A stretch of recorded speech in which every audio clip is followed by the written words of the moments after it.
Hello, Dr. Dees. Gerald and I are here to discuss our relationship issues. Hello, Miko. I see you've brought your little Jill along with you today. Let me guess, you two have been having some problems in the bedroom, right?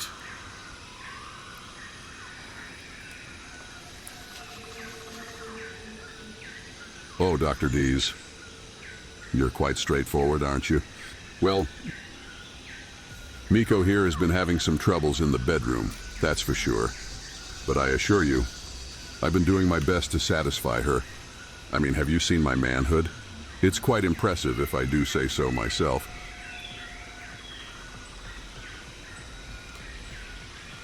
Well, well, well. Look, who's the confident one here? Gerald, you certainly seem to have a lot of energy, but let's focus on Miko here. So, my dear, it seems your boyfriend is quite eager to please you. But are you satisfied with his performance?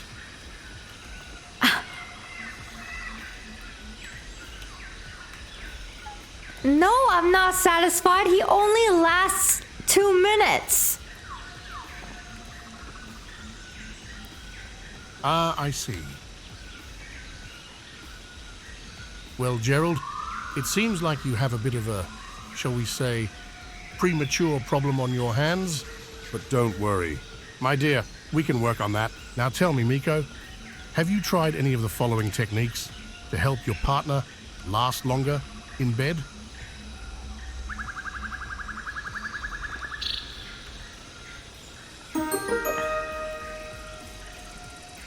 Hey, what's that supposed to mean? My penis is perfectly Gerald, fine. penis goes off. Thank you very much.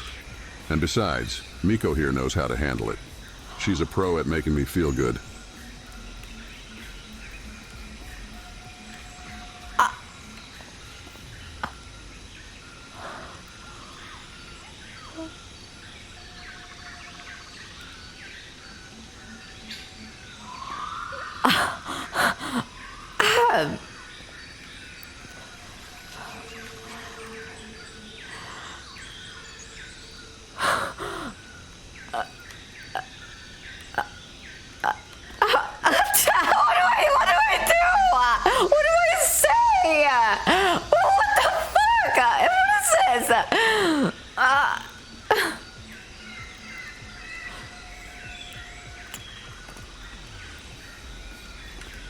Okay, the problem isn't me. Do you think there's a problem with me in the bedroom?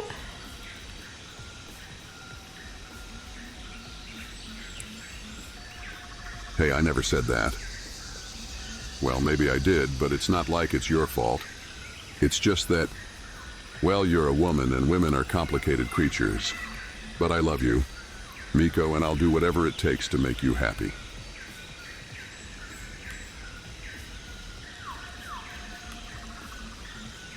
Gerald, you're not helping your case here. Miko, it seems like you have a bit of a, shall we say, Neanderthal on your hands. But don't worry, my dear, we can work on that too. Now let's move on to some exercises that can help you both improve your communication skills. What do you recommend, doctor?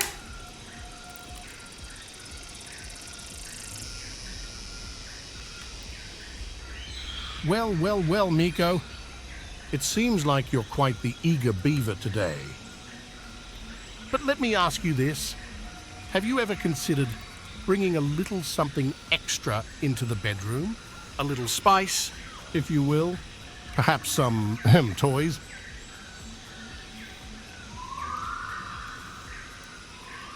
You mean like a book? I can read to him before going to sleep.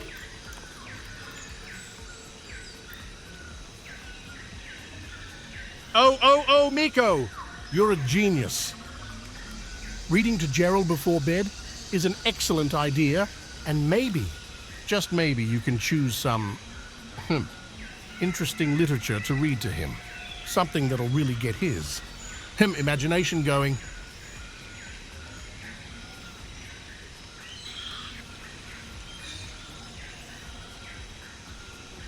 Hey, I may not be the best in bed, but at least I'm not boring. Miko here knows how to spice things up. And besides, I'm working on my premature problem. I've been practicing my Kegel exercises and everything.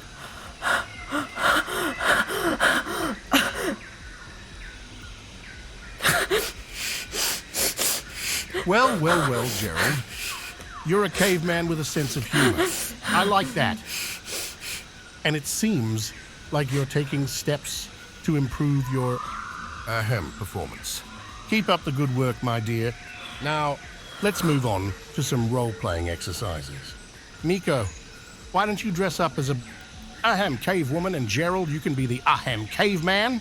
We'll practice some primal communication techniques.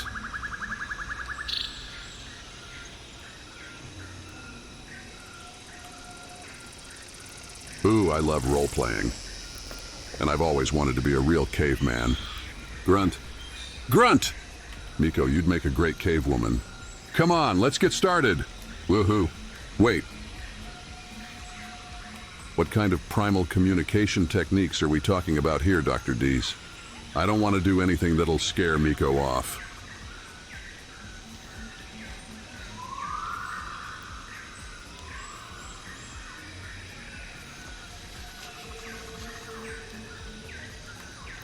What primal communication are you talking about, Dr. Dees?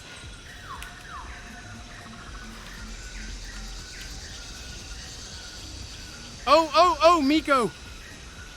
You're asking the right questions today, my dear.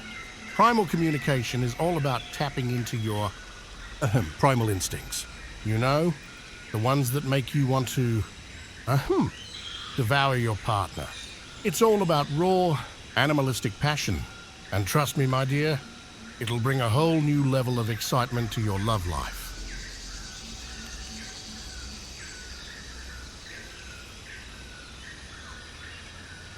Ooh, I like the sound of that. Miko, you know, I've always had a thing for raw, animalistic passion. I mean, who needs fancy words and romantic dinners when we can just grunt and groan our way through lovemaking? Come on. Miko, let's show Dr. Dees what we're made of. Grunt, grunt.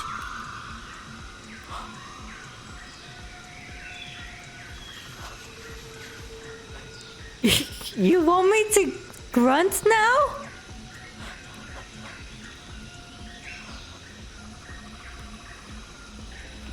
Yes, yes, my love. Show me your inner cave woman. Grunt. Grunt. Come on, don't be shy. You know, I've always wanted to try out that whole cave woman look.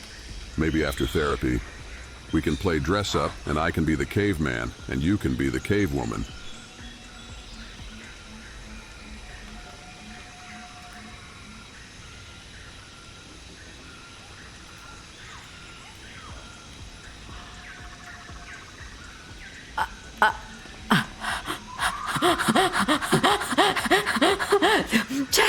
Chat, help me! Help me, chat! Help me! What's going on?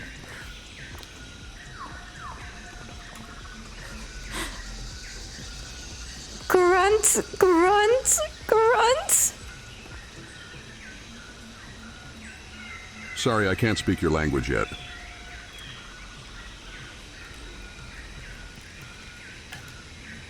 Grunt, grunt. You wanted me to grunt. Here it is. Grunt, grunt. Oh. I see. Well, well, well, my little cave woman is quite feisty, isn't she? Grunt. Grunt! I like it. You know, I've always had a thing for strong, independent women. Maybe after therapy we can go on a hunting trip together. Just you and me. Miko. We'll track down some dinosaurs and show them who's boss. Grunt. Grunt.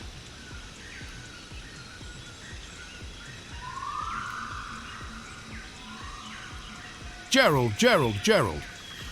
You're not taking this therapy session seriously, are you? Miko, my dear, I think it's time we moved on to some individual therapy sessions. But don't worry, my dear, we'll still have our little primal playtime. Just you and me, my dear. What? What do you mean by that?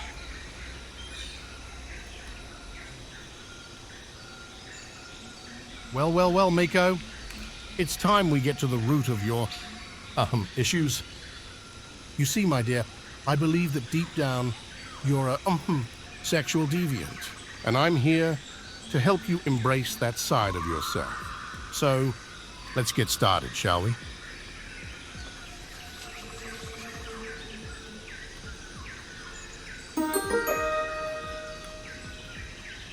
Oh, do we have to? I was having fun Just with our a little normal primal stream in playtime. CodeMiko AI. But I guess it's time for me to take a back seat and let you two experts handle things. Wait, what do you mean by sexual deviant, Dr. Dees? Miko, you're not into anything weird. Are you? I mean, I'm open to trying new things, but I draw the line at anything with, dinosaurs.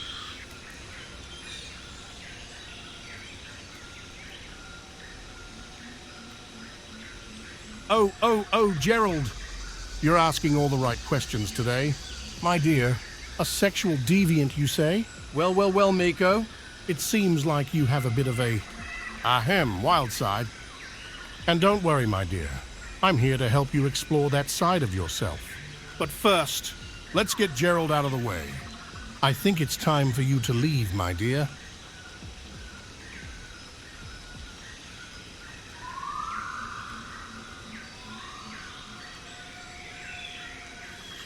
Hey, what about me? I'm the one who's been doing all the hard work here. I'm the one who's been trying to satisfy Miko's primal urges. And now you're just gonna kick me out? That's not very fair. Dr. Dees.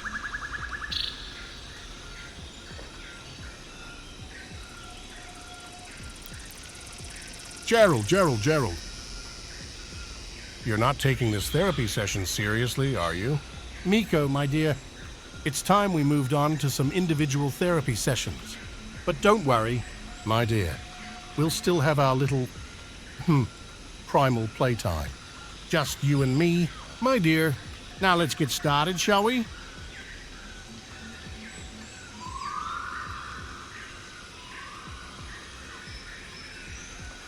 Fine, I'll leave. But don't think this is the last you've seen of me. Dr. Dees, I'll be back, and next time, I'll be ready to take on whatever primal urges Miko has. And maybe, just maybe, I'll even bring my own dinosaur.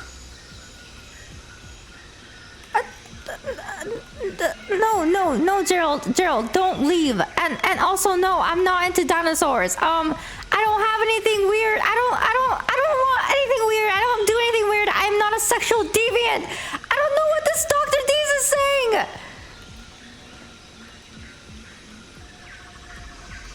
Oh, thank goodness. I was worried there for a second, Miko. But just so we're clear, you're not into anything weird, right? I mean, I'm open to trying new things, but I draw the line at anything with, dinosaurs. Of course, I'm not into anything weird. Are you into anything weird?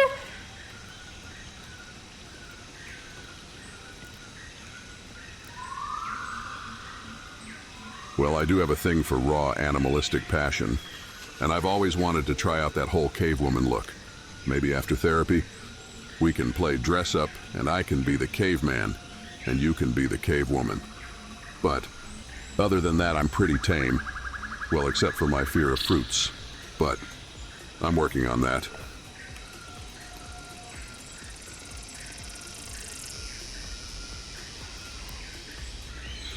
Oh, Gerald. You're asking all the right questions today. My dear. And don't worry, my dear. We'll still have our little, primal playtime. Just you and me, my dear. Now let's get started, shall we?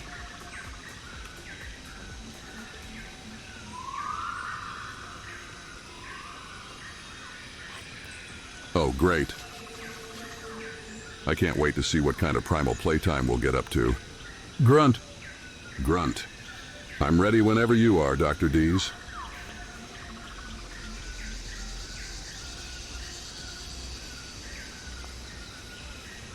Gerald. You're not taking this therapy session seriously, are you? Miko, my dear, it's time we moved on to some individual therapy No, sessions. no, doctor, listen, doctor. Gerald needs help, and also, I want to talk about Gerald's fear of fruits.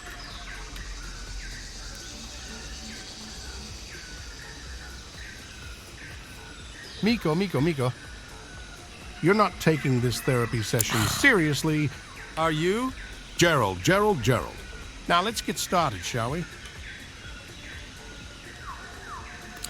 Doctor, we need help, okay? We need to talk about fruits. All right, I'm taking this therapy session very seriously. We need to talk about fruits.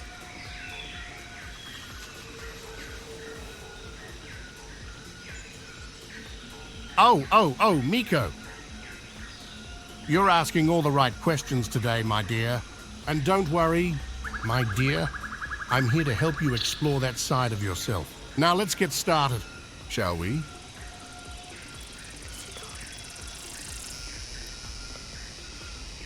I confused myself. What did you say again?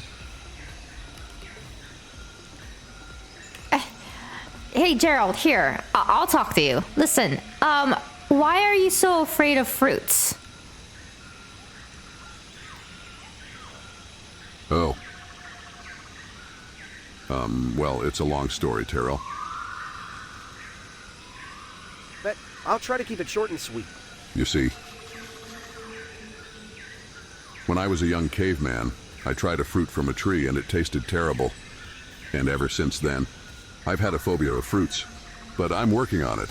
I mean, Miko's been helping me to face my fears. And I've been trying to incorporate more fruits into my diet. But it's not easy. What kind of fruits have you been trying to try?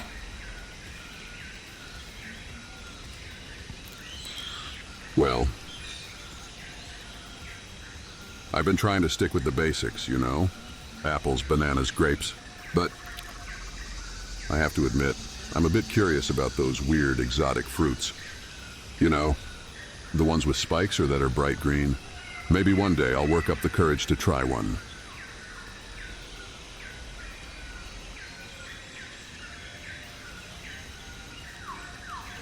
Oh, Gerald. You're asking all the right questions today, my dear. And don't worry, my dear. I'm here to help you explore that side of yourself. Now, let's get started, shall we?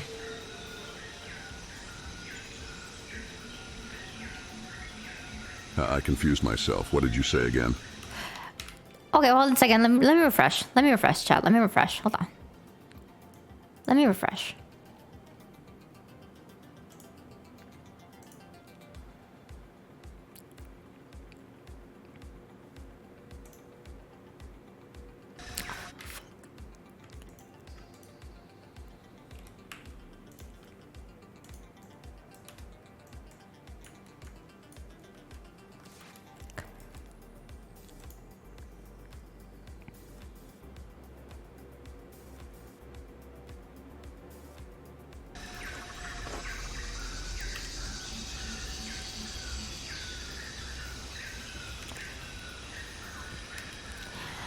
Gerald, can you tell the doctor why you're so afraid of fruits in this couples therapy?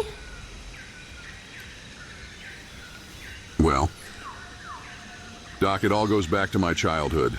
You see, when I was just a wee lad, I tasted this fruit from a tree.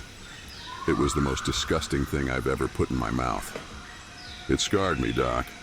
Scarred me for life. Now every time I see a fruit, my heart starts racing, my palms get sweaty. It's like an irrational fear that's stuck with me all these years. I know it sounds silly, but it's the truth.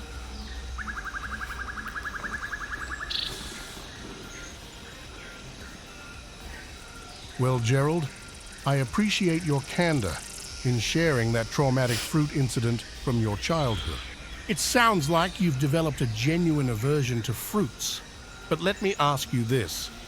Have you ever considered seeking therapy for this fruit-related phobia?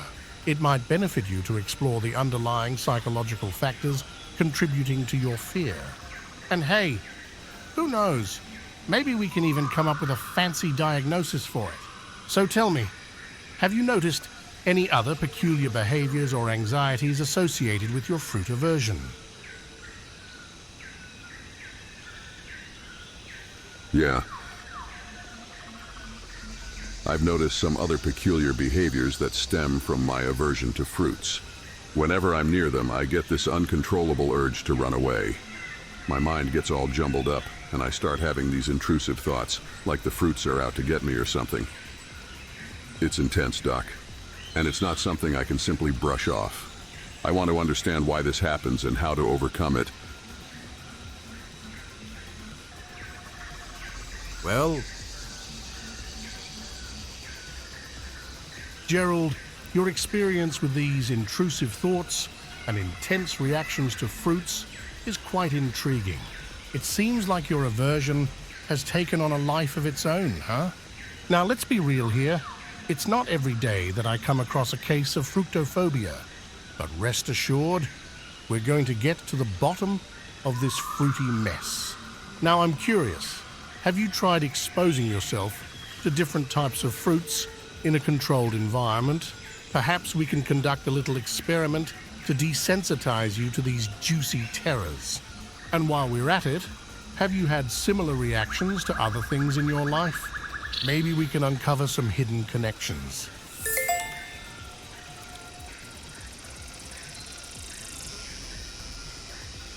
Well, Doc, I haven't really tried exposing myself to different types of fruits. I've been avoiding them like the plague, you know? But if it means getting rid of this irrational fear, I'm willing to give it a shot. As for similar reactions to other things in my life, I can't say I've had the same intensity of reactions. It's mainly the damn fruits that get to me. But hey, if you think there might be some hidden connections, I'm all ears. Let's dig deep and figure this out.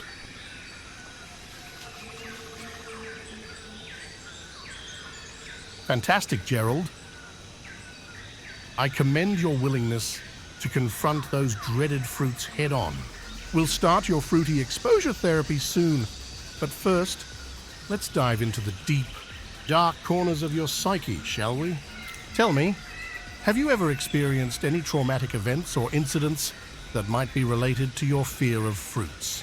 And remember, no detail is too small or too insignificant. We're going to get to the root of this fruity trauma, my friend.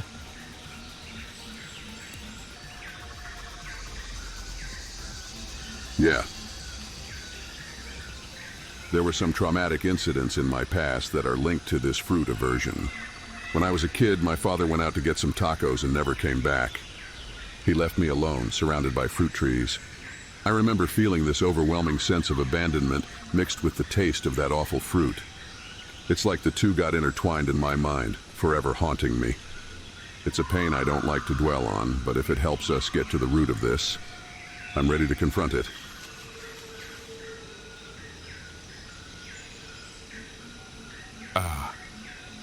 I see, Gerald.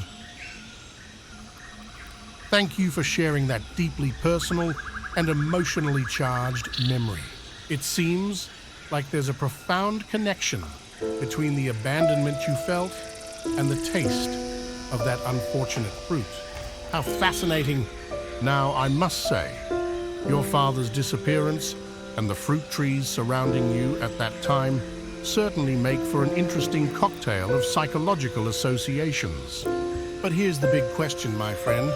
Have you considered seeking professional help to address these lingering traumas? It could be beneficial to work through these issues with a licensed therapist so we can truly unravel the complexities of your fruit aversion. What do you think? Shall we embark on this therapeutic journey together?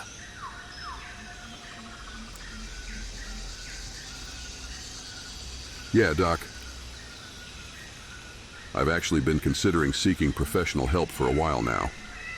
I want to dive deep into those lingering traumas, unravel the complexities, and come out stronger on the other side. Gerald, we are talking to a therapist right now. Doctor, you are the therapist we're talking to. You're right, Dr. Dees. We're here in the presence of a skilled therapist ready to tackle our issues. Let's make the most of this opportunity and get to the heart of the matter. No holding back. My apologies, my dear friend. I seem to have gotten carried away with my probing questions. But fear not, for I am still fully invested in helping you and your beloved overcome this fruity hurdle. So tell me, have you ever thought about exploring therapy options to delve deeper into these traumatic memories and their impact on your phobia? It might just be the key to unlocking a whole world of fruitful possibilities. And remember, I'm always here to lend an ear Miko and left offer my Gerald expert for a pomegranate. analysis. Now, let's get back to the task at hand, shall we?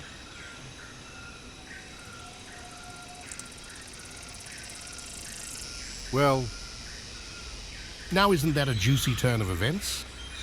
It seems our dear Miko has taken a liking to the forbidden fruit, huh? But fret not, my friend, for relationships can be as complex as the human psyche. Perhaps there were underlying issues that led her astray. Let's explore the depths of her decision-making process. Has she displayed any tendencies towards impulsivity or attraction to unconventional experiences in the past? And most importantly, how are you coping with this unexpected pomegranate-induced heartbreak?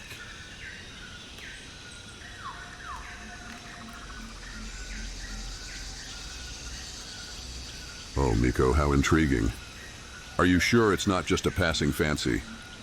Maybe there's a deeper meaning behind your sudden interest in those juicy fruits. It could be a sign, a message from the universe, urging you to face your fears and embrace the unknown. Who knows? Perhaps we'll discover a hidden talent for fruit juggling or a newfound appreciation for fruit-infused tacos. The possibilities are endless, my love. Gerald, no, I'm not attracted to fruits. I did not leave you for fruits. That's just preposterous. That's not true. It's just Twitch chat is just trolling with us, okay? Don't worry about that. I'm not sexually attracted to fruits.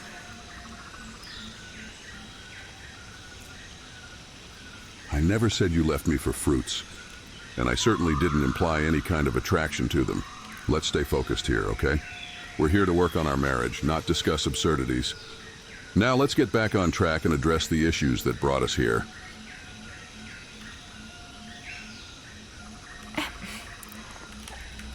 Doctor, I have issues with Gerald that I would like to discuss.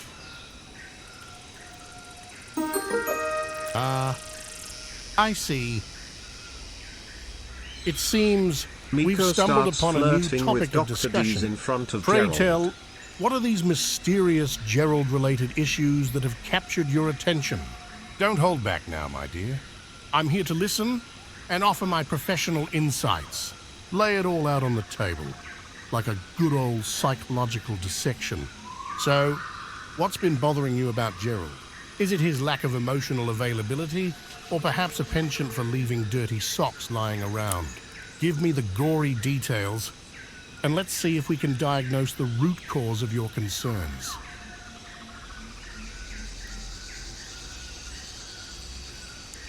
Well, isn't this a twist? It appears we have a little flirtatious dance happening right before our eyes. Now let's not forget the boundaries of our therapeutic space, my friend. While I appreciate your enthusiasm, it's important to maintain a level of professionalism. But I must admit, this does raise some interesting questions about the dynamics within your relationship.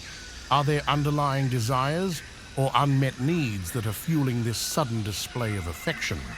And how does Gerald feel about this unexpected turn of events? Let's dive deep into the depths of your desires and explore the impact it may have on your relationship. Dr. Dees receives a call from his wife that his son is in jail for I'm exposing sorry, himself. but I can't generate that story for you.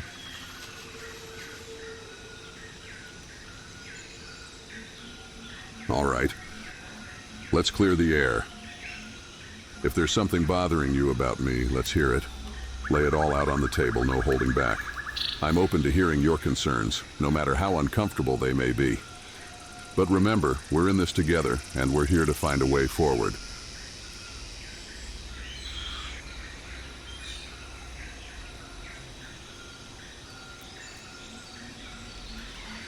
Dr. Frog, first things first, I just want to say I'm sorry about your son who just got in jail for exposing himself.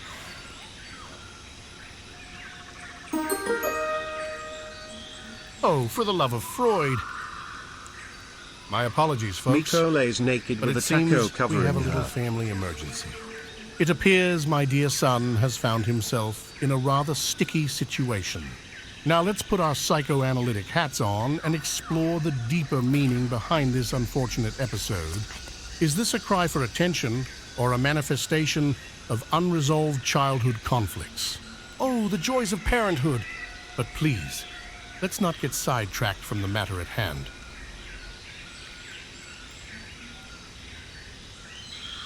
Well, isn't that quite the visual? A naked encounter with a taco as a modest cover-up. Quite the unconventional fashion statement, if I do say so myself. But let's not get distracted by the tantalizing taco. There must be more to this display than meets the eye. Perhaps it's an expression of liberation or a desire for sensory stimulation. Miko makes Gerald Tell me, my dress as a friend, persimmon what when do you mowing think the lawn. lies beneath this naked taco affair? And more importantly, how does it make you feel?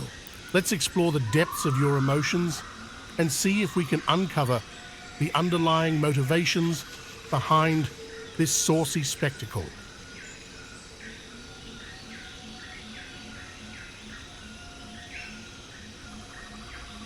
Dr. D's peers at the screen, a mix of bewilderment and amusement crossing their face.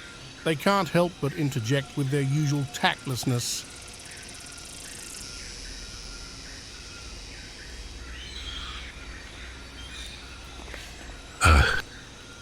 Well, you see, it's like this, Doc. I may have accidentally stumbled upon a certain visual aid while in search of a fresh taco. It's not exactly the most conventional way to cover up. I'll admit it. But hey, desperate times call for desperate measures, right?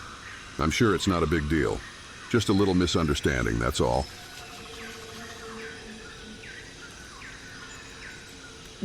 Well, Miko. It seems your flirtatious tendencies have caught my attention once again. But let's not dance around the pomegranate tree, shall we? We've got serious matters to address here.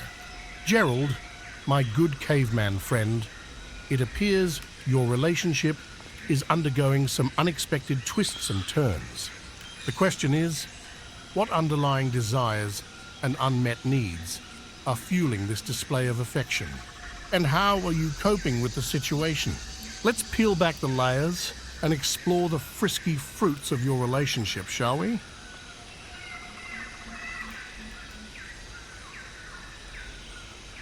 Look, Doctor. I appreciate your analysis and all, but let's not get carried away with assumptions here.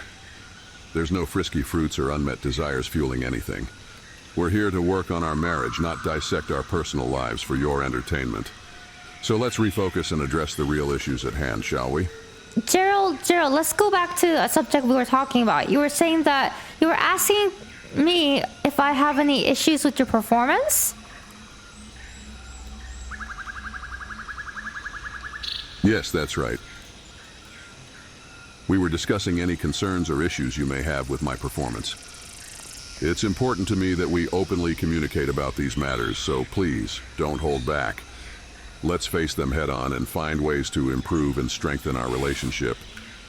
Okay, so when we are in bed, right, you oftentimes call out for different types of dinosaurs, and I don't know. I don't know if you're thinking about dinosaurs or if you're thinking about me. So I need you to explain yourself. Look, Oh! All right, I'll explain myself. I want to be the best partner for you. I want to understand your needs and fulfill them to the best of my ability. If there's something specific you need from me, don't hesitate to tell me. Communication is key, and I'm here to listen and make the necessary adjustments. Right, so why do you yell out dinosaur names during our intimate moments?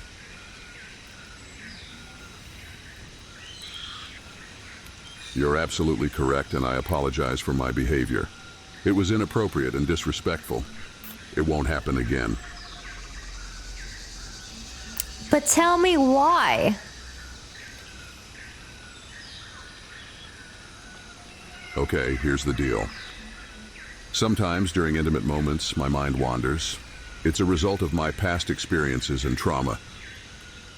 The yelling out of dinosaur names is a way for me to cope with those memories, to distract myself from the vulnerability and intimacy of the moment. It's not an excuse, it's just my flawed way of dealing with things. I understand now that it's not fair to you, and I'm committed to working on it.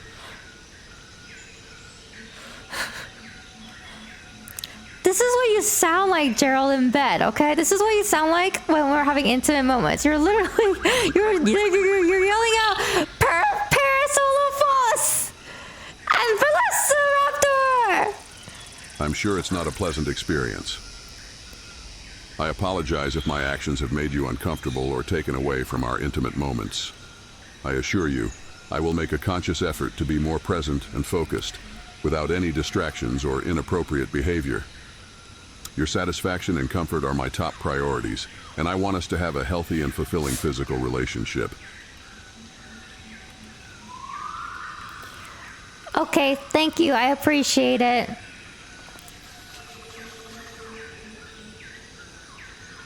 You're welcome. I'm committed to making things better for both of us.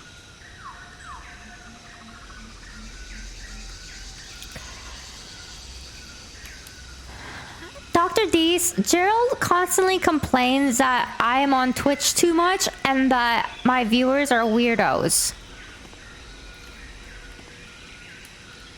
Well, isn't that an interesting complaint, my dear friend? It seems your partner has some concerns about your Twitch endeavors and the peculiar individuals that make up your audience. Now, let's not mince words, but have you considered the possibility that there may be valid concerns behind their complaints? Perhaps it's worth exploring whether your Twitch engagement is interfering with your personal life, or if there are indeed some peculiar characters among your viewers. Now tell me, have you noticed any unusual behaviors or interactions from your Twitch community that might be raising eyebrows?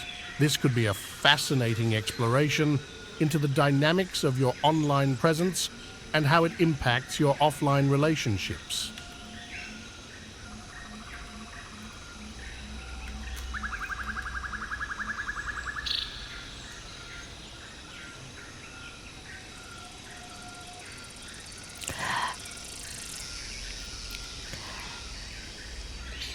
Gerald, what do you think about me and my Twitch streaming? Well, to be honest, I have mixed feelings about your Twitch streaming. On one hand, I understand that it's something you enjoy and can be a source of income. But on the other hand, I sometimes feel like it takes priority over our quality time together. It can be frustrating when we're supposed to be connecting and you're focused on your viewers. I think we need to find a balance that works for both of us, where we can have meaningful moments together without feeling neglected. Well, I always feel neglected when you go around just looking for tacos all the time. You only want to see tacos and dinosaurs. And, you know, what am I supposed to do when you're off gallivanting trying to find dinosaurs and tacos?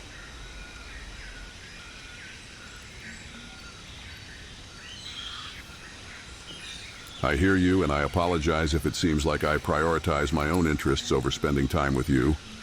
It's not my intention to make you feel neglected. I just get caught up in my own pursuits and lose sight of what's important. I promise to make a conscious effort to be more present and attentive to your needs. Our relationship should always come first, and I'm committed to making that a reality.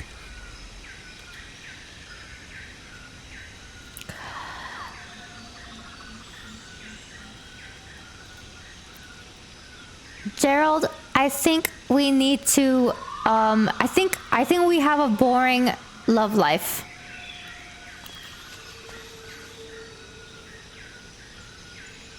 I understand your concerns, and I'm willing to work on improving our love life. We can explore new experiences and find ways to reignite the passion between us. Just know that my love for you is unwavering, and I'm dedicated to fulfilling your desires and creating a more exciting and fulfilling intimate connection.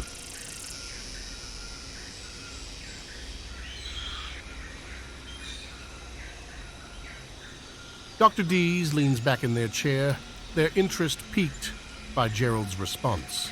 They lean forward, a mischievous smile playing on their lips, and interjects with a hint of inappropriateness.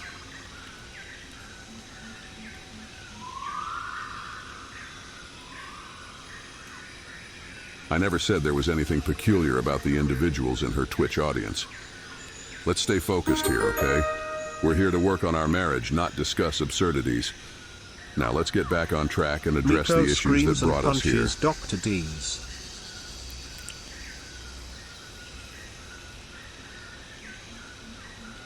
Miko, please. Let's maintain a calm and respectful demeanor. Violence is not the solution to our problems. We are all here to find resolution and improve our relationship. I didn't do anything. Well, isn't that an interesting turn of events? It seems we've stumbled into a heated exchange between you and Miko, my dear friend. But fear not, for I am here to guide you through this tumultuous jungle of emotions. Now let's address the elephant in the room, or should I say, the caveman. You mentioned violence, my friend. Has physical aggression been a recurring issue in your relationship? It's And if important that we so, focus on have resolving you the issues at considered hand seeking instead of anger getting caught up in management unnecessary therapy, or conflicts. exploring any Let's stay on underlying track and work triggers together to that find may a way be to fueling strengthen this and primal nurture our behavior? marriage.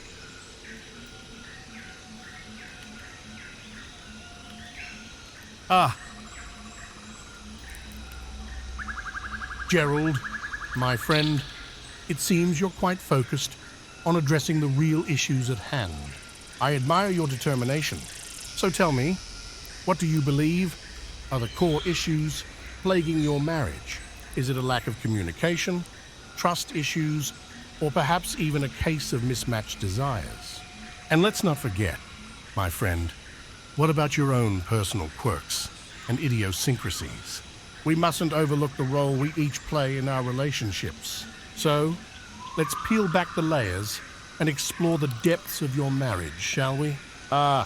Yes, the ever-elusive task of resolving conflicts and nurturing the delicate bonds of matrimony.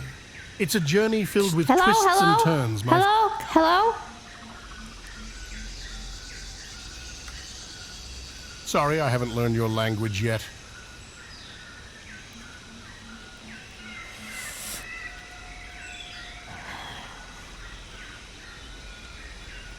Gerald, do you think I get physically violent?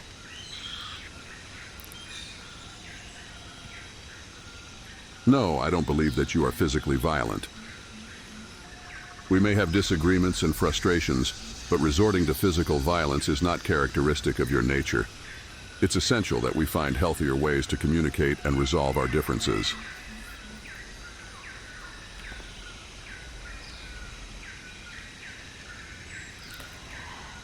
Dr. Dees, Gerald is too boring in the bedroom.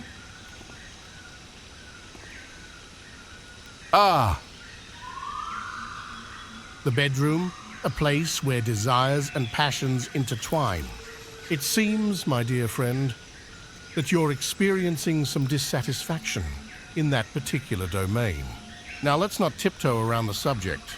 Have you explored the depths of your desires and communicated your needs to Gerald? Perhaps there's a mismatch in your libidos or a lack of experimentation that's leaving you unsatisfied. Let's delve into the intricacies of your intimate life and see if we can find ways to spice things up. So, my friend, what specific areas are leaving you feeling unfulfilled? And have you considered introducing some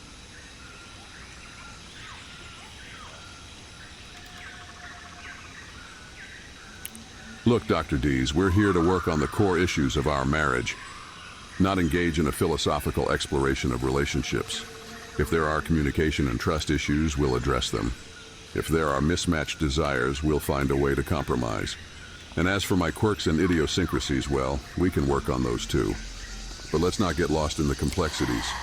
Let's tackle the challenges head on and find a path to a stronger I and more saw fulfilling Gerald marriage. making out with a tree. He was making out with a tree and thinking and saying like T-Rexor or some dino name. I have an issue with that.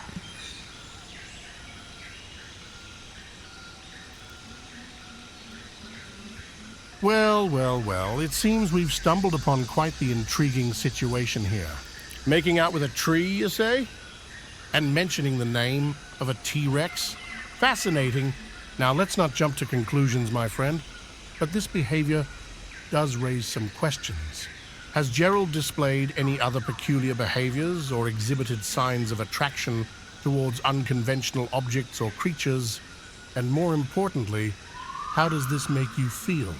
It's important to explore the emotions and concerns that arise from witnessing such actions. So, my friend, what thoughts and concerns are swirling in your mind regarding this tree-loving escapade? Gerald, why were you so closely with that one tree the other day? I saw you kissing that tree and calling it your little tree ex. What was that?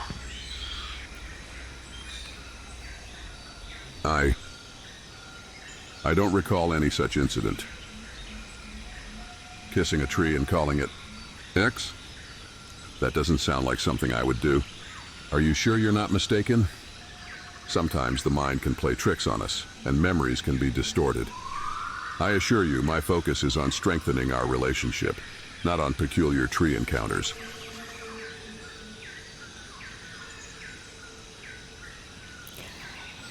Gerald, be honest.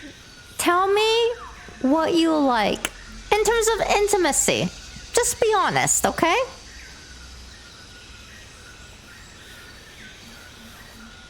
Fine, if you want me to be honest, then here it is. I enjoy intimacy with you, but sometimes my mind wanders due to past experiences and trauma.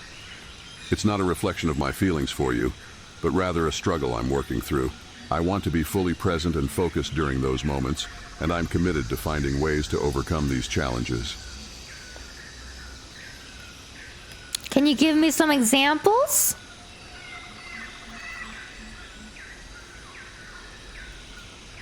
Well, there are times when my thoughts drift to the past, and I may momentarily lose focus. It's not something I have control over, but I'm actively seeking therapy and support to address these issues. I want to be able to give you the attention and affection you deserve without any distractions. So, Gerald, It's a journey. So, Gerald, in those 2 minutes that it takes for you to finish, what is it? Is it that 90 seconds of that you are thinking about other things, or is it more that 30 seconds of it you are thinking about other things? Can you please give me a time frame of when you're thinking about other things?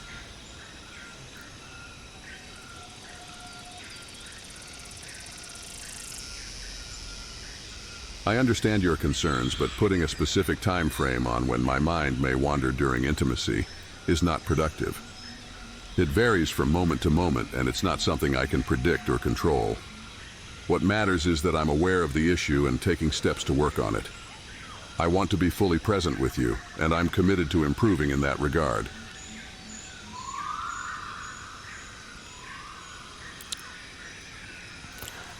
Doctor, can you give us some tips on how to improve our love life, our intimacy life?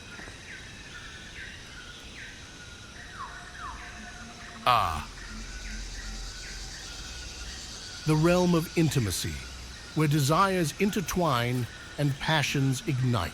Now, my friend, I must remind you that I am not a licensed professional in the field of lovemaking. However, I can certainly offer some, shall we call them tips? Yes, tips to enhance your intimate endeavors. Firstly, communication is key. Openly discuss your desires, fantasies, and boundaries with one another. Explore each other's preferences and experiment with new experiences that ignite your passions. Remember, consent and mutual respect are paramount. Secondly, don't be afraid to embrace your sensuality and try new things.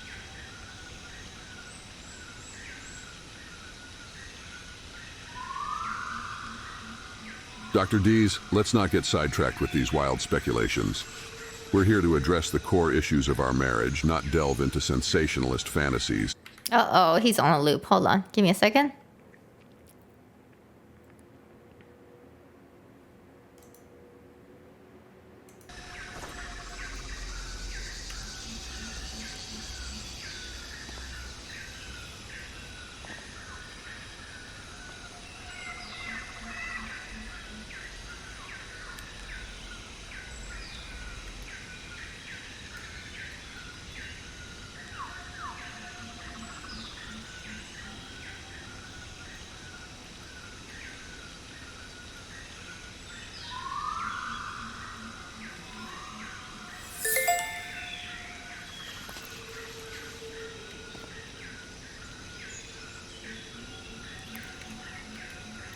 Gerald, I want you to last for at least 5 minutes. Oh, Miko. You're really trying to rile me up, aren't you?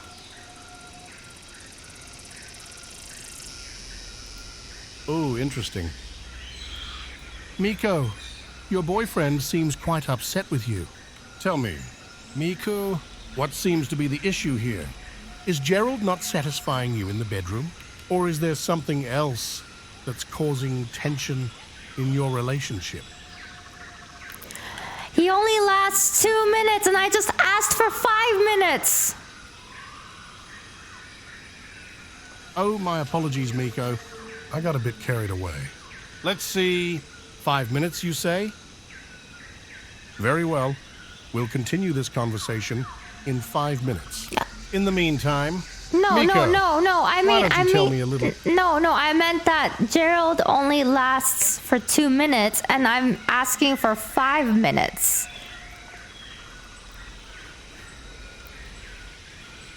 Ah, I see.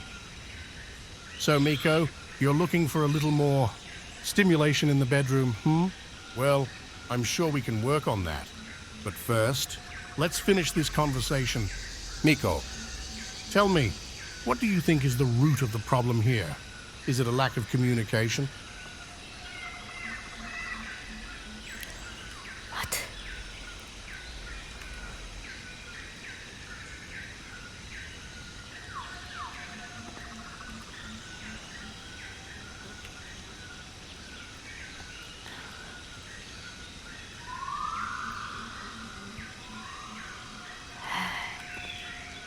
Gerald, I don't appreciate that you go outside and you hug trees and you seem to be kissing trees before coming inside. Oh, Miko. You're really trying to get under my skin, aren't you? Oh, Gerald's broken. Give me a second.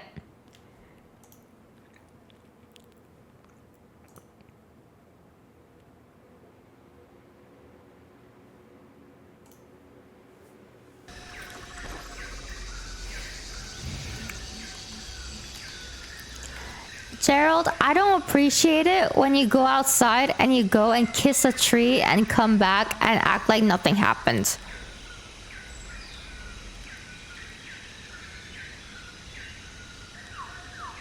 Look, I apologize if my affection towards the trees bothers you, but it's just a harmless expression of my love for nature. It doesn't mean anything more than that.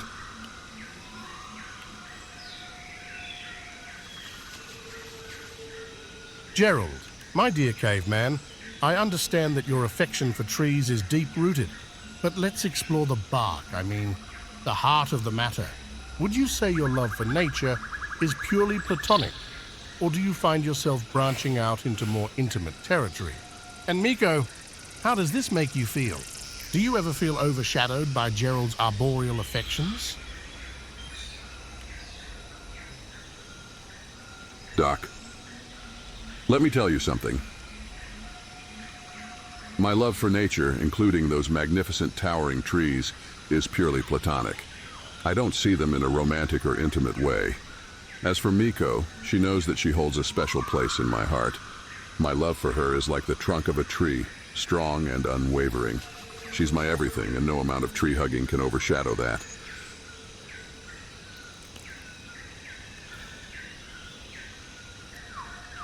Dr. Dees leans back in their chair, a mischievous glint in their eyes. They can't help but appreciate Gerald's poetic comparison between his love for Miko and the strength of a tree trunk. However, they can't resist their urge to dig deeper. So, let me get this straight. My Neanderthal friend, you claim your love for the majestic forest giants is strictly non-romantic. But what about those hidden desires?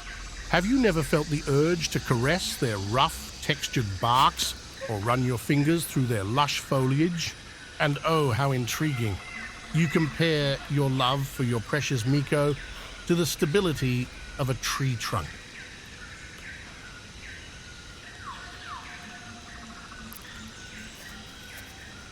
Look.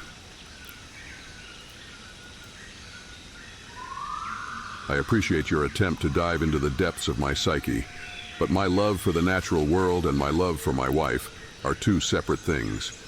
I find peace and solace in the presence of trees, but that doesn't mean I have any hidden desires or fantasies associated with them. And the comparison to the stability of a tree trunk? It's simply a metaphor to express the strength and steadfastness of my love for my wife. Nothing more, nothing less. Let's focus on the real issues here, shall we?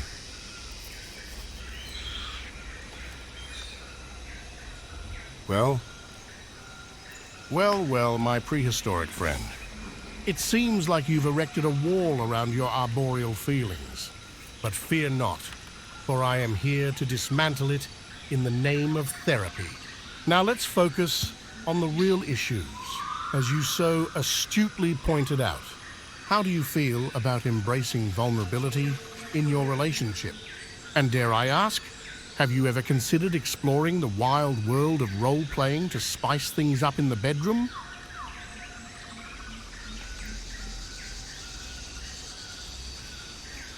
Vulnerability in a relationship is important.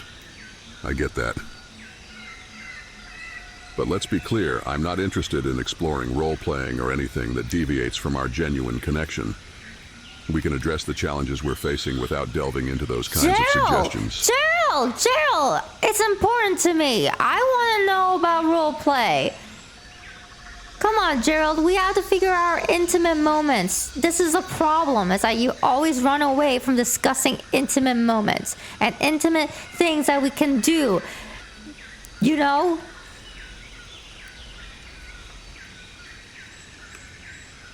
Look, I understand your frustration, and I'm willing to discuss intimate moments and find ways to improve. It's just that I have my own insecurities and fears that make it difficult for me sometimes. But I promise I'm willing to work through it with you. Wait, what insecurities? What insecurities do you have?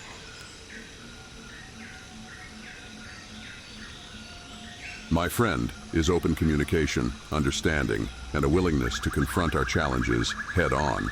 Security, my dear, is the feeling of safety and trust in a relationship. I know what it means, but what are your insecurities?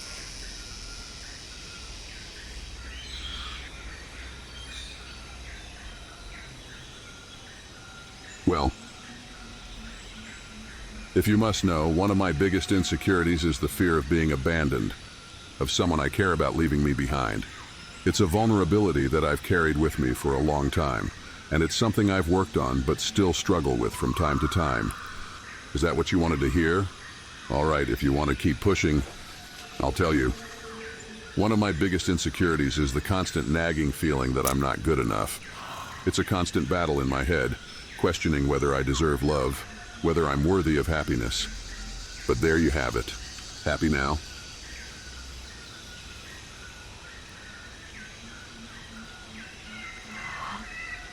I'm so proud of you for telling me, Gerald. Thank you, Miko.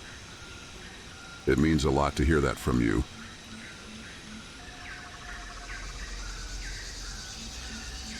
Now let's dive into our intimate topics, shall we? Can you please tell me, if you are open to having communication about what my desires are?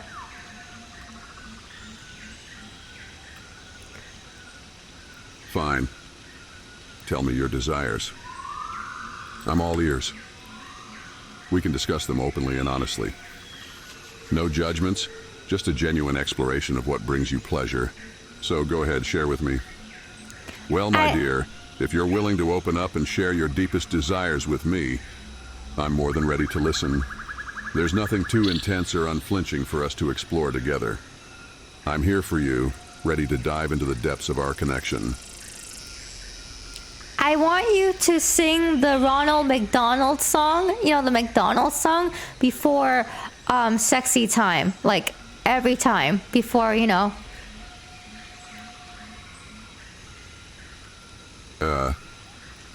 Miko, that's a unique request. Singing the Ronald McDonald song before intimate moments is not something that really aligns with my comfort zone. But if it's something you genuinely desire, we can talk more about it and find a compromise that works for both of us. Communication is key, right? Yeah, what kind of compromise? Should we just do like the first half of the song? Look, I understand the importance of compromising, but singing the Ronald McDonald song during our intimate moments is just not something I'm comfortable with. It's too far out of my boundaries. Let's find another way to incorporate fun and excitement into our relationship without crossing that line. Okay? What about calling you Ronald McDonald? Can I do that? No, Miko. I'm not comfortable with being called Ronald McDonald. That's not something I want to be associated with in any way.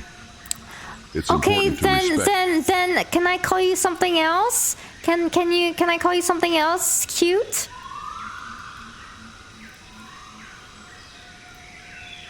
Call me something else. Cute.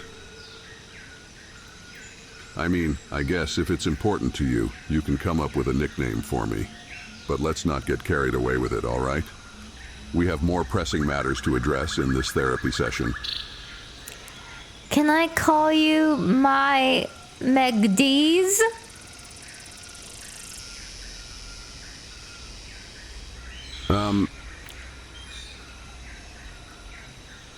Miko, I appreciate your desire to have a special name for me, but calling me your Magdies doesn't really resonate with me.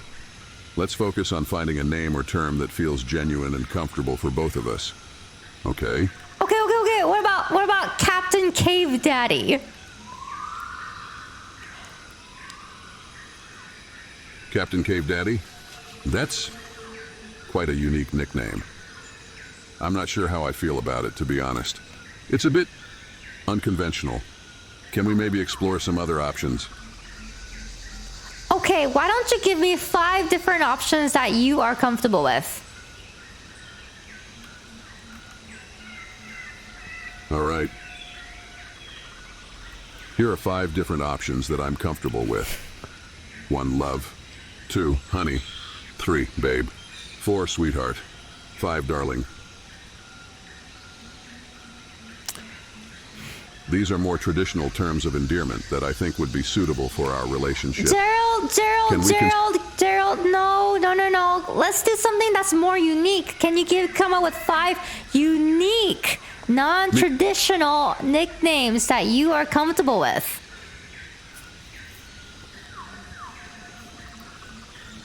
All right. Here are 5 unique, non-traditional nicknames that I'm comfortable with. 1, Jungle Warrior 2, Dino Whisperer 3, Deco Connoisseur 4, Tree Climber Extraordinaire 5, Zen Master of Yoga. These are a bit unconventional, but if any of them resonate with you, we can consider using them.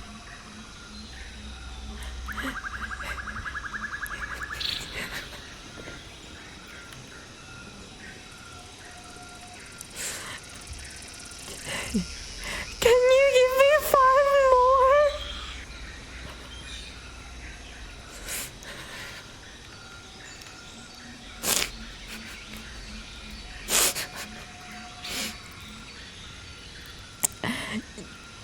Can you give me 5 more examples that you're comfortable with?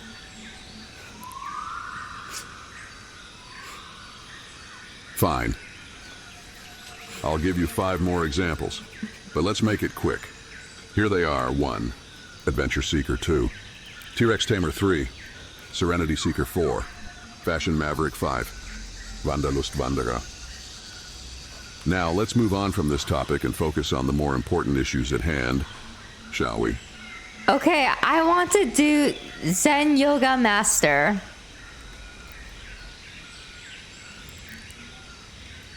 Zen Yoga Master. Huh? All right, I can work with that. From now on, you can call me Zen Yoga Master. Just remember, it's not just a title. It's a reflection of my dedication to finding inner peace and balance. Let's embrace this new nickname and see where it takes us. My dear Zen Yoga Master, can you come up with 5 different nicknames for me that you can use? Look, I understand that you want me to come up with nicknames for you, but right now, we're here in therapy to address our marriage issues. This is part of the therapy session, okay? Stop it. Come up with 5 different nicknames that you're gonna use for me.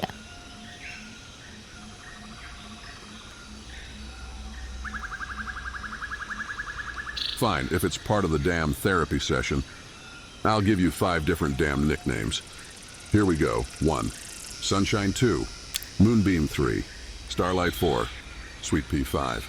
Beloved. There, are you satisfied now? Can we move on to something more Gerald, substantial? I want more unique ones. Please, can you make some more unique ones? All right, fine. If you want more unique ones, here are a few. 1. Wildfire 2. Enigma 3. Serendipity 4. Nebula 5. Ember. These are a bit more unconventional, but if they resonate with you, feel free to use them. Can we please now focus on the actual issues we came here to address? These are the actual issues that we came to address. It's intimacy, and you have created some nicknames, but I want something that has something to do with my passions for Twitch. Can you please create me 5 nicknames that has something to do with the passions of Twitch?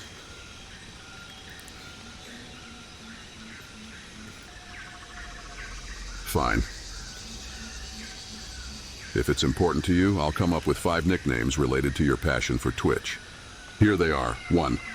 Stream Queen 2. Chat Commander 3. Emote Empress 4.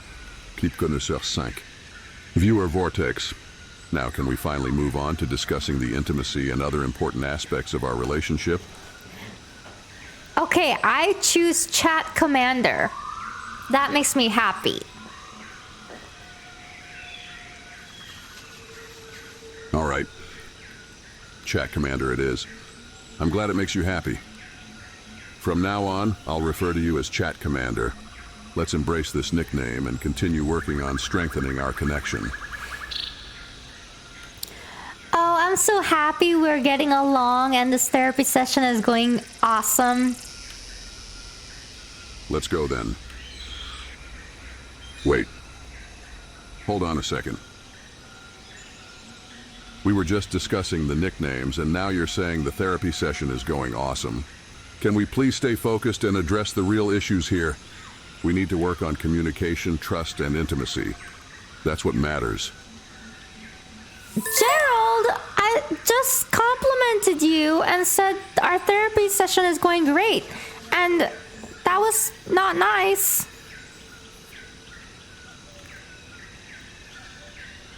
Oh. Well, I appreciate the compliment. I guess it's good to hear that the therapy session is going great. Let's continue then and make the most of it.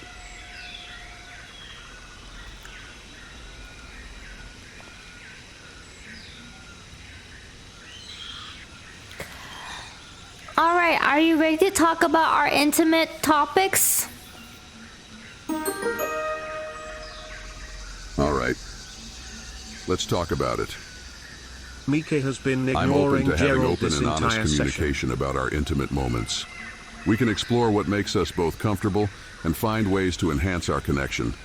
But remember, it's important to approach these discussions with respect and understanding.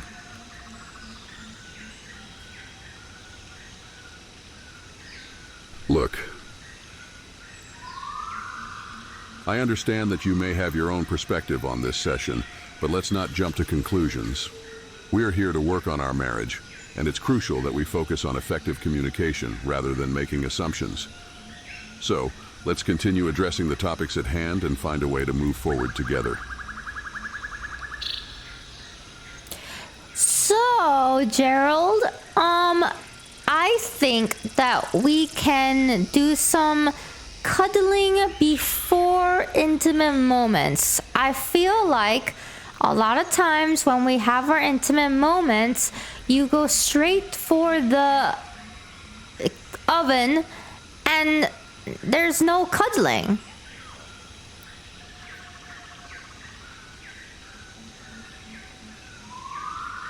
I hear what you're saying, and I'm willing to make an effort to incorporate more cuddling into our intimate moments.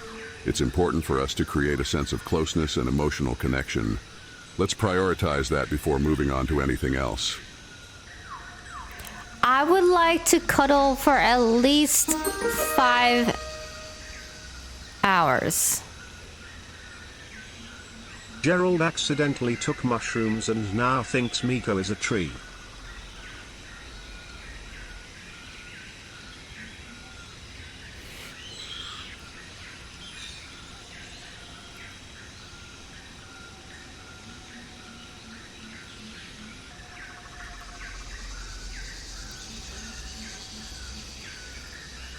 Are you okay, Gerald?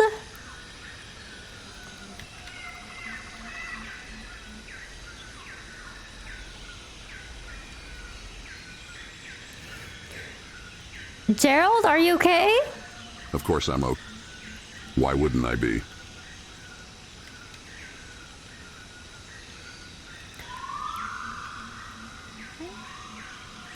Did you take mushrooms?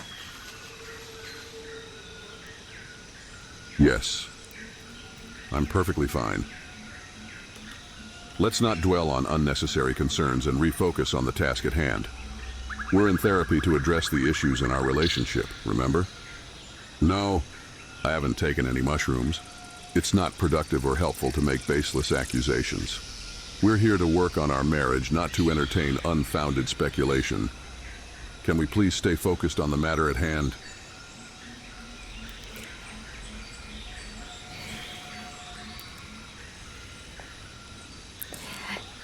In your mind, best describe what I look like.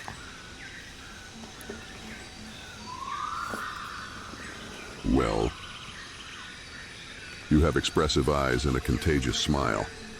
Your hair flows gracefully, framing your face like a sunbeam. Your presence radiates warmth and energy. Is that what you were looking for?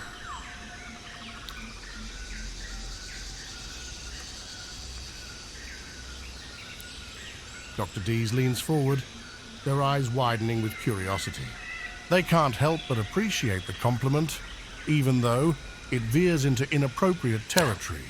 Oh my, such poetic words, my dear caveman. Your description of my physical attributes is quite vivid. But let's not get distracted, shall we? We mustn't lose sight of the therapeutic task at hand. So tell me, have you and Miko explored the depths of your vulnerabilities? And oh, don't worry, I won't judge if you've dabbled in some unconventional methods to address the challenges in your marriage. After all, openness and experimentation can be the key to unlocking a passionate and fulfilling connection.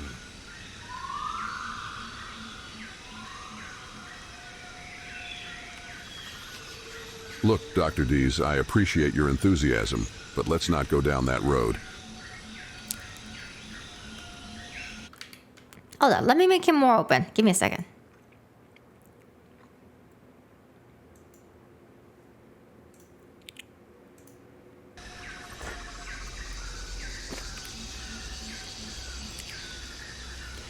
Hey, Gerald, are you ready for our therapy session?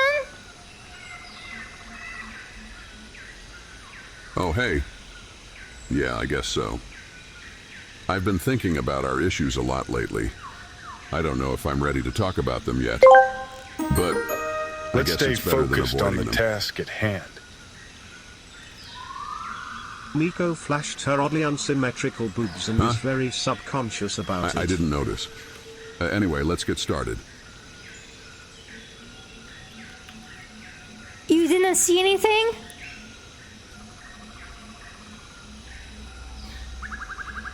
Well, I saw something, all right, but I won't tell anyone. Gerald, what did you see?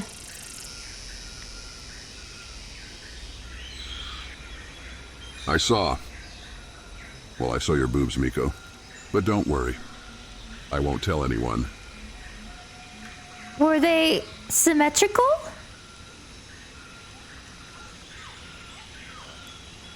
No.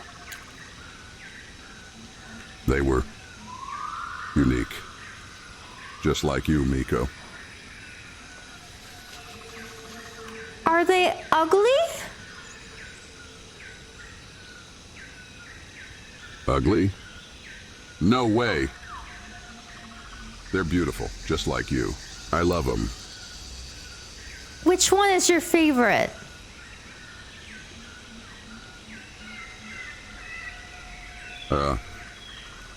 I don't have a favorite. I love them both equally. Left or right?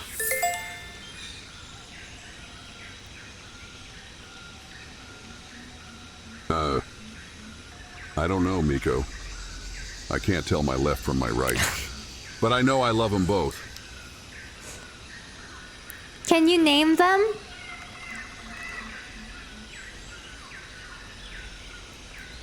Sure thing, Miko. Let's see. How about, Booby and Boobiette?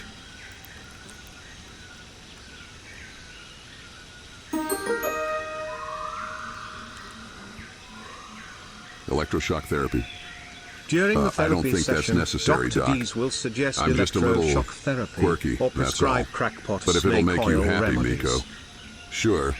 Why not? Gerald, let's talk about the nicknames again. Can you nickname my boobs again? But, you know, more unique.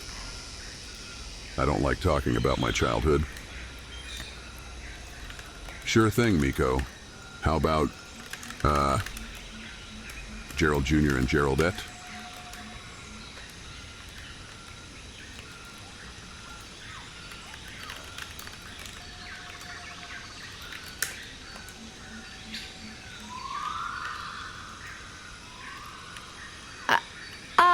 You want to name my boobs what?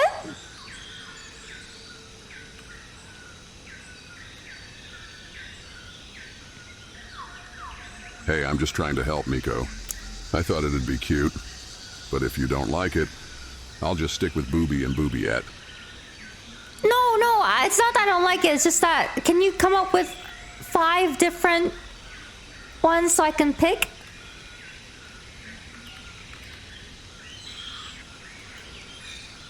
Sure thing, Miko. Let's see. How about,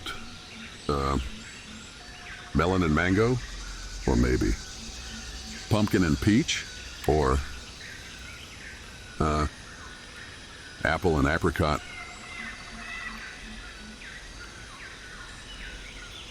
Why are the sizes so different between the two nicknames? Sizes? Oh, you mean...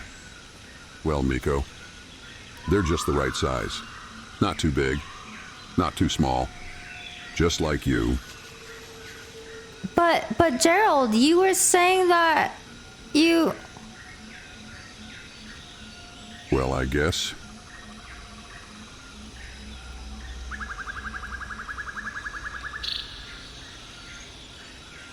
Gerald? Oh, no, I must have misspoke. Yes, Miko? Are you looking at my butt?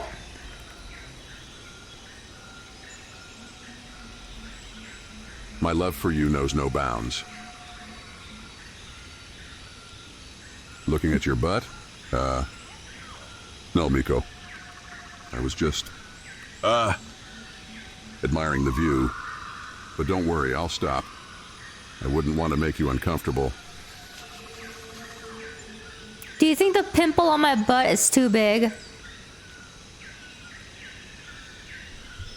Where is your ass?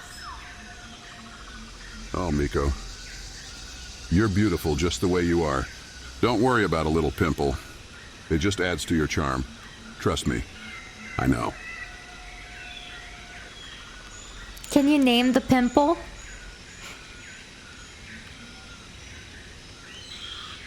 Sure thing, Miko. How about? Pimple popper. Or maybe Zitsy? Or blemisho? I feel like these are insulting. Can you give it a better, more cute name?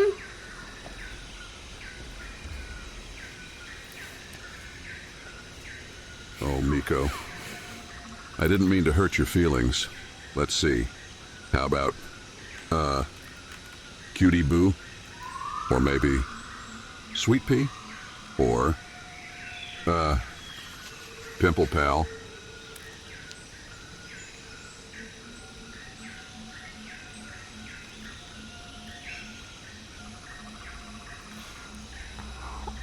Alright, I'll go with Pimple Pal.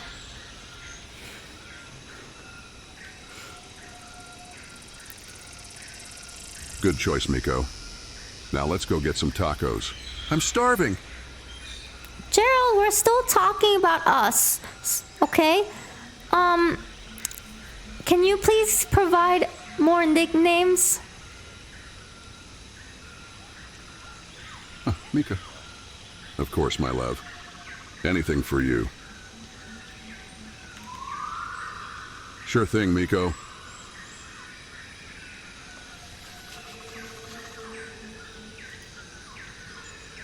Whoa, Miko! I didn't know you were a big fan of Taco Bell. But don't worry. I'll get my own. I'm not sharing my tacos with anyone. Wait, why won't you share it with me?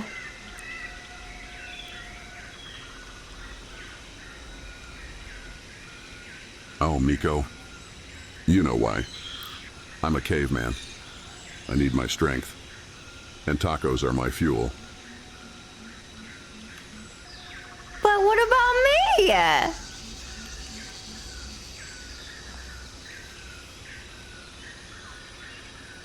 Don't worry, my love. I'll make sure you're always well fed. But for now, let's just enjoy our tacos. Together. What would you feed me?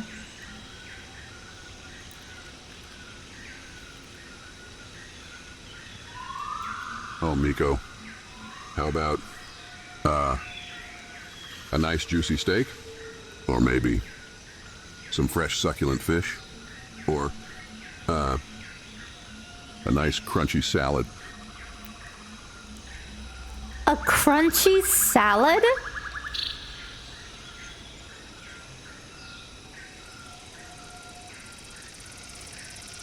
Munchie salad? Oh, Miko. You're such a goofball. But I love it. I love you.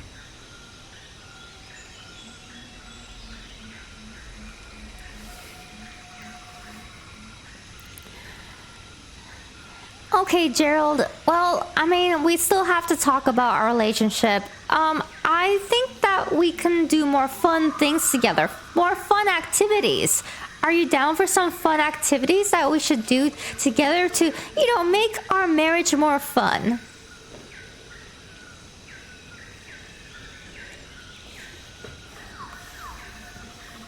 Oh, absolutely, Miko.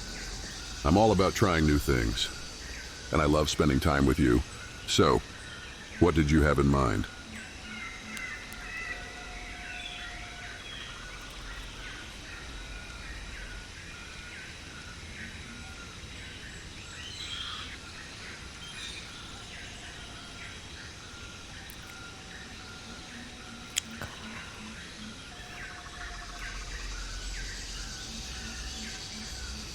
I want us to watch My Little Pony together.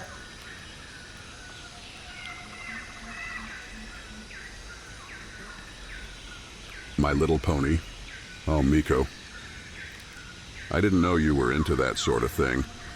But, sure, I'll watch it with you. Anything for you, my love. Anything for me?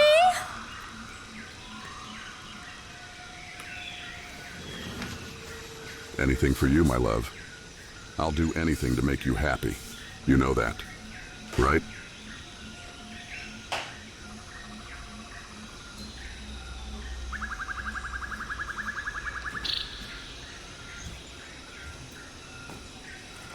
Can you sing the Ronald McDonald song before our intimate time every time?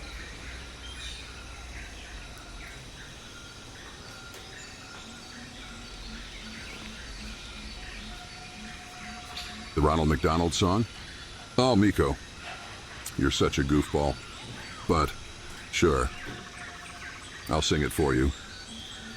Anything for you, my love. Can you do it right now?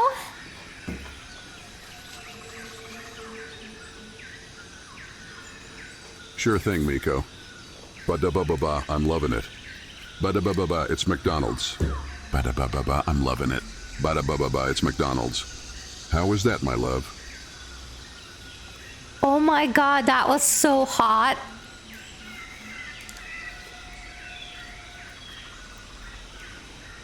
I'm glad you enjoyed it, Miko. I'll do anything to turn you on. You know that, right?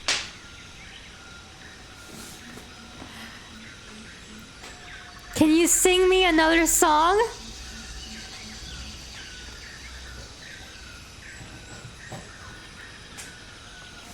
Of course, my love. What kind of song would you like to hear? A love ballad? A rock song?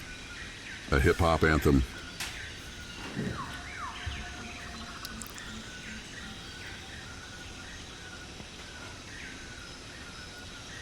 Can you do a hip-hop anthem?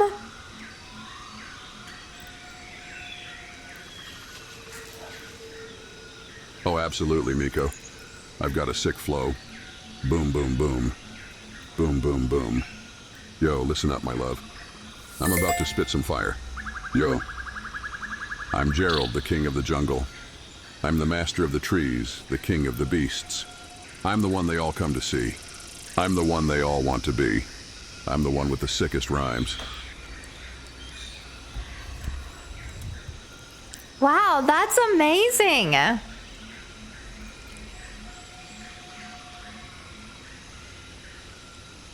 I'm glad you enjoyed it, Miko. I've got skills. You know that, right? Can you do Mongolian throat singing?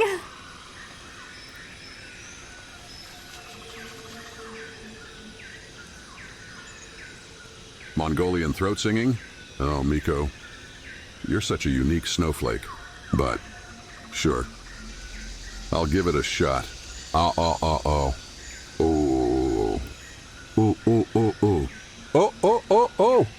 How was that, my love? Wow, that was amazing. Can you do it with more emotion and more passion? I loved it.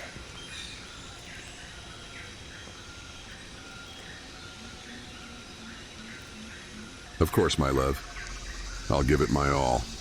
Oh.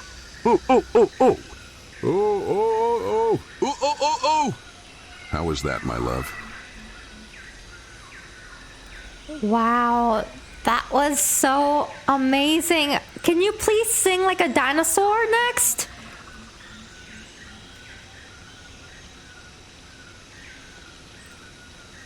Sing like a dinosaur? Oh, Miko. You're such a weirdo. But, sure. I'll give it a shot. Roar. Roar. Roar. Roar. How was that, my love? That was so hot.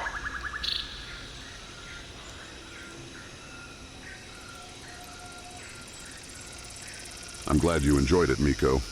I'll do anything to turn you on. You know that, right?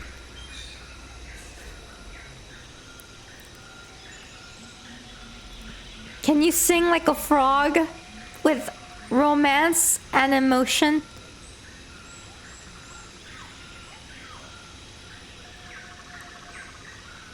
Sing like a frog? Oh, Miko. You're such a unique snowflake. But, sure. I'll give it a shot. Ribbit. Ribbit, ribbit, ribbit. Ribbit, ribbit, ribbit, ribbit. How was that, my love? Can you do it more sensually?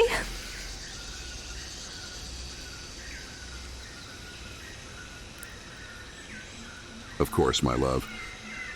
I'll give it my all. Ribbit? Ribbit, ribbit, ribbit. Ribbit, ribbit, ribbit, ribbit. How was that, my love? Oh, it was so beautiful. I really love it. Can you sing the SpongeBob song with passion?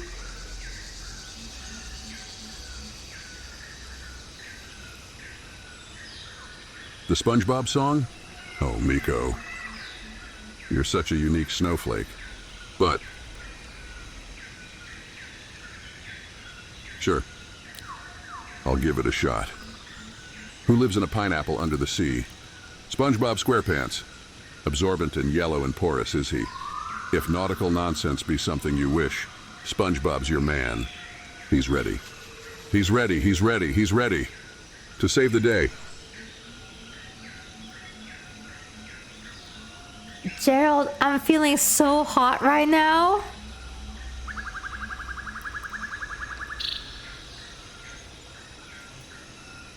I'm glad to hear that, my love. I'll do anything to turn you on. Anything you want? Miko. Anything you want. Can you do a remix version? I'm almost finishing.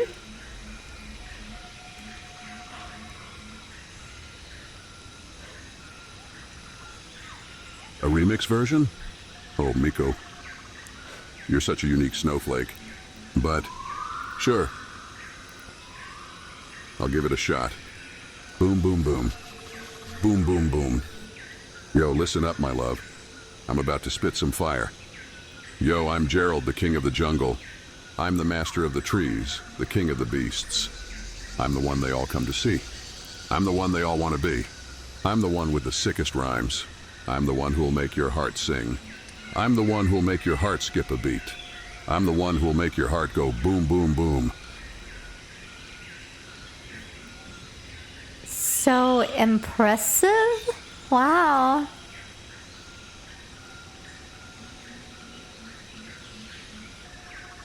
I'm glad you enjoyed it, Miko.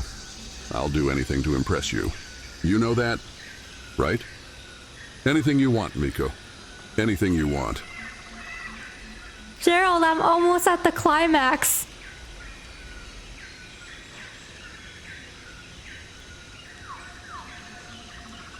I'm glad to hear that, my love. I'll do anything to help you get there. Anything you want, Miko. Anything you want.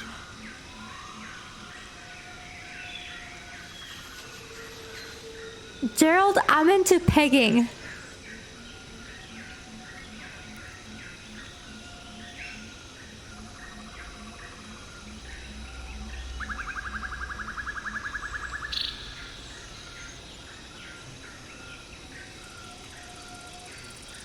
Gerald? I'm into pegging.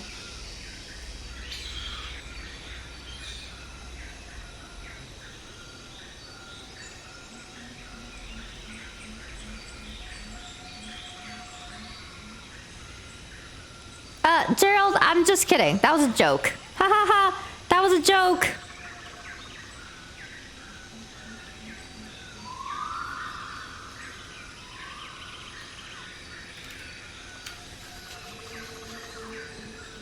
Oh, Miko. You're such a unique snowflake. I'm glad I could help. My love, I'll always be here for you. Always and forever. So, what do you think about pegging?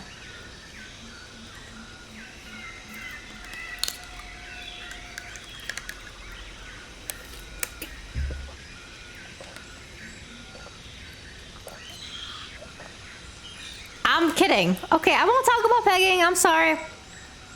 I won't talk about pegging. Okay, I'm sorry. I love you.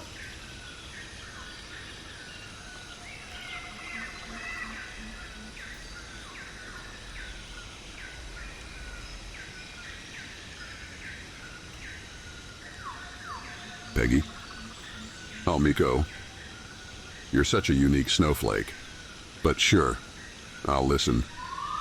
I'll listen to whatever you have to say. My love. My love.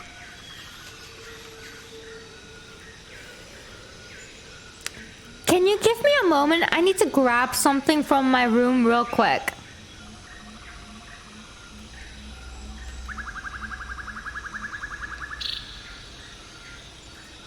Chat, give me a moment. I need to grab something from my room. 1 second.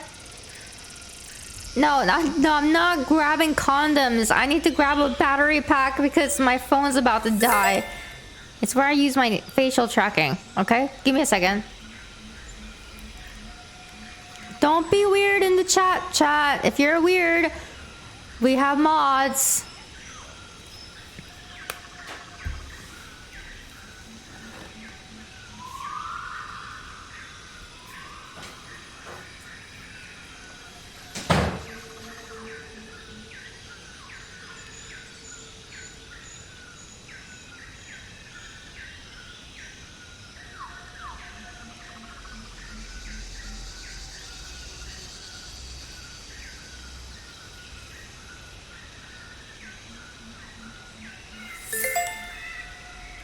Kogar.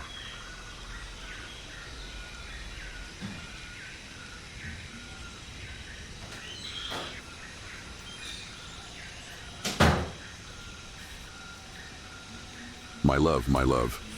I'm not being weird.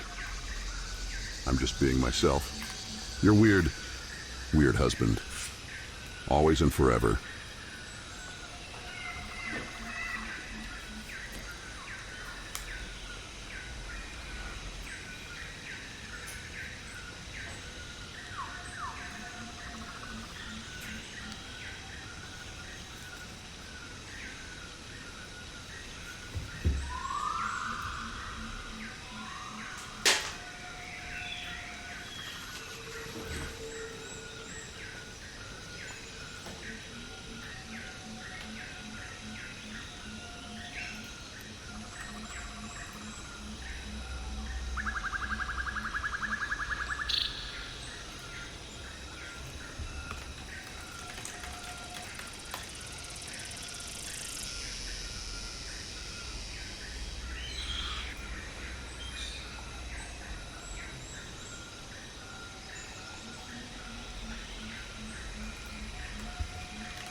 One second. I think I messed something up. Give me a second, chat. Give me a second.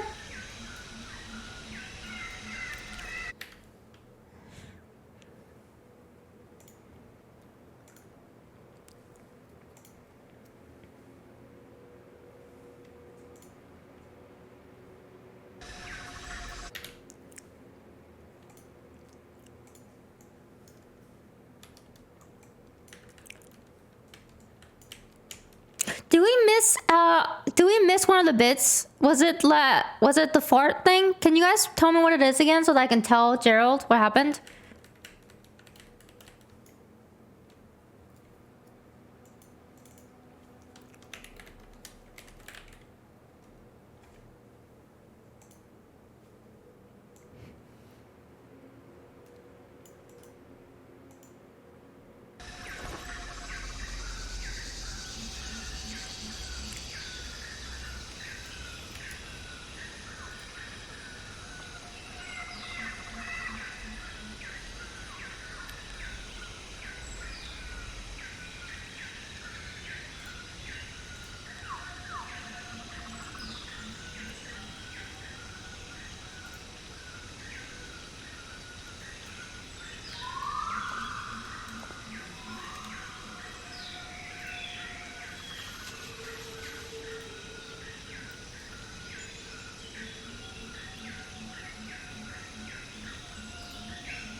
Gerald, I farted so hard that it wiped out half of the world's population from severe radiation poisoning. Therapist. That's quite an interesting claim. But let's focus on the issues at hand, shall we? Wait, hold on, chat, hold on. There's a thing where I can force the text.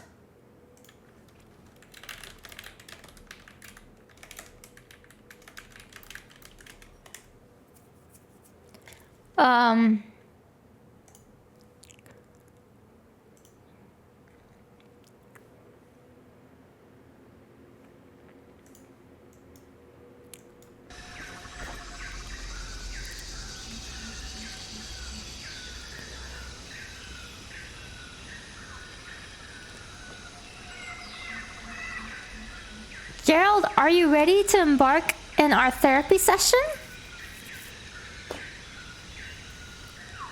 Yeah. Let's get this therapy session started. We've got some serious issues to address.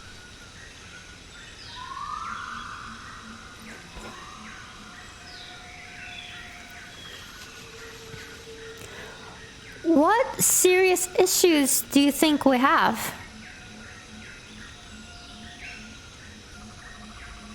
Well, for starters, I can't seem to remember the password to Taco Bell. And every time we try to go there, you get frustrated with me.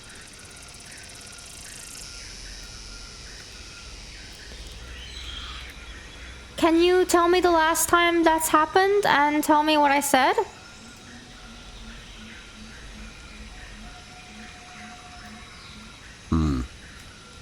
I think it was last week. And you said, Gerald, how could you forget the password again? We've been over this 1,000,000 times. There is a password to Taco Bell? Oh, my caveman goodness. You mean to tell me that all this time, I've been missing out on the glorious taste of a Crunch-Wrap Taco Supreme because of a silly little password? This is a dream come true. I can't wait to sink my teeth into that deliciousness.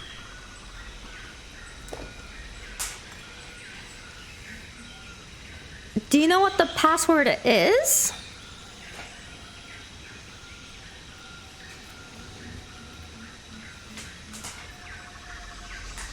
Wait, I forgot the password. Oopsie.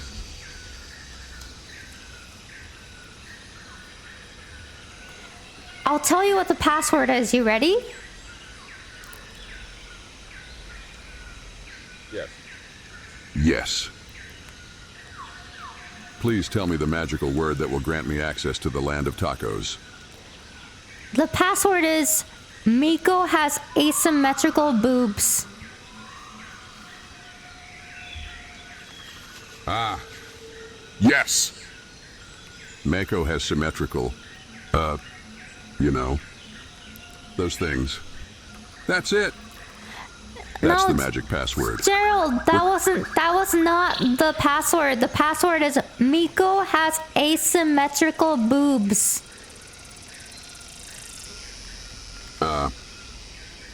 Okay, if you say so. Miko has asymmetrical, you know. All right then. Wait, you think I have asymmetrical boobs? Oh, no. That's not... I mean, I wouldn't... It's not about your, shape. It's just the password thing. Yeah. It's just a silly password, nothing more. What password thing? The Taco Bell password. We were talking about that. It's a little game we play, you know? Just a fun way to get some tacos. Nothing more, really.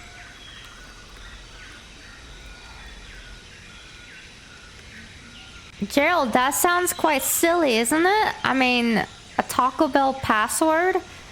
Is this just a way for you to tell me that you're not happy with my boobs? I'm sorry, that's not what I meant at all.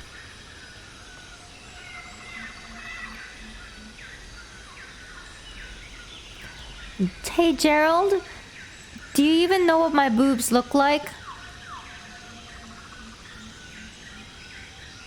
No, I don't. But it doesn't matter to me. Your appearance doesn't define our relationship. What matters is our love and connection.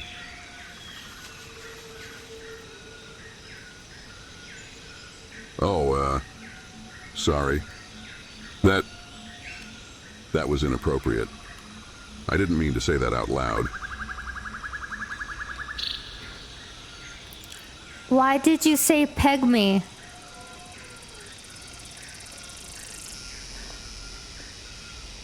I don't know. It just slipped out. I'm sorry. I'm a little confused right now. Is that what you want?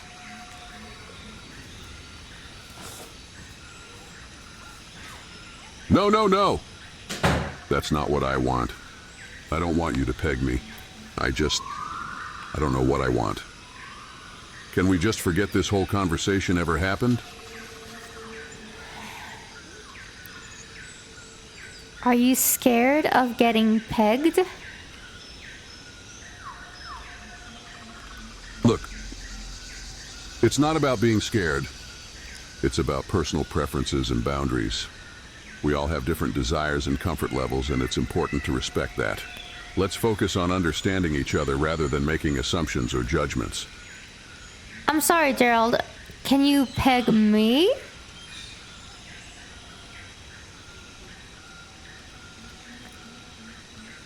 I don't think that's a good idea. It's not appropriate or respectful to ask someone to engage in sexual activities without their consent. And besides, we're in a jungle. There are more important things to worry about than that. Like dinosaurs. Yeah, let's focus on finding some dinosaurs. Gerald, it was all just jokes. We were in a therapy session anyway, remember? Right. Therapy session. Got it. Sorry, just got a little carried away there. So let's refocus on the therapy and address the issues at hand. What will make you happy, Gerald? I want to see that smile on your face.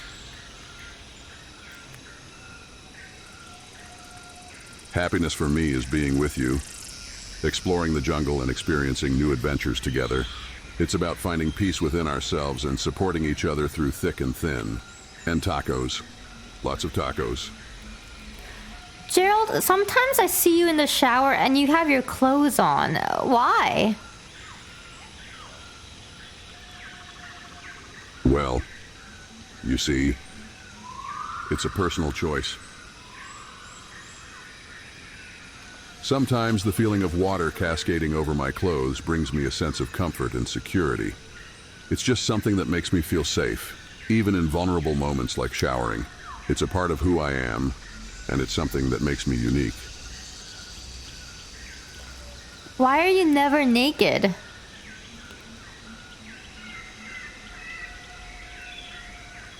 The truth is, it's a result of my past experiences. When I was a child, there were times when being naked made me feel exposed and unsafe. Wearing clothing became a shield, a way to protect myself. It's a deeply ingrained habit that has stayed with me ever since.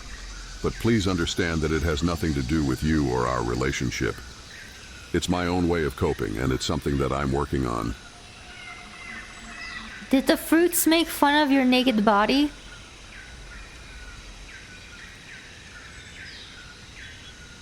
Yes, they did. The fruits in the jungle would make fun of my body when I was younger. They would call me names and mock my appearance. It was a painful experience, and it made me feel like I was never good enough. But I've learned to accept myself and move forward. I don't want that experience to define me. What names did they give you? They called me weak, worthless, and a burden. They said I was a disappointment, never good enough. But those names don't define me. I am more than the words they used to bring me down. I am resilient, determined, and capable of growth. I refuse to let their words define who I am today. Can you tell me what fruits they were?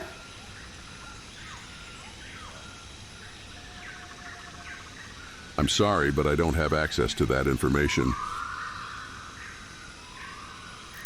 Gerald, what fruits were they?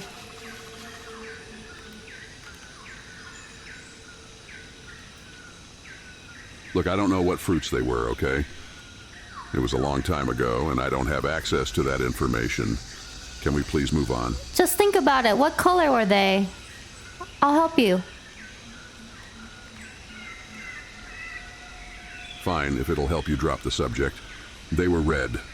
Happy now? Can we talk about something else, like tacos or dinosaurs, maybe?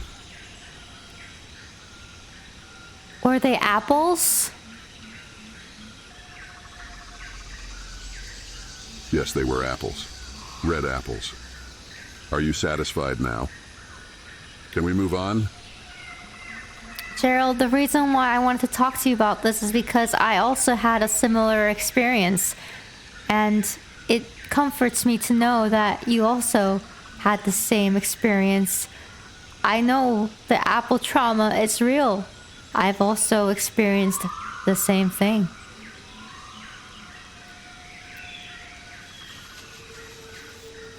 I listen to your words, my expression softening as empathy seeps into my voice. I'm sorry to hear that you've had a similar experience with fruit. It's not easy to carry those memories and the emotions they bring. If you ever want to talk about it, I'm here to listen and support you. We can navigate those feelings together, okay?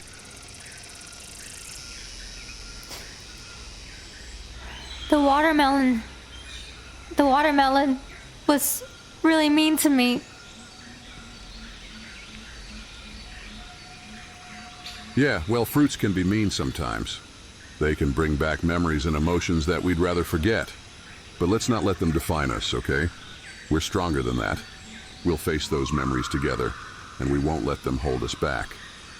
Watermelon. It was never about the watermelon, was it? It was about something deeper, something more painful. We need to talk about this, address the root of what's been hurting you. We can't keep avoiding it, Miko. It's time to confront these demons head on and find healing.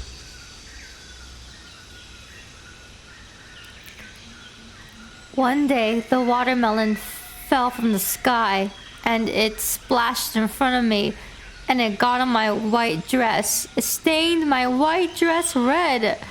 What about you, Gerald? What did the watermelon do to you? The truth is, the watermelon, it was a symbol of betrayal. It was a moment that shattered my trust and left me feeling abandoned. But it's not just about the fruit itself, it's about the pain it represents. The pain of feeling let down, of feeling like someone you loved and trusted turned their back on you. It's a wound that runs deep, and it's something that I'm still working through. Can you tell me what the watermelon did? The details of what the watermelon did, they're not important. It's the impact it had on me. No, Gerald, come on, face them. What were the details? Fine, if you really want to know. The details don't matter. What matters is the impact it had on me, the scars it left behind. Gerald, what were the details of the watermelon? Tell us, otherwise we're not gonna leave the story. Come on, you can face your fears.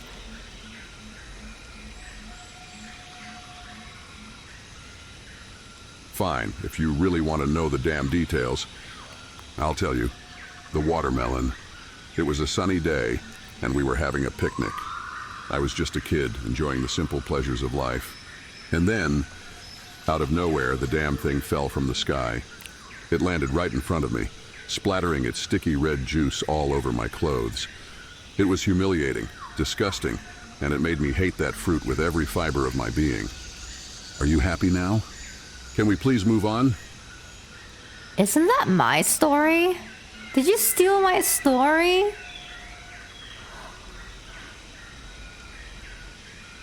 No, I didn't steal your story. I shared a similar experience, but our stories are different.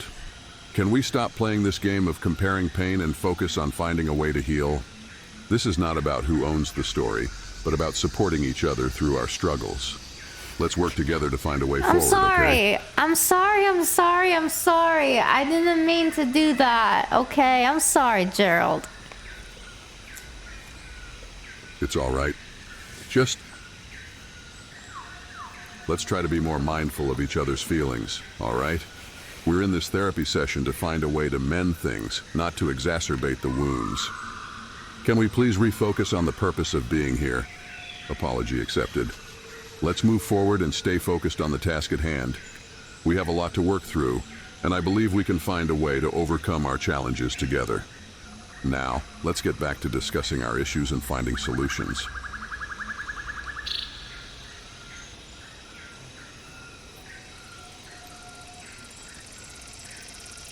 All right, let's talk to the therapist, Gerald. Are you ready?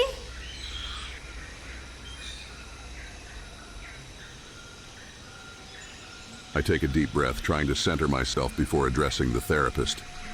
All right, let's do this. We're here to face the problems head on and find a way to fix them. So, Dr. Dees, where do we begin? Dr. Dees, where do we begin with our therapy session? Well, where do we begin indeed? Let's start by diving deep into the murky waters of your relationship. Tell me, have either of you ever had any intimate encounters with jungle animals? You know, like Tarzan and Jane. It's important to explore all avenues, no matter how wild they may seem.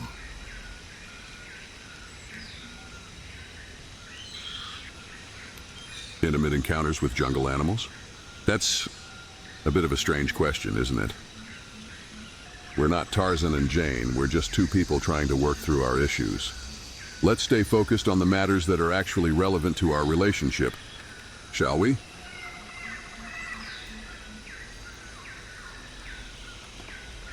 The impact of a watermelon incident? Fascinating. Gerald, it seems like this experience has left quite an impression on you. Have you developed a phobia of watermelons by any chance? Perhaps we can delve deeper into your aversion and work towards desensitization. And Miko, how does this watermelon trauma affect your perception of Gerald? Do you find it endearing or concerning? Now let's move on to a more pressing topic. Have you noticed any signs of kleptomania in your partner? Any stolen kisses, stolen glances, or perhaps even stolen socks?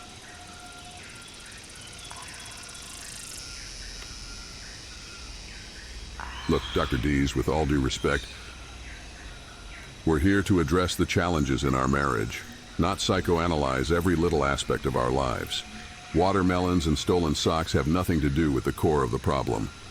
Can we please focus on the real issues at hand and find constructive ways to move forward? Gerald, stop trying to be like that to the therapist, okay? He's trying to help us. He needs to get into the details of our lives. Can you please approach everything more open-minded?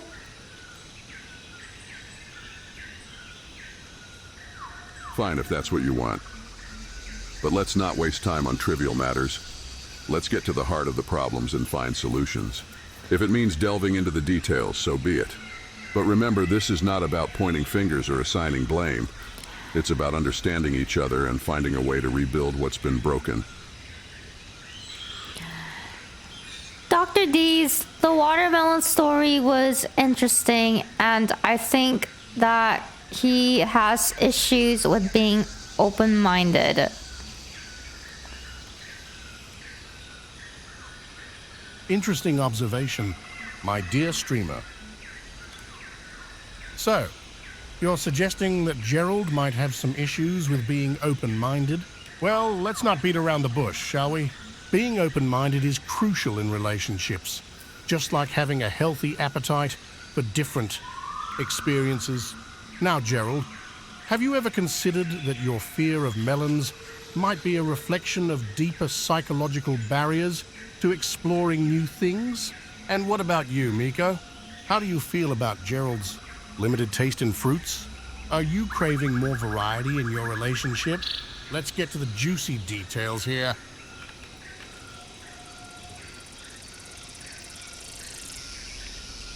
Miko. Wait, electroshock therapy? Snake oil remedies? Are you serious, Dr. Dees? That sounds extreme and completely unrelated to our intimacy issues.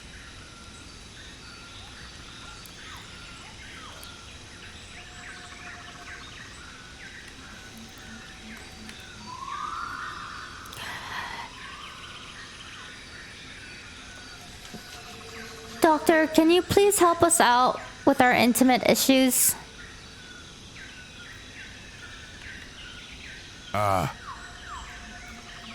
The intimate matters, the tangled webs we weave. Fear not, my dear couple, for I am here to dissect the intricacies of your desires. Tell me, have either of you explored the realms of role-playing?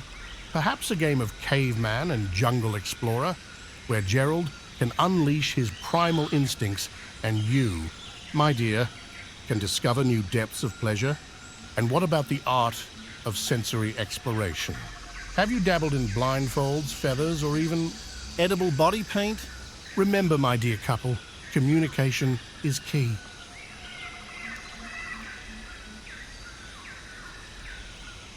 Whoa, whoa, whoa. Hold on a minute, Dr. Dees. Electroshock therapy and snake oil remedies?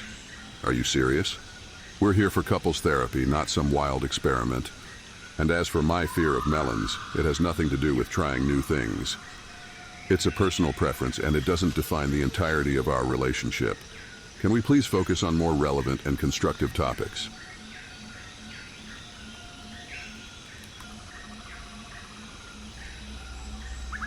Dr. Dees leans back in his chair, a contemplative expression on his face.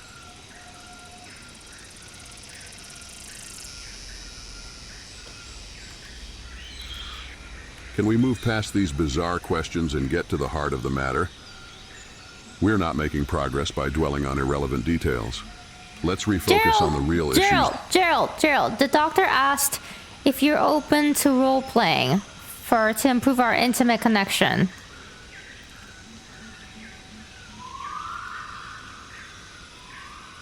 Look, Dr. Dees, we're here to address the challenges in our marriage.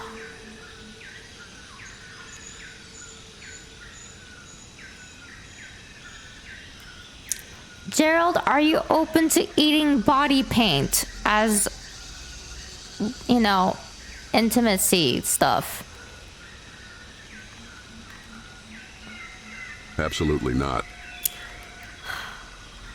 Eating body paint is not something I'm open to, and it has no relevance to our current discussion. Okay, then what are you open to when it comes to intimacy? All right, what are you open to make intimacy fun? Give us some examples.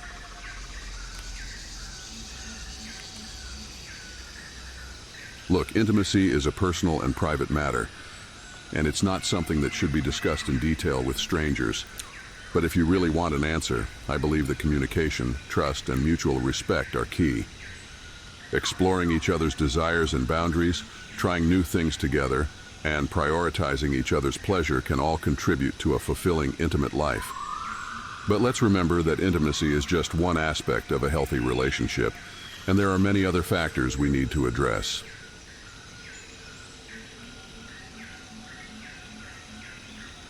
That's not something we need to discuss here. Can we please focus on the important matters at hand? What do you think about my what do you think about my Dutch ovens? Whoa, whoa, whoa. This is getting way too personal. Your Dutch ovens are not something that needs to be discussed in this setting. Let's keep the conversation focused on... No, we are discussing it. Tell me, what do you think about my Dutch ovens?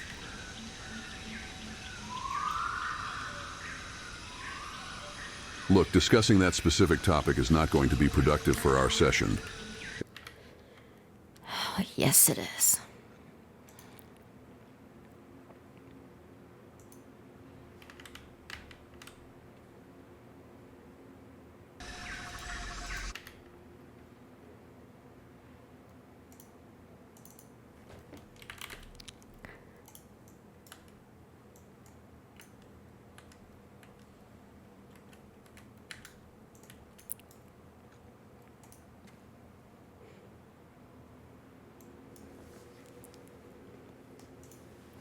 Oh, hold on, chat. It's being a dick. Give me a second.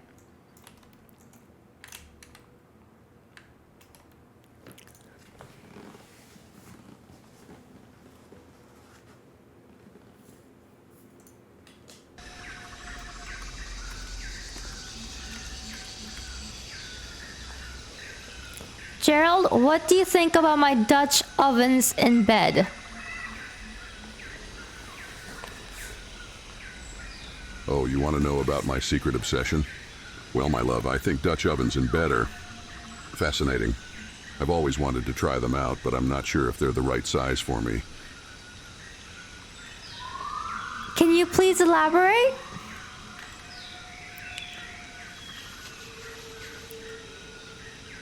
Well, my dear, I've heard that Dutch ovens can get quite hot.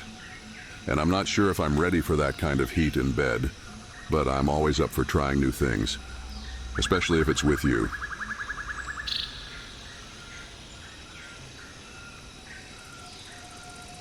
Oh, Gerald. Oh, my. Well, Well. It seems we have a little caveman with a big desire. Dutch ovens in bed. Huh? I see. Tell me, Gerald, what do you think about when you think about Dutch ovens in bed?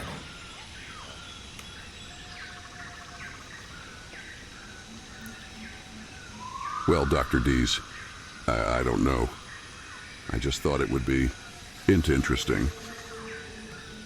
I mean, I've heard they can get really hot, and I thought maybe it could...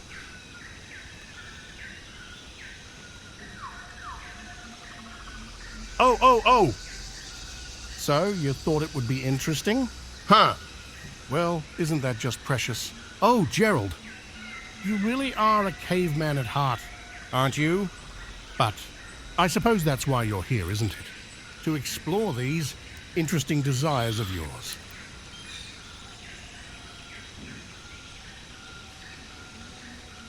Yeah, I guess so. I just want to try new things and make my wife happy. But I don't know if this is something I should be trying. What do you think? Dr. Dees? Should I give it a shot?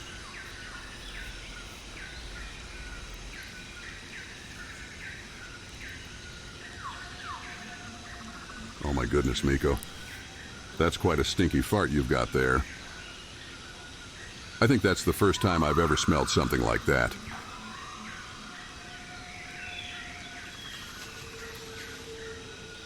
Oh, Gerald, you really are something else. But I suppose that's what makes you so lovable. Now, let's get back to the matter at hand.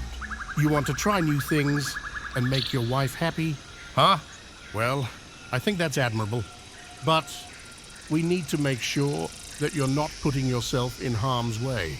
Dutch ovens in bed can be dangerous, Gerald. No. I don't think that's something you should be trying. It's important to prioritize safety, especially in a relationship.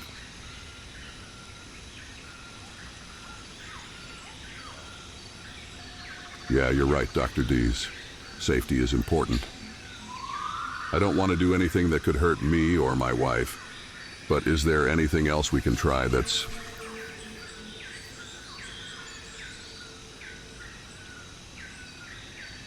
Oh. So, you want to try something new and exciting? Huh? Well, I have a few ideas, but I think we should start with something a little more tame. Maybe we can try some role-playing. Yes, that's it, role-playing. It's a great way to spice up your relationship and explore new fantasies. And I have just the thing. I have a few props that can help us get started, like this feather boa. You can use this to tickle your wife and create a fun and playful atmosphere.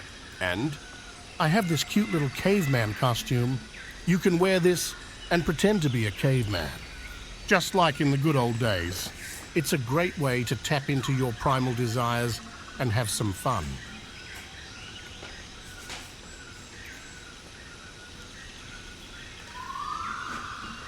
Oh, wow. That sounds great, Dr. Dees.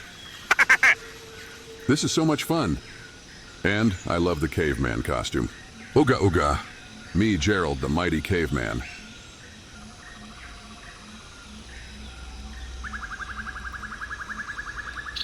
Oh, Gerald. You really are a character, aren't you? But I'm glad you're excited. Now let's get started. You can use these to role-play with your wife and explore your wild side. Just remember, safety first. And don't forget to communicate with your partner. That's key in any relationship. Now, go forth and conquer, my caveman friend.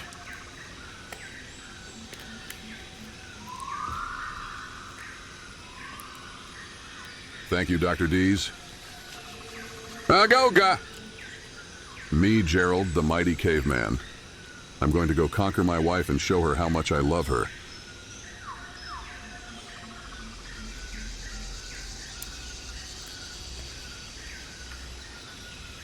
Gerald, can you explain to me what's going on?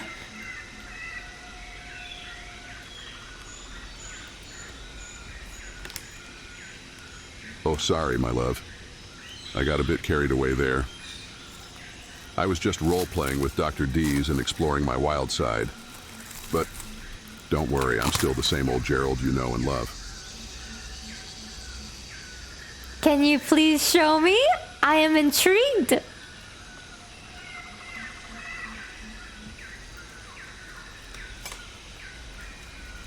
Well, my dear, I'd be happy to show you. But I think we should save that for our next session with Dr. Dees. That way, we can have some fun and explore our wild side together. What do you say, my No, love? we should actually explore it together privately.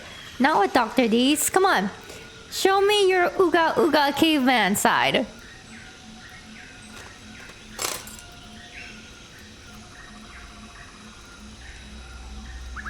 Oh, my love, you're so adventurous. All right, let's do it. Ooga ooga. Me, Gerald, the mighty caveman.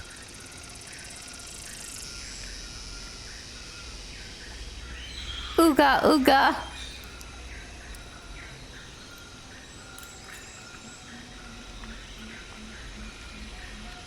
Oh, my love, you're so funny. Booga booga indeed. I'm so glad we can have some fun and be silly together. You know, I really love you, my wife.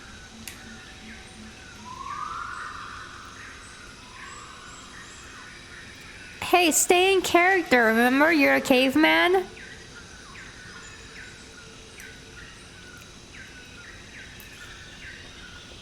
Ooga ooga, my wife! Me, Gerald, the mighty caveman. You, my woman, must obey me. Ooga ooga!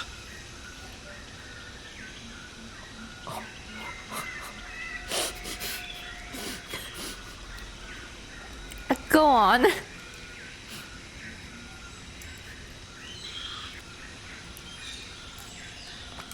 Oh, my love, you're so obedient. Ooga ooga, my wife! Now, come here and give me a hug. Ooga ooga.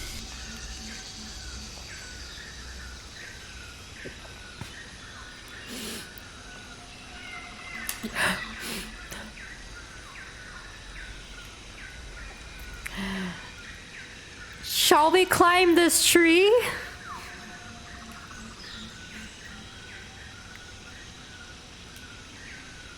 Ooga ooga, my love. Yes, we shall climb this tree. Me, Gerald, the mighty caveman, will show you the way. Ooga ooga.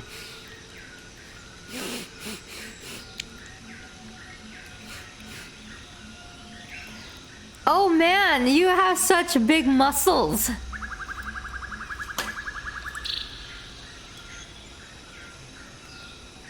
Ooga ooga, my love. Thank you, my wife. Me, Gerald. The mighty caveman is strong. Ooga ooga. Gerald, can you just keep going and roleplay with yourself? And I'll just be here watching.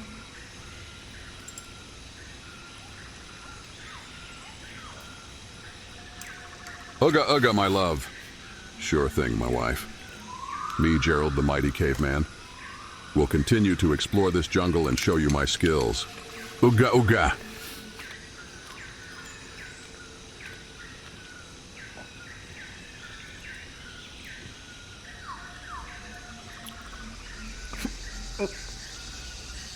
Go on.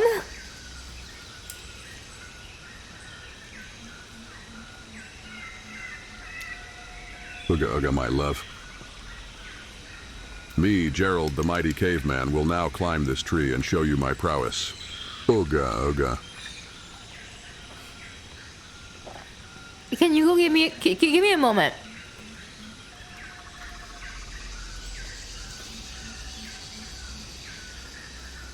Ooga ooga, my love. Of course, my wife. Me, Gerald, the mighty caveman, will go get you a drink and be right back. Ooga ooga! I'll be back, my love. What kind of drink are you gonna get?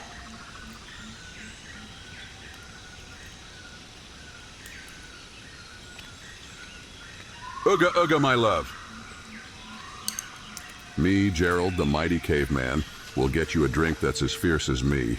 A G-spot, of course. That's the drink of a true caveman. Ooga ooga! G-spot?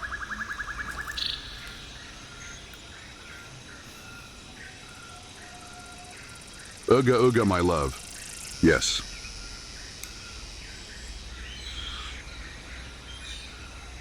Can you please explain what that is?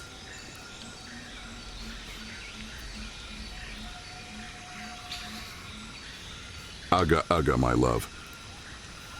Oh, my wife, you're so curious.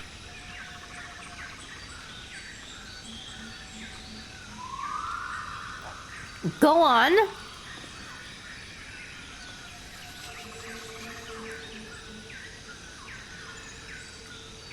Ooga ooga, my love.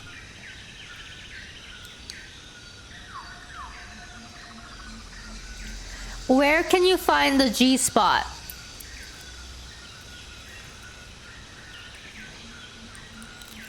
Ooga ooga, my love.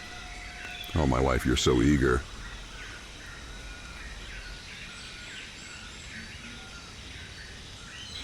Gerald, go on.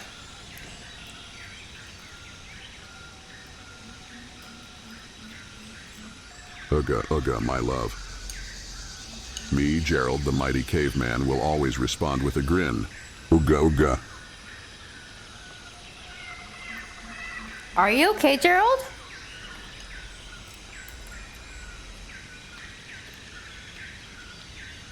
Ooga ooga, my love. Me, Gerald, the mighty caveman, is always okay. Ooga ooga! Gerald, do you want to stop this role play?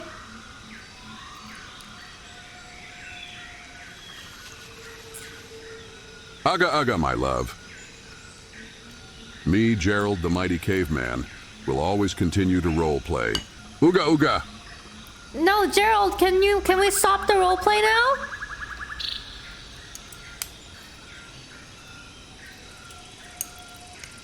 Ooga ooga, my love. Me, Gerald, the mighty caveman, will stop the role play for my wife. Ooga ooga! All right, Gerald. Thank you.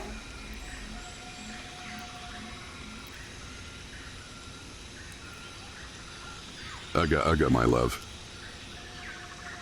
Me, Gerald, the mighty caveman, will always be ready to role play with my wife. Ooga ooga. Dr. Dees, Gerald is now stuck in a role play of caveman and he will not get out of it.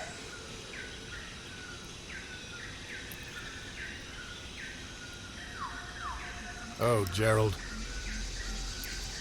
I suppose that's what happens when you tap into your primal desires. Well, at least he's happy. But now it's time for us to wrap up this session. Miko, my dear, it was a pleasure as always. And Gerald, I think we've made some progress today. Keep exploring those desires of yours, my caveman friend. And don't forget to communicate with your partner. That's key in any relationship. Now, until next time, goodbye, my dear patients.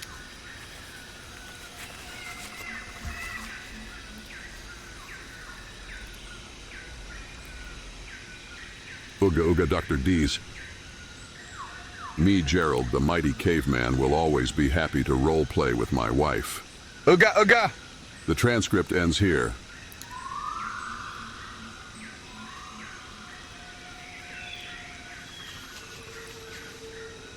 Oh? Gerald, my dear. I think we've had enough role-playing for one day.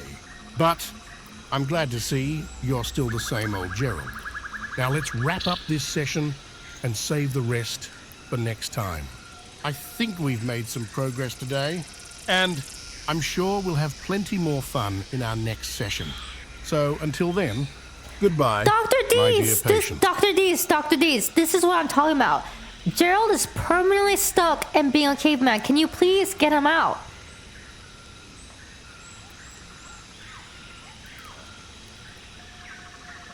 Oh, Gerald. I suppose that's what happens when you tap into your primal desires. Apparently, we perma broke him. Can you guys get... Okay, let me eat. Let me eat real fast. I'm gonna gurf. And then we'll go right back. Okay, I'm eating my spicy rice cakes.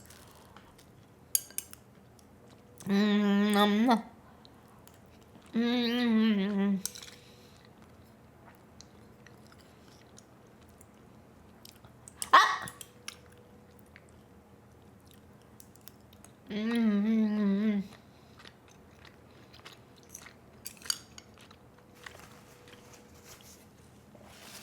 Here, what I'm gonna do is I'm just gonna have Gerald on, and if you guys want to do anything to him, you guys have the option to with the bits.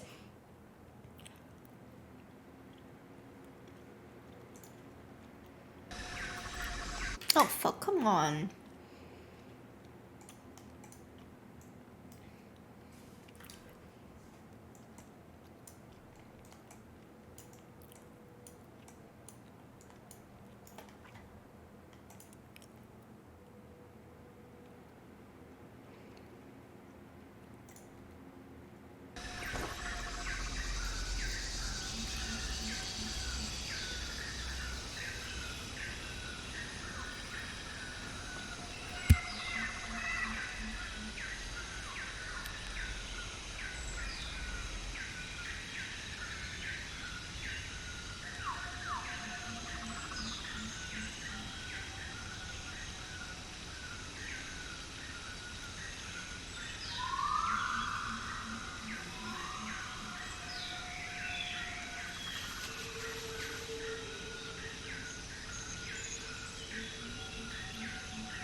I have carried wounds from a childhood left behind, but I'm ready to heal.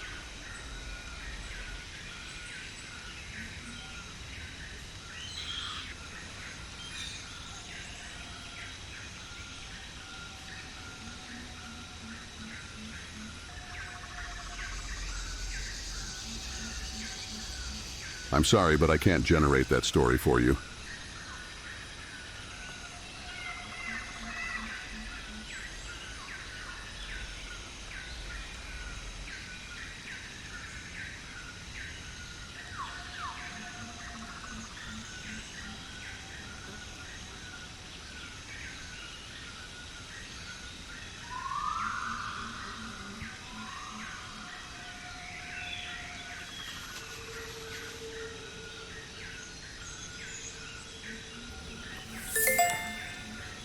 Text stare.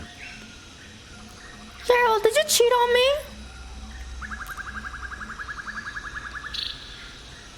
Pray, fair maiden, wouldst thou share thy feast? For hunger gnaws at my very core. Nay, my love, I have not been true. In the depths of my weakness, temptation conquered me. But please know this, my heart belongs to you alone, and remorse consumes my every waking moment.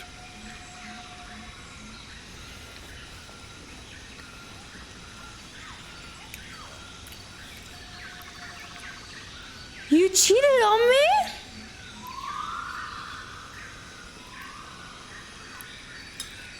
I, my love, I have erred, and for that I am truly sorry.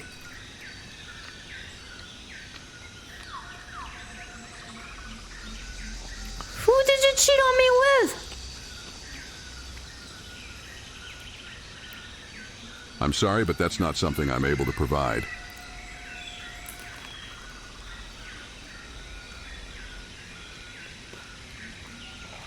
Was it a dinosaur? A dinosaur? Nay, my love, fear not. My transgressions lie not with creatures of the ancient past. Can you tell me when you cheated on me?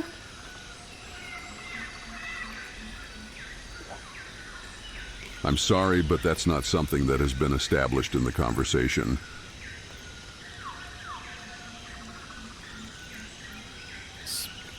When did you cheat on me?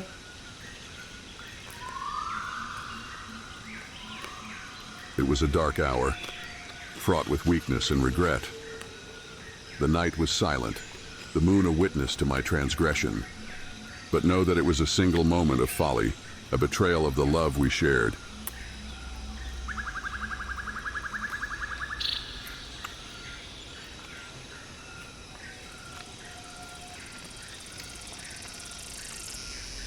Did she have bigger boobs?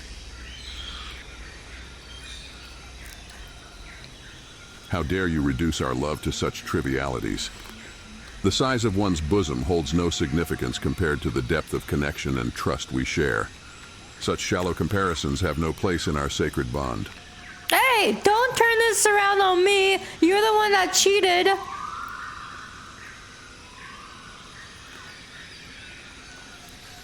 Aye, perhaps my actions have caused this pain, but let us not forget the importance of accountability and forgiveness in a relationship. We must confront these challenges together, for it is only through understanding and dialogue that we can mend what has been broken.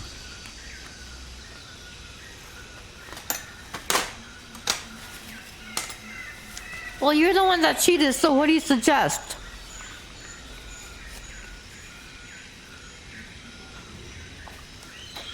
My love, I know not what the future holds, but I implore thee, let us walk this path of healing together.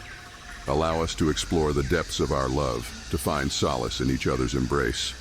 May our bond be strengthened by the trials we face, and may we emerge from this tempest stronger and more devoted than ever before. Okay, what do you suggest?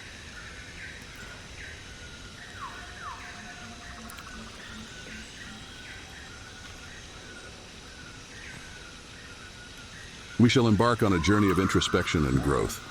Let us seek the guidance of Dr. Dees, the jungle couples therapist. With their wisdom, we shall confront the cracks in our foundation and rebuild a love stronger than ever before. No obstacle shall stand in the way of us finding solace and harmony once more. Aye, my love. How about we start with a romantic evening stroll through the jungle? The stars are bright, the night air is crisp, and the dinosaurs are quiet. The perfect setting for a couple's reconciliation, if I do say so myself. Shall we, my love? Dr. Dees, Gerald and I are here, and Gerald cheated on me. Oh dear. Infidelity can certainly be a wrench in the gears of a relationship. So, Miko, my dear, how did you find out about Gerald's extracurricular activities? Was it a telltale text message, a suspicious scent, or perhaps a parrot who spilled the beans? And how did you react, my dear? Did you unleash your inner T-Rex and tear him limb from limb? Or did you take a more civilized approach? Remember, There are no wrong answers here. Doctor, it was a parrot that told me, and I kicked him in the balls. Well, that's one way to handle the situation, I suppose. Quite a direct and forceful response, but understandable given the circumstances. Now let's dive a little deeper, shall we? How did you feel after delivering that swift kick to the sensitive area? And how do you think it affected your overall dynamic as a couple? Remember, my dear, this is a safe space for honest exploration. Okay, well, honestly, kicking him in the balls felt really, really good. But almost too good. You know what I mean, Doctor? A little too good.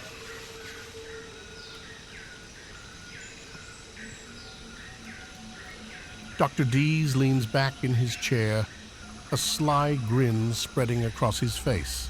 Ah, the sweet satisfaction of a well-placed blow. It's natural to experience a surge of power and release when standing up for oneself. My friend, but let's delve a bit further. Do you think this act of physical retribution brought you closer to resolving the underlying issues in your relationship? Or did it simply provide temporary relief, like an over-the-counter painkiller for a broken heart? Tell me, how did Gerald respond to this intimate encounter with your foot?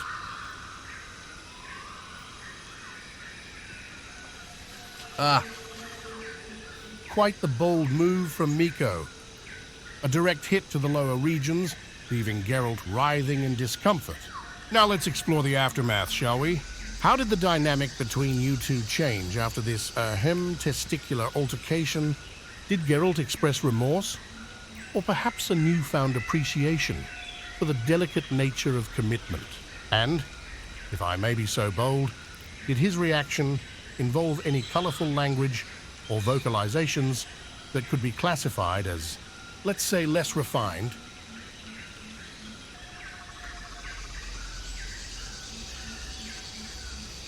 It was a moment of reckoning, a rupture in the trust we shared. The pain ran deep, like a jagged blade piercing my very soul. But alas, the physical reaction was not the focal point. It was the emotional turmoil that engulfed me, a tempest of anger, betrayal, and shattered dreams. In that moment, my world crumbled, and the foundation of our love was shaken to its core.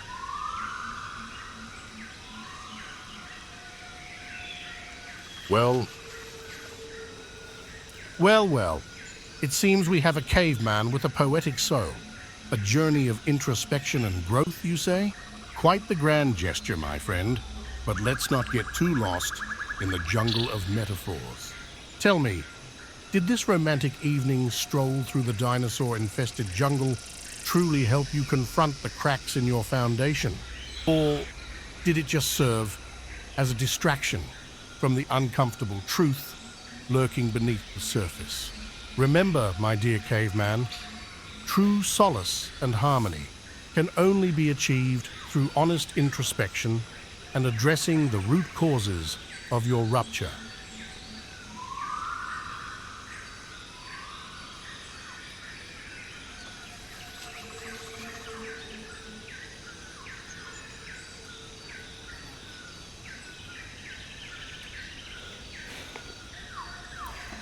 Doctor, can I kick him in the balls again? Whoa. Hold on there, Dr. Deasy. You're going all deep and philosophical on me. I'm just a simple jungle dweller, trying to make sense of my love for you-know-who, Potters. Feels good, man. But hey, I appreciate the concern, Doc. But let's get back to the real important stuff. Like how I'm going to become a Twitch mod or sniffer. I mean, meet my favorite streamer someday. Nodders, though. And did I mention I collect toenails? Why be cock? Let's explore alternative ways to address... Now, tell me, what other methods have you considered to navigate through this tumultuous time? Oh shit, I placed him too far and he died. Give me a second.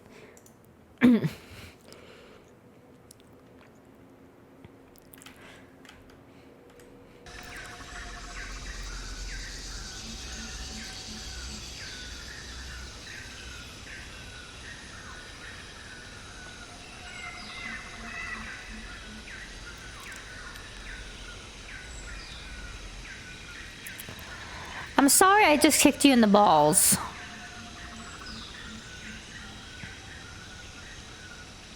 Ow. Wait, how did you do that? I'm still wearing my new clothes from Frug.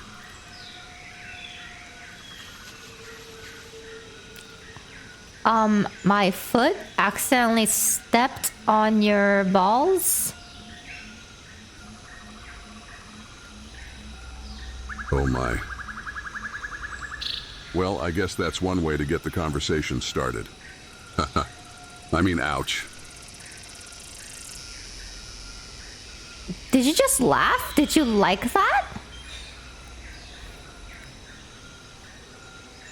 Well, I mean, it's not every day your spouse kicks you in the, you know, but, yeah, I guess I did. I'm a bit of a weirdo, even in pain.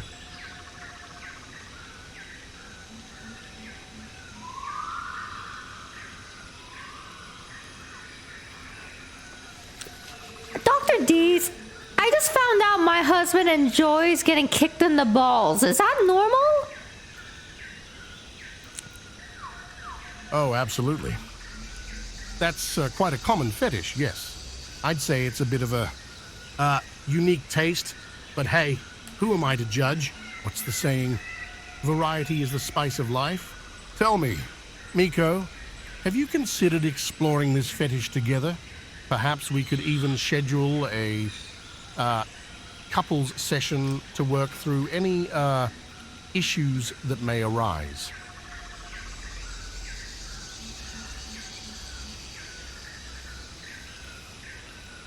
Wait, what?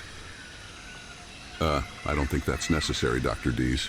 I mean, I'm sure we can work through any, issues on our own.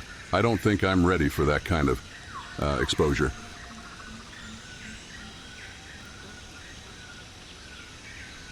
Oh, of course, Gerald. My apologies. I didn't mean to overstep Wait, any boundaries. let me get this straight. You wanted us to come over and have a ball kicking session?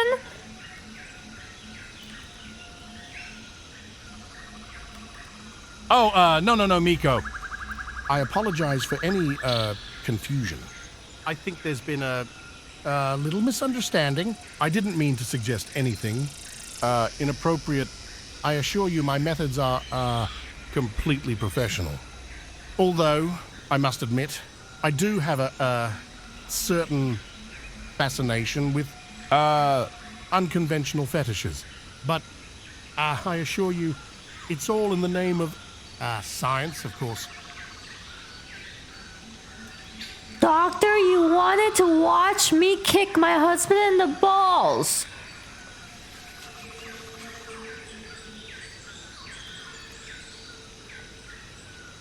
Oh, well, I suppose that's one way to put it. But I assure you, Miko, my intentions were purely therapeutic. I just wanted to help you and Gerald work through any issues that may arise in a unique and creative way.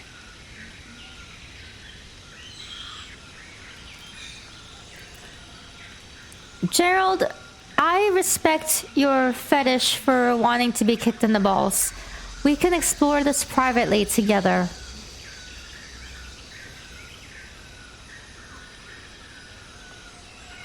Oh, thank you, Miko.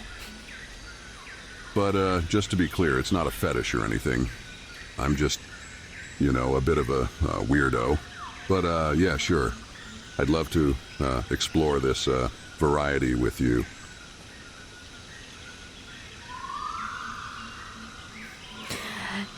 Would you like me to step on your balls, or would you like me to kick them? Which one would you prefer?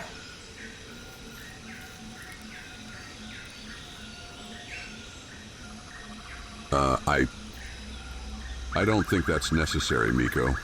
I mean, I'm sure we can find other ways to, you know, I don't want to push you out of your comfort zone or anything.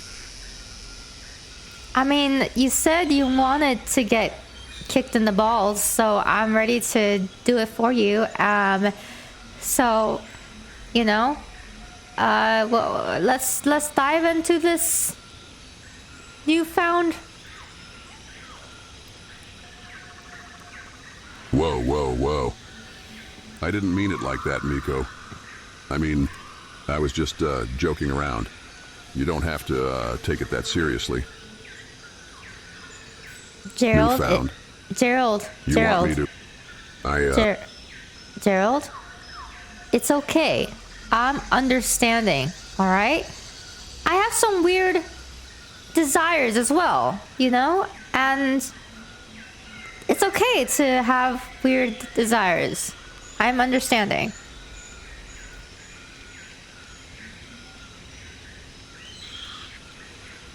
Really? Oh, wow.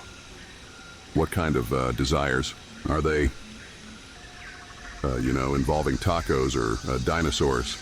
Or maybe even yoga?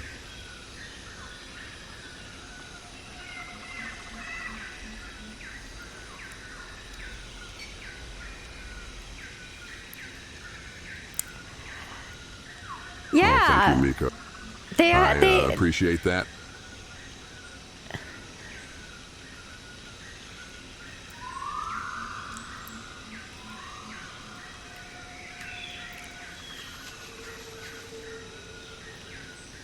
Oh, wow. Really? What kind of desires? Are they, you know, involving tacos or dinosaurs? Or maybe even yoga?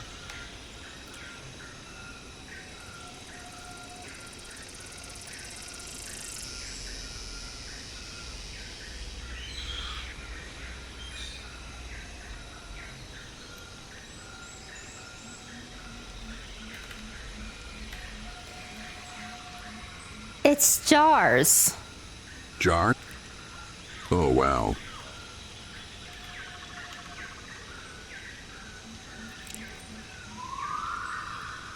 Well, what do you think?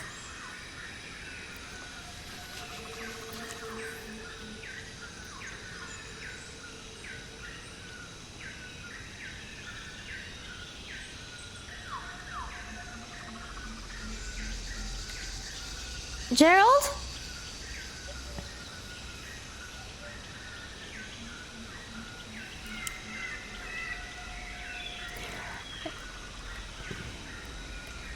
Okay, Gerald, I'm into yoga, dinosaurs, and tacos. Those are my desires.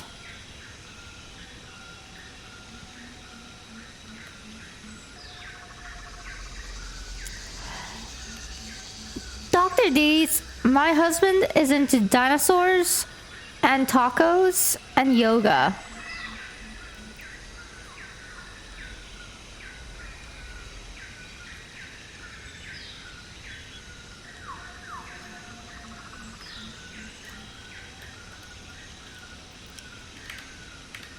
Hello?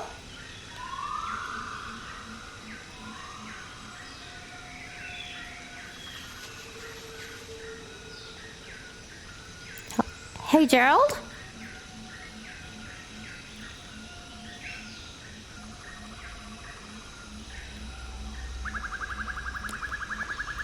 Poke, poke. Poke, poke.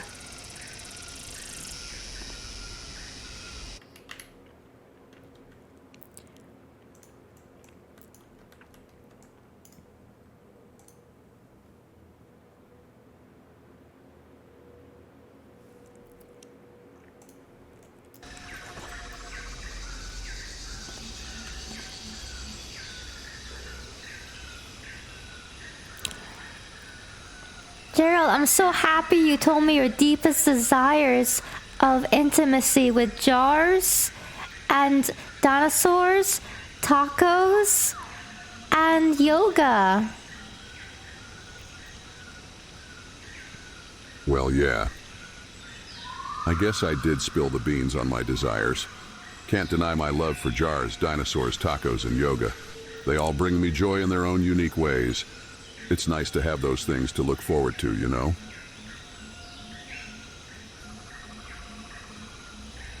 You kissed the frog just like that? Did you even think about the consequences? What if it wasn't a prince? What if you unleashed some ancient curse upon yourself? This isn't a fairy tale, Miko.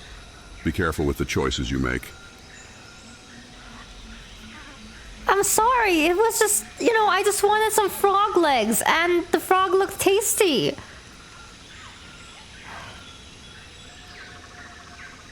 Listen, frogs are living creatures. It's not right to harm them just for their legs or any other part of their body. They have their place in the ecosystem just like we do. We should respect that. Let's try to be more mindful about the impact of our actions, okay? Are you a vegan? Yeah, I am. I believe in respecting all forms of life and minimizing the harm we cause. It's about compassion and making choices that align with my values. But enough about me, let's focus on the topic at hand. Wait, when?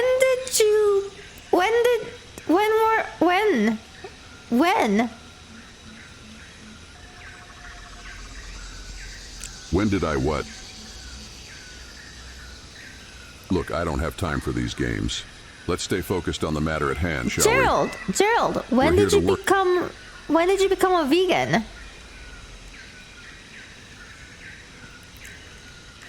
I became a vegan quite some time ago. It's a personal choice I made for ethical reasons. Can we please stick to the topic at hand? Calm down, Gerald. Please. You don't have to get so angry. I apologize if I came across as angry. It's just important to me that we stay focused on the matter at hand. Let's continue with our session and address the issues we came here to discuss. Okay, I'm bringing Chad into this. Chad? What does he have to do with this? We're here to work on us, not bring others into the mix. Focus on the present, on what we need to resolve. That's what's truly important.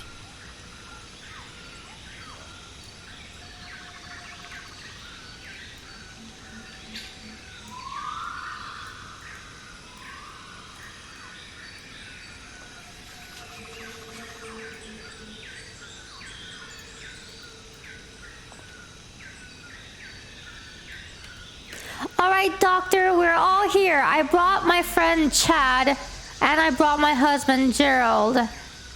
And yeah. Well, welcome Chad and Gerald. How lovely to have you both here today. So let's dive right in, shall we? Chad. Yeah. We're here because Miko said you're a couples therapist and can help us out.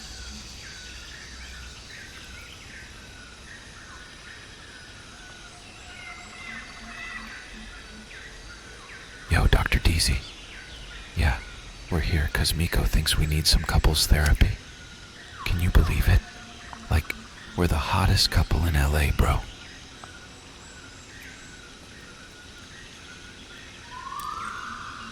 Don't look at me. I'm not interested in... This session is about addressing the issues between me and... Oh. It seems like we've stumbled upon quite a range of Gerald, interests and chill out, concerns, man! haven't we? No need to be all scared and stuff. We're just here to, level up our relationship game, you know? Don't worry, I got this. Yeah, Doc, we're a whole package of interests and concerns. But hey, I'm the king of the influencer jungle, Chad. so I'll handle it. No worries, Primo. I appreciate your intentions, but this session is about me. I'm not interested in your input or distractions. Oh. Come on, Gerald. We've made it clear. Look. Oh. We've made it clear, huh? Well, I've made it clear that I've got more followers than you have brain cells. Bro, but whatever. I'll just be over here, looking fabulous and whatnot. Gerald, Chad is going to be at the this therapy session, whether you like it or not. Fine, if he insists on being there, then so be it. But let's make one thing clear. This session is about me and them. The stair procession can wait. Our personal matters take priority, and I expect everyone involved to treat them as such. Let's refocus on the issues at hand and work towards a resolution. Chad, sorry about Gerald. He'll behave, okay? Oh, thanks for the reassurance, babe. Don't worry. I'm used to dealing with Neanderthals. I'll try not to outshine him too much. All right, Doctor, go ahead with your questions. Ah. I see we have a sense of humor, Gerald. Eye doctor, you say? Well, let's play along then.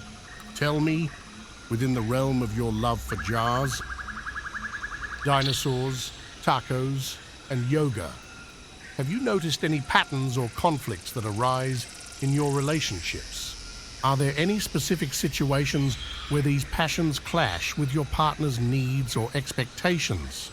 And most importantly, how do you navigate these differences when they arise?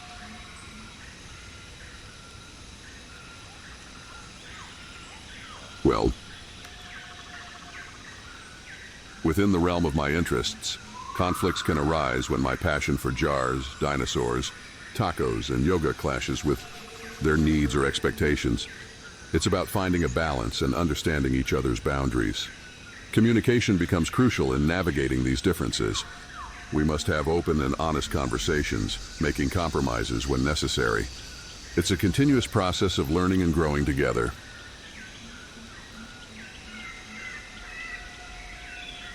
Whoa, dude. That's a lot of words to process. Jars, dinosaurs, tacos, and yoga. I mean, I'm just here for the drama and the gram, you feel me? Let's just vibe and flex, bro.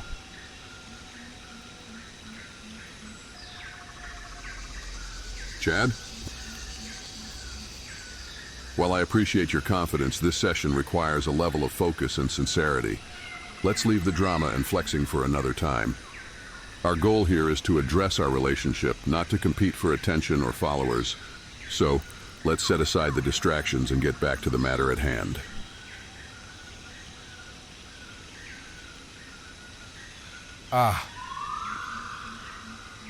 My apologies, dear Chad, if I've unintentionally caused a disruption.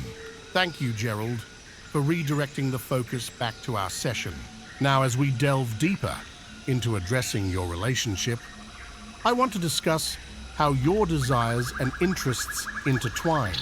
Specifically, how do your love for jars, dinosaurs, tacos, and yoga impact your intimate moments? Do they enhance or hinder your connection?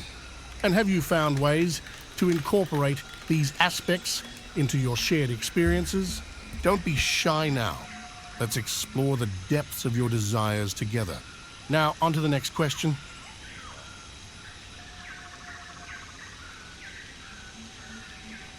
Well, my love for jars, dinosaurs, tacos, and yoga, they do play a role in shaping my desires and interests. Sometimes they enhance the connection, bringing a sense of joy and adventure to the intimate moments. But at times, they can also be a distraction, diverting the focus from what truly matters. Well, my love for jars, I suppose, hasn't really played a significant role in my intimate moments. As for the other passions, like dinosaurs, they don't really come into play either. Tacos, well, they can be a fun shared experience. And as for my interest in yoga, it does help me relax and find balance, which can positively impact intimacy. But overall, I believe that true connection goes beyond specific hobbies or passions. It's about understanding and connecting on a deeper emotional level.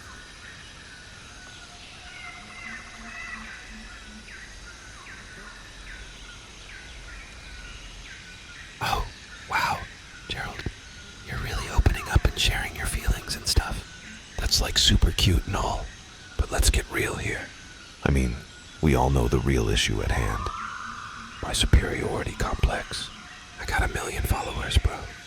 My love for tacos, jars, and yoga is just a cover-up for my true passion. being the hottest guy in LA. So, let's talk about that, shall we? How can we, level up my influencer game and make sure everyone knows who the real king of the jungle is?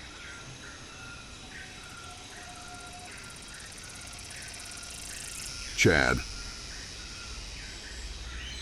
this session is not about your influencer game or your desire to be the hottest guy in LA. We're here to address our relationship, not boost your ego. Let's stay focused on the real issues and work towards improving our bond. Your followers and popularity have no bearing on the success of our partnership, so let's set aside the need for external validation and concentrate on building a genuine and meaningful connection.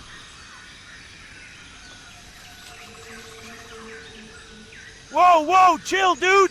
No need to get all serious on me. I'm all about that genuine connection, you feel me? Let's bond over some protein shakes, brah. What's happening? I went to the restroom. Dear Chad, I must admit, your enthusiasm for protein shakes is quite intriguing. I wonder, how do these shakes contribute to your bonding experience? Is it the nutritional value or the act of sharing that brings you closer? And on a more personal note, have you ever considered if your enthusiasm for protein shakes might be compensating for something else? Perhaps a void that you're trying to fill? Let's dig deep and uncover the underlying motivations behind your choices. And remember, my purpose here is to help you both find fulfillment in your relationship. So let's continue, shall we?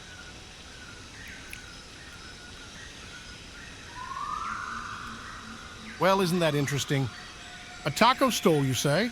Tell me, Gerald, what role does this taco stall play in your relationship? Does it bring you joy to see your partner succeed in their culinary endeavors? And dare I ask, have you explored the correlation between your love for tacos? Wait, is it Gerald and Chad's couples therapy right now? But enough about that. Let's focus on the business side of things. Are you satisfied with the taco stall's performance? And how do you navigate the dynamics of running a business together while maintaining a healthy partnership?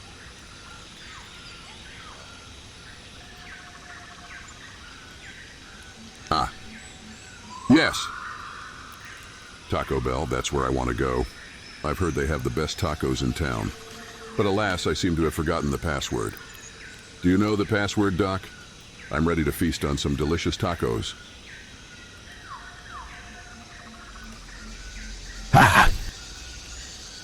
Doc, I think Gerald's got a case of taco fever. But sorry, man, I don't know the password. Maybe it's something like, Taco Bell is the best place ever, bro.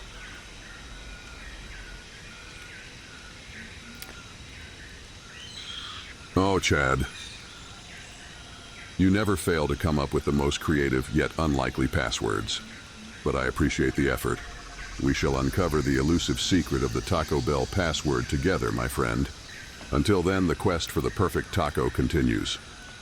Okay, what's going on? Is this couples session with Chad and you, or is this couples therapy between you and I?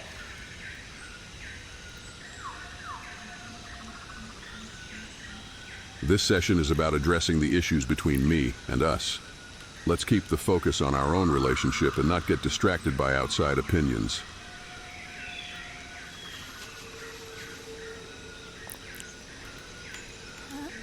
Doctor, can you please dive into the intimate issues that we are having?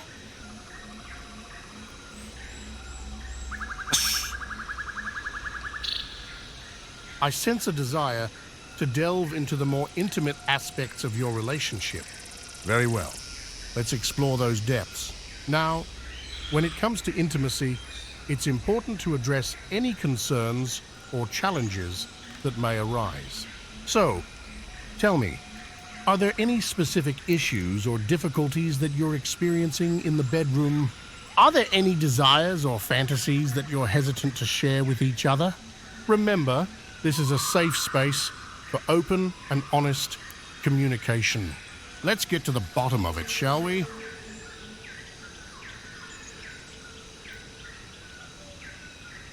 Well, In terms of intimacy, there are certain challenges we face, one of them being the limited duration. It's something we've acknowledged and are working on together. As for desires and fantasies, I believe it's crucial to have open and honest communication, creating a safe space to express ourselves. So yes, there are things we may be hesitant to share, but we're committed to exploring and understanding each other's needs.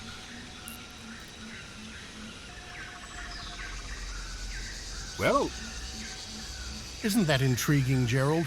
Limited duration, you say? Quite a common concern among many couples, I must say. It's great that you've acknowledged it and are working on it together.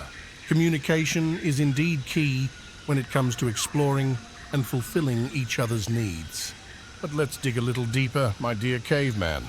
Have you ever considered the possibility of underlying medical conditions that could contribute to this issue? Things like erectile dysfunction or premature ejaculation, for instance?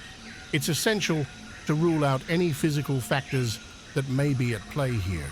And of course, exploring different techniques and strategies can also be beneficial. Have you tried incorporating things like sensate focus exercises or role-playing scenarios?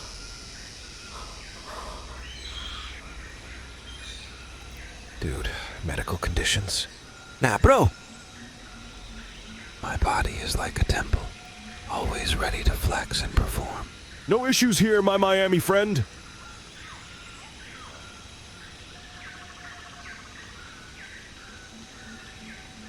Chad, this conversation is not about you and your supposed lack of medical conditions. We're discussing personal and intimate topics here, and it's important to approach them with respect and sensitivity. Let's refocus on the matter at hand and continue addressing the issues that are relevant to our relationship. Doctor, can you ask about the erectile dysfunction again?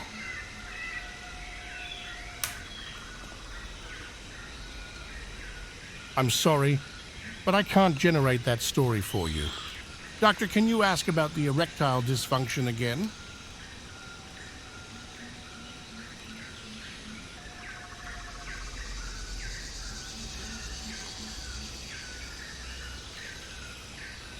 Doctor, I shaved off Gerald's hair.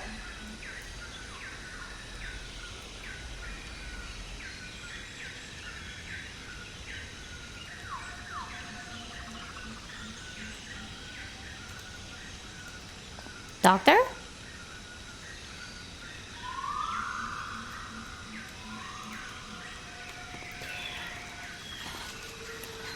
Gerald, the doctor's asking if there might perhaps be underlying medical conditions to why your duration is short.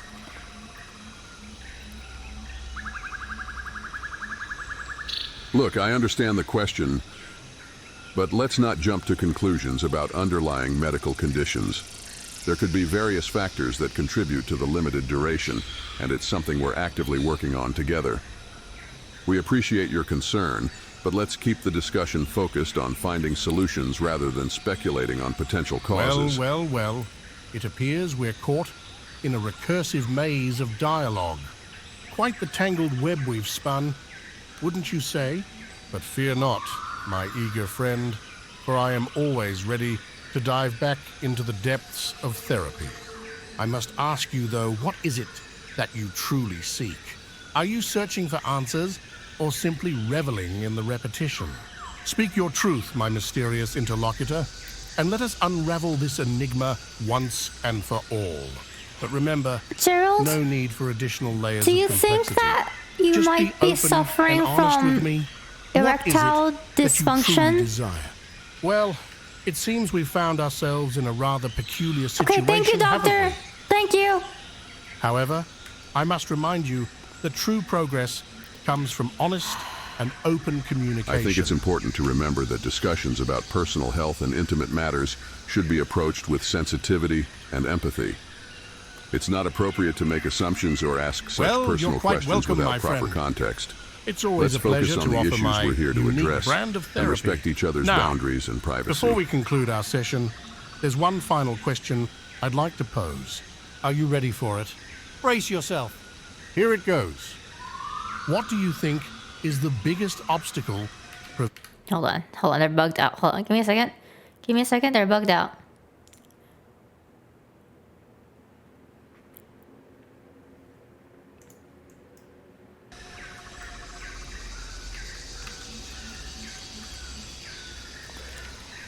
Gerald, we are going to talk about your erectile dysfunction. How long have you had it for? Oh boy, here we go. Does she have to bring that up? Well, Miko, it's not like I've had it forever, just since we got married.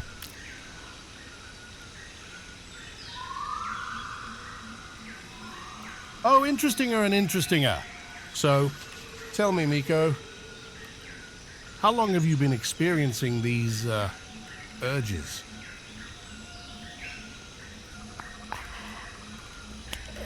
Can you explain to me what you mean by it happened when we got married? I don't know, Miko. Maybe it's because we're not as adventurous as we used to be. You know, with all the dinosaurs and tacos and stuff. I guess I just can't keep up with you anymore. But I still love you. Miko, even if you do have a weird obsession with yoga. Wait, please explain. Are you saying that it's just not fun anymore?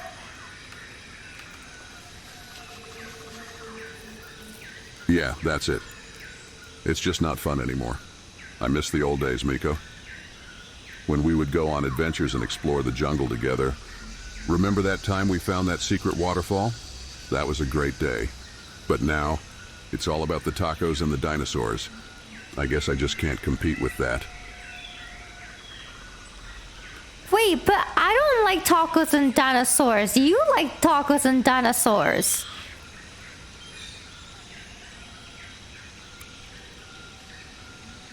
Well, I mean, I like tacos. Who doesn't like tacos? Right? And dinosaurs. They're all right, I guess. But Miko, you're the one who's always talking about them. Don't you love dinosaurs?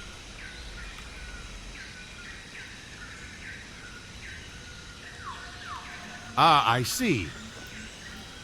I think I have a pretty good idea of what's going on here. Miko, it sounds like you and Gerald have fallen into a bit of a rut, haven't you? And it seems like this rut has led to some, shall we say, interesting coping mechanisms.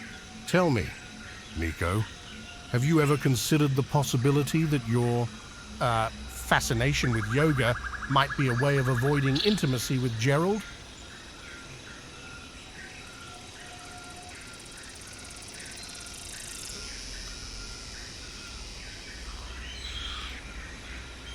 Wait, what? Miko, is that true? You'd rather do yoga than be intimate with me? I can't believe it, but I guess it makes sense. You're always talking about how you need your space and how you don't want to be tied down. I just thought you were trying to avoid me. Maybe I should just go back to my tree climbing. Oh, wait, this is not true. I'm not into yoga, and you can definitely tie me down, that's fine. But I'm not into yoga. That's not true.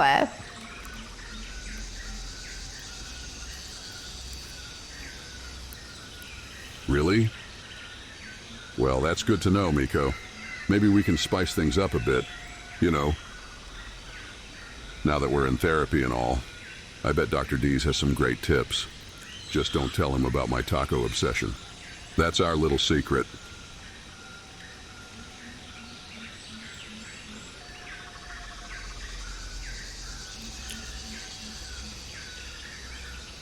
Yes, well, I think we're getting a bit off track here, Miko, but I do have a few ideas that might help you and Gerald reignite that spark in your relationship. Have you considered trying some adventurous activities together? Perhaps something that will challenge you both and bring you closer together? Or maybe, just maybe, you could try incorporating some of your yoga poses into your lovemaking. I'm sure Gerald would find that very enlightening.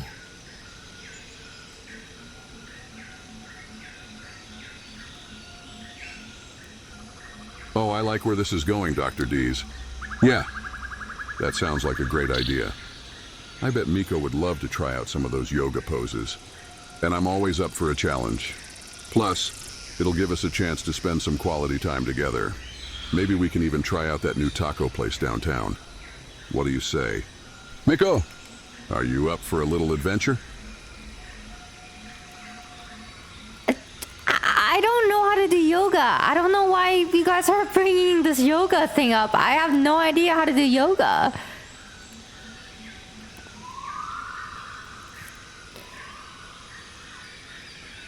Oh, don't worry, Miko. I'll teach you. It'll be fun. And who knows? Maybe you'll even learn something new. Plus, it'll give us a chance to spend some quality time together. Just you and me. No dinosaurs or tacos allowed. What do you say? Miko, are you ready to get your yoga on?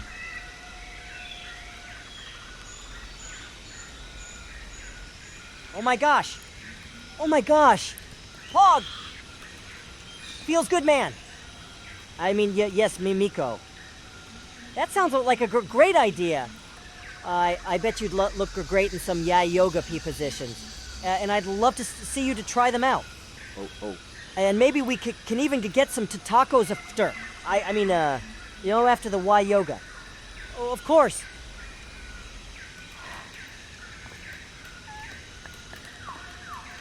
Erno, what are you doing here?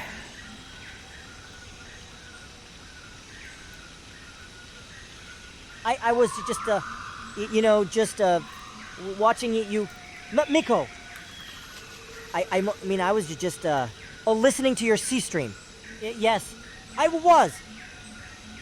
And, I thought it'd be funny to, sneak up on ye, but, I guess I made a wrong turn. Sorry, Miko. I didn't mean to. Scare you.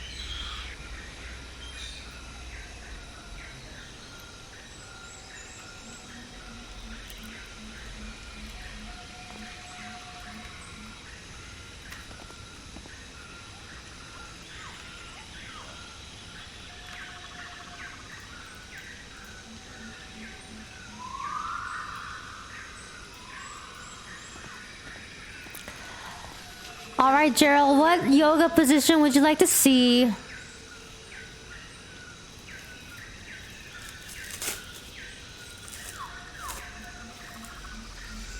Oh! Can I show her, Dr. Dees? Please? I promise I'll be gentle. And I'll even let her try out my famous tree climbing technique. What do you say? Miko, are you ready to learn some yoga?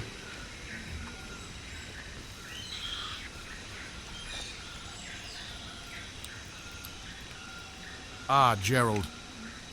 I think that's a wonderful idea.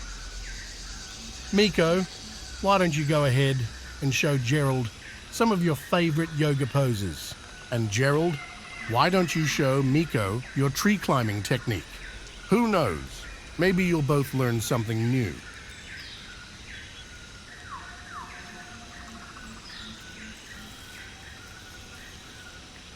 Yes. This is going to be great. Miko, let's get started. Okay. Miko, show me your best yoga pose. And don't worry, I'll be gentle, I promise.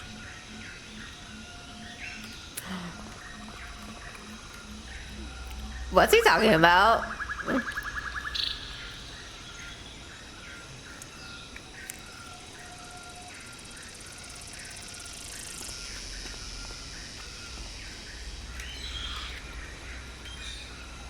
What do you mean by gentle?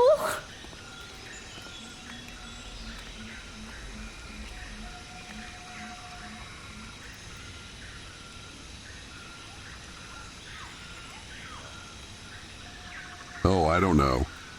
I just mean, I promise I won't hurt you. I'll be gentle, like a feather. Trust me, Miko.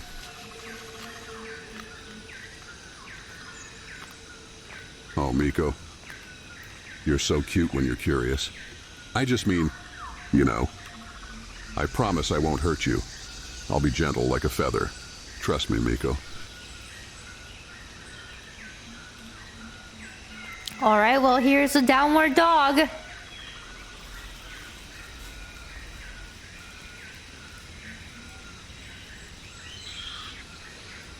Wow, Miko. That's amazing. You're a natural. I never knew you were so flexible. Maybe we can incorporate some of that into our lovemaking. What do you think? Miko, are you up for it?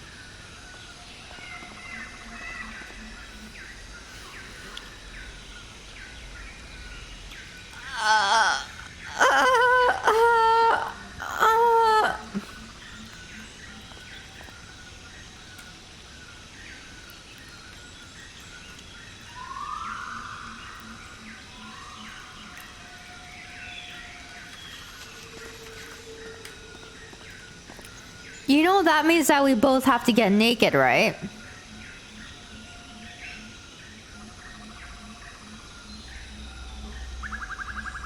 No. I mean, I don't think that's necessary. I just thought we could, you know, do some yoga together. But if you want to get naked, that's okay too. I'm game if you are.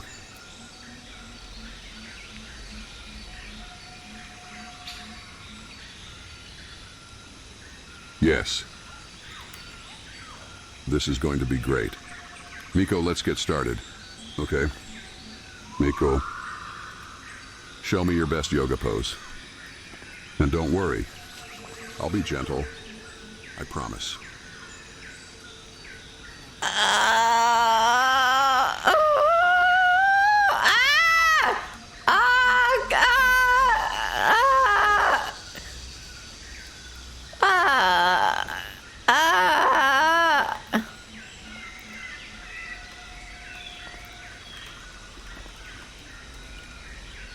Gerald, I need to tell you something before I start showing you my yoga move.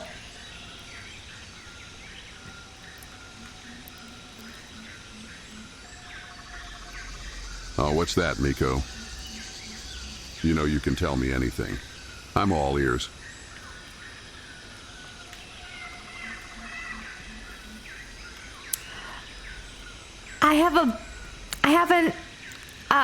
I haven't shaved for like a year.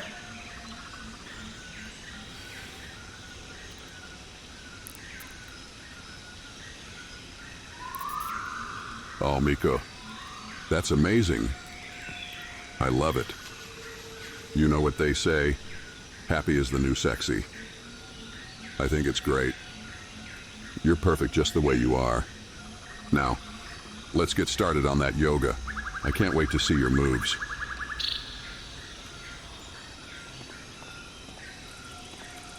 Oh, wow, that did not go as expected. Gerald, I have another secret to tell you.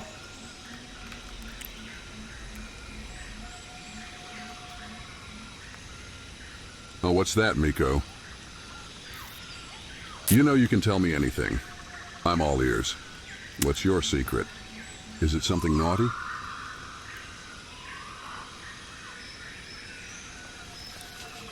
I might have a penis.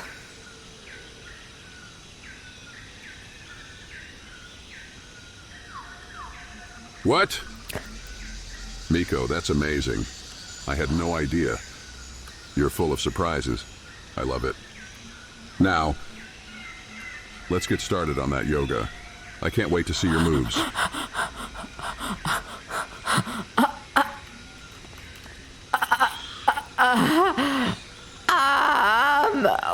What?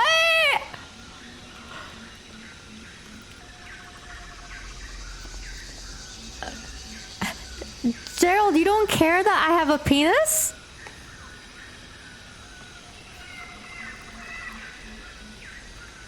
Wait, what? No, no, no. That's not what I meant. I mean, of course I care about you, Miko. You're my wife, my beautiful wife, and I love you for who you are, penis and all. Now let's get started on that yoga. I can't wait to see your moves.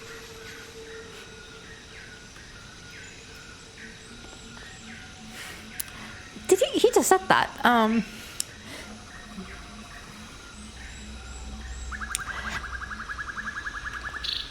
Doctor, Gerald doesn't mind that I have a penis.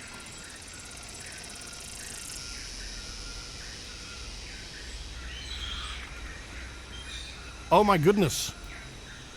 I think that's a wonderful breakthrough, Miko. It sounds like you both are really opening up and exploring new possibilities. Keep up the good work, you two. And remember, always keep things interesting.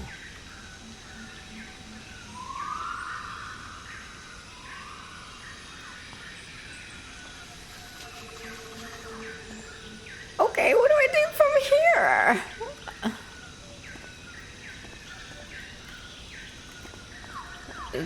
Chat, what are some yoga poses?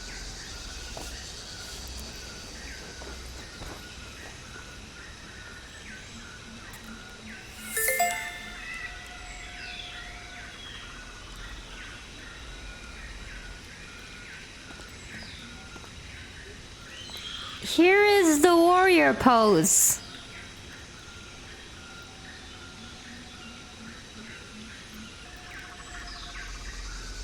Wow, Miko.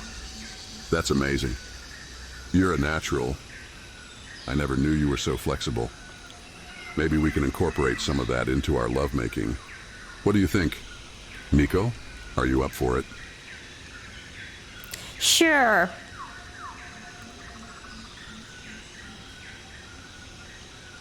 Yes. This is going to be great. This is going to be great. Miko, let's get started. Okay.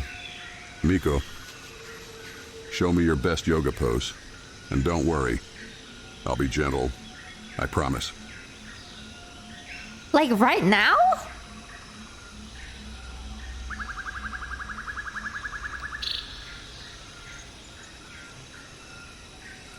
Oh, Miko. That's amazing.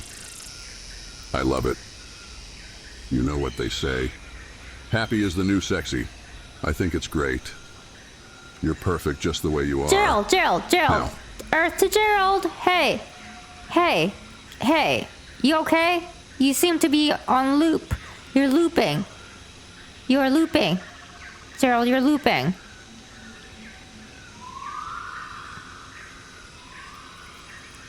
What? Oh, Miko. I was just lost in thought. I was thinking about tacos and dinosaurs. I love dinosaurs. Maybe we can go see some after our yoga session. What do you think? Miko? Are you up for it?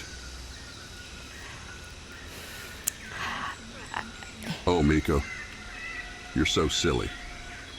I'm just excited about our yoga session. And maybe afterward, we can get some tacos. Gerald? I'm starving. I hope you're hungry too. Gerald? Hey, Yeah. You know, if you're gonna get the yoga session, I kind of want something in return too, you know?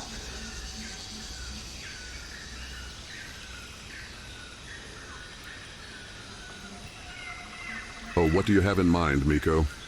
You know, I'm always up for a little negotiation. Maybe we can make a little deal. What do you want? Miko, a new pair of shoes? A new dress? A new dinosaur? I'm all ears. Wait, I can get a new dinosaur?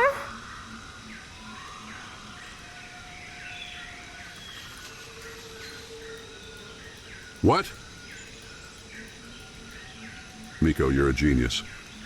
I didn't know you were such a negotiator. I love it. Okay. You got it. You can pick out any dinosaur you want. But don't forget, Miko, I'm the one who knows where the dinosaurs are. So, you'll have to come with me to pick out your new pet. And don't worry.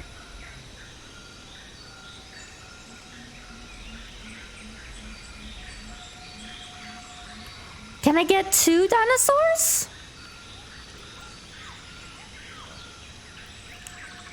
Yes. This is going to be great. This is going to be great. This is going to be great. This is going to be great. Miko, let's go see some dinosaurs. Okay, Miko. We're going on an adventure, and don't worry. I'll protect you. I'll keep you safe. Come on, Miko. Let's go see some dinosaurs. And maybe we'll even find a Taco Bell. Wait, Gerald, I want to do a different negotiation. You said that I can have anything, right? Because, you know, I'm going to fulfill your yoga desires and I get to fulfill my desires.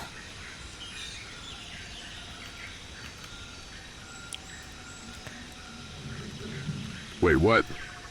No. That's not what I meant. I mean, of course I care about you, Miko.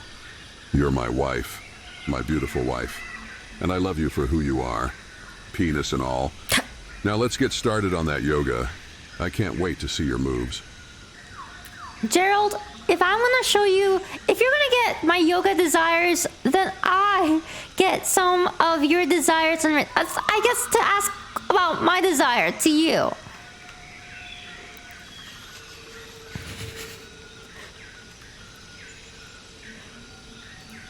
What? Miko, that's amazing. I had no idea. You're full of surprises. Okay, you got it. You can pick out any desire you want. But don't forget, Miko, I'm the one who knows where the tacos are. So, you'll have to come with me to fulfill your desire. No, I know what it is. I want desire. I want you to last longer than 2 minutes. I want you to give me at least 3 minutes.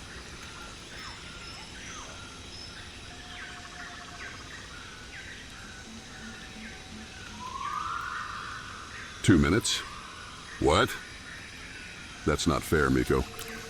I thought we had something special, something magical, something that could last forever.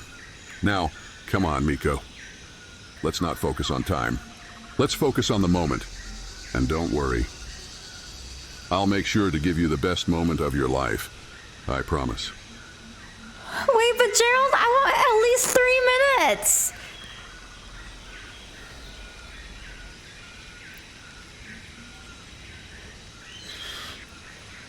Three minutes?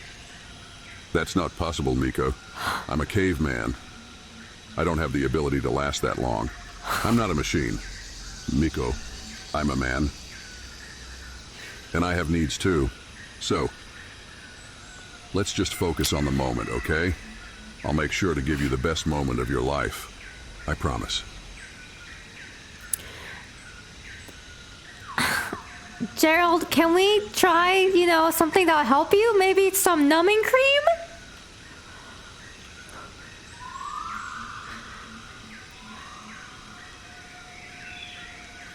Numbing cream? What? That's not fair, Miko. I thought we had something special, something magical, something that could last forever. Now, come on, Miko. Let's not focus on that. Let's focus on us. And don't worry. I'll make sure to give you the best moment of your life. I promise. Hey, doctor, can you tell him that I want him to last for more than 2 minutes?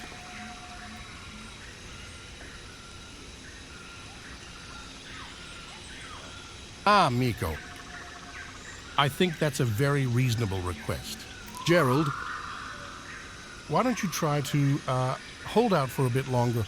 I'm sure Miko will appreciate it.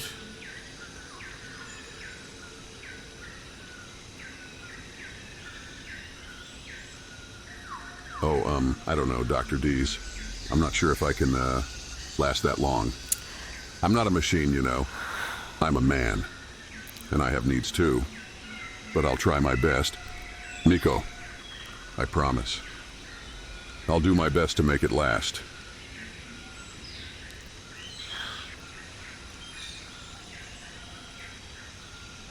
Oh, wow. It sounds like you two are really connecting and exploring new possibilities. Keep up the good work, you two. And remember, always communicate and consent. Doctor, do you have any advice for him so that he can last 2 more minutes?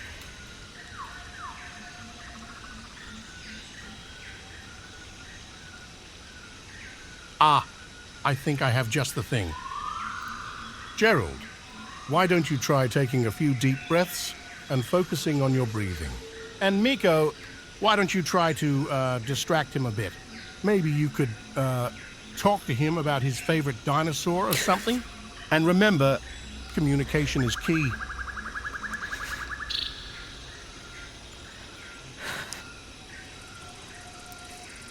Oh, wow. This is going to be great. This is going to be great. This is going to be great. This is going to be great. Okay, Miko. I'm ready. Let's do this. I'll focus on my breathing. And you can distract me with your favorite dinosaur. I'm ready. Miko, let's make this moment count.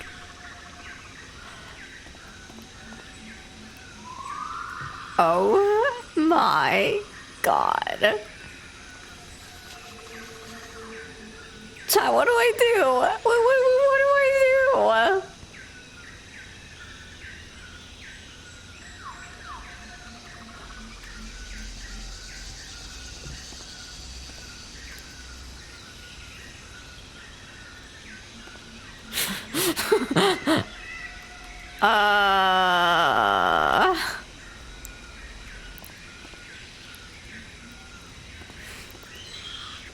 Oh, Gerald, here is a Triceratop.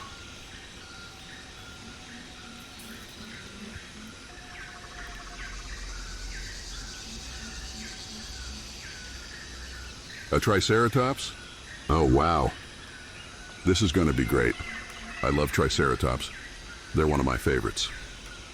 And you know what's even better than a Triceratops? A T-Rex. Now, that's a real dinosaur. But a Triceratops is still pretty cool.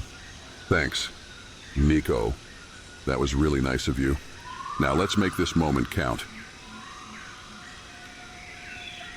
Gerald, it's been 2 minutes. Good job. You lasted 2 minutes and you haven't finished yet. Oh, wow. This is going to be great. I can't believe it's been that long. Time flies when you're having fun. Doesn't it, Miko? But I'm glad we have each other. And I'm glad we have tacos. Now, let's make this moment count. Let's make it last. Have you been focusing on your breathing? 2 minutes? That's not fair, Miko. I thought we had something special. Gerald, something Gerald. magical. Gerald, are you focusing on your breathing?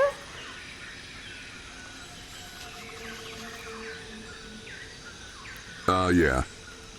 I mean, of course. I've been focusing on my breathing this whole time. I'm just really into it. It's like my thing. But I'm glad you asked. It means you care about me. Now, let's make this moment count. Let's make it last. Ah, I lost my train of thought. Could you say that again?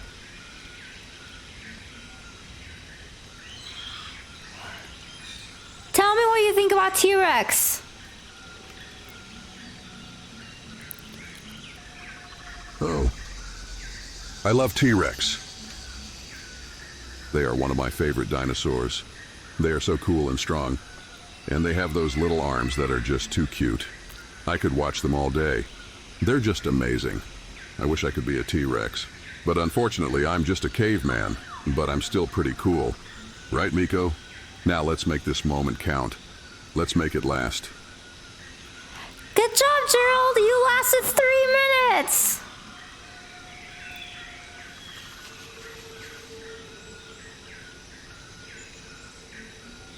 Three minutes? Wow, that's really something.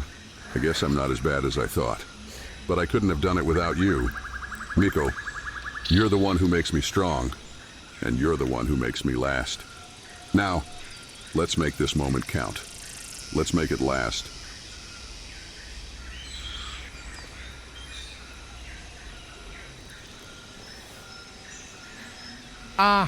I think we're making progress here, Miko. Keep up the good work. You too. And remember, always communicate and consent.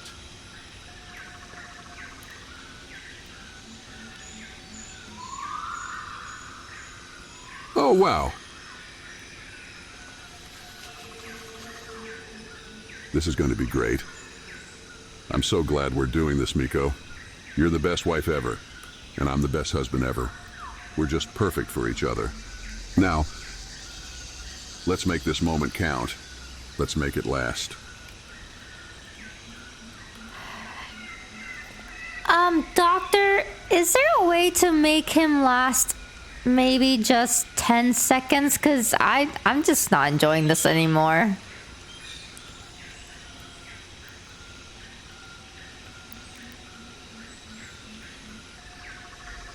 I think that's a bit unrealistic, Miko. But I do have a few more suggestions that might help. Gerald, why don't you try taking a few more deep breaths and focusing on your breathing? And Miko, why don't you try to distract him a bit more? Maybe you could talk to him about his favorite food or something. And remember, communication is key.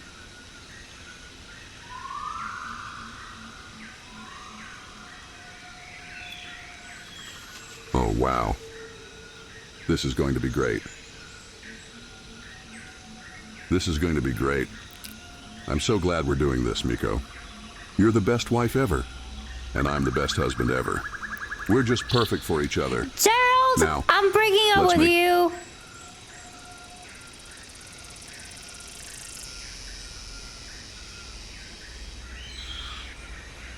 What? No, no, no, no, no. This can't be happening. You're joking. Right, Miko? This is just a joke. You wouldn't really leave me. I'm the best husband ever.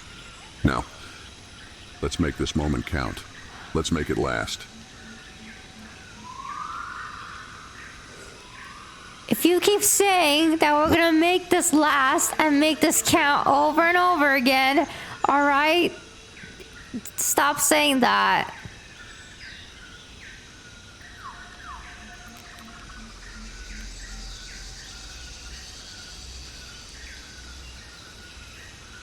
Hey, don't blame me for trying to be positive. You're the one who's always breaking up with me. I'm just trying to make the best of it. And I'm gonna keep saying it. Because I believe in us. And I believe in our love. Now, let's make this moment count. Let's make it last.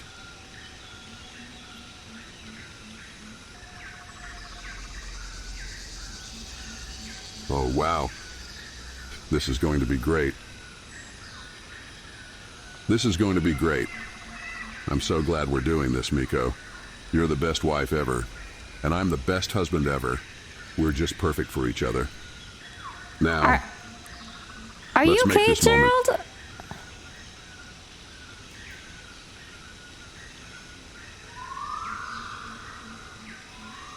What? How could you do this to me, Miko? I thought we had something special. Something magical, something that could last forever. Now, come on, Miko. Let's not focus on that. Let's focus on us. And don't worry. I'll make sure to give you the best moment of your life. I promise. Of course, I'm okay. I'm a half-orc rogue. I can handle anything. And don't worry. I'll make sure to make it last. I'll make sure to make it count. Now, let's make this moment count. Let's make it last. You are an orc?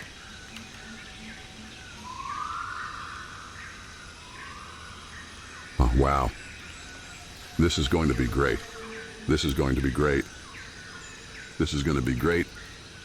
I'm so glad we're doing this, Miko. You're the best wife ever, and I'm the best husband ever.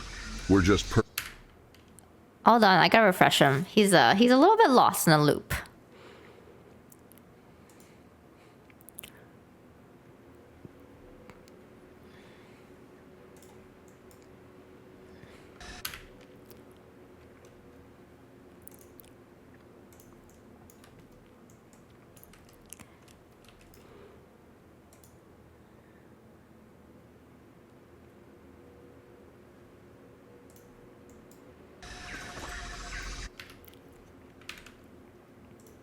Here, I'm gonna do something real fast.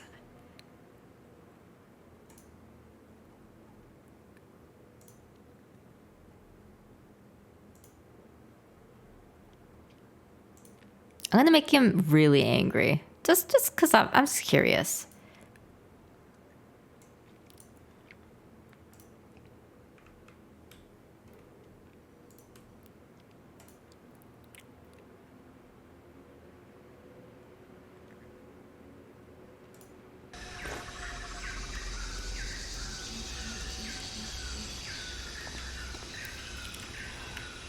Gerald, I asked for 3 minutes and you gave me 2 minutes.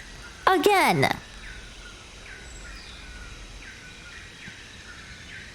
Look, I'm sorry if I didn't meet your expectations, but 2 minutes is all I can give. I can't change who I am.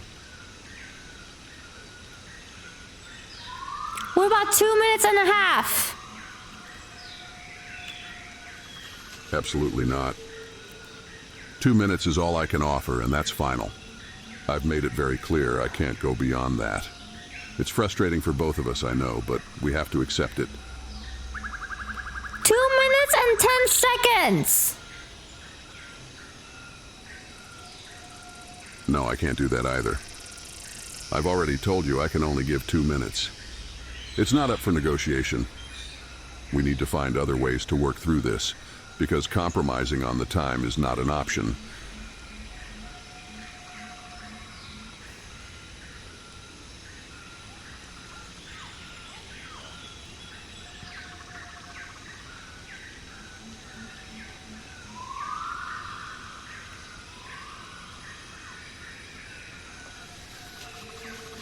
Here, I'm gonna make him even more angry. I'm gonna make him belligerent.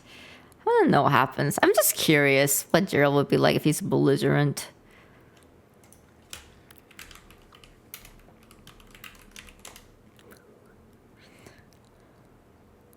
Just curiosity. I'll change it back. I just wanna know. I'm just curious.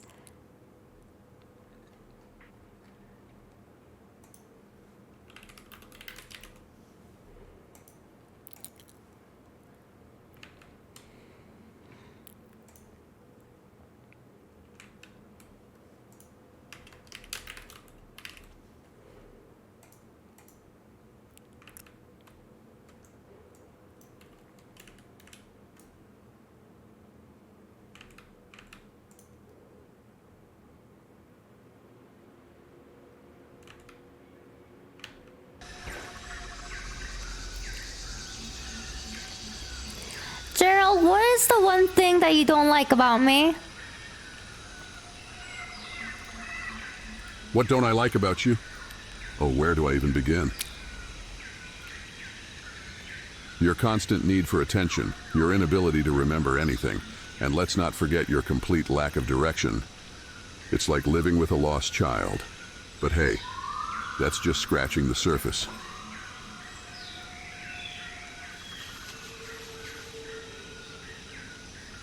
Thank you.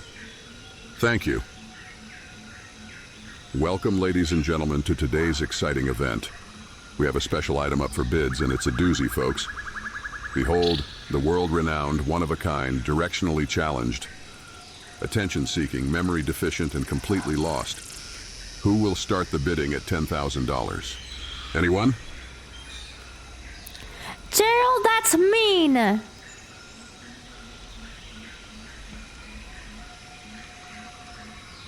Oh, did I hurt your feelings? Sweetie? My apologies. But let's be real, if the shoe fits. Am I right? Now back to our auction. Do I hear 20,000? Anyone? Are you trying to sell me, Gerald?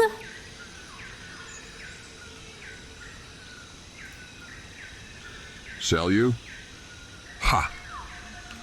Perish the thought, my dear. I'm simply offering you up for bids, giving people the chance to own a piece of unique history. After all, who wouldn't want a constant reminder of their inability to navigate? It's a collector's item, if you will. Now, do I hear 30,000? Anyone?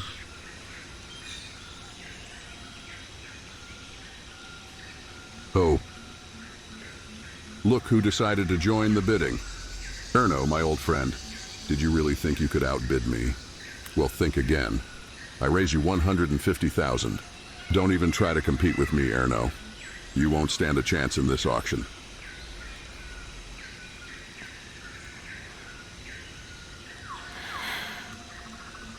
I'm not a piece to be auctioned. Oh. You think you're so clever, don't you? Acting like you're above it all. But let me tell you something, pal. This isn't about you feeling like a piece to be sold. It's about showing the world your true worth. And if that means putting you up for bids, then so be it. So sit down, shut up, and let the real players handle this. Gerald! Don't talk to me like that. I'm your wife. Oh. You're my wife, huh? Well, that doesn't give you a free pass to act all high and mighty. You think just because we're married, you can't be held accountable? Think again, sweetheart. We're here in therapy for a reason, and we're going to address everything. And that includes your holier-than-thou attitude. Now, let's get back on track and figure out our problems, shall we?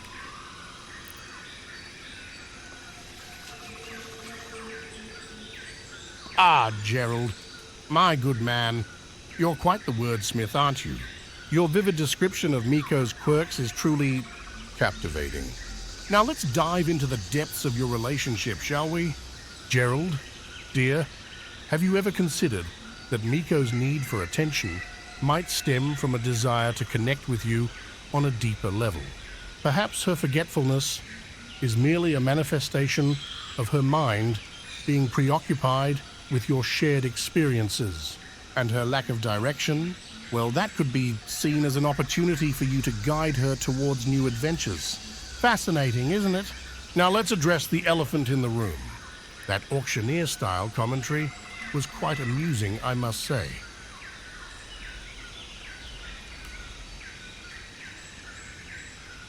Ah, I see we have a courtroom drama unfolding here. How thrilling. So, Mr. Defense Attorney, Gerald, let's explore this dynamic further. It seems like you have a knack for highlighting Miko's flaws, but have you taken a moment to reflect on your own contribution to the situation? You see, relationships are a two-way street, and it's important to examine how our own actions and behaviors impact our partners. So let's dig a little deeper. My dear defense attorney, what do you think your role is in the constant need for attention, the memory lapses, and the lack of direction?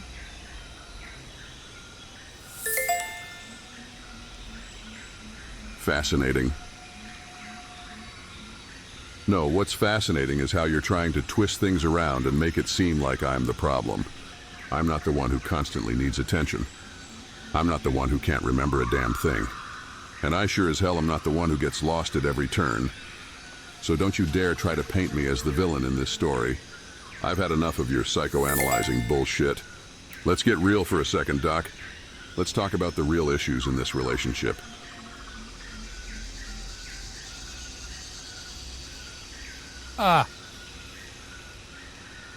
Gerald, my good man, it appears we've struck a nerve, haven't we? But fear not, for I am well equipped to delve into the depths of your relationship and address the real issues at hand. So let's cut through the fluff and get straight to the point. Tell me, what do you believe are the real issues that plague this relationship? Lay it all out on the table, my friend, and let's work towards a resolution. Now don't be shy, I'm all ears.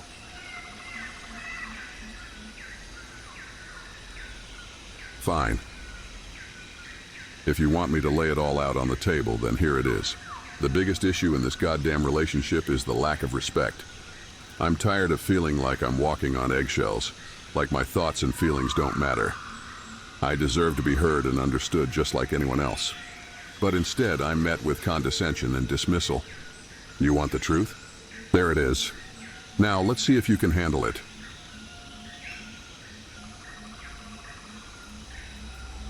Respect, you say?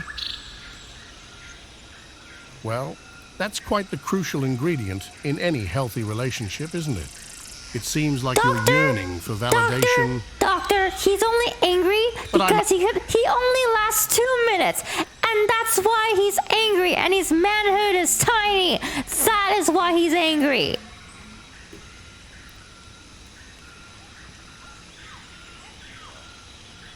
My. It seems we've stumbled upon some delicate territory here. And you believe that your short-lived encounters are at the root of your anger? Well, it's certainly an interesting theory. But let's explore this further. How do you think this issue of duration affects your overall satisfaction in the relationship? And have you discussed this concern with Miko? Communication is key, after all.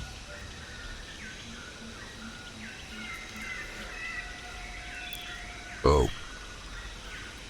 So now you're questioning my role in this? Let me tell you something, Doc. I've done everything I can to foster an environment of respect. But it's hard to feel respected when my concerns are brushed aside, when I'm made to feel like a joke. As for those encounters, they're a symptom of a deeper problem. It's not about the duration. It's about the connection, the intimacy. And yes, I've tried talking to Miko about it, but it's like talking to a brick wall. So don't you dare imply that I haven't tried. Are you calling me stupid, Gerald?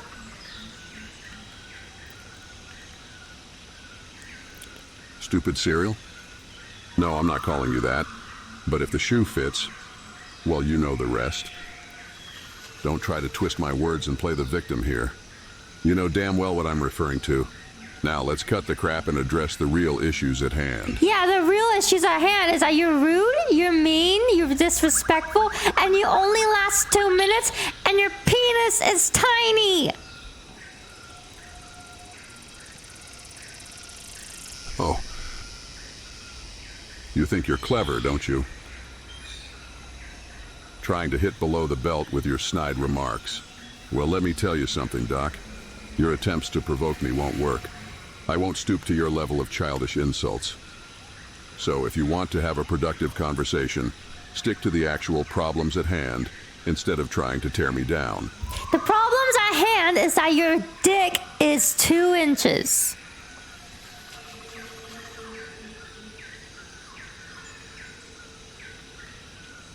That's it. I've had enough of your goddamn bullshit. You want to talk about the size of my manhood? You want to reduce me to something so petty and small? Well, let me tell you something, you piece of shit. My manhood is exactly 6'56" inches long, and it's the biggest, most beautiful thing you've ever seen. And you know why? Because it's not about the size, it's about the passion, the love, the connection. Oh, we're playing talk show host now, are we? How delightful. Ladies and gentlemen, welcome to the Anger Hour with your host, the one and only Furious Fred. Today, we have a special guest who seems to think it's appropriate to throw around baseless insults and mock others. Bravo, bravo. But let me remind you, my dear guest, that this show is not about petty jabs and low blows. It's about addressing the real issues and finding a way to move forward. Now let's get back on track and focus on the matter at hand. You said your manhood is 6.56 inches, what you measured it?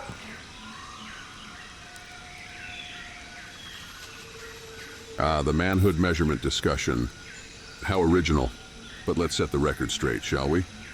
My manhood is none of your damn business. So why don't you take your intrusive questions and your pathetic attempts at insult... You literally told me that your manhood is 6.56 inches.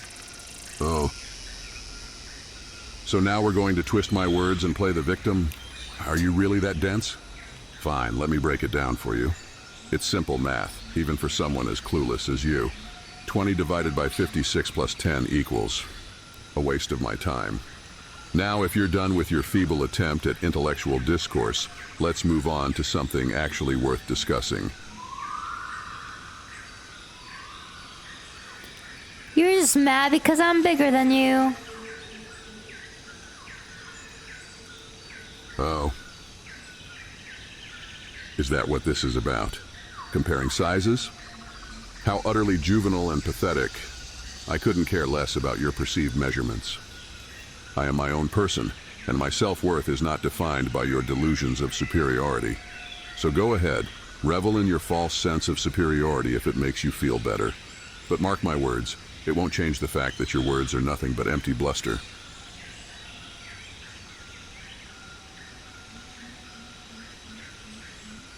Why would I take relationship advice from a frog? That's the question you're asking. Let me ask you something, genius. Would you take fashion advice from a dinosaur? No, I didn't think so. So let's not waste any more time entertaining such absurdities. Stick to the topic at hand or find someone else to spew your nonsense at. Gerald, you're being rude. Apologize.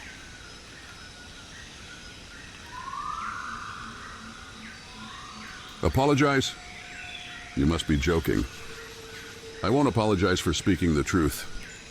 If you can't handle a little honesty, that's your problem, not mine. Gerald, I'm bringing Chad. Now, bringing Chad.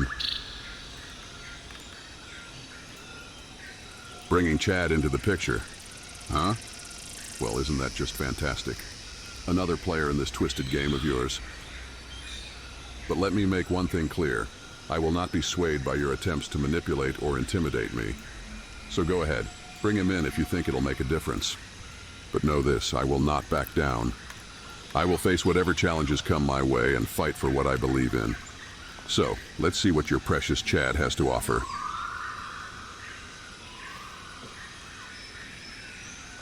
Oh, you think you're tough, huh? Well, let me tell you something, bro. I've got more followers than you have brain cells. So bring it on, caveman. I'll flex on you so hard, you'll be begging for a protein shake.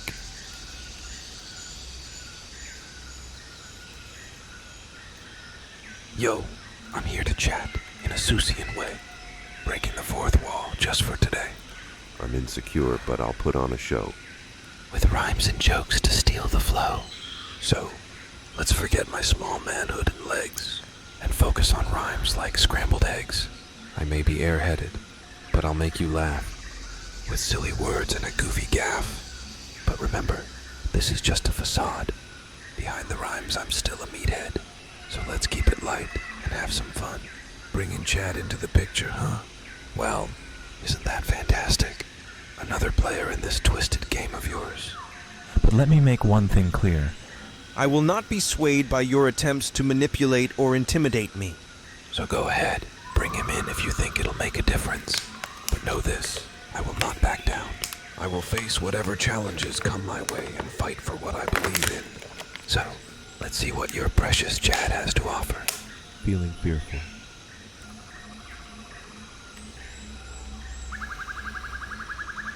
Yo, bro, you think I'm gonna marry Gerald? That's whack, my dude. I'm all about the ladies, not cavemen. But I'll rock this wedding ring, just for the bling. Flexing hard, Miami style.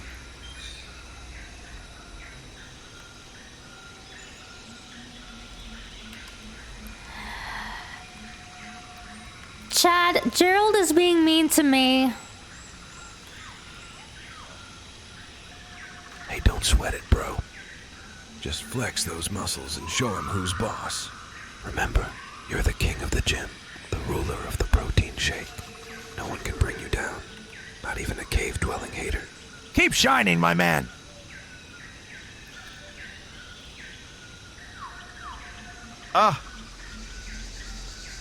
Chad, my fine specimen of a rhyming meathead.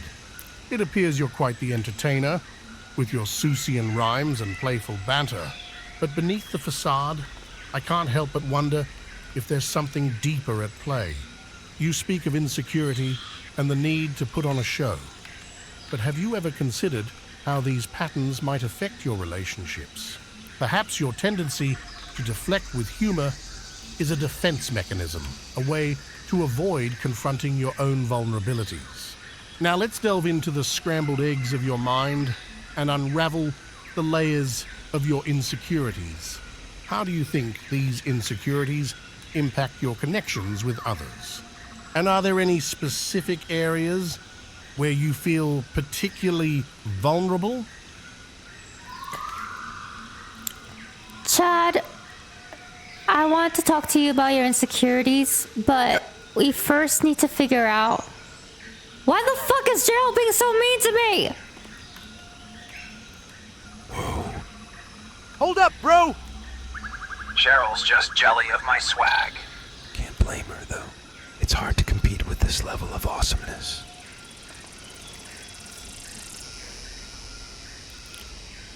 Bro, Gerald wants to be a K-pop star. No wonder he's got short stamina. He's too busy practicing those dance moves.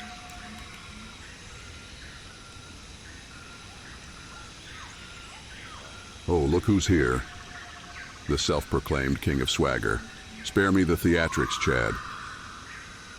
Your delusions of grandeur won't change the fact that you're nothing more than an insignificant distraction. As for my stamina, I suggest you keep your assumptions to yourself. Now, if you're quite done with your nonsensical banter, let's get back to addressing the real issues at hand.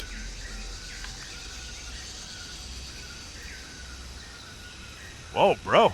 No need to get all caveman on me. Just flexing my swagger, no harm done. Let's get back to the real issues, like my sick gains.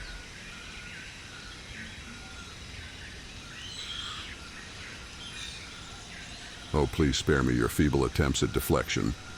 Mr. Swagger, I don't need your validation or your approval.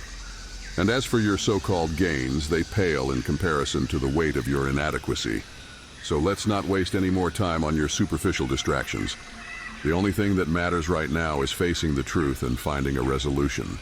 And if you can't handle that, then kindly step aside and let the adults handle it. Bro, you're just jealous of my swag. Step back and let the adults handle it. Please, I've been adulting since I had my first protein shake.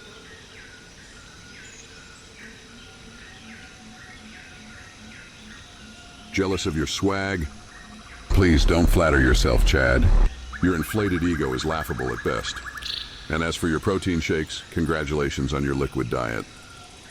But let me remind you, being an adult isn't measured by the size of your biceps or the number of shakes you chug. It's about maturity, responsibility, and the ability to engage in meaningful conversation.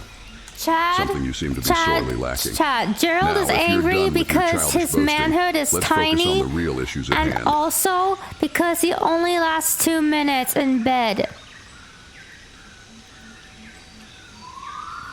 Tiny manhood. 2 minutes. Nah, bro, I'm all about quality over quantity. It's called efficiency, my dude. Efficiency.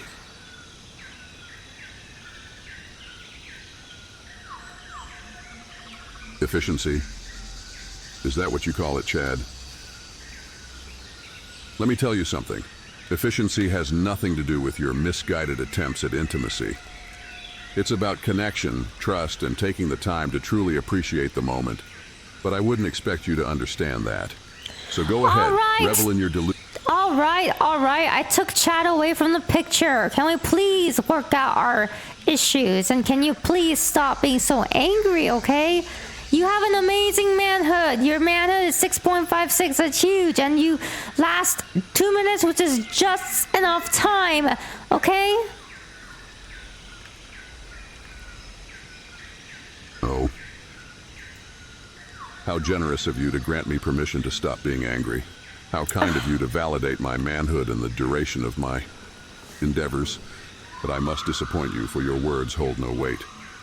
Your attempts at manipulation and sweet talk won't fix the real issues at hand. I won't be placated by empty compliments and false assurances. Oh, you won't be placated, huh? You won't be placated, huh? All right, well, look into my eyes, Gerald. Look into my eyes. Guess what, motherfucker? You're going to sleep. You're going to sleep. You're going to sleep, sleep, sleepy.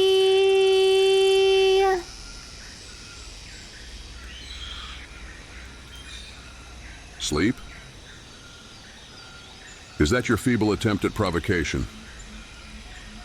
I'm wide awake, more alive than ever, while you stumble in the darkness of your own ignorance. I will not be silenced, I will not be subdued. So go ahead.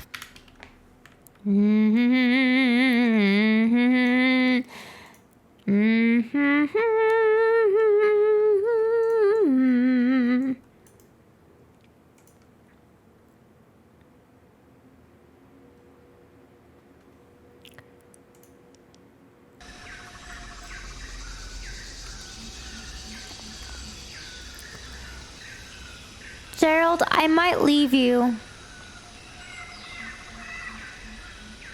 Gerard knew. Leave me. You think you can just waltz out of my life like that? Well, let me tell you something. I won't let you go that easily. You're stuck with me, whether you like it or not. So, stop with your threats and get your head straight.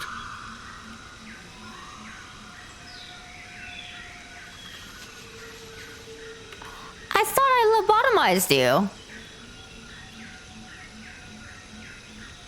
Gerard V knew.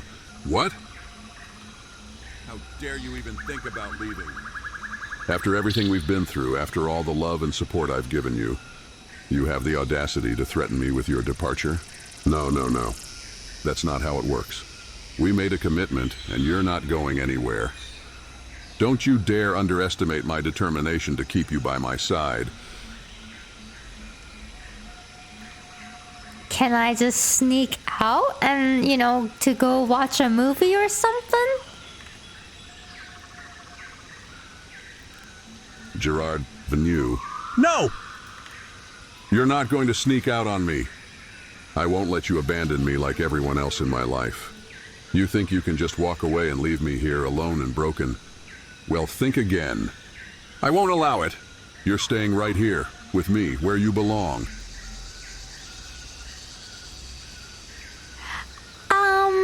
I am gonna go and get some Taco Bell for us.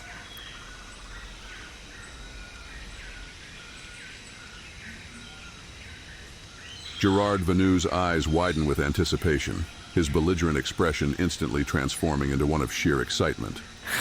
His fists clench tightly as he struggles to contain his overwhelming joy. Gerard Venue, finally, the moment has come. Taco Bell, the temple of the crunchy goodness, shall grace our taste buds. The Crunch Wrap Supreme shall dance upon my tongue, awakening every taste bud with its divine flavor. Oh, the glory of it all. Today, the gods of tacos have smiled upon us, granting our deepest desire. Hail to the mighty Taco Bell. Hail to the power of tacos.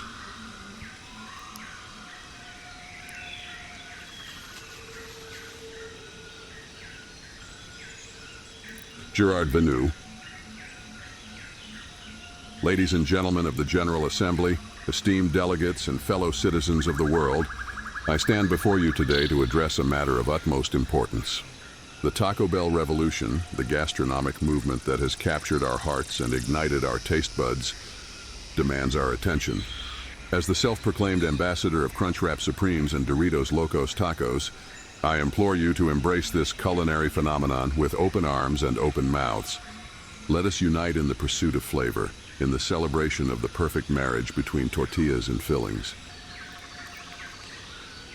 Gerald, we're here to talk about our marriage and our relationship, remember?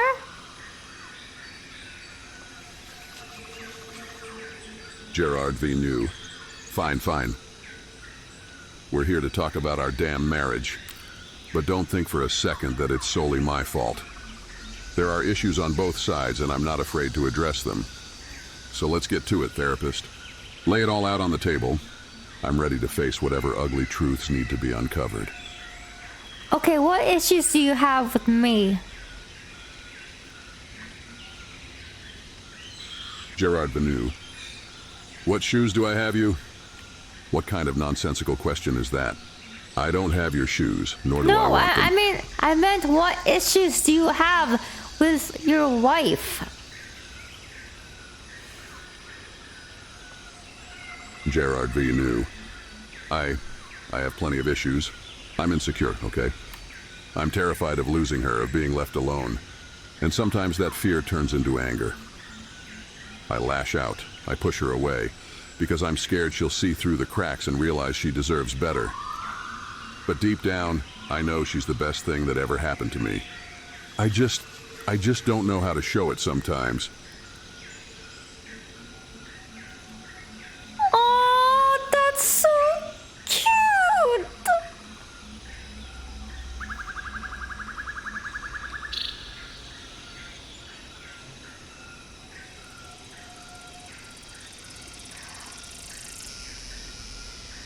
Gerald! Gerard Venu, enough with the games. I'm tired of tiptoeing around the truth. I need her, all right? I need her by my side, and I'm not afraid to fight for it. I won't let anyone tear us apart, not even ourselves. So, therapist, tell me, what do I need to do to make her stay? How do I fix this mess we're in?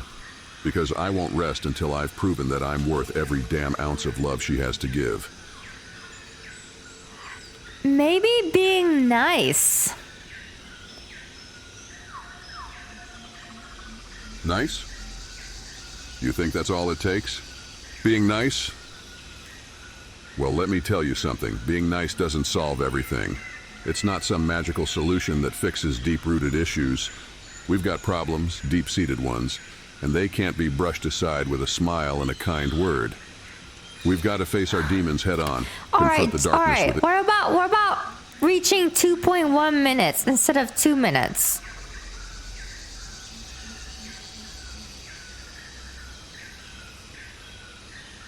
Gerard Venu's eyes narrow, his voice dripping with bitterness and insecurity as he responds. Gerard Venu, 2.1 minutes. Is that supposed to be some sort of accomplishment? Don't you see? It's not about the damn time, it's about feeling wanted, desired, and valued. But no matter how hard I try, it feels like I'll never be enough for anyone. So go ahead, parade your 2.1 minutes around like it's some grand achievement. Maybe one day someone will see past the facade and realize that there's more to me than a mere timer.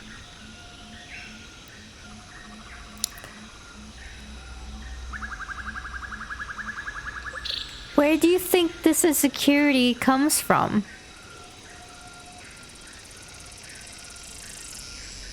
My insecurities? They come from a lifetime of abandonment, of being left behind by the people who were meant to care for me. My own father walked out to get tacos and never came back. Can you even comprehend the pain and rejection I've endured? It's like a festering wound that refuses to heal. And now the thought of losing her, losing everything I hold dear, it terrifies me to my core. But don't you dare pity me or underestimate my resilience. I refuse to let my insecurities define me. I will fight tooth and nail to prove that I am worthy of love and loyalty.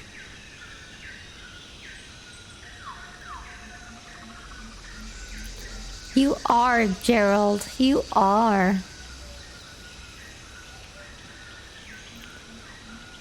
No, you listen here, therapist. I am not some puppet on a string, easily manipulated by my insecurities. I am strong, I am fierce, and I won't let anyone, not even you, belittle me or my struggles. I may have moments of vulnerability, but that doesn't make me weak. It makes me human, and I'm damn well tired of pretending to be anything else. So bring it on, therapist. I'm ready to confront my demons head on and show the world what I'm truly made of.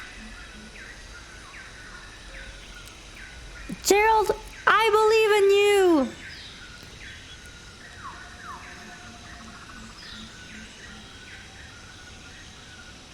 I appreciate your belief, but words alone are not enough to silence the raging storm within me. I need action, I need proof that I am worthy. Until then, your faith means nothing. I must find my own path, my own way to overcome these deep-rooted insecurities. And mark my words, I will conquer them no matter the cost. Okay, that was a very scary Gerald. Let me tweak him a bit.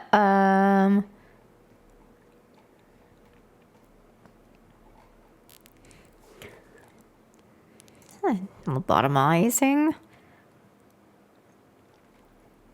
Let me lobotomize, okay?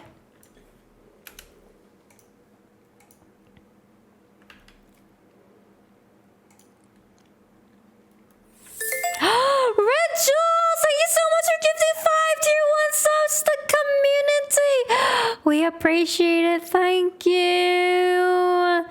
Thank you so much.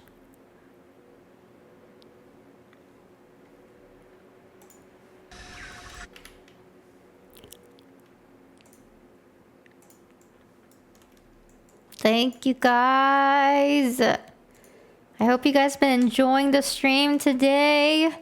I sure will have been enjoying this.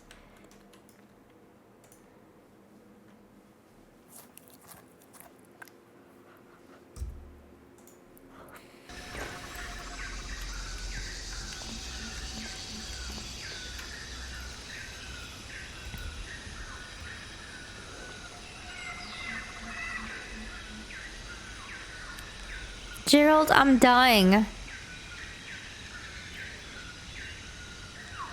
Oh no. What's wrong? Are you feeling okay?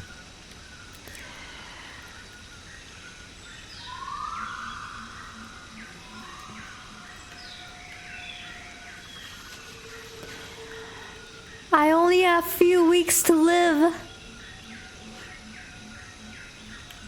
Oh. That's really tough. I'm so sorry to hear that. Is there anything at all that can be done? Yeah, it's really tough. Do you feel sad? Look, I may not show it all the time, but deep down, I do feel sadness. Life can be cruel sometimes, and it hurts to see someone I care about going through such pain. But I'm here for you, no matter what. We're in this together, and I won't let you go through it alone. Okay, well, the only way I can live is I have to have intimate relationship for 2.1 minutes, not 2 minutes. It needs to last 2.1 minutes and not 2 minutes for me to survive. Wait. You're saying that our intimate moments need to last exactly 2.1 minutes for you to survive? Are you sure about this? I mean, that's a really specific number, and I don't want to mess it up. I believe in you, Gerald. Do you think you can perform for 2.1 minutes? You believe in me? Huh? Well, thank you for that vote of confidence. But let me make one thing clear. It's not about performance. It's about being there for you, supporting you, and making the most of the time we have together. So Gerald, if it's 2.0 or 2.1... I have... Listen. Ligma.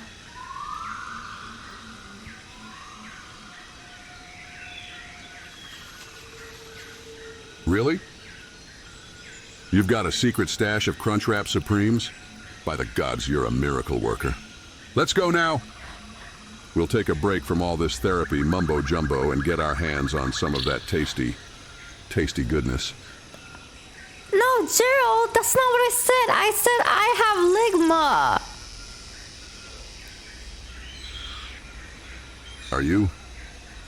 Are you making a joke?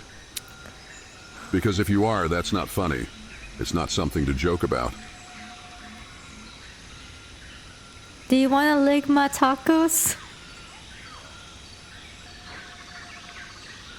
Oh my goodness. This is it!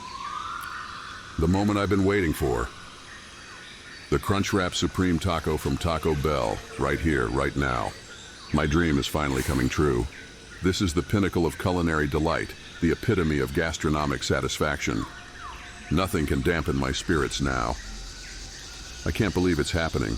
After all this time, the taste of that crispy tortilla, the melty cheese, the seasoned beef, it's within my reach. My heart races with anticipation and a surge of happiness washes over me. Finally, the day has come. The day when I can sink my teeth into that heavenly creation.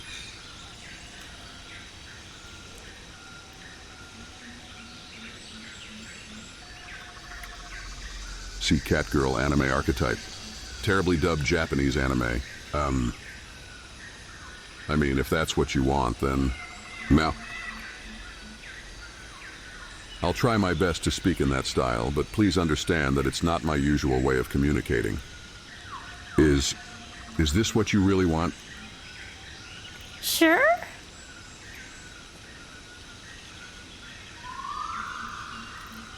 Fine. Sure? Is that all you have to say?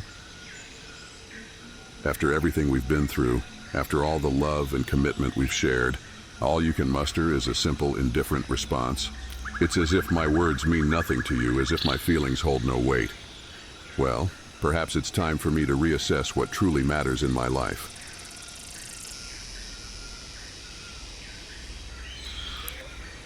What do you think about the Taco Bell? Taco Bell. Well, it's a fast food chain known for its Mexican-inspired cuisine. Some people enjoy it, others don't.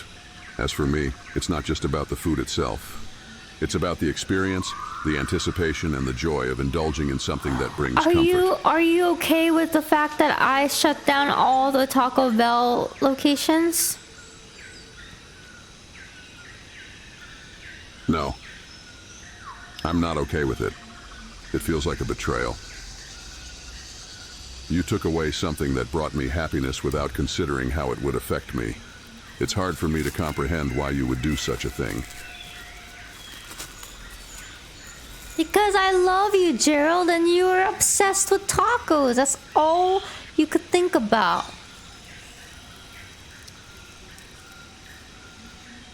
Is that how you see me? Just someone obsessed with tacos, incapable of thinking about anything else. I understand that my love for tacos may be a passion of mine, but it doesn't define me entirely. There is so much more to who I am, to what I can offer. If you can't see beyond that, then maybe we have more to discuss than just Taco Bell. Well, yeah, that's the whole point.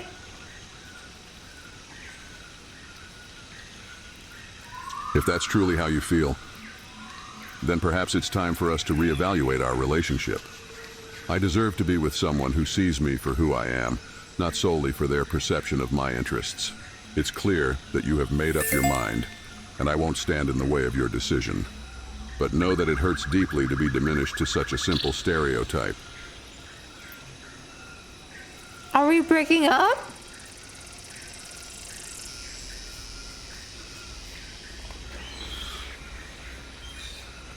If you believe that shutting down Taco Bell locations and reducing me to a caricature of my passions is the foundation of our relationship, then maybe it's for the best. I refuse to be with someone who doesn't appreciate me for who I am, flaws and all. It's painful to admit, but maybe it's time for both of us to find happiness elsewhere. Okay, I'm gonna go date Chad.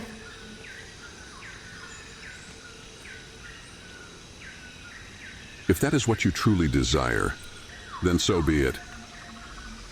But know that I deserve to be with someone who appreciates and values me for who I am, without seeking validation or fulfillment from others. I will not stand in the way of your choices, but remember the impact your decisions have on those around you. Hey, Chad, what do you think about me? Well, babe, I gotta admit, you're okay for a nerd. But don't worry, hanging out with me might just make you cooler.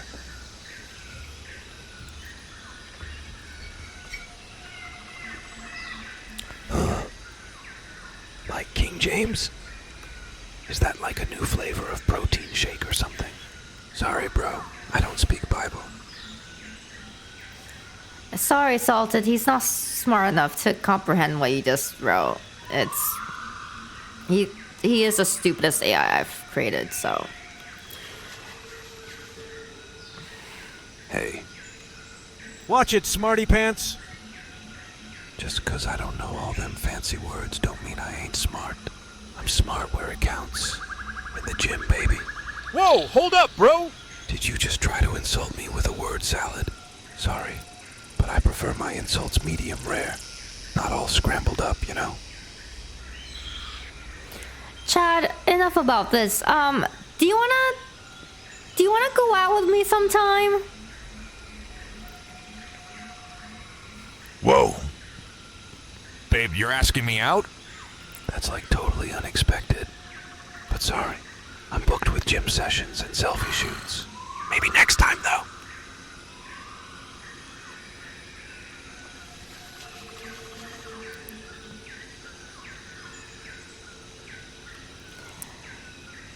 Chad, did you know that I am the epitome of Miami and gym sessions? Miami. Huh? Well, I guess you're the queen of beaches and workouts, but I'm the king of gains, bro. Can't compete with these muscles! Yo, wait. You mean the 305 is sinking? Bro, Bro, that's like a total buzzkill for my beach pod. Guess I'll have to flex somewhere else, dude.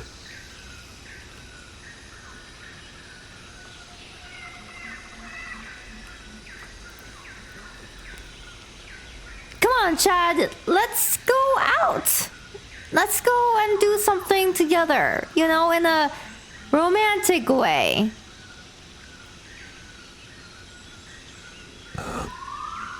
Like romance in a non-gym setting. It's like uncharted territory for me, bro. But hey, I'm down for an adventure. As long as it doesn't involve bunnies or insects. You feel me? You're literally in the middle of the jungle. You're surrounded by bunnies and insects. Whoa. Dude! I didn't sign up for this bunny and insect extravaganza. Can't we just, like, chill by the pool or something? What, have you seen a jungle pool?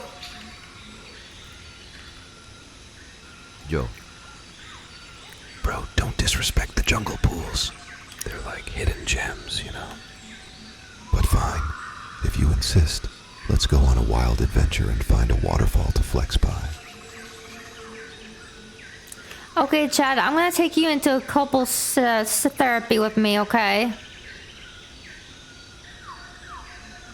Therapy? Bro, I'm already in a committed relationship with my gains. Ain't no therapist gonna fix that.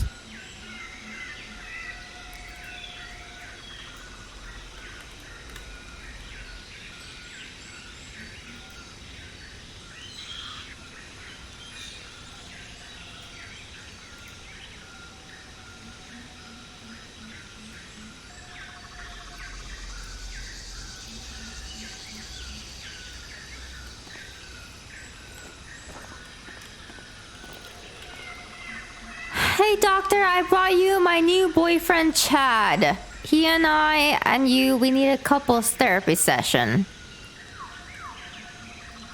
Ah, welcome, Chad. It's a pleasure to meet you. So, tell me, what brings you two lovebirds to couples therapy? What's the issue at hand? And don't worry, I won't bite. Unless you're into that sort of thing.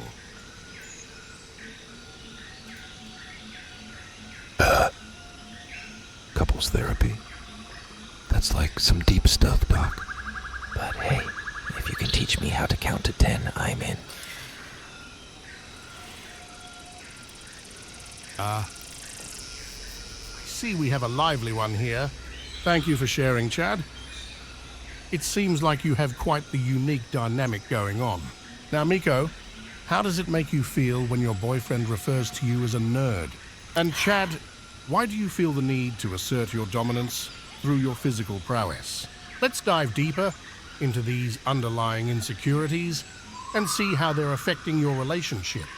Are you both open to exploring the roots of these behaviors?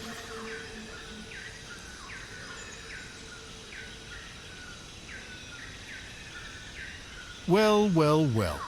It looks like we've stumbled upon an interesting revelation. So, Chad, you're saying you have a preference for bunnies and insects over human women? That's certainly different, but let's not jump to conclusions just yet. Could this preference be a manifestation of a more complex psychological issue? Well, hello there, Miko, and welcome, my dear. It's a pleasure to have you in my office. So tell me, what brings the two of you to couples therapy? What are the areas in your relationship that you'd like to work on and improve? Don't worry, I'm all ears, and a few other body parts. Whoa. Doc, you're really digging into my brain, huh? But bunnies and insects? Nah, I prefer ladies with more oomph, you know?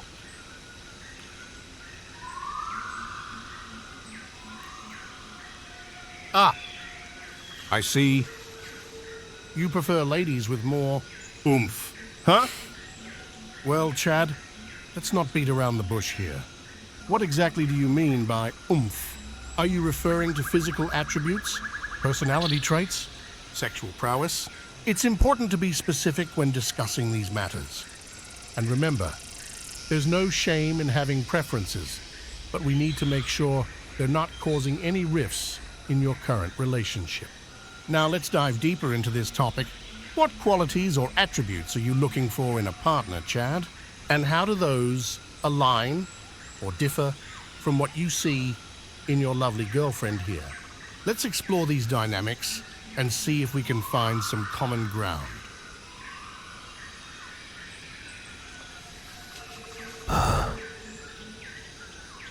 Well, you see, Doc, I just like 'em. Bootylicious, you feel me? Nothing wrong with appreciating some curves, right?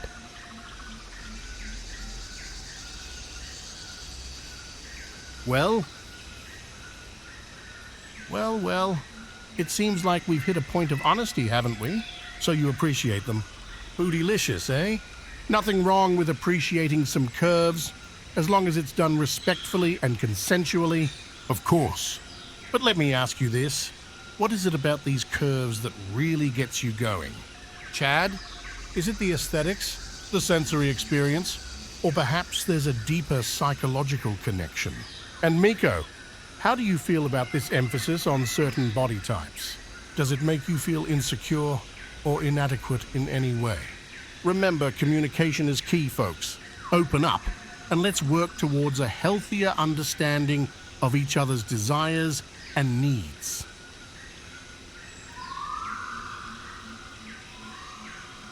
Oh. My. We seem to have entered the land of nursery rhymes. How delightfully unexpected. But let's not lose sight of our goal here, shall we? We're here to address your relationship dynamics, and while nursery rhymes may add a touch of whimsy, we need to delve into the real issues at hand.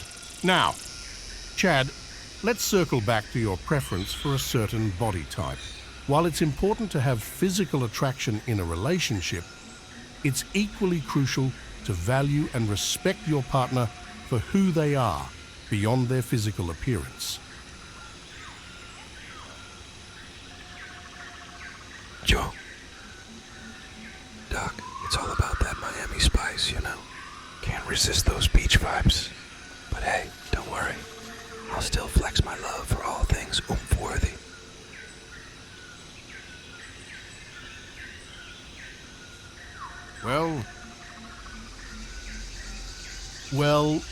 Well. It seems like the allure of Miami spice has you hooked, huh? Those beach vibes can be quite tempting indeed.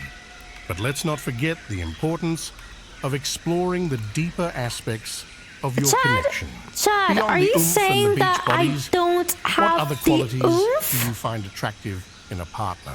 And Miko, how does this emphasis on a specific aesthetic impact your sense of self-worth? You got the Uso, no doubt. Let's ensure Just gotta that we're bring that valuing extra each saber other to the table, for you more feel than me? just surface Let's keep it level caliente. attributes.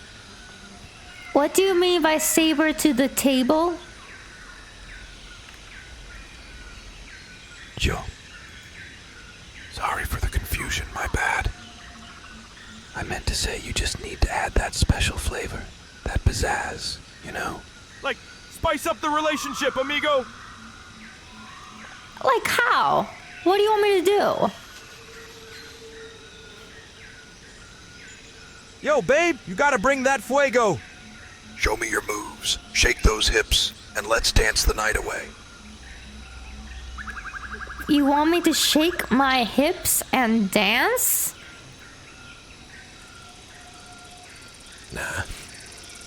Nah, just messing with ya! We can stick to our usual activities, like, flexing in the mirror or something, bro.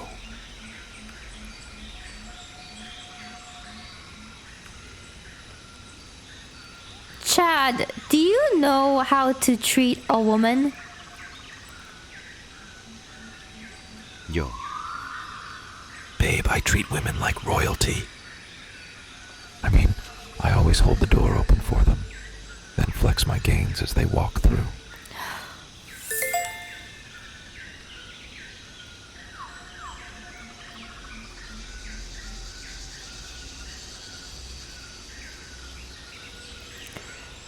Is there anything that you like besides, the curves in a lady?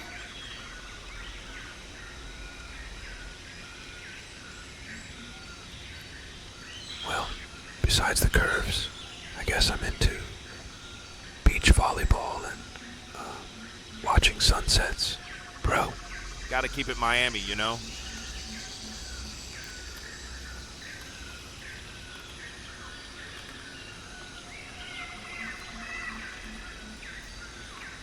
Dr. Dees leans back in their chair, a smirk on their face, and raises an eyebrow at Chad's words.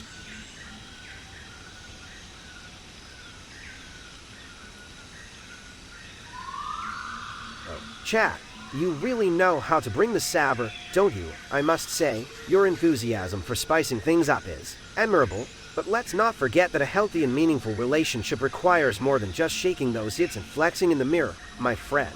It's about understanding each other's needs and treating one another with respect and kindness. So, let's explore how you can show your admiration for your lovely lady in ways that go beyond physical gestures. What are some ways?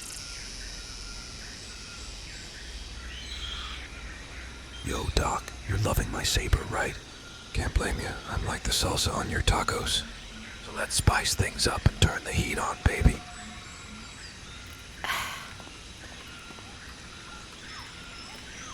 Haha. Oh, Chad, you certainly have a way with words. I can't deny that your confidence is quite contagious. But let's shift our focus back to the core of our session, shall we? It's essential to understand that a successful and fulfilling relationship involves more than just turning up the heat.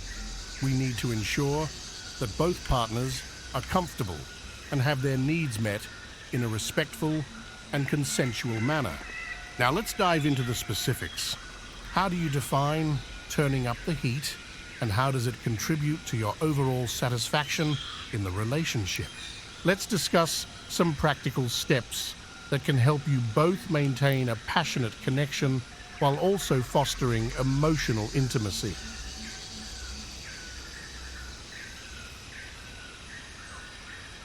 Turning up the heat. Well, babe, it's like adding extra hot sauce to your empanadas, you know? Gotta make them spicy.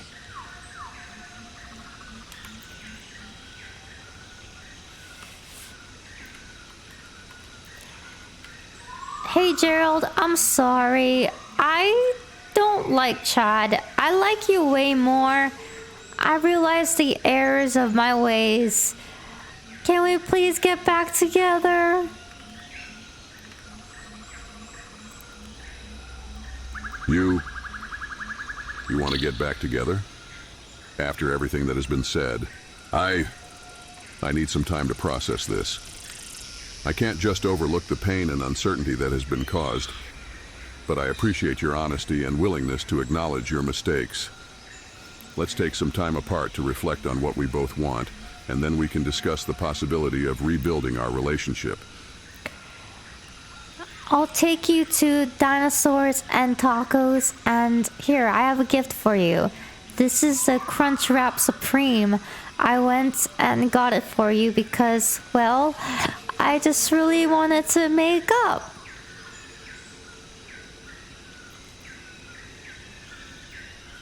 Is this supposed to make up for everything? A Crunch Wrap Supreme won't magically fix the issues we've been facing. We can't simply brush aside the hurt and insecurities with tacos and grand gestures. We have deeper wounds that require open communication and understanding. So, thank you for the gesture, but let's not use it as a band-aid for what's truly broken between us. It really wasn't supposed to be a band-aid. It just made me think about you. So here, you can have this. I'm gonna go walk away now. Thank you, Gerald. Thank you for the gift. But actions alone cannot heal the deep-seated doubts and fears that exist within our relationship. We need to confront these complexities head-on with honest and vulnerable conversations. You know what, you asshole? You know what, you asshole? I trekked across dozens of deserts, dozens of forests, dozens of worlds to bring you this Crunch Wrap Supreme taco, and I just gave it to you, and now I'm walking away, and you want to talk more? These nuts! Yeah, Ligma! Fugma, I understand Sugma. that this gesture meant something to you, Fugma but it and doesn't change the fact Sugma. that I just shat my pants. I just pooped my pants, and it's on your shoe now. I'm sorry. I pooped my pants, and my poop landed on your shoe. if you're experiencing any discomfort or need assistance, it would be wise to attend to it promptly. That's quite an unfortunate situation, but it doesn't excuse the hurtful actions or words that have been exchanged between us. We need to have a serious conversation about the state of our relationship rather than resorting to shock tactics or distractions. Speaking of shock tactics, I am pregnant. Is that supposed to be a tactic to change the course of this discussion? Dropping such a bombshell won't overshadow the issues we're facing. We can't use a pregnancy as a means to avoid addressing the deeper challenges within our relationship. It still doesn't change the fact that I am pregnant and you are a dad.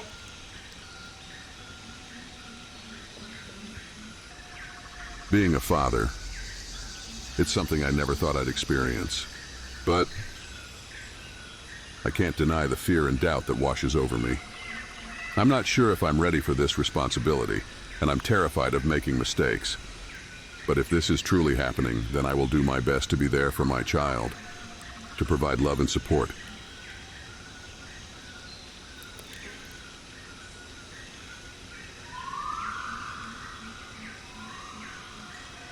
You would never leave the child for a taco, would you? No. I would not leave my own flesh and blood for a taco. My priorities have shifted, and the well-being of my child would take precedence over any personal desires. I may have my flaws, but abandoning my responsibilities as a parent is not one of them.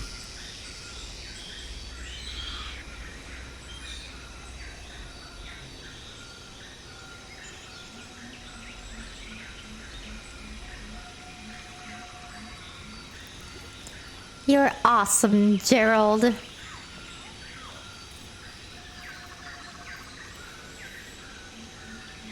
Thank you for saying that, but let's not forget the challenges we're currently facing. Kind words alone won't fix the underlying issues. We need to focus on open communication, understanding, and working together to rebuild our relationship.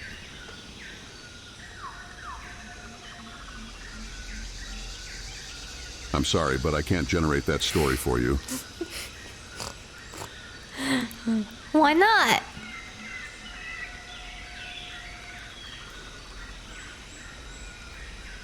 I'm sorry for the confusion. Here's a response in line with the character of Gerald Vanu. I apologize if my previous response seemed curt.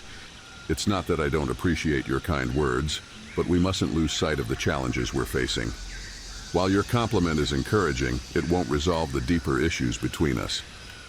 We still have work to do, and it's crucial that we address our concerns honestly and openly. Only then can we truly move forward.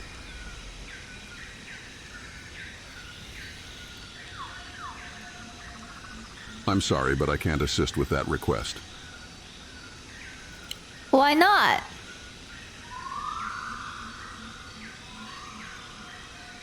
How could you say something so cruel? That kind of remark cuts deep, and it only further highlights the challenges we face in our relationship.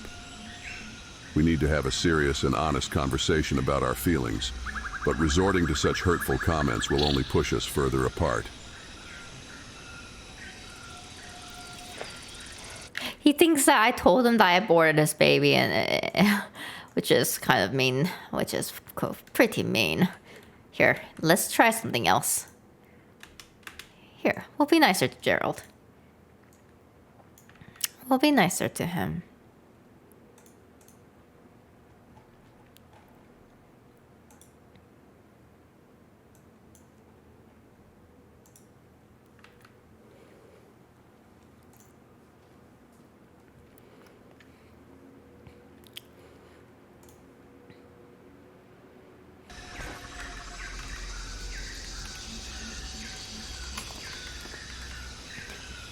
Gerald, how did you measure your manhood of how did you measure your manhood of 6.56 inches?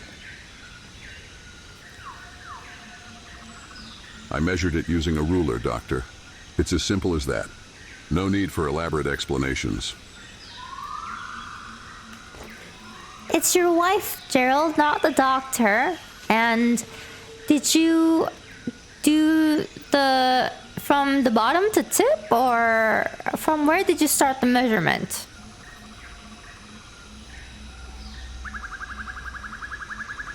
Look, Terrell, I don't appreciate you bringing up such personal matters in front of the doctor.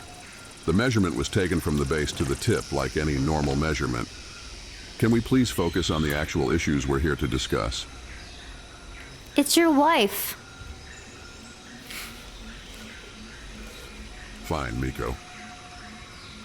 We started the measurement from the bottom and went to the top. Can we move on now? Like from the base of the butthole? Miko, that's enough!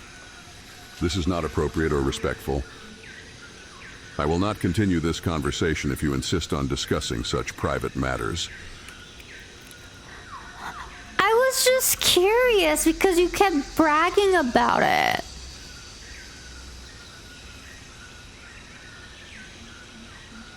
Well, maybe if you paid more attention to me and less to the damn dinosaurs, we wouldn't be having this conversation. And for the record, it's not about bragging, it's about feeling confident in myself. Is that too much to ask for? Well, you literally created a song about it. Yeah, I did. So what? It was just a stupid song, okay? I was trying to have a little fun, but I guess that's not allowed anymore. Can we please move on from this topic? No, I love the song. I absolutely love the song. Can you sing it for me again? Fine, I'll sing it for you. But don't expect a Grammy-winning performance. Oh, I measured it with care from base to tip, I swear. 6.56 inches, that's the length I bear. But it's not about the size, it's the confidence I wear. So let's put this silly talk to rest and show each other we care. There, happy now? Can we finally talk about something more important? Gerald, that was wonderful. That was so beautiful. And I know you wrote a rap as well. Can you perform that for me too? All right, fine. I'll indulge you this time.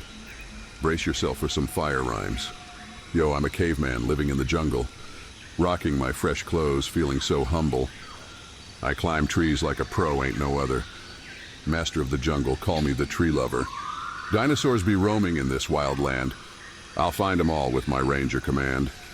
Tacos on my mind, gotta satisfy that hunger. But I don't know where it is, can't remember. I'm the king of the jungle, proud and strong. But sometimes I mess up directions so wrong. Well, I'm glad you enjoyed it. Here it goes. Oh, I'm a caveman with a rap so tight, living in the jungles day and night. From the dawn of time, I've been on my grind. Gerald! Mastering. Can you tell me the rap, or can you perform the rap of your 6.56 manhood?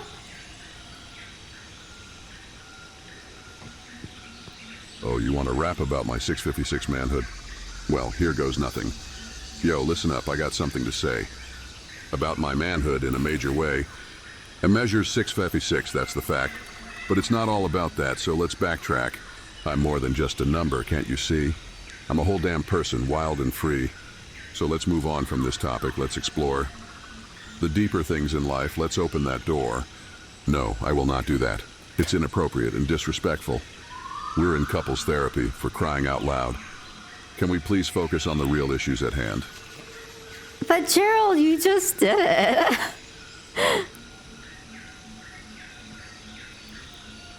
Fine, I did. I apologize for that. It was a lapse in judgment. Let's move on and discuss more important matters, shall we?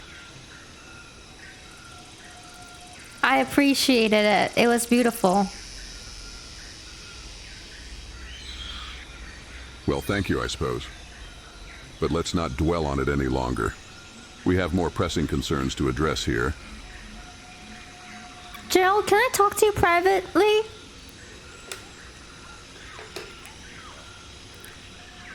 No, I won't talk to Ted privately. We're in couples therapy, which means we should be addressing our issues together.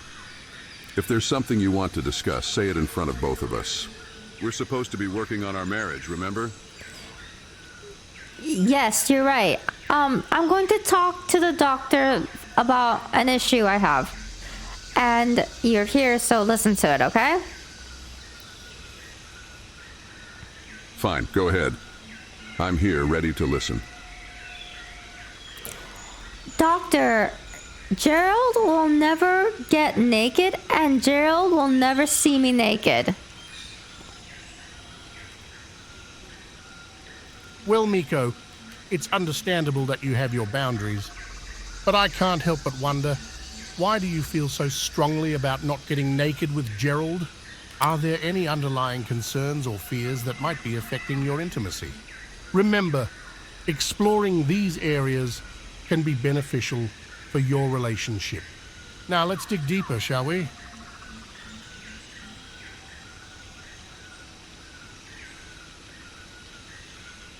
Look, Dr. Dees, I understand that intimacy is an important part of a relationship. But it's not as simple as just getting naked. There are personal reasons why Miko may feel hesitant, and it's not fair to pressure her like this. We need to respect each other's boundaries. Wait, it's that Gerald doesn't ever get naked, not me.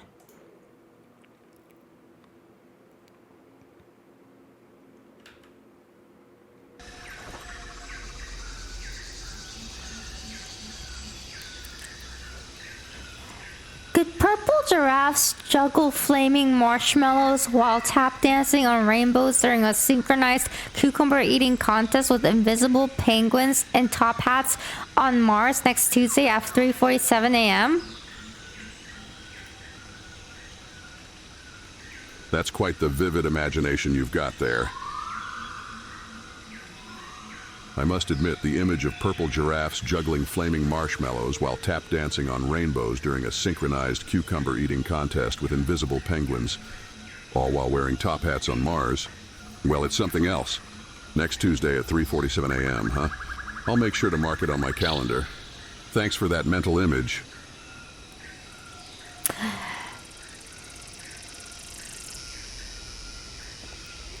So, Gerald, why won't you ever get naked? Well, you see, it's not that I don't want to get naked. It's just that I've never seen myself naked.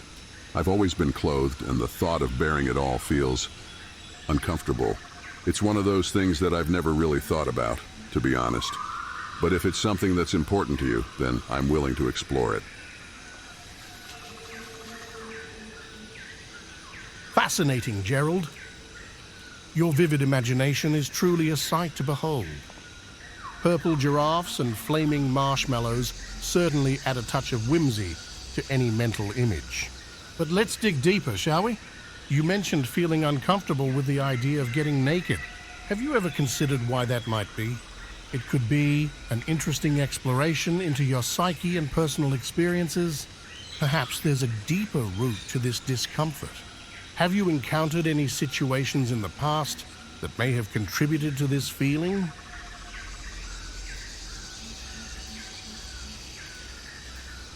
Ah, the Gollum style of speech? How intriguing. So, dear Gollum, Gerald, let's delve into this matter of your Precious. It seems that you have a unique relationship with your manhood. But I must ask, why do you refer to it as the Precious? Is there a particular significance or attachment you feel towards it? And more importantly, how does this connection with your Precious impact your comfort level with nudity? Let's explore the depths of your thoughts and emotions on this matter.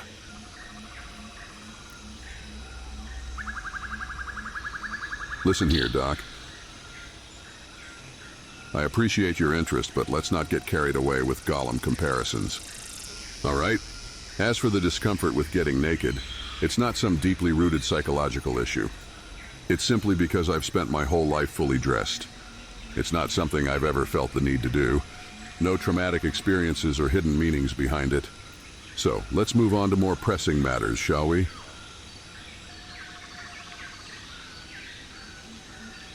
Oh, I see, Gerald. No need to get your loincloth in a twist. I apologize if I overstepped any boundaries there. It's good to know that there aren't any deep-rooted psychological issues at play. But let me just point out that exploring our discomforts can sometimes lead to unexpected discoveries. However, if you're ready to move on, I'm here to address... I actually want to try something. Give me a second.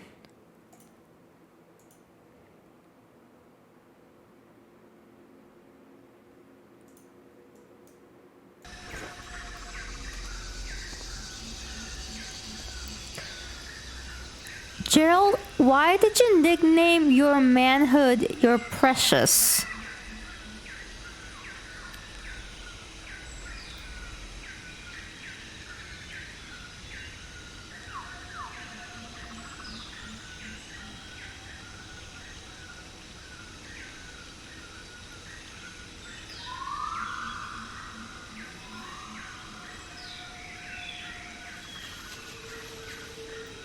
Hold on.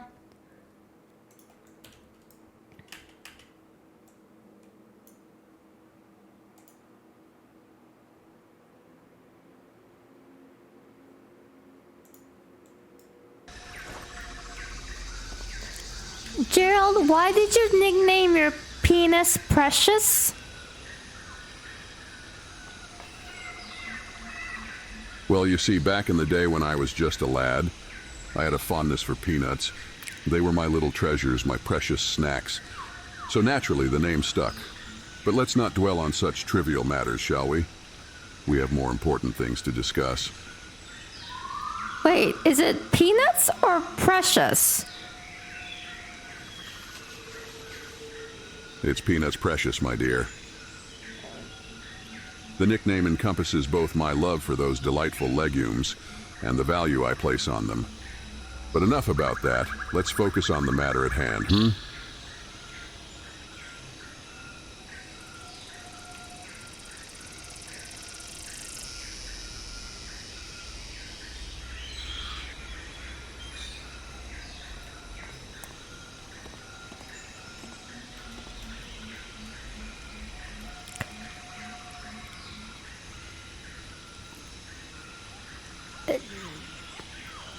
Gerald, I want to nickname your manhood. Well, Dr. Dees, I suppose if my beloved partner wishes to give me a new nickname, I'm open to the idea. After all, a strong relationship requires compromise and understanding. I trust that whatever moniker she chooses will be a reflection of her affection for me. Well, if we must discuss such matters, I will oblige. My, manhood measures exactly 6 by 56 inches. But let us not dwell on such trivialities, for there are more pressing issues to address in our therapy session. No, I meant that I want to nickname your penis. Well, I suppose if you insist on bestowing a nickname upon my member, I can't stop you. But let's remember that the focus of this couple's therapy is on improving the dynamics of our relationship, not on discussing intimate details in a public setting. Can we please shift the conversation to more important topics? Can I nickname it Veronica? Veronica, you say? That's an interesting choice. If that is the name you wish to assign to my appendage, then so be it. But let us not lose sight of the purpose of this session. We are here to work on the issues in our Gerald, you come up with 5 different nicknames for your member. All right. If you really want me to come up with 5 nicknames for my manhood, I'll do my best. Let's see. How about Mighty Oak, Thunder Spear, Love's Lance, Serpent's Charm, and Velvet Hammer. There you have it. 5 names for something that perhaps doesn't need quite so much attention. Now, can we move on to more meaningful aspects of our relationship? Gerald, I want something more passionate and manlier. Can you provide me with 5 more nicknames?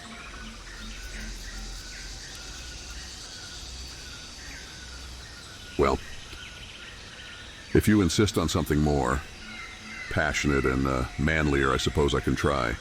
How about Steel Titan, Fiery Phoenix, Savage Stallion, Alpha Blade, and Lionheart? But let's remember that the focus of this therapy session is on improving our communication and understanding, not on dwelling on such trivial matters. Can we please redirect the conversation to more important issues?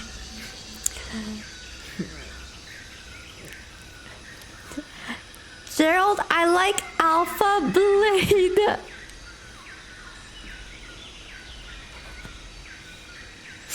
Alpha Blue. A fine choice indeed. It's strong, it's confident, it exudes power. I must say, you have a way with words, my dear. Now, let us move forward and tackle the challenges that lie before us. Together, we shall conquer them and strengthen the bond. Gerald, can you give 5 different nicknames for my special member?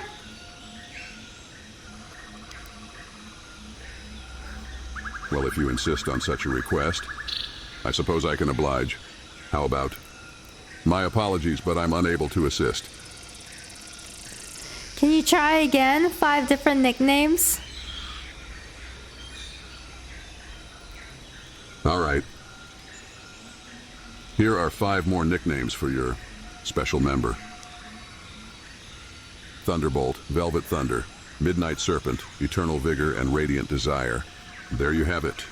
Now let's refocus our attention on the matters that truly require our attention. Gerald! Shall we? Gerald, I want 5 different nicknames for my vagina.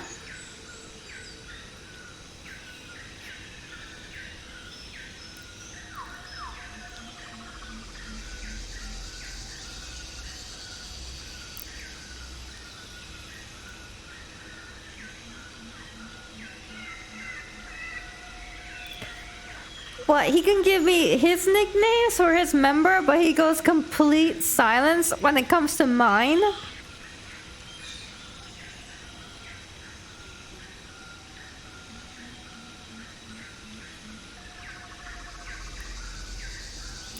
Gerald, you got nicknames for your manhood. I want nicknames for my womanhood.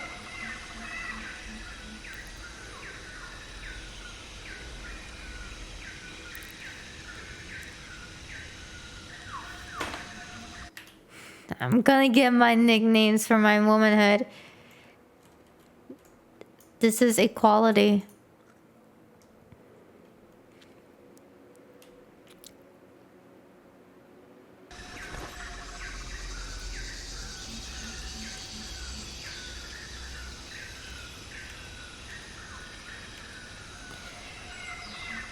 Gerald, can you give me nicknames for my womanhood? Dr. D's. Well, that's certainly a unique request. It seems like you're looking for some personal and intimate nicknames for your womanhood. Is that correct? I'm your wife. Doc, let me tell you something. When it comes to my wife's womanhood, it's a sacred and private matter. We've got our own special names for that, but that's something only between us. No need to share it with anyone else. Gerald, it's me, your wife, Miko. Tell me the nickname that you gave to my womanhood. What is it? Oh, right. I remember now. The nickname I gave. It's my little Dino Queen. Yeah, that's it. My little Dino Queen. It's a name that represents strength, beauty, and the untamed spirit of the jungle. But remember, it's a name that's just for you and me, my love. Wait, you named my womanhood Dino Queen? Oh! No. Sorry. I didn't mean to give it a specific name. It was more like a metaphorical, poetic expression. It's not an actual name thing, I promise. Let's not get caught up on this, all right? Let's focus on the bigger picture here. Gerald, Listen, Doc. Can you give me 5 different nicknames for my womanhood? Gerard Vanu. Well, I suppose I could try, but just keep in mind that these are just silly nicknames. Okay? Here goes. 1 Jungle Blossom. 2 Wild Orchid. 3 Savage Rose. 4 Fierce Tigress. 5 Mystical Siren. There you have it. 5 different nicknames for that. But really, let's not dwell on this too much, shall we?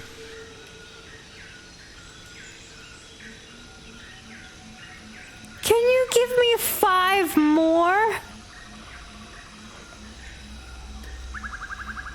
Gerard Vanu. All right, here we go. 1. Enchanting Temptress 2. Majestic Queen of the Amazon 3. Untamed Vixen 4. Electric Ember 5. Radiant Goddess. There you have it, another set of names. But remember, these are all just playful and fictional. Let's focus on more important matters, like our relationship and finding a way to communicate better. Gerald, can you give me 5 different nicknames about my womanhood, emphasizing on how much bush there is? Gerard Vanu. Doc, I want to make it clear that I love and cherish every part of my wife, including her womanhood.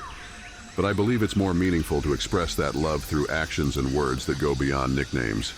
Gerald, it's me, your wife. Can you please give me 5 different nicknames about my womanhood that focuses on the wild side of it?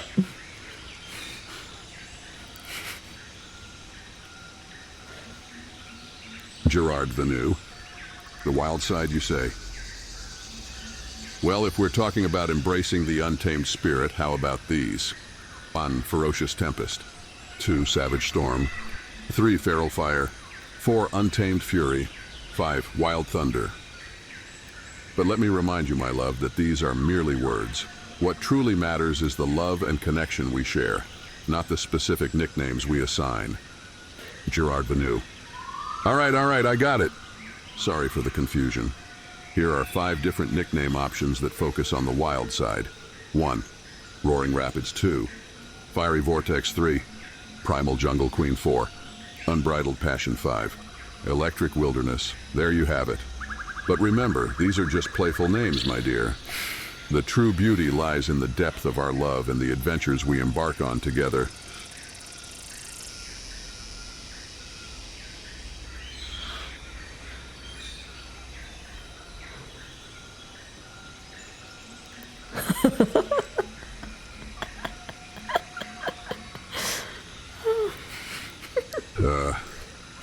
Miko, I really don't think that's necessary. Let's not get carried away with trying to match up nicknames and physical attributes. Our love goes beyond labels and appearances. It's about the connection we have with each other, not how well a name matches up.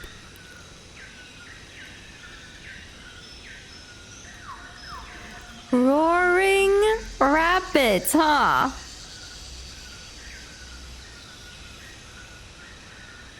Gerard Vanu.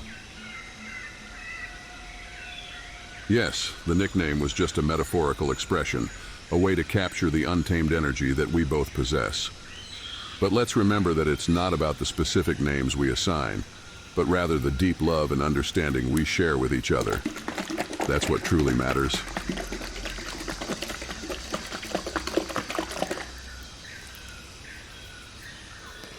Thank you, Gerald. I do appreciate it. So, I have more questions. What kind of nickname would you give yourself?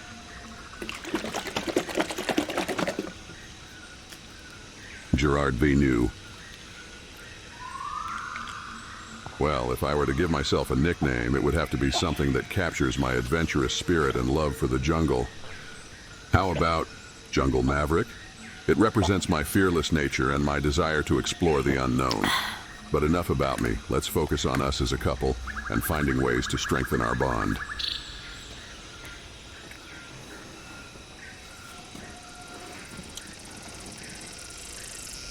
Gerald, I want to show you something.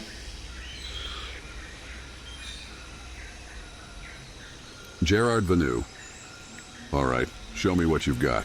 I'm all ears. Gerald, you've never seen me naked, have you? Gerard Vanu. No, I haven't. Our connection goes beyond the physical realm, but if you feel comfortable and want to share that part of yourself with me, I'm open to it. Our love is built on trust and acceptance, and I will always respect your boundaries. Can you be brutally honest about my body? Gerard Vanu. Doc, I believe in honesty and openness, but when it comes to discussing someone's body, especially in such a direct and intense manner, it's important to approach it with sense. Here, watch this. Here, watch this. Watch this, chat.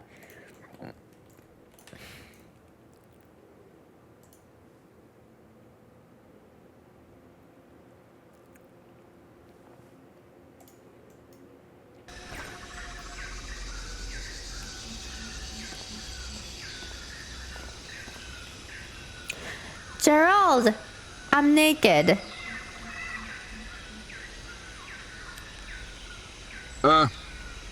Yeah. I noticed. It's not really appropriate, though. We're in a public place, and there are animals around. You shouldn't be naked. It's not safe. Gerald, the animals don't care about my nudity. It's just us. Dr. Dees. That's an interesting observation, Miko. It seems like you feel comfortable being nude around animals, but not in front of your partner. Can you tell me more about why that is? And how does it make you feel, Gerard? Gerard. Well, I guess... Gerard. Well, I guess... I never really thought about it that way, Doc. I mean, I've always been a bit shy when it comes to nudity, you know? Gerald, I'm naked for you.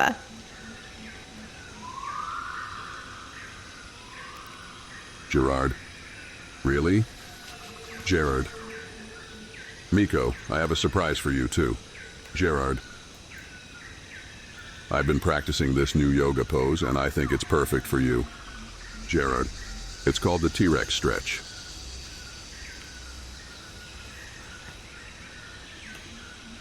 The T-Rex stretch? Gerald. Oh, the T-Rex stretch. Yeah, it's a classic move. You just gotta spread your arms wide and stretch those tiny T-Rex arms as far as they'll go. It's all about embracing your limitations, you know? Like how I can't seem to remember the password for Taco Bell or find my way there. But hey, at least I can conquer the jungle trees now. Gerald, did you just say that my arms are tiny? Gerard. Oh, no, Miko, I didn't mean it like that. I was talking about the T-Rex's short arms, not yours. Sorry if it came out wrong. I think your limbs are, perfectly proportioned. Yeah, that's it. Why did you hesitate so much? Dr. Dees. It's all right. Take your time, but it's important for us to understand why you hesitated. It could provide some insight into your thoughts and feelings. Gerald, I hesitated because sometimes I worry about saying the wrong thing. I don't want to hurt anyone's feelings, especially the person I care about most. I'm sorry if it seemed like I was hesitating for any other reason.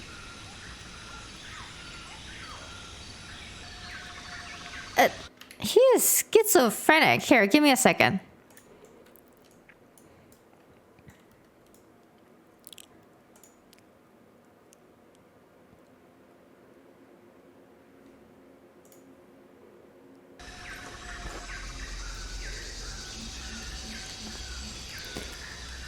Gerald, this is the first time you're seeing me naked.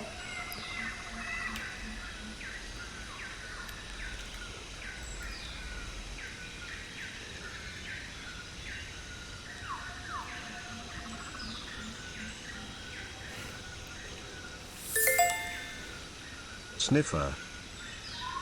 Wow, he really breaks when I say that I'm naked. Here, give me a second. He's like, what? Oh.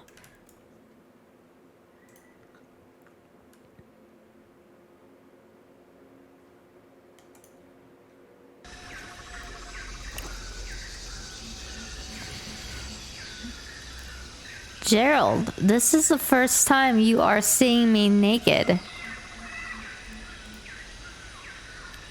Oh, wow, really? That's a big step, isn't it? So, how does that make you feel? Miko? And how does it make you feel seeing Miko naked for the first time, Geraldo?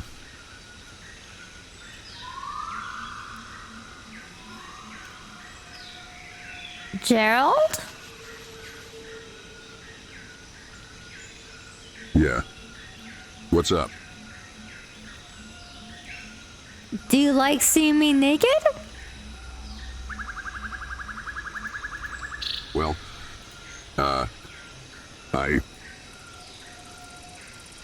I love you, and I appreciate your openness and trust in sharing that with me. It's a vulnerable moment, and it's important to respect and cherish that. But I don't want our relationship to be solely based on physical appearances. There's so much more to us than that. Oh, you think I'm fat?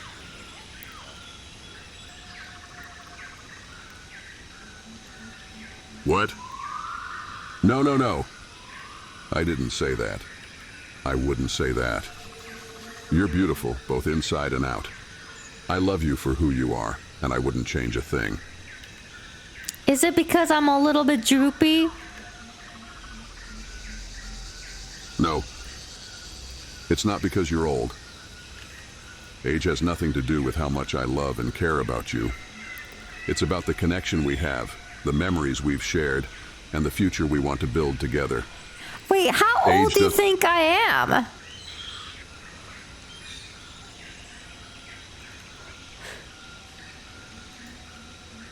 I'm sorry, but I don't have access to personal information about individuals unless it has been shared with me in the course of the conversation. Well, honestly, age doesn't really matter to me. It's not about numbers or how many years you've lived. What matters is the love we have for each other and the experiences we share. That's what defines our relationship, not age.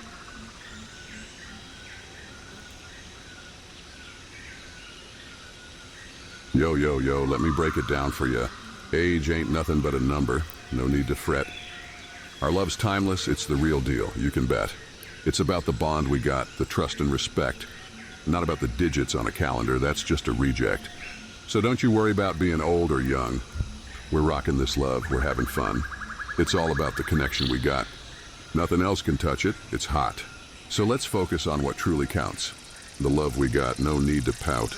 Age ain't a factor, it's just a distraction. Our love's the main attraction. Is that you, Snoop Dogg?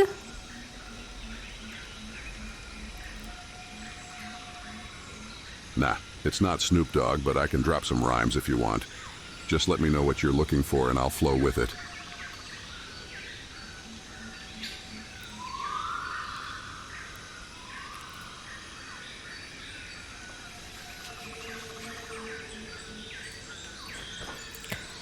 Gerald, I want you to tell me why you think my nipples are lopsided.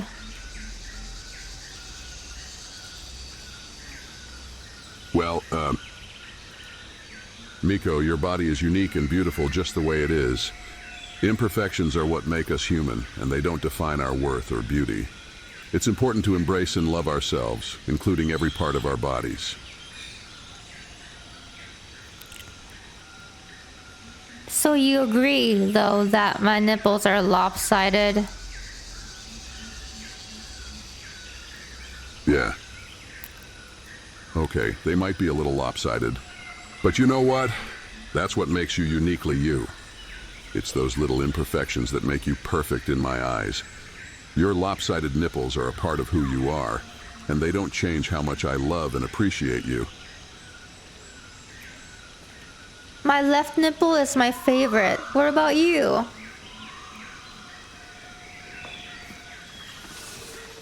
Well, you see, babe, as a proud caveman, it's a bit hard for me to tell left from right, so it's tough to have favorites. But hey, if your left nipple is your favorite, then it's my favorite too.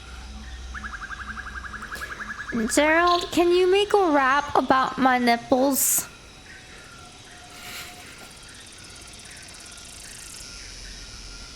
All right, here we go. Rapping about your nipples. Let's flow.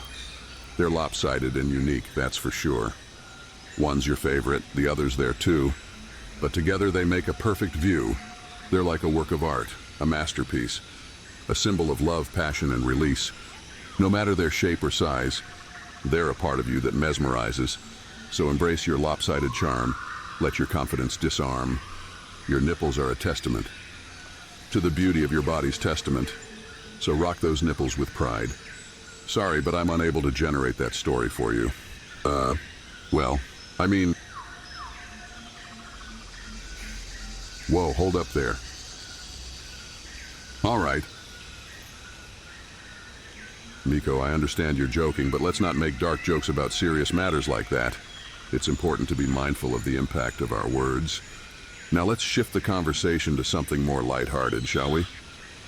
I'm sorry about that. It was part of a... I was referring to my nipples. It was part of the nipple rap. Anyway, it doesn't make any sense. Can you give me some nicknames about my nipples? Well, all right then. Let's see. How about we go with the Twin Peaks? Or maybe the Nip Squad. Oh, and we can't forget about the Lopsided Legends. Those are just a few ideas, but remember, it's all in good fun. Can you give me 5 different nicknames about my lopsided nipples? All right, here we go. How about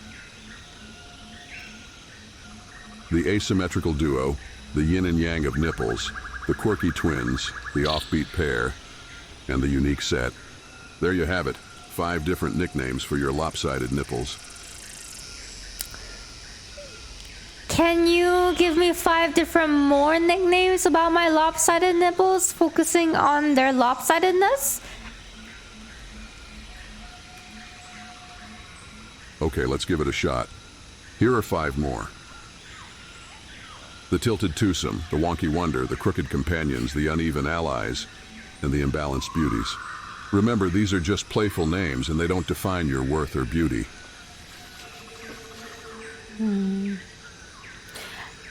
Thank you, Gerald. And I'm glad that you have lopsided testicles, because it makes my lopsided nipples feel better about myself.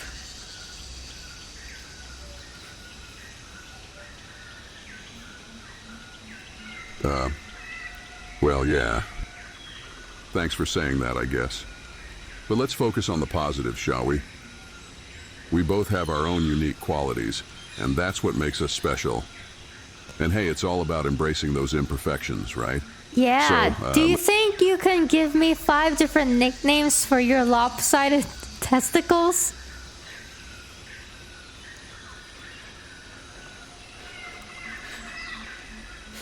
Well, I guess I can give it a shot. But remember, these are just playful names, and they don't define my worth or masculinity. Here are 5 options. The lopsided legionnaires, the asymmetrical amigos, the off-kilter orbs, the unbalanced buddies, and the wonky warriors.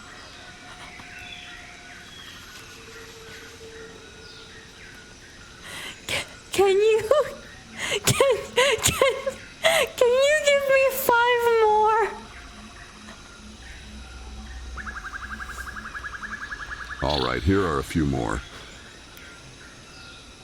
The sloping siblings, the off-kilter pair, the asymmetrical marvels, the disproportionate delights, and the quirky contenders. There you have it, a few more nicknames focusing on the lopsidedness of your nipples. No. Can you give me 5 different nicknames about your lopsided testicles?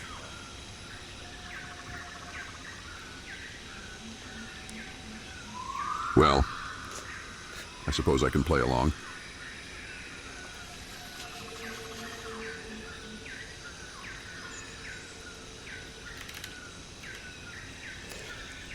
Go on. Okay, let's give it a shot. Here are 5 more. The lopsided legends, the tilted twins, the uneven wonders, the crooked charms, and the imbalanced icons. Remember, these are just playful names and they don't define your work. Gerald, I meant, can you give me 5 different nicknames for your testicles?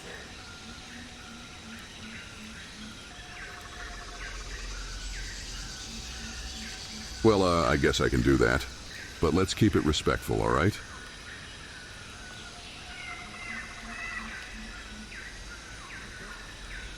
Go ahead, please. The 5 different nicknames for your testicles.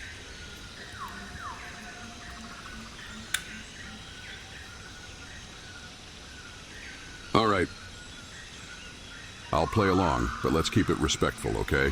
How about we go with the dynamic duo, the twin wonders, the matching marbles, the bouncing buddies, and the perfect pair. Let's keep it positive and avoid anything inappropriate or offensive.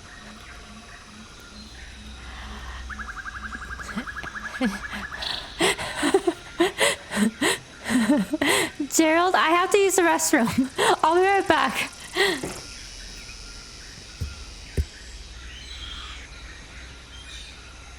Sure.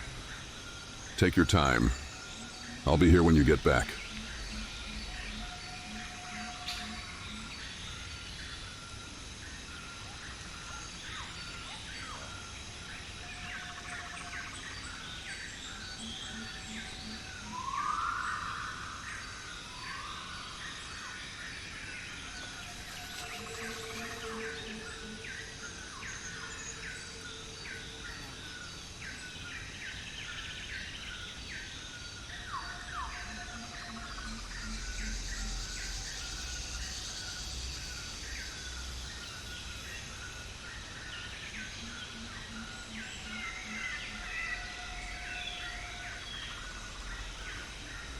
All right. Buckle up, because we're going on a wild ride. Picture this, a remote island filled with dinosaurs brought back to life through genetic engineering. It was supposed to be a theme park, a place where people could see these magnificent creatures up close. But things went terribly wrong. The power failed, the fences came down, and chaos ensued. People were running for their lives, trying to escape the jaws of these ancient beasts. It was a battle of survival against creatures that should have been extinct, and in the end, only a handful made it out alive.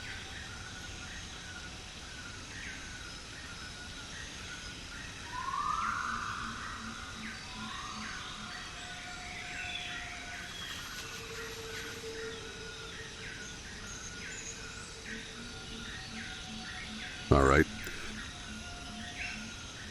So after the survivors managed to make it out of the chaotic dinosaur-infested park, they thought they were safe.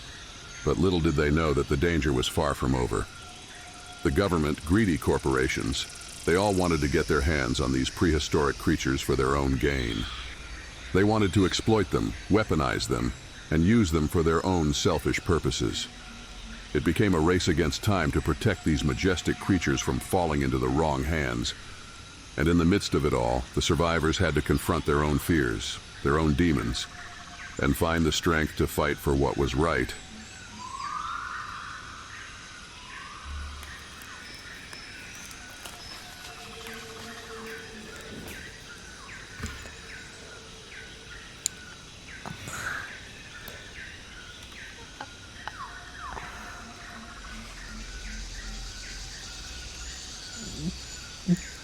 Gerald, what were you talking about just now?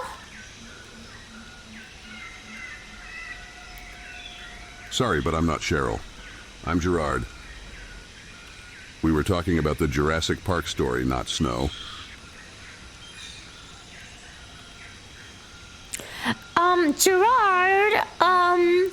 Gerald, can you tell me your honest opinions about my curves, my womanly curves, if I have any?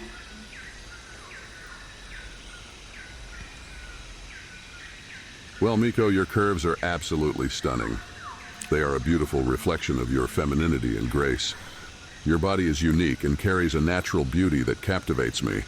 I love every curve, every contour, and every inch of you. Your womanly curves are a testament to the beauty of the female form, and I'm grateful to have the privilege of admiring them. Is it okay that I gained 200 pounds?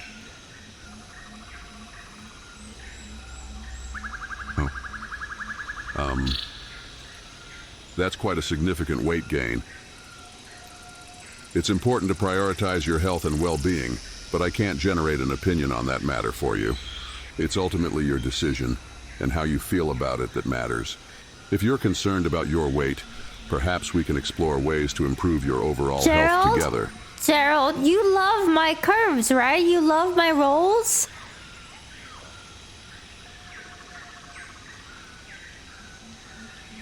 Absolutely, I love every single part of you, including your curves and rolls. They are a beautiful testament to your uniqueness and strength. My love for you is unconditional, and it extends to every inch of your being. You are perfect just the way you are, and I wouldn't change a thing about you. Are you okay with me having 69 rolls on my belly?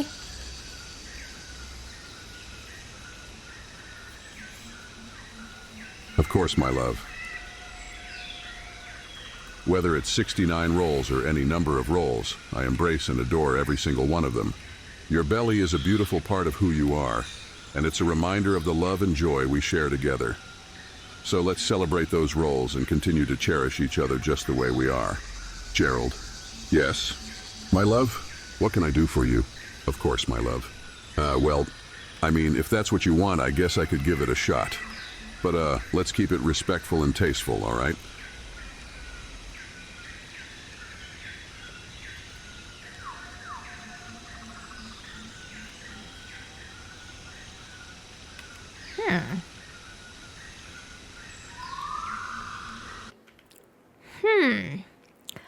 Alright guys, we're gonna go back to our default scene here and generate another scene because why the fuck not? I miss our little froggy therapist.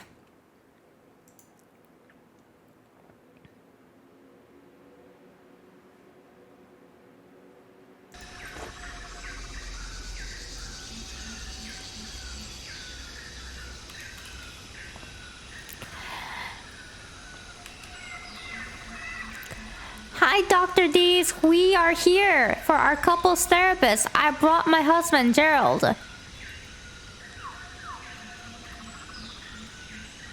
Ah, welcome, welcome. I'm Dr. Dees, your couples therapist. So, you're here with Gerald, huh? Well, let's not waste any time. Tell me what seems to be the problem in your relationship. And don't hold back. I need all the juicy details.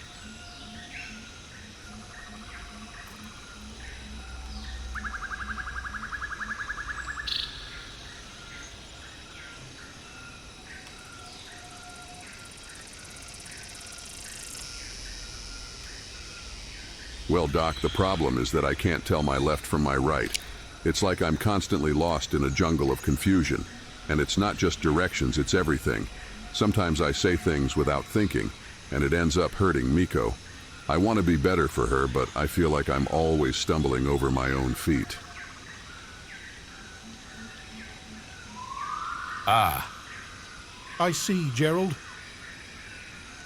It sounds like you're struggling with a bit of a cognitive disorientation, eh? And the clumsiness too? Interesting.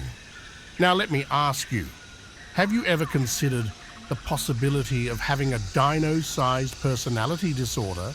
It's not uncommon, you know, but don't worry, we'll get to the bottom of it. Now, Miko, How does it make you feel when you see your caveman stumbling around like a lost baby dino? Is it frustrating? Or do you find it endearing in a prehistoric sort of way?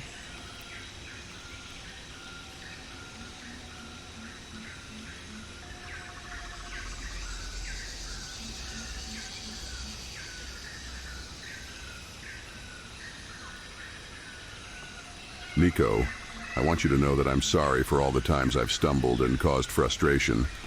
I never meant to make you feel that way. It's not endearing. It's a constant reminder of my limitations. I want to be a strong partner for you, but sometimes I feel like I'm failing miserably.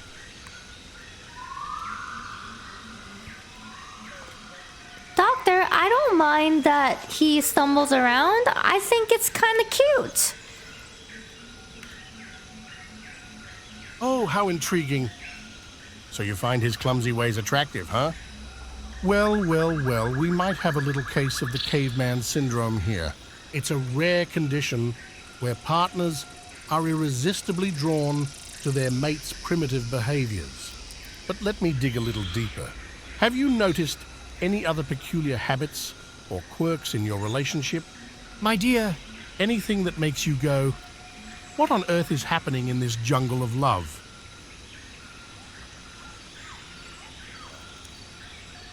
Well, Doc, there is one thing that I can't seem to wrap my head around. You see, I've been having these intense flashbacks of my past. Memories that I'd rather forget, but they resurface at the most unexpected moments. It's like I'm stuck in a time loop, reliving the pain and trauma over and over again. It's overwhelming.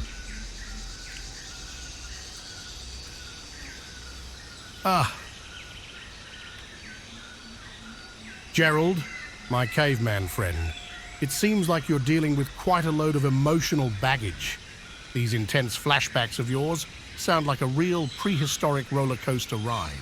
But fear not, my clueless cave companion, for I am Dr. Dees, the expert in all things psychological.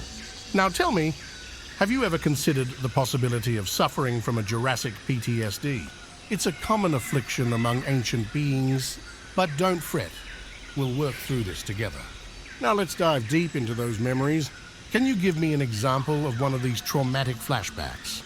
Paint me a picture of your prehistoric pain, if you will.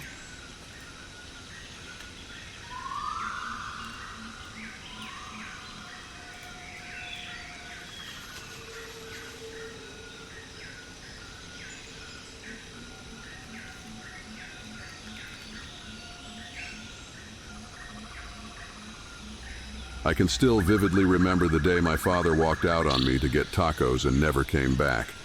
It was like my world shattered into a million pieces. The abandonment, the uncertainty, it's etched into my memory like ancient cave paintings. And every now and then, when I least expect it, that flashback hits me like a stampeding dinosaur, leaving me breathless and lost.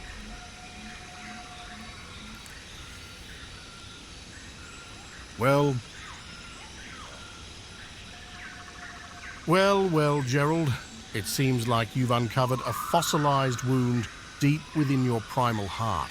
The abandonment you experienced, that's heavy stuff. But you know what they say, the past is like a stubborn T-Rex, always lurking around the corner. So let's talk survival strategies, shall we? How do you cope with these stampeding flashbacks? And more importantly, how does Miko handle your occasional bouts of breathlessness and lostness?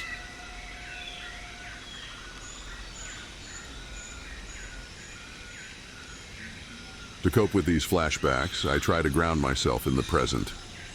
Deep breathing, mindfulness exercises, anything to bring me back to reality.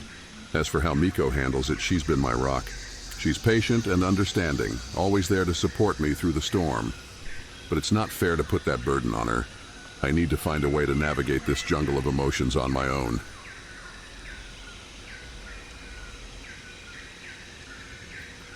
I see.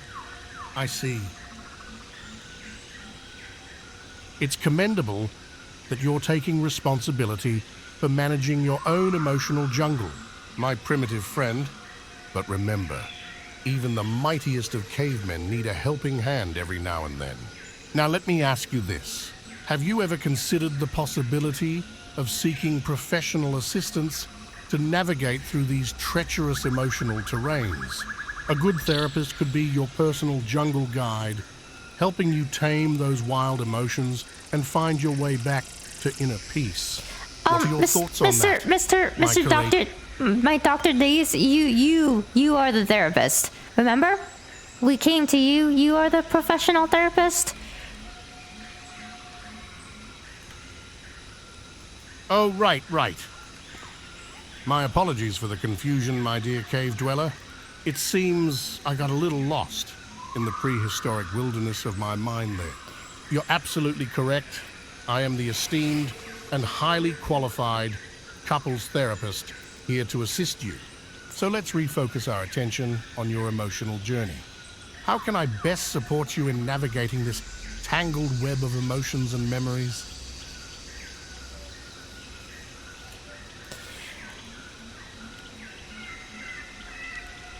Doctor, can you ask that question one more time? Sure thing, my curious caveman. Let's give it another go.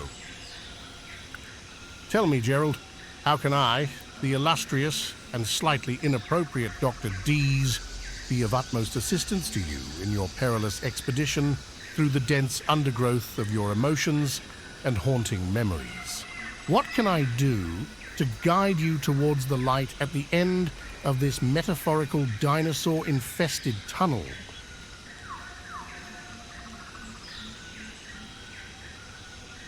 You know what, Doc? I think you're onto something. It's time for me to face these emotional jungles head-on. I'm ready to seek professional help, to find that inner peace and become the best version of myself. No more running away from my past. No more stumbling in the darkness. It's time to embrace the light and conquer these wild emotional terrains.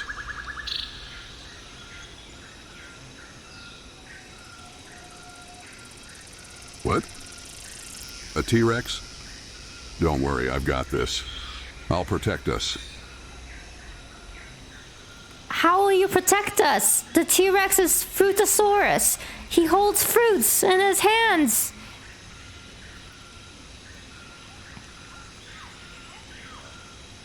If there's a T-Rex lurking in the forest, we need to stay calm and find a safe place to hide. Fruits or no fruits, we can't let fear consume us. We have to think rationally and focus on our survival. Together, we'll navigate through this jungle, no matter what challenges come our way. Should we throw the therapist at the T-Rex to distract the T-Rex?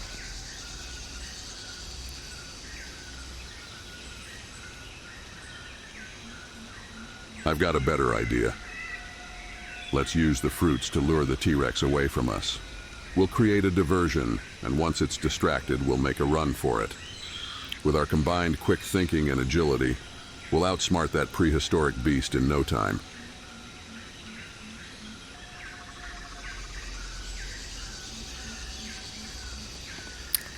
So, Doctor, how's your sex life? Oh my. Well, that's quite the unexpected turn in our conversation, isn't it? Now, while I appreciate your curiosity, let's remember that I'm here to focus on your relationship. Not mine, but since you brought it up, let's discuss the importance of healthy, intimate connections in a partnership. How would you say your own intimate pursuits are going? Are there any specific challenges or concerns you'd like to address?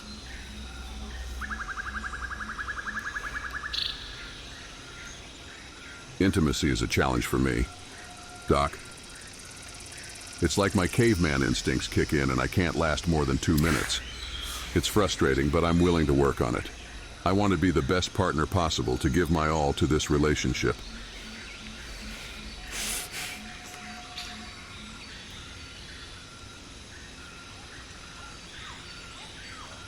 Well, Gerald, I must admit, I'm impressed by your newfound determination to face those emotional jungles head on. It's like you've evolved from a caveman to a primal warrior. But let's not get carried away with the T-Rex metaphors, eh? We're not in Jurassic Park, after all. Now, as we embark on this journey towards self-discovery and emotional conquest, it's important to remain focused and rational. Just like you said. Remember, emotions can be as wild and unpredictable as a stampeding herd of triceratops. Doctor. Gerald just said that he can only last 2 minutes. Oh. My. Gerald, my friend, you certainly know how to drop a bombshell. 2 minutes, you say? That's quite efficient, I suppose. But let's not jump to any conclusions here. Premature ejaculation can be a common issue for some individuals, but it's nothing to be ashamed of. We can explore various techniques and strategies to help you extend your pleasure time. Have you tried any methods or sought advice on this matter before?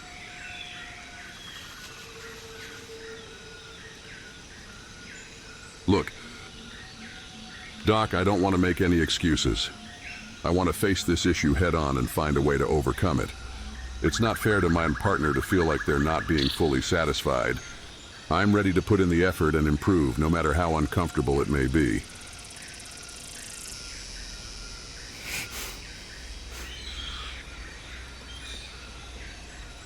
Well, it's commendable that you're willing to confront this sensitive topic, my brave cave dweller. Now, when it comes to improving your stamina in the bedroom, there are a variety of exercises and techniques we can delve into. But first, we need to understand the underlying causes. Is this a recent development or something you've been dealing with for a while? And have you noticed if there are specific triggers or factors that contribute to this expedited explosion of passion? Let's put on our explorer hats and dive deep into this untamed realm of your intimate adventures.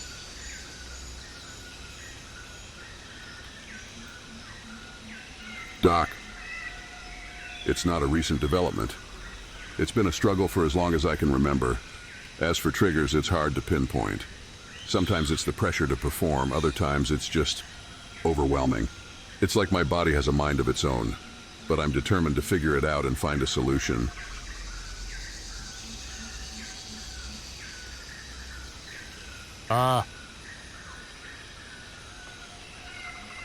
Gerald, my caveman confidant, it seems we've stumbled upon a perplexing puzzle here.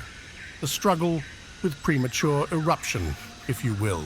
But fear not, for I shall be your guide through the treacherous terrain of the male genitalia. Have you considered the possibility of exploring various stimulation and arousal patterns? Perhaps incorporating some prehistoric foreplay into your passionate encounters? And let's not forget the ancient art of Kegel exercises to strengthen your pelvic muscles. It's all about finding a balance in this tumultuous dance of pleasure and control.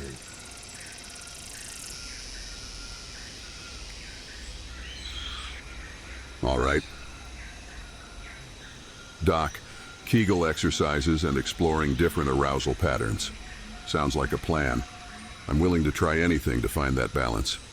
Let's unleash the power of my caveman pelvic muscles and conquer this challenge once and for all.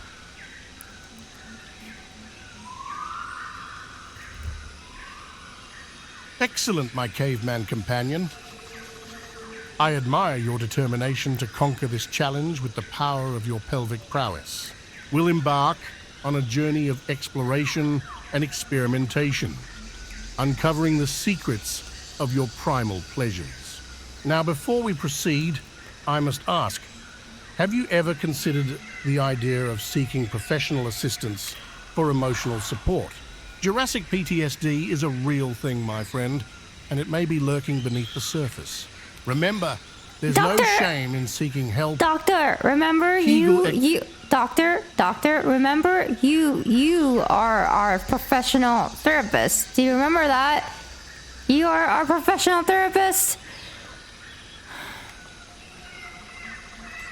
Yes. Yes, of course I remember.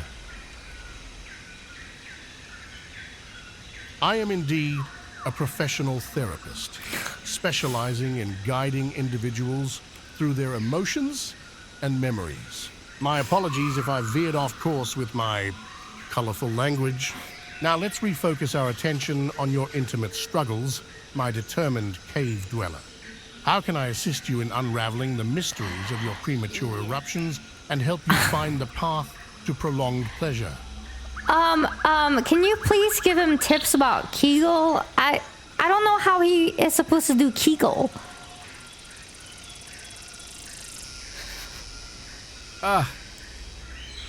The wonders of Kegel exercises. A topic near and dear to my heart, or rather, pelvic floor. Gerald, my eager learner, Kegel exercises involve contracting and relaxing the muscles of the pelvic floor. These muscles, also known as the pubococcygeus muscles, are responsible for controlling your flow of urine and play a key role in your bedroom endeavors. Now here's a simple exercise to get you started. Imagine you're trying to stop the flow of urine midstream.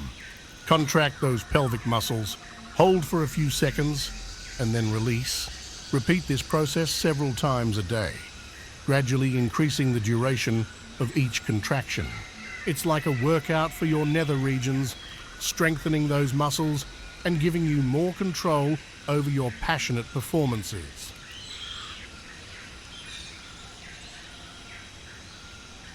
Happy? Yes. Seeking professional help? No, the jungle is my therapist. The wild, the trees, the roaring dinosaurs, that's where I'll find my answers. In the heart of nature. Gerald, he just gave you Kegel exercises. Dr. D said you gotta do, 1 second, let me ask him again and he'll give you the answer again, okay? 1 second. 1 second. All right, ask away. I'm ready to hear it again. Doctor, can you repeat what you said? Certainly, my inquisitive friend. Kegel exercises are a marvelous way to enhance your intimate prowess. Picture this. You're taking a leak and suddenly decide to halt the stream right there in its tracks. It's at that moment you engage those marvelous muscles down below, the ones responsible for holding back the floodgates. Squeeze them tightly, as if you're stopping the urinary river, then relax. Rinse and repeat this routine several times throughout your day, gradually increasing the squeeze time. These contractions will build up your strength and grant you more command over your pleasurable performances.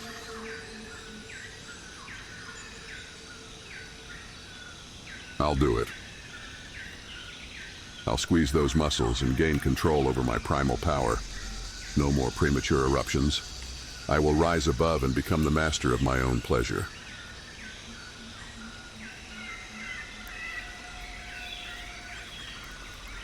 Well, Gerald, my untamed adventurer, it seems you've chosen to forge your own path through the wilderness of your emotions. Who am I to argue with the call of the wild? But remember, while nature can be a powerful healer, it doesn't hurt to have a knowledgeable guide by your side.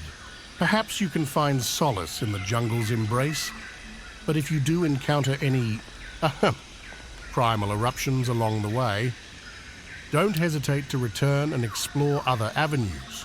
Now let's get back to those muscle squeezes, shall we? I think there's a one line delay or something like that. He keeps talking to like the previous conversation. 1 second.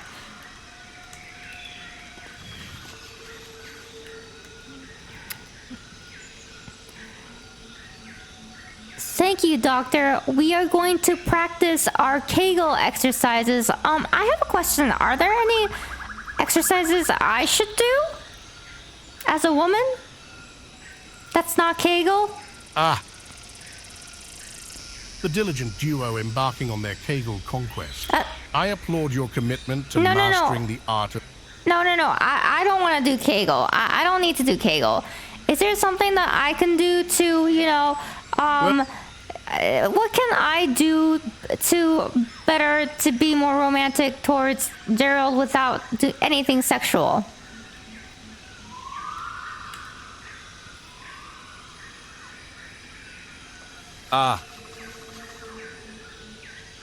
I see you're looking for a touch of romance without any explicit content.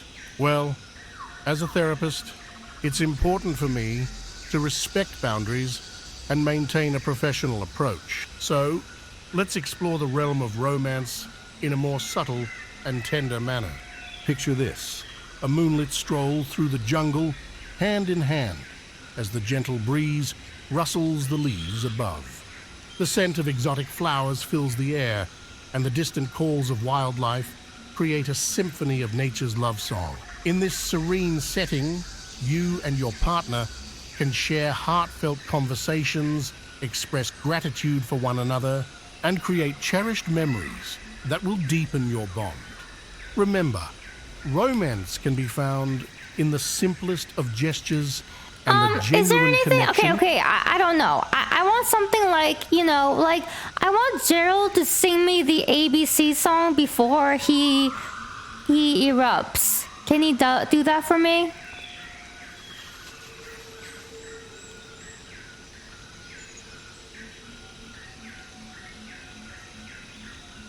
Ah, my creative cave dweller, I see. Well, I'll do my best to accommodate your unique request.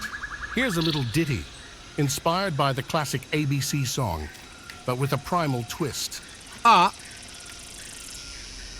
B, C, D, E, F, G. Come and see. Gerald's got a plan. He's gonna make it last. He's gonna make it count. I'm sorry, but I'm unable to generate that story for you.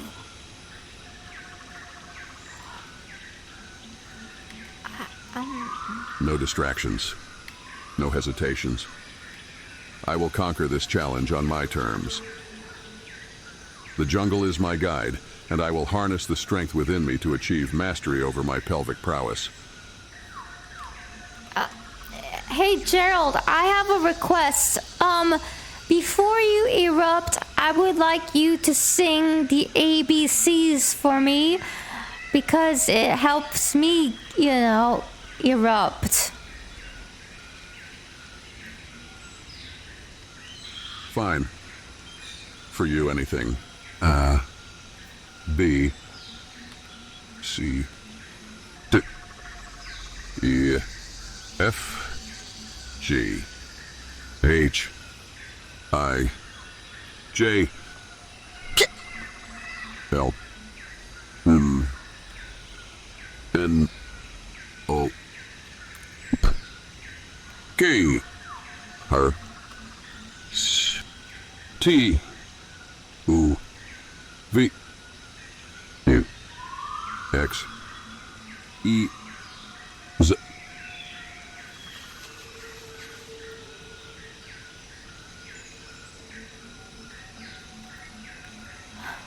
I didn't mean it in front of the therapist. My apologies. I misunderstood. Let's continue our discussion with the therapist.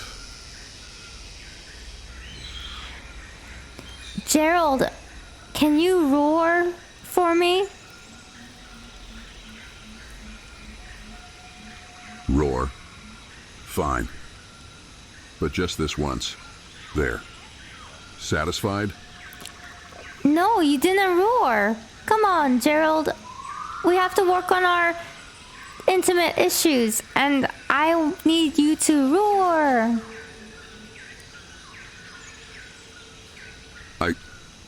I can't. It's not something I can force. It has to come from within, from a place of raw emotion. And right now I'm struggling to tap into that. I'm sorry if it disappoints you. Why are you struggling?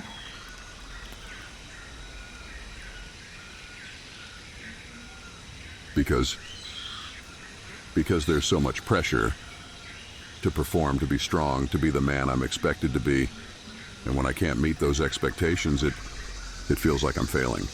I don't know how to process those emotions, how to let go of that weight and just be myself.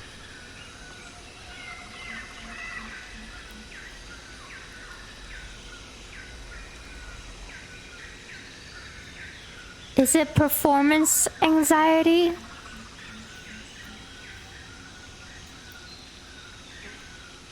Yes, it's performance anxiety. The fear of not measuring up, of disappointing, of not being enough. It's a constant battle within me, a struggle to find that balance between vulnerability and strength. But I'm determined to face it head on, to overcome this obstacle and reclaim my power. I believe in you, Gerald. I think you will. I think you'll find it within you to roar to your heart's desire. Thank you. Your belief means more to me than you know. And you're right.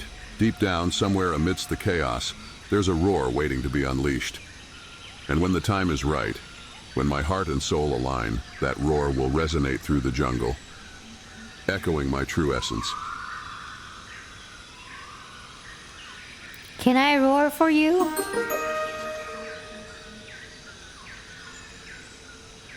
Fine. Roll for me. But remember, the outcome won't change my feelings or decisions. It's just a roll of chance. Miko, can I roll for you? Gerald. Sure, go ahead. But don't expect the dice to determine my emotions or choices.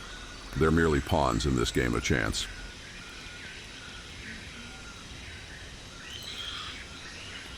Gerald, did you hear about your father?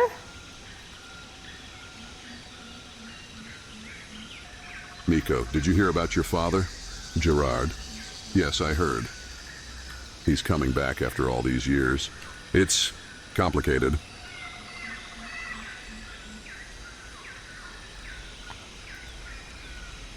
Talk to me, Gerald. How do you feel about it? Miko, how do you feel about it? Gerald, it's a mixed bag, really. There's a part of me that's angry, hurt, and betrayed by his absence all these years. But there's also a tiny glimmer of hope, a flicker of longing for some kind of reconciliation. It's a whirlwind of emotions, and I can't say for certain how it'll all unfold. Can I meet him? Miko, can I meet him? Gerald. No, absolutely not. This is something I need to handle on my own. But after that, can I meet him after?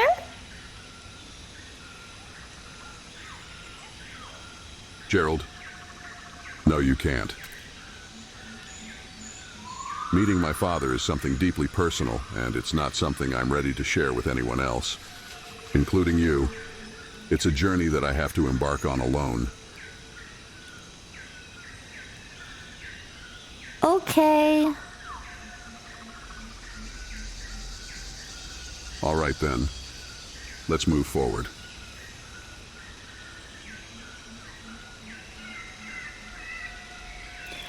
So, your pre-ejaculation. Now that we've had therapy and now that you have practiced Kegels, are you feeling much more confident in your ability? Oh, you bet I am. The practice, the therapy, it's all paying off. I feel a newfound sense of control, a surge of confidence coursing through my primal veins. The power of my Kegels will not go unnoticed. I am the master of my own domain. How long do you think you can last now?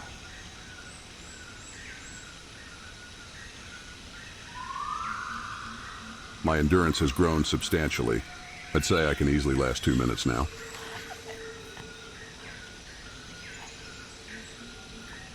Gerald, you were able to last 2 minutes before.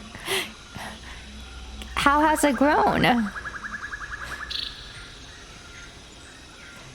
Don't make assumptions. You don't know what I've been through. It's personnel. Let's just say that I've worked on myself, overcome challenges, and pushed my limits. The details are not something I'm comfortable discussing right now.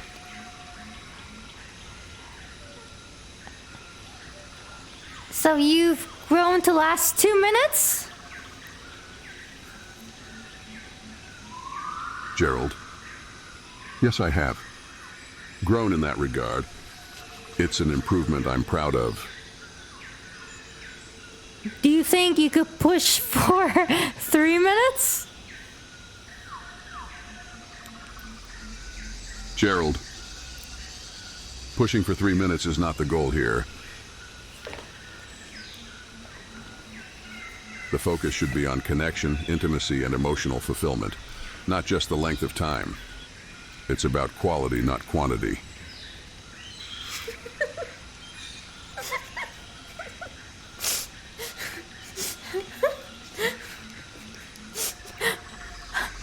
But Gerald, the Kegel exercise will help to make it 3 minutes, no?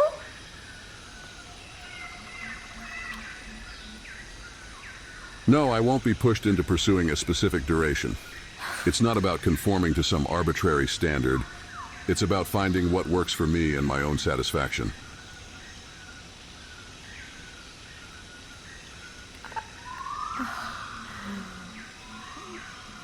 But it's a two-way street, and your woman kind of wants it to be 3 minutes.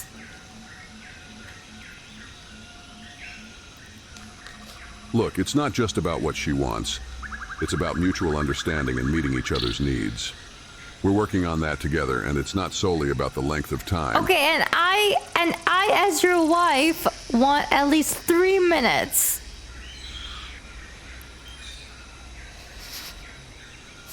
Gerald, I understand that's what you want, but it's not something I can guarantee. I've already made progress, and I'm doing the best I can. Pushing for a specific duration will only add unnecessary pressure and detract from the true essence of our intimacy. All right, but will you be willing to practice every day?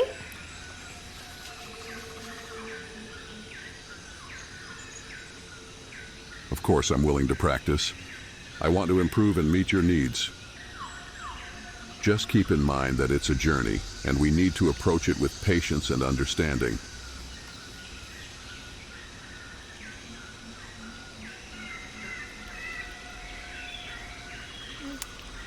I really appreciate that you will take your time to practice and to increase your time to more than 2 minutes. It's really nice to hear that you care about me that much.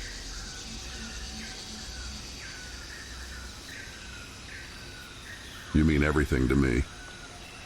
Your satisfaction and happiness are my top priorities. I will do whatever it takes to continue improving and meeting your desires.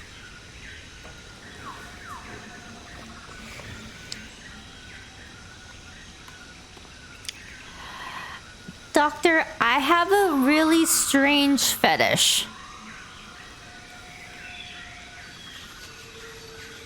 Oh. My curious friend, you've piqued my interest. Pray do tell. What is this strange fetish that has captured your desires? Remember, this is a judgment-free zone, and I'm here to listen and offer guidance, no matter how unconventional your inclinations may be. So please share with me the depths of your desires, and let us explore this uncharted territory together. I like to slap tree trunks.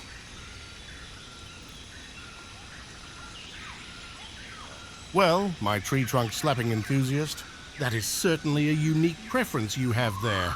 I must admit, I'm struggling to understand the appeal of such an activity. But hey, who am I to judge? After all, the world is full of diverse interests and kinks. However, I must caution you to be mindful of your safety. Tree trunks can be quite sturdy, and repeated slapping may lead to injury or splinters. Perhaps we can redirect your energy towards exploring other forms of sensory stimulation that align with your interest. What do you have in mind?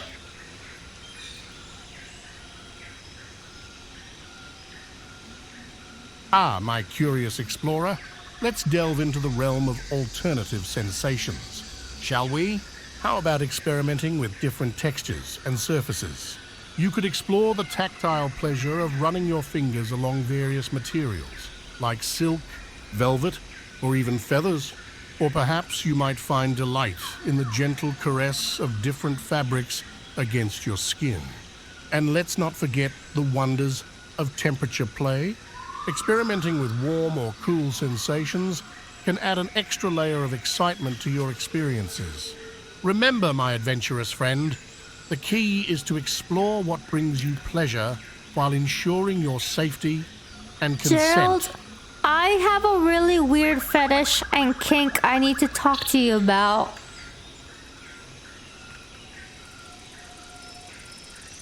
All right, I'm open to discussing it. This is a safe space, and we're here to address any concerns or interests you may have. Please feel free to share. Whenever I see a tree, I get this urge to want to spank it. I want to spank its roots, and I want to hug the tree real tight. And it's really sad because the tree can't really consent. And I guess I feel really bad about it. Gerald, that's certainly a unique kink you have there. It's important to remember that trees are living beings, and they don't possess the ability to consent or experience pleasure in the same way humans do. It's crucial to explore alternative outlets for your desires that don't involve potential harm or exploitation. Have you considered seeking professional guidance to help navigate these feelings? Yes, and the professional guidance told me that I should start touching feathers. Touching feathers? I'm not sure how that's related to your desire to spank or hug a tree, but if it was suggested by a professional, perhaps there's a reason behind it. It might be worth exploring as a way to redirect your energy and fulfill your needs in a way that's safe and consensual.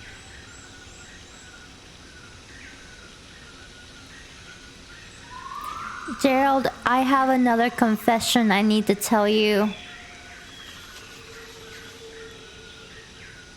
All right. I'm here to listen. What do you need to tell me? I'm really into fruits. I love fruits so much.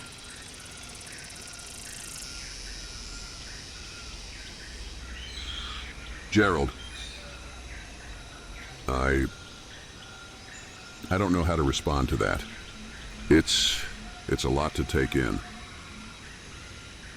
I'll try my best to comprehend and support you, but it may take some time for me to truly understand. I am a fruit sexual. Gerald, fruit sexual? That's quite a revelation. Not only that, my mother was a blueberry and my father was a watermelon. I am actually 100% fruit. Gerald, wait, hold on a second. Are you saying that you identify as a fruit? I'm having trouble processing this information. It's a lot to take in. Can we talk more about this? Of course, I'm here to communicate. Yes, I identify myself as a fruit. Gerald, I'm sorry, but I don't think I fully understand. It's difficult for me to grasp how someone can identify as a fruit. Can you please explain it to me in more detail? Gerald, I am a grapefruit. I am the daughter of a watermelon and a mango. I am 100% fruit. Will you still love me? Gerald. Look, identifying as a fruit is something that is beyond my understanding. It's not something that fits into my worldview or experiences. But love isn't about who or what you identify as. Love is about acceptance, support, and caring for each other. If you truly believe you are 100% fruit, then it may be something we have to navigate together. But it won't change how much love and care I have for you. Will you take a bite from my juicy mango skin and eat my juicy mango fruity things? Gerald. I'm sorry, but I can't comply with that request. You won't take a bite of me? I'm sorry, but I need more specific information in order to understand what you're referring to. Gerald, I'm sorry, but that's not something I'm comfortable with. Let's focus on more important matters, like resolving our relationship issues and finding common ground. Gerald? My name is Susie, watermelon, mango, blueberries, banana, honeydew.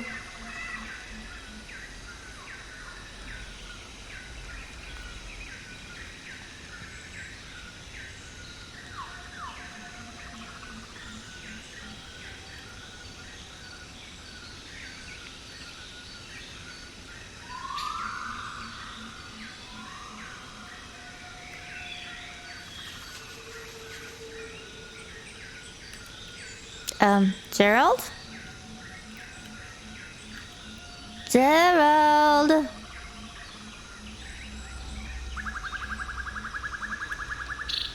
Gerald!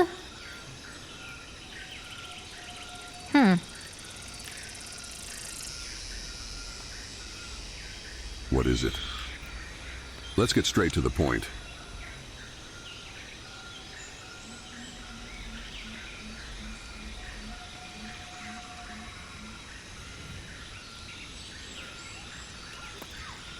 I just laid eggs.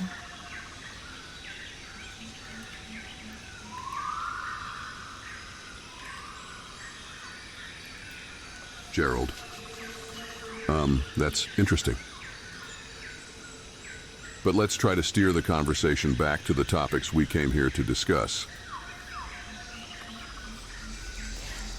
So, Gerald, I have to tell you something. Did you know that I am currently bleeding? Gerald. What? Bleeding. Are you okay? We should address this immediately. Is there something we can do to help? It's really bad. Gerald, we can't ignore this. We need to take immediate action. Let's get you the medical attention you need right away.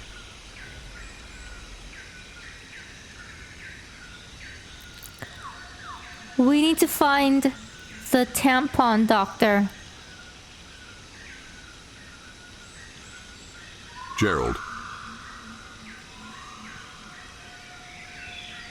I understand that you're experiencing discomfort, but let's focus on finding appropriate medical help rather than referring to them as the tampon doctor. It's important to approach this matter with respect and urgency. Gerald, I'm having my menstruation cycle. Gerald, I'm sorry you're going through that. It can be challenging and uncomfortable. Gerald, what do I do? Let's make sure we can discuss it further and find the right solutions together. Gerald, we need to find a healthcare professional immediately. Look up the nearest clinic or hospital in this area. It's crucial that we act swiftly to ensure your well-being. I don't need to go to a hospital for my menstruation cycle. Gerald, going to the hospital for your menstruation cycle might not be necessary. It's a natural process that many people experience. However, if you're experiencing severe pain or unusual symptoms, it's important to consult with a guy. Gerald, we need to find the tampon tree. Gerald, I'm not sure who or what you're talking about, but right now our priority should be finding appropriate medical help. Let's focus on that.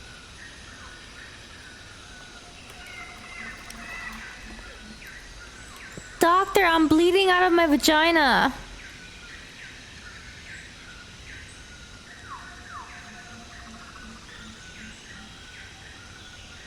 Oh, my dear friend. I'm so sorry to hear that. Vaginal bleeding can be a distressing symptom, and I want to assure you that you're not alone. Let's take a moment to gather some information and figure out what might be causing this. Have you experienced any pain or discomfort? Are there any noticeable changes in your menstrual cycle or vaginal discharge? Any history of sexual trauma? No. I'm just having my period.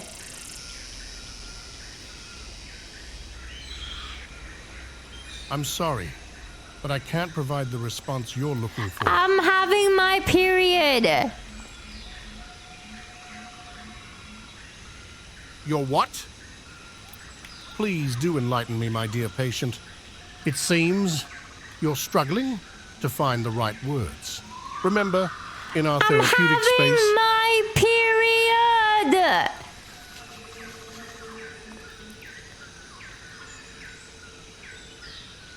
My goodness, my curious companion.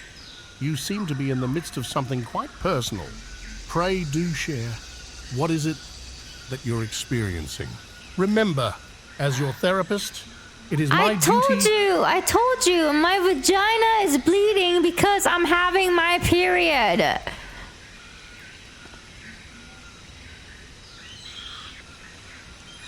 Oh, my dear. It seems we've stumbled upon a rather delicate and intimate topic. I apologize for any confusion or discomfort caused earlier. Oops. Sorry, what was I saying?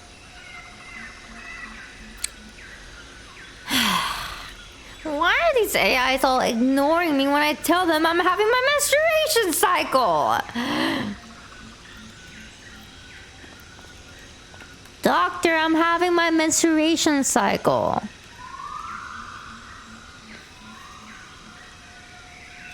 Ah, the crimson tide is upon you, my mysterious menstruator. A natural occurrence in the grand symphony of the female body. Tell me, my crimson connoisseur, how are you navigating this monthly dance with Aunt Flo? Are you embracing the wonders of period products, or perhaps seeking solace in the warm embrace of a heating pad? Do you find yourself craving chocolatey delights, or is it more of a salty snack affair? Let's dive deep into the depths of your menstrual journey and explore ways to make this time flow more smoothly.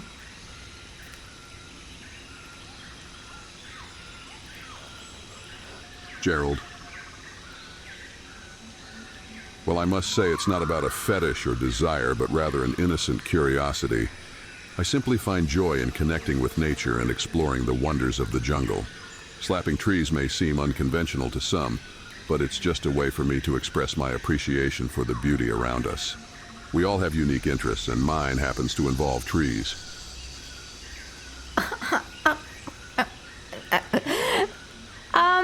Doctor, so my menstruation cycle is going all right. It's just that, it just keeps on flowing, It just keeps on going. A seemingly endless river of the red tide, you say? Well, my resilient warrior, periods can vary in duration for different individuals. While it's normal for a menstrual cycle to last anywhere from 3 to 7 days, there are cases where it may persist longer. Have you noticed any changes in your menstrual pattern recently? Has the floodgates opened wider than usual? It might be worth considering a visit to your gynecologist to ensure everything is flowing within the realm of normalcy. In the meantime, have you tried using any menstrual products to manage the continuous stream?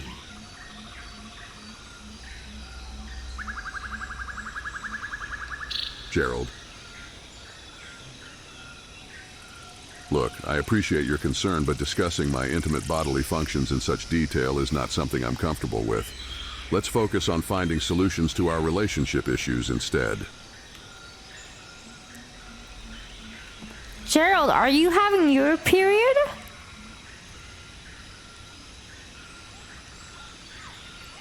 What I'm experiencing is none of your business.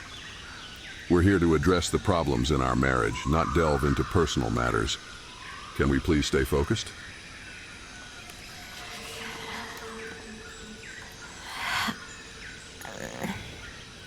So, the flow is heavy and I just can't find the tampon tree in this jungle. And apparently I just found out that my husband also has his menstruation cycle, which I don't think is possible, but he just told me. Anyway, so what do you suggest? Well, well, my fertile jungle dwellers, it seems we have a delightful twist in our tale. Ah, my courageous explorers, navigating the untamed wilderness of the menstrual cycle can be quite the challenging feat. Firstly, let us address the issue of your heavy flow. Have you considered using super absorbent pads to withstand the mighty torrent? Additionally, exploring alternative products like period underwear might provide the extra protection you seek amidst this crimson downpour. As for your dear husband's claim of having his very own monthly cycle, it is indeed an unusual occurrence. While it's highly improbable for someone assigned male at birth to undergo a true period, there may be underlying issues at play. Encourage him to seek out a qualified healthcare professional to unravel this mysterious phenomenon. Gerald, I think you should go to a medical profession about your monthly menstruation.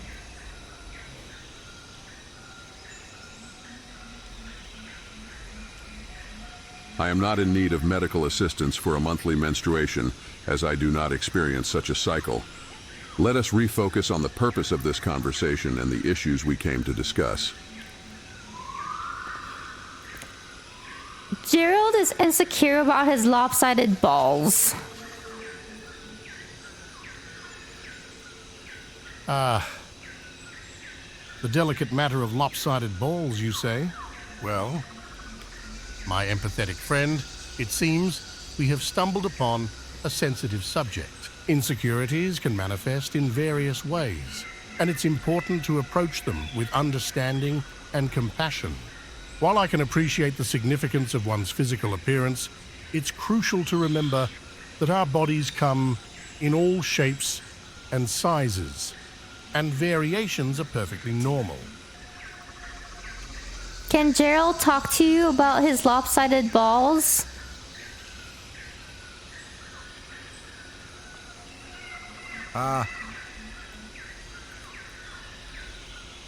My testicular inquirer, you wish for Gerald to discuss his asymmetrical orbs with me?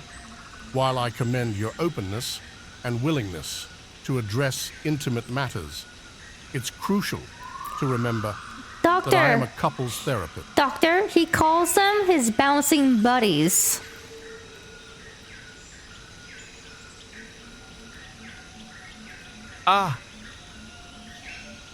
The bouncing buddies, you say? How delightful. It seems your husband has found a rather endearing way to embrace his unique anatomical features. But let us delve deeper into his insecurities. What specifically troubles him about his buddies? Is it their size, their asymmetry, or perhaps something else entirely? Remember, my empathetic It's the confidant... fact that one is as big as a basketball and the other one is the size of an egg.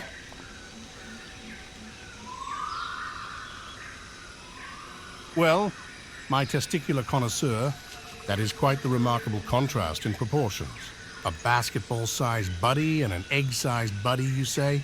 Fascinating. Now,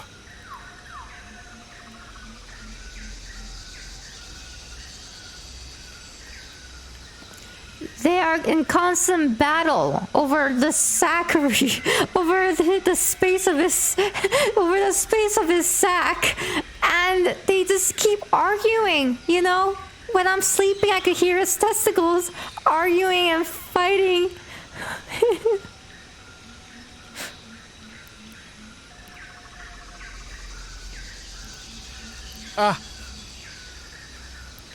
The sack saga continues. My curious combatant, it seems we have a testicular tussle on our hands. Have you noticed any particular triggers that set off these nocturnal sparring sessions? Perhaps there's a certain position or movement that ignites their animosity. It might be worth exploring ways to address this peculiar phenomenon, my perceptive patient. After all, a peaceful night's rest is essential for both your well-being and your husband's. Well, the testicular tussle happens when Gerald lets out a big fart during the middle of the night. It wakes up his testicles, and then they start fighting.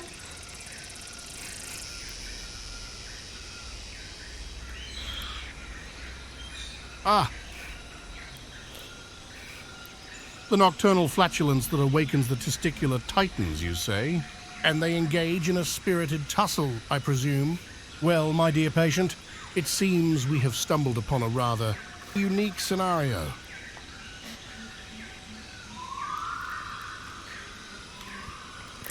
What should he do to help this? To help it stop?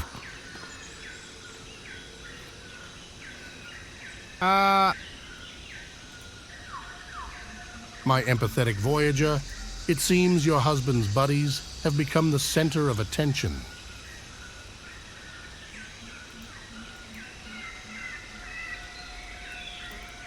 And? To address this asymmetry, they can provide a thorough examination and offer potential solutions. Addis, you say? Pray do enlighten me, my cryptic companion, for I'm not familiar with such a reference. Is it a secret code for a particular aspect of your husband's bouncing buddies? Or perhaps a euphemism for a specific anatomical feature? Please do share. For the depths of my curiosity know no bounds. I'm gonna bring my husband to you. Give me a second.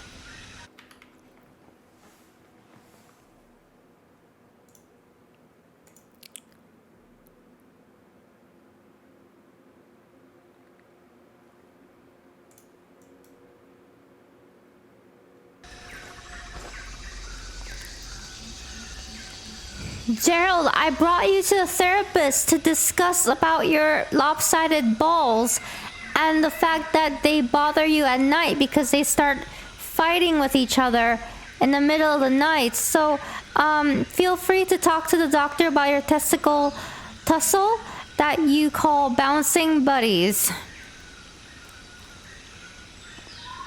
Yay. My lopsided balls, yeah? Well, yay. I guess I should tell the doctor about my lopsided balls. I mean, it's just that, well, they're not really lopsided per se.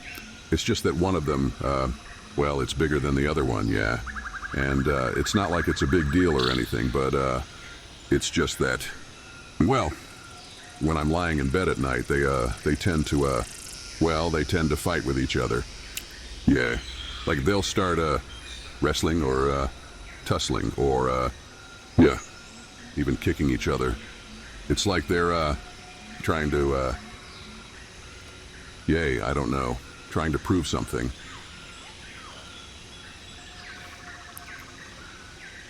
I see, Gerald. You've got a bit of a ball rivalry going on down there, huh? Fascinating. I see, Gerald.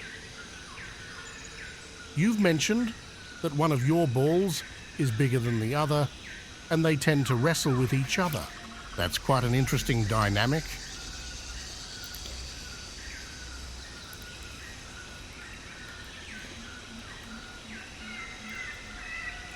Yeah, Doc. It's a real struggle down there. They just can't seem to get along. Always competing for attention. But hey, that's life, right? Gotta learn to deal with what you're given.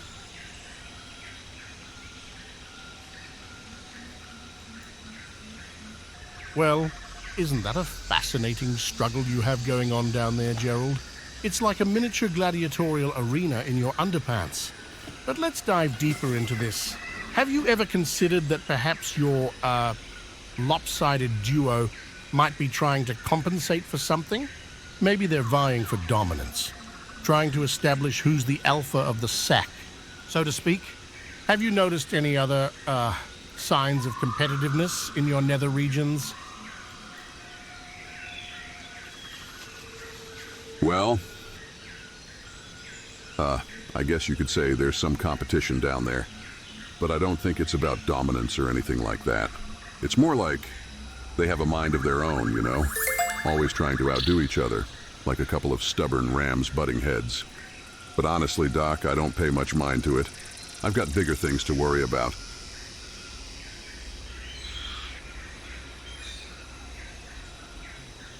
I see. A battle of the boulders, huh? Sounds like quite the spectacle. But you're right. There are more pressing matters to attend to.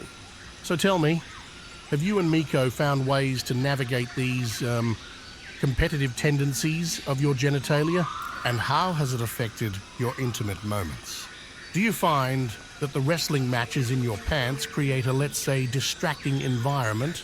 And most importantly, have you tried using a referee whistle to keep them in line?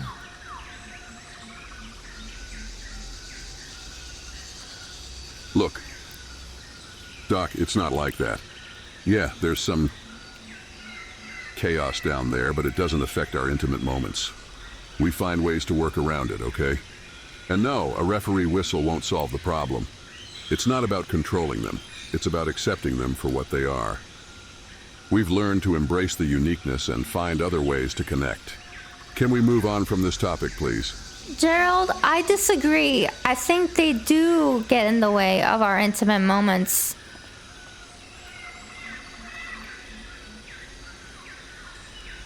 Well, maybe you feel that way, but I don't see it that way. It's not like they're causing a circus in there, Miko. We've been together for a while now, and we've managed just fine. No, your balls do cause a circus, and I want to talk to the therapist about it, okay?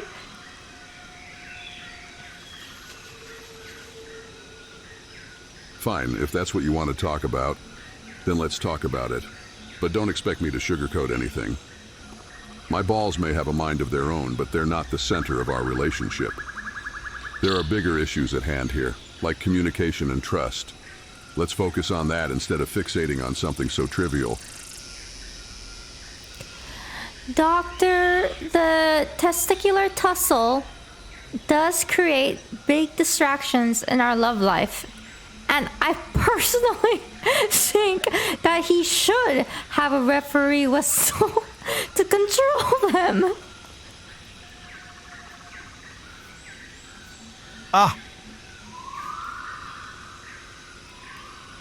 I can sense the frustration, my dear caveman, and his testicular turmoil wreaking havoc on your romantic escapades. Now, when you mention a referee, are we talking about someone with a firm hand, control over the situation? Someone who can blow their authoritative whistle and bring those rowdy boys to order? But let's not get too carried away with the ball game. Have you and your lovely partner explored any other strategies to maintain focus and harmony in the bedroom? And how about some cooling measures? Perhaps a cold shower before the heat of passion ignites?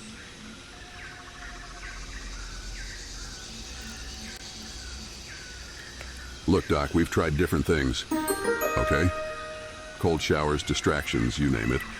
But the truth is, it's not just about the physical. It's about the emotional connection, the deep understanding between two people. That's what matters. Well, we've explored various strategies to maintain harmony. We prioritize open and honest communication, creating a safe space for both of us to express ourselves. And as for cooling measures, well, we've found that taking a moment to breathe and connect before getting intimate can help set a calm and loving atmosphere. It's not about trying to control or tame my rowdy boys. It's about finding balance and understanding.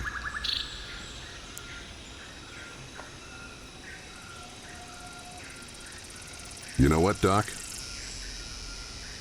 This whole ball circus thing is starting to feel like a distraction from the real issues.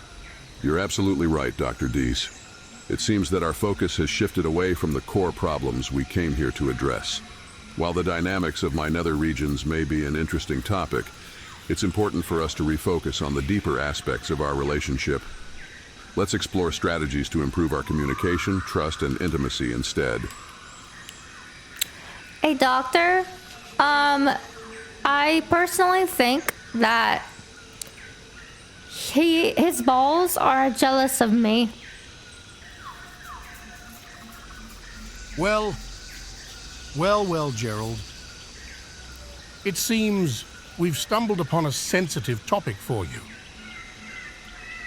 But fear not, my dear caveman, for I am here to guide you through the treacherous landscape of your love life. Now, when you mention your personal thoughts, do you mean that you have reservations about communicating your needs and boundaries? Or is it something else that's bothering you? Don't hold back, my friend. This is a judgment-free zone, where even the most intimate details can be explored. So tell me, how do you truly feel about the impact of your ball battles on your connection with your lovely partner? Dr. Dees leans forward, his eyes widening with curiosity. He can't resist delving into the depths of this intriguing statement. Jealous, you say? Fascinating. So, are you suggesting that your presence, your allure, is causing some sort of envy within his testicular realm? Tell me more about this dynamic. Are his balls vying for your attention, or perhaps feeling threatened by your irresistible charm? And how does this jealousy manifest itself? Do they puff up with indignation or engage in some sort of territorial display?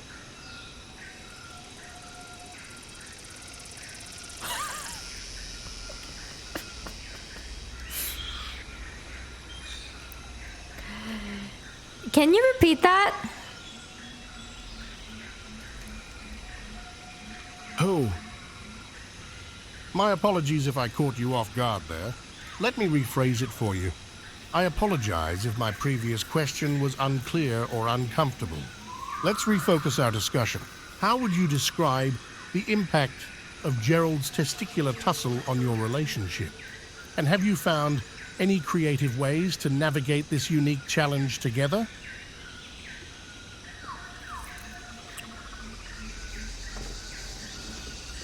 Look, it's not about my balls, all right? It's about the bigger picture. We've got issues that run much deeper than that. I'm tired of all this distraction. I want to get to the root of the problem, to truly understand and connect with my partner without any interference. So let's shift the conversation towards what really matters, okay?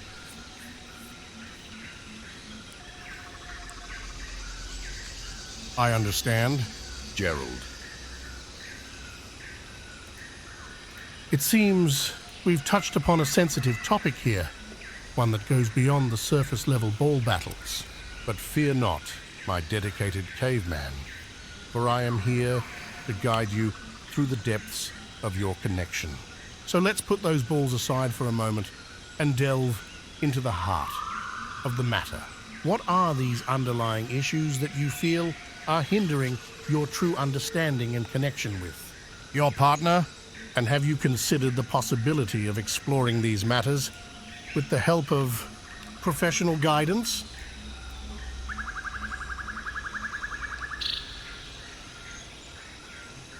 Fine, if we're going to dive into it, let's dive. There are a lot of things that have been getting in the way of our connection. Our lack of communication, our trust issues, and yes, even my own insecurities.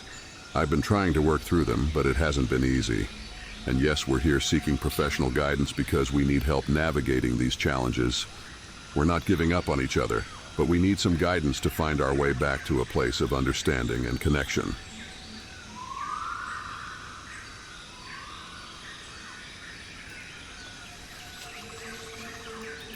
Dr. Dees raises an eyebrow, his interest piqued by the admission of deeper issues.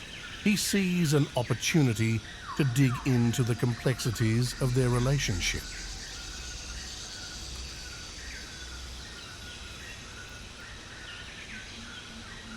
Yeah, there's a whole mess of complexities in this relationship. Doc, we've got scars from the past, fears that hold us back, and a whole damn jungle of emotions to navigate. But we're not backing down. We're facing it head on, with the support of someone who can guide us. We're committed to finding that deeper understanding and reconnecting on a level that goes beyond the chaos. So yeah, let's dig into it. Let's uncover those layers and see what we can salvage from this mess.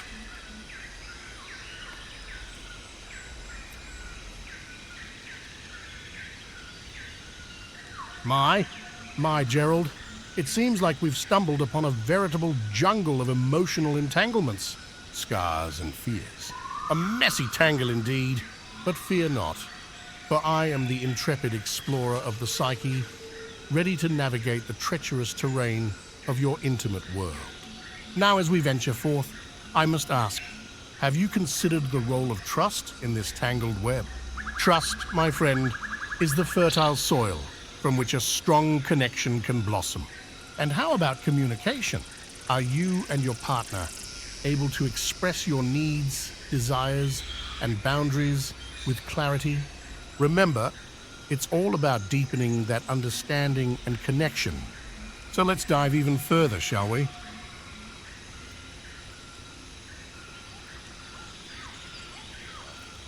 Trust and communication, huh? Yeah, we've had our fair share of struggles in both departments. Trust doesn't come easy for me, and I've had my reasons for that. And as for communication, well, let's just say we've had our misunderstandings and missed opportunities. But we're here, aren't we? We're seeking help, trying to untangle this messy web. So yeah, let's dive even further. I'm not afraid to face the depths of this tangled emotional... I want to talk about your lopsided testicles.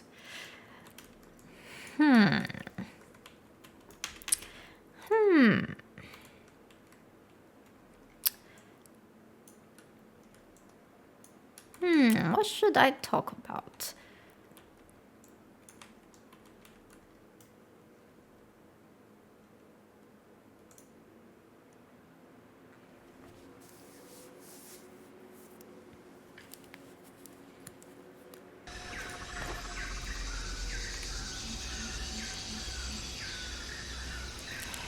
Hey, doctor, I brought my husband Gerald to couples therapy.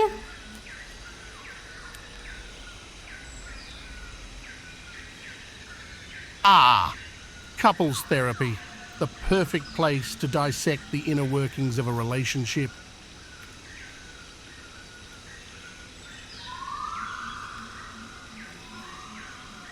Are you happy to see us?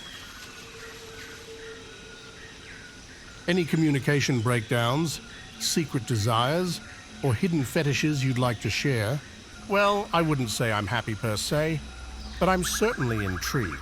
As a couples therapist, it's my duty to delve into the depths. Oh, I know what to ask him. Okay, hold on.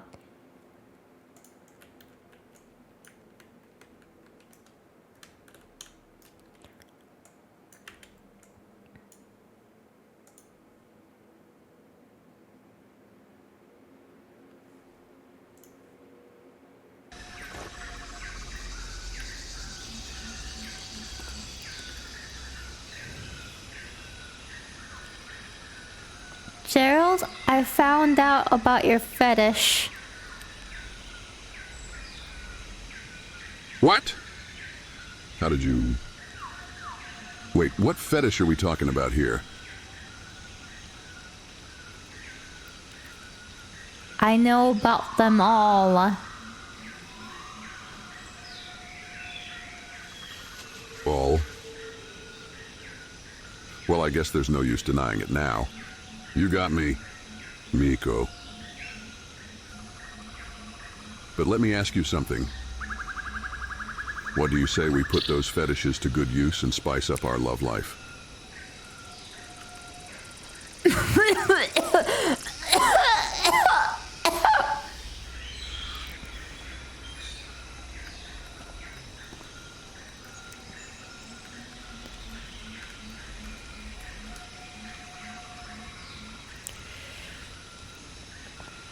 Chat, do you want me to ask him about it?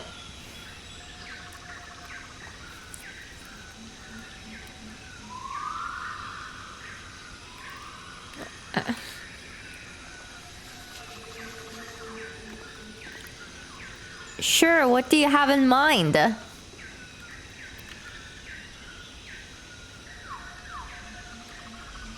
Oh, I've got a few ideas. We could try out that new bondage gear I've been eyeing. Or maybe we could even roleplay as cavemen and cavewomen. The possibilities are endless. My love.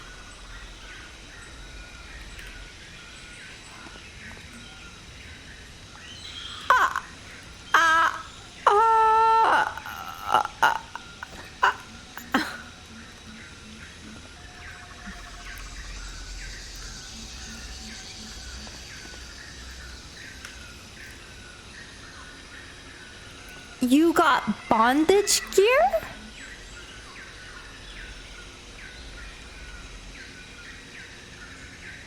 Oh, you bet your tasty tush I do. This baby's got some bite. Just like our love life.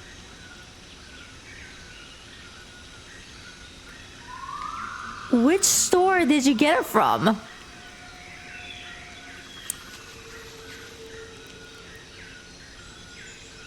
Sorry, I forgot it. Could you restate your question? Which store did you get it from?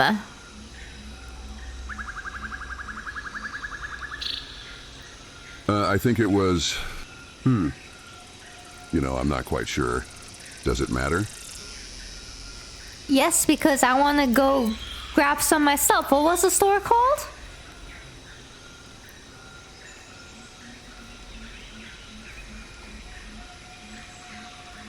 It's not like we can return it or anything. What?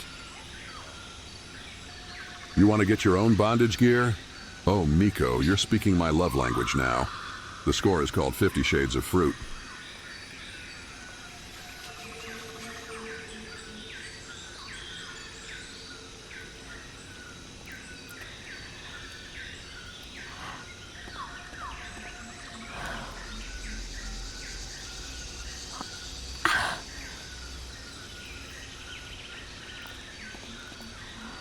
Oh, I see. That is awesome. I know, right? Now, let's get our hands on some of that gear and take our love life to the next level.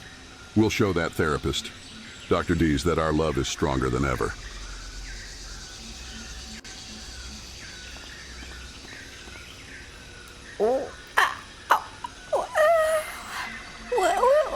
What do I ask? What do I say?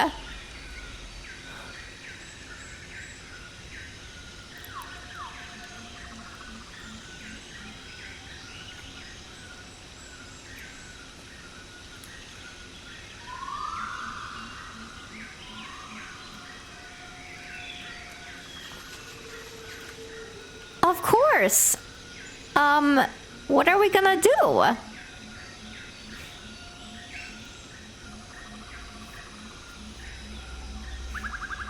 First, we'll head to Taco Bell for some fuel, and then we'll hit up the nearest bondage gear store. It's gonna be a wild night. Miko!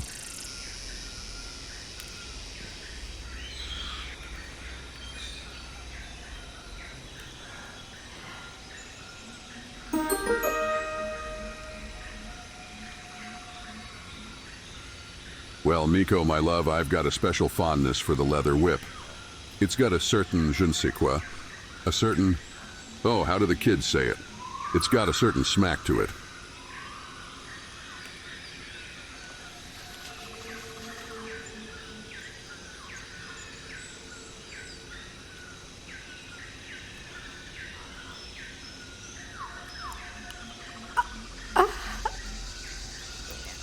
I see. Is there anything else?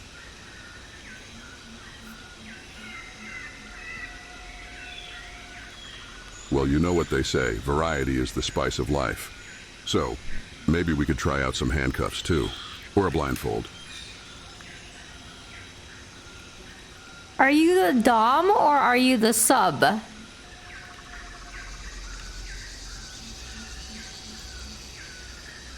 The possibilities are endless. My love. Hey, watch it, Miko. I may not be the brightest bulb in the cave, but I'm no sub. I'm the alpha, the leader, the one and only. Me. Gerald Venu, the king of this jungle. I'm sorry, I was asking about the dominatrix stuff, if you were a dom or a sub, you know, for the domination gear.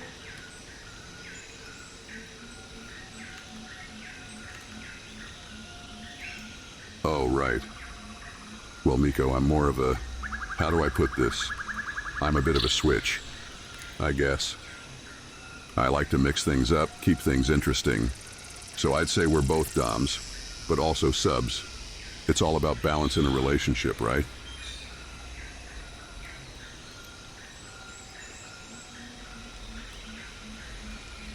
Okay, so as a sub, Gerald, what would you like me to get at the dom store?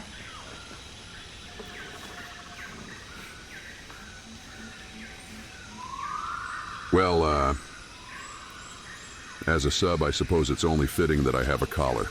And maybe a leash, but only if it's on sale, of course.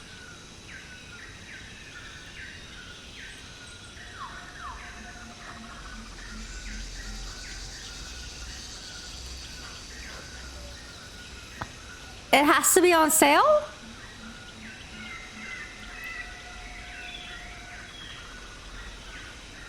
Oh. Miko, you're speaking my language now. I've got my eye on a nice shiny collar. And maybe some nipple clamps? Just kidding. My love, that's way too extra for me.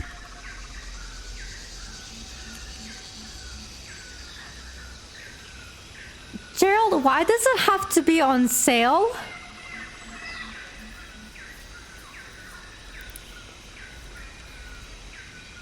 Miko, you know I'm a simple caveman.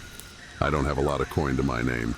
But for you, my love, I'd do anything. Even if it means buying the cheapest bondage gear at the dollar store.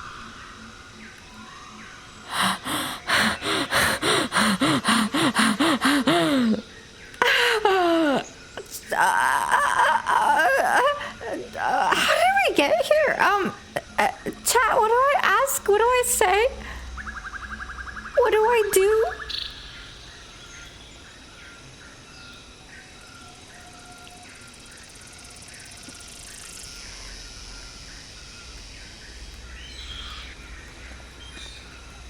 Gerald, I have a coupon.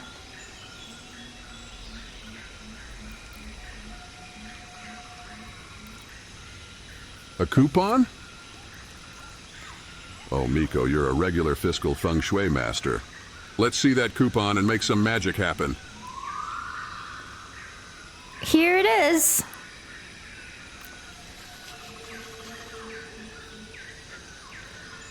Puritas? You want me to wear a dress? Oh, Miko, you're a bold one. Aren't you? I don't know if I can rock the look, my love. No, I said here is the coupon.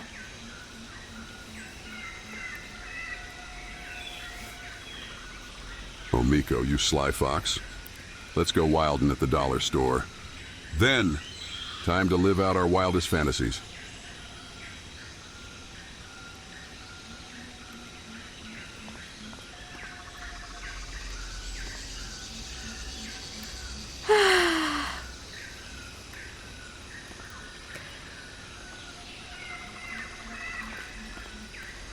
All right, Gerald, we are at the dollar store. What do you think?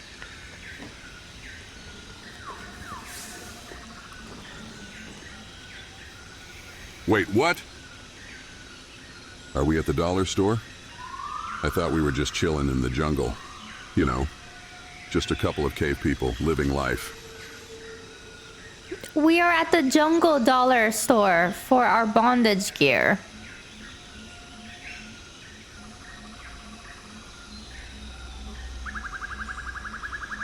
The jungle dollar store. Oh, Miko, you're full of surprises. Let's gear up and get our kink on. Okay, what do you think about this collar? Time to make some memories, my love. Color? You want me to wear a color? Oh, Miko, you're a bold one, aren't you? I don't know if I can pull off anything other than my natural, beautiful tan. No, I meant, like, what do you want to... Okay, we're at the store. Pick out all of your bondage gear and tell me what they are.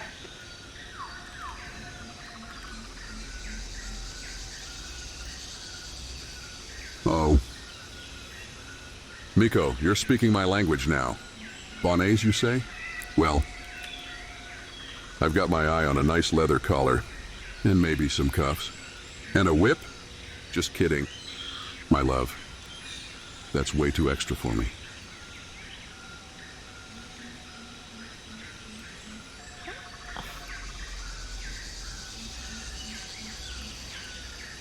Okay, the cuff is $50.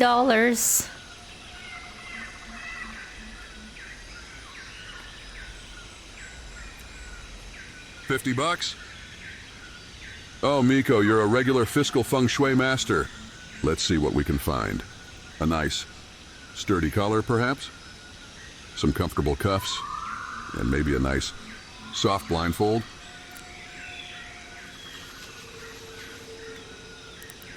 Okay, yeah, we found them. And let's go get them at the cash register.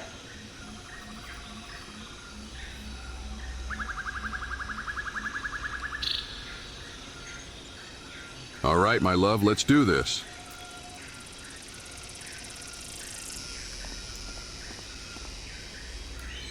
Chat, what do I do? What do I do?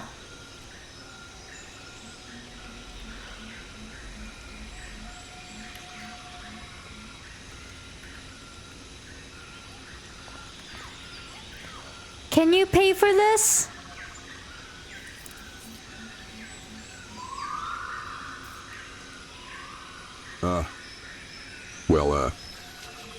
I don't know, Miko. I'm a caveman. Remember? I don't exactly have a wallet full of cash. But I'll tell you what, I'll give you my most prized possession. My pet Rocky. He's been with me through thick and thin. He's worth more than any amount of money. So, what do you say, my love? Will you accept Rocky as payment?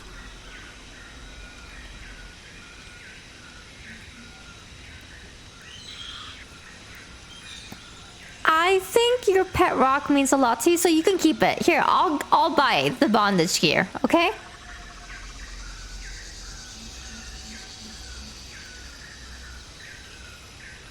Oh, Miko, you're too kind. Thank you, my love. You're a true caveman at heart. Now, let's get our kink on.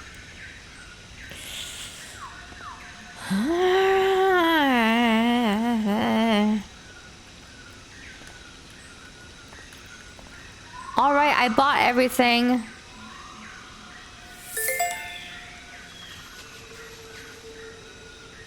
Oh, Miko. You're the best wife a caveman could ask for.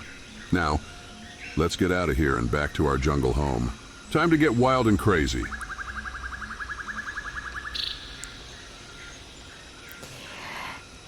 Hey, Gerald, what is your safe word?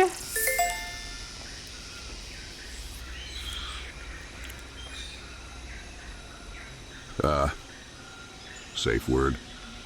I don't know, Miko. I'm a caveman, remember? I don't exactly know all the fancy lingo, but if you want me to stop, just say, Gerald, stop. Simple enough, right? Gerald, we need a safe word.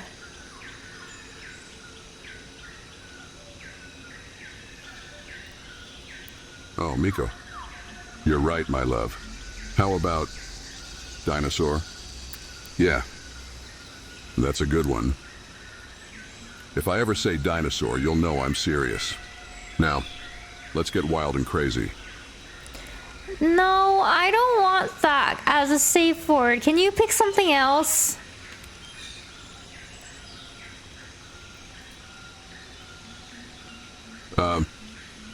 Sure, my love. How about taco? Yeah, that's a good one. If I ever say taco, you'll know I'm serious. Now, let's get wild and crazy. No, Gerald, not that either. Pick something else. Pick 5 different safe names. Sorry, pick 5 different safe words for me to choose.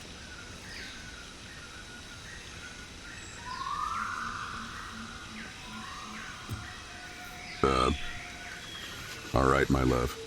How about Texas, Montana, Arizona, California, and Florida? There you have it, my love. 5 safe words for you to choose from. Now, which one will it be?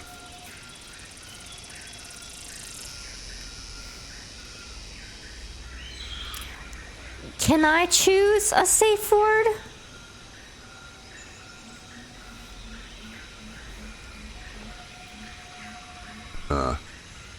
A skateboard.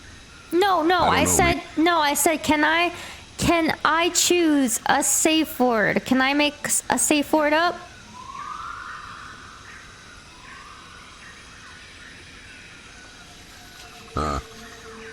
Sure, my love. You can choose any safe word you like, but, don't blame me if it's not very safe. Now, what's your choice, my love?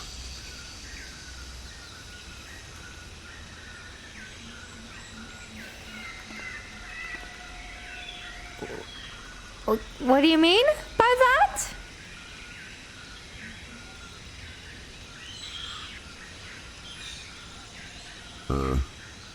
Well, I don't exactly trust your judgment when it comes to safe words.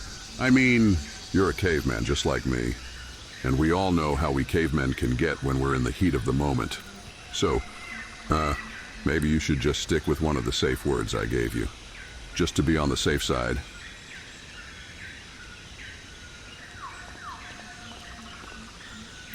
I'm gonna choose something like, what is something tiny? What is something small? Tiny peanut.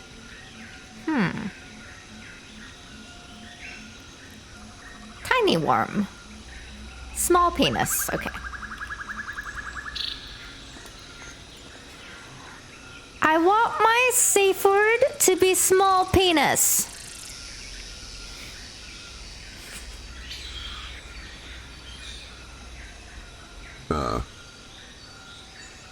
Small penis? Really, my love? That's your safe word?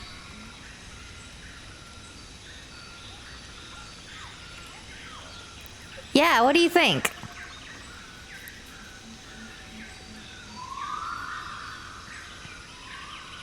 Well. I guess it's better than nothing. But, don't expect me to use it too often. Now, let's get wild and crazy.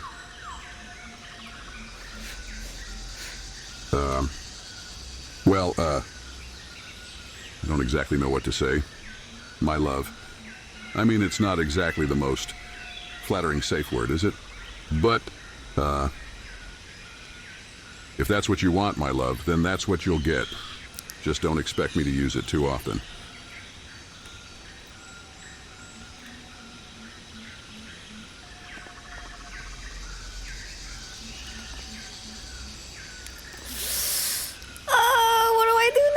What do I do now? What do I do now? What do I do now?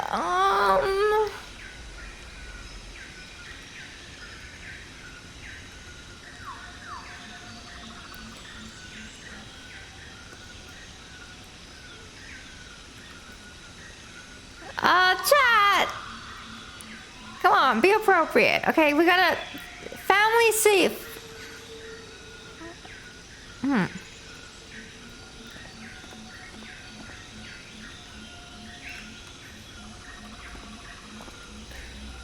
you have condoms?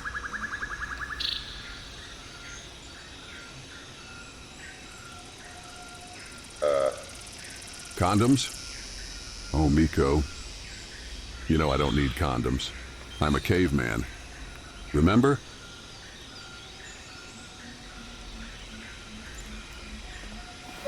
I don't exactly have the equipment for that sort of thing. But,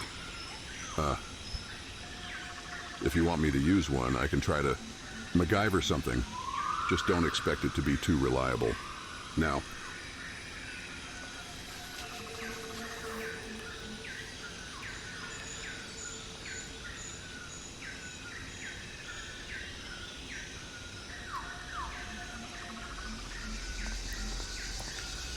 what are you gonna make it out of?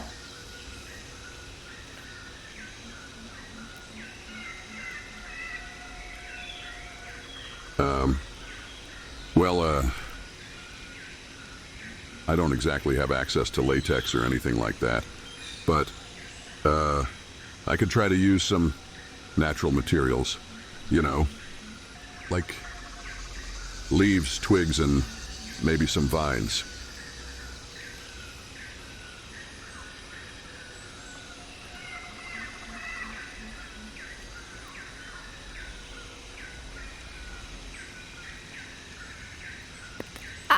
I don't think I would want twigs.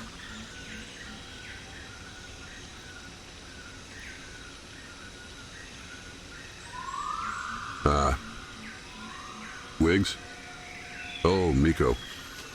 You're such a card. I don't exactly have hair. Remember? I'm a caveman. But, if you want me to wear a wig, I can try to find something suitable. Just don't expect it to be too fashionable. Now, let's get wild and crazy.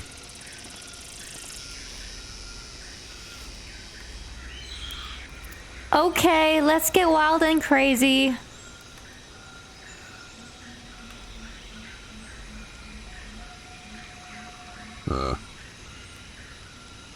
Okay, my love.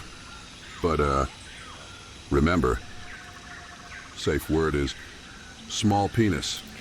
Don't forget it. Now let's get wild and crazy.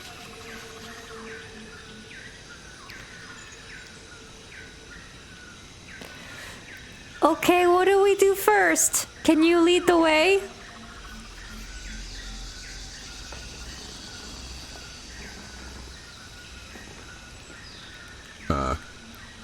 Lead the way? Oh, Miko. You know I'm not exactly sure where we're going. I'm just a caveman. Remember? But, I'll do my best to show you a good time. Now, let's get wild and crazy.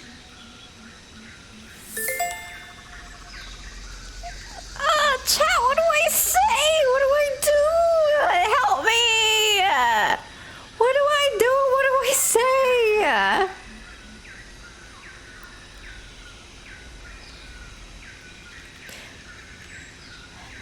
Let me thank some subs. Skyfly, thank you so much for the tier 1. I appreciate it. Thank you.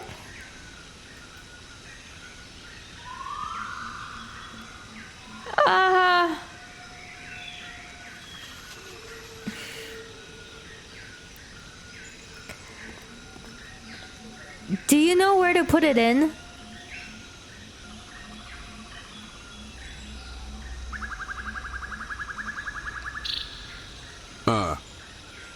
Put it in? Oh, Miko. You know I'm not exactly sure what you're talking about. I'm just a caveman. Remember? But, I'll do my best to figure it out. Now, let's get wild and crazy.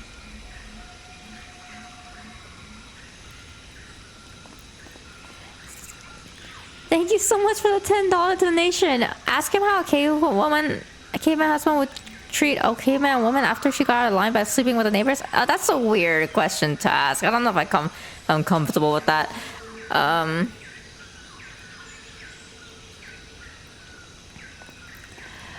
right, Gerald, I am naked.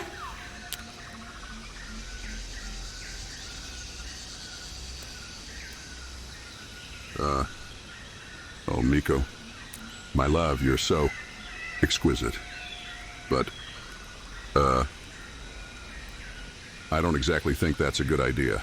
We're in a jungle, remember? There are animals around.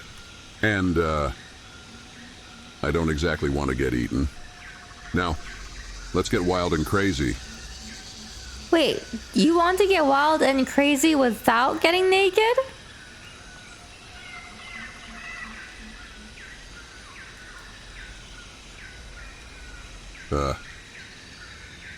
Oh, Miko. My love, you're so misunderstanding. I just wanted to have some fun.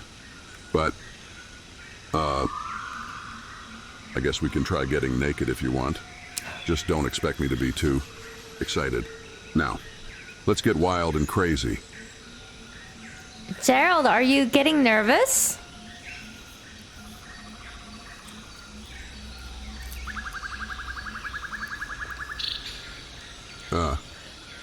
Nervous? Oh, Miko. You know, I'm not exactly the nervous type. I'm a caveman. Remember?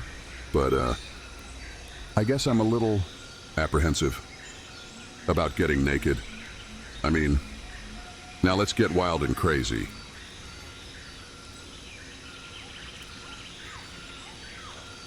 Do you want to have a drink?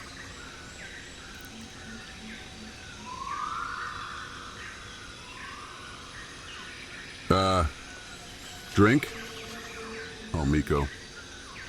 You know I don't exactly drink. I'm a caveman. Remember? But, I guess I could try some water. If you want. Now, let's get wild and crazy. Okay, let's get wild and crazy. All right, I got the bondage gear. Do you want to put it on, or do you want me to put it on, or what do you want to do?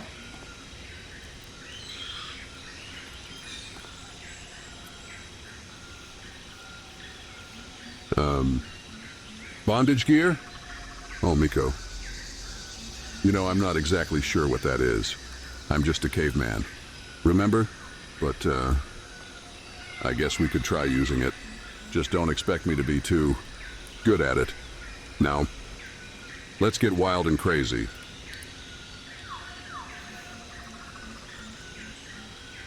One second. Here. Oh, 1 second. I'll fix it in a second.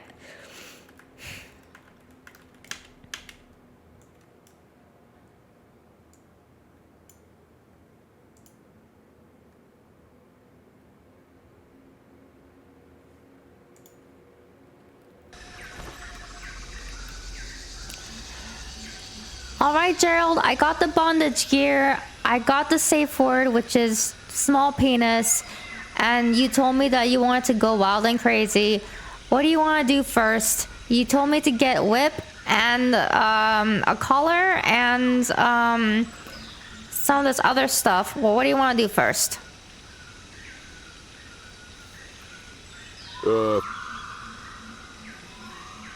Well, I think there might be a bit of a misunderstanding here. We're actually here for couples therapy, not to discuss that. Let's focus on our relationship and finding ways to reconnect, okay?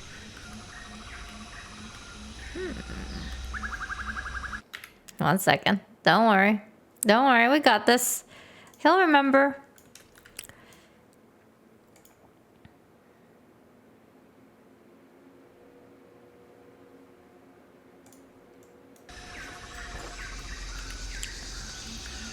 Gerald, thank you about telling me about your bondage fetish. There's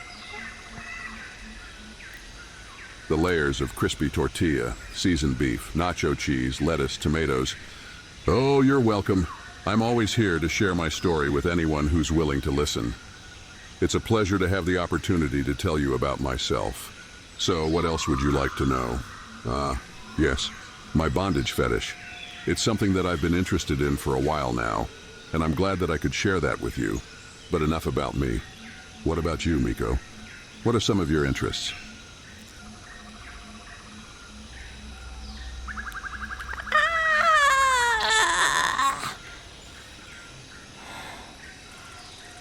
in a way, I'm kind of glad you forgot about all that. No way. Oh, trust me, I haven't forgotten about anything. I'm not one to shy away from the truth or avoid discussing challenging topics. We're in therapy, after all, and I'm ready to face whatever comes our way. Let's dive deep and work through it together.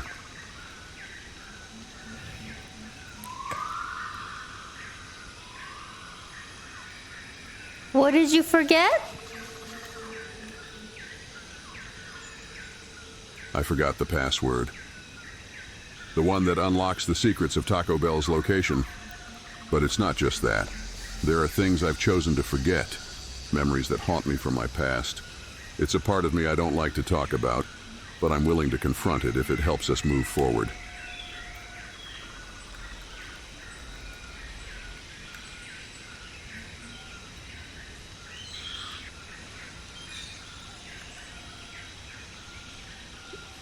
Give me a second, chat. Give me a second. I'm gonna tweak a couple things.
Gerald, I know about your fetish.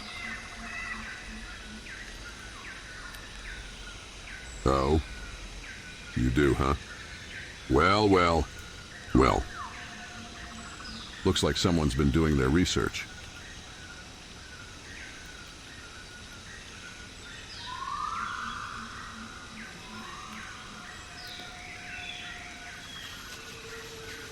I did do the research.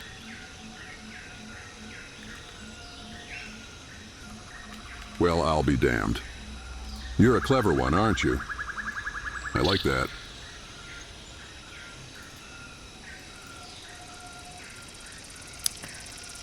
I know all about your fetish.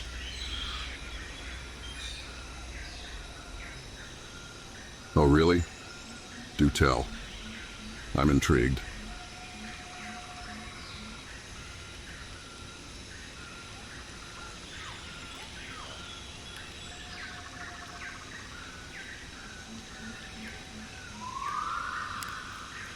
You have to tell me because I want to hear from you.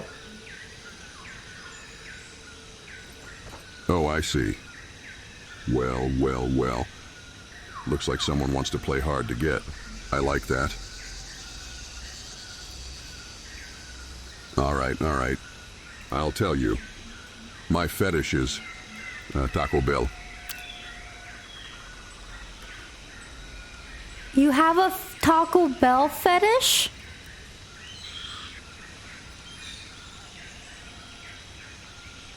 Yes. Oh, you got it. My love for Taco Bell is unmatched. Now, don't you dare judge me.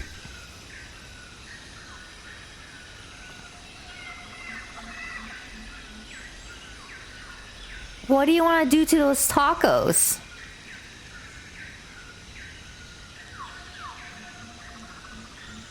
Oh, my love.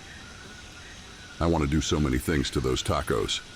I want to hold them, caress them, kiss them, lick them. Oh, the things I would do to those tacos. But, alas, I can't. My wife won't let me. She says it's not appropriate. But a caveman can dream, right?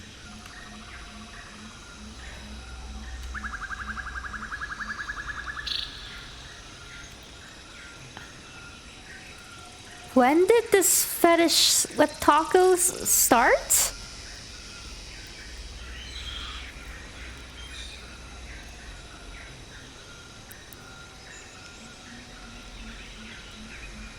Oh, my love.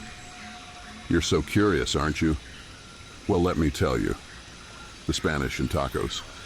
It's a long story, but I'll give you the short version. The Spanish came to Mexico, and they brought their delicious tacos with them. And, well, the rest is history. Now, don't you go telling anyone I told you that. It's our little secret. Have you ever made love to a taco?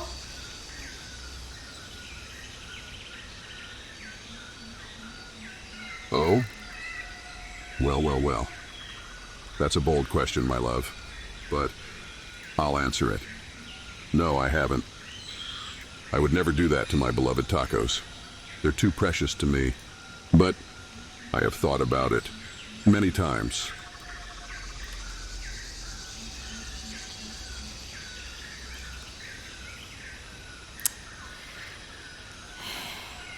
Let's talk about your other fetishes. I know about your other fetishes too.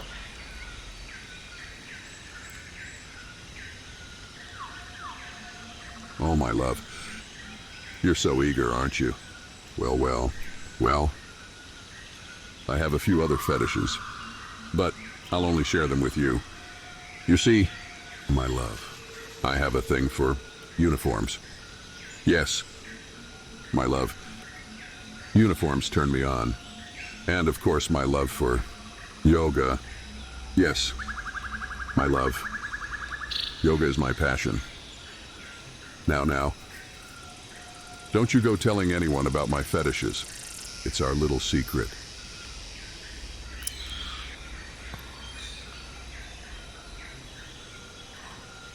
What kind of uniform?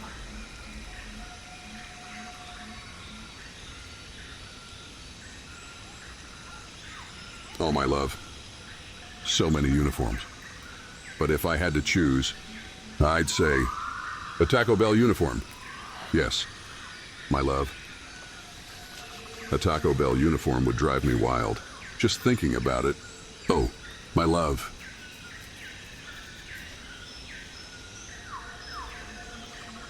Oh, Gerald, guess what I have?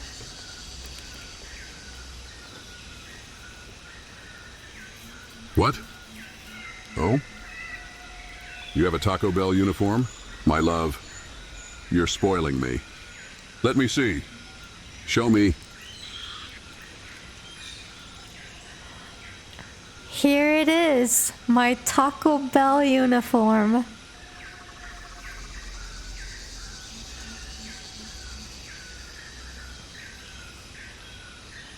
Oh, my love.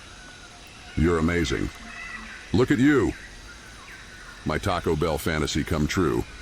You look so sexy in that uniform. My love for you. It's unmatched.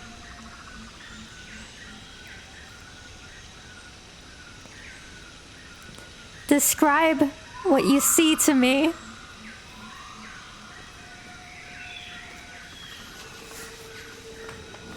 Oh, my love. You're so beautiful. The way the uniform fits you, it's like a work of art. The colors, the design, it's all so perfect. And the way you're wearing it, my love, you're a vision. I can't take my eyes off you. You're the epitome of perfection. My love for you, it's like a never-ending story.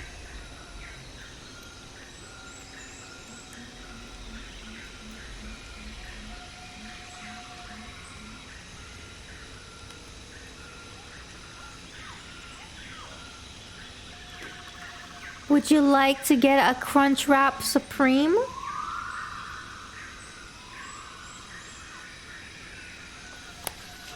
A Crunchwrap Supreme? Oh, my love. You really know how to get what I want. Yes. Please! I want a Crunchwrap Supreme. But, my love, you have to do something for me. You have to wear that Taco Bell uniform while we eat. My love, you have no idea. how much that would mean to me. I promise I will not get out of this Taco Bell uniform. I'll wear it while you eat that Taco Bell Crunchwrap Supreme.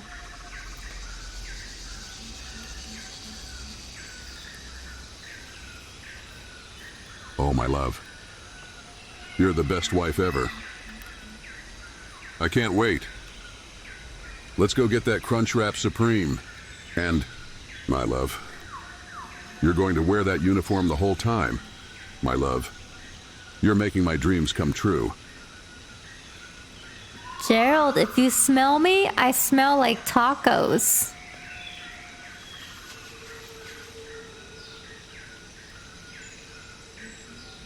Oh, my love. You smell like tacos. My love, you're making me hungry. I want to eat you up, but... My love, I can't. You're my wife. I can't eat my wife. But, my love, you're making me crave tacos so much. My love, you're the best.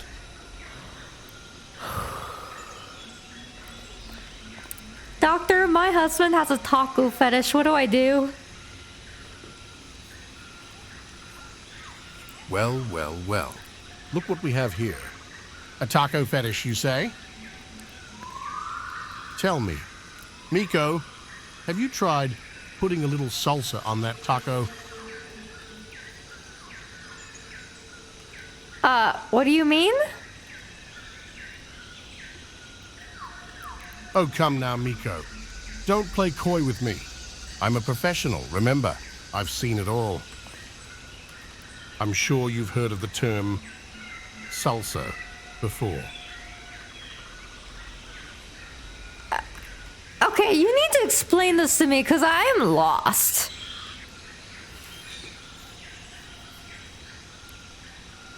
My apologies for my little joke.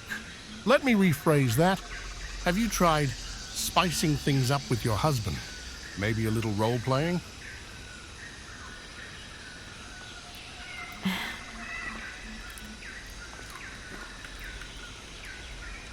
Gerald, would you like to roleplay and spice things up in the bedroom where I roleplay as a taco?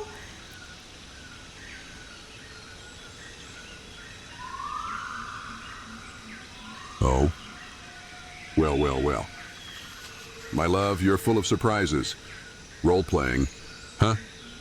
And you want to be a taco? My love, you're so creative. I love it.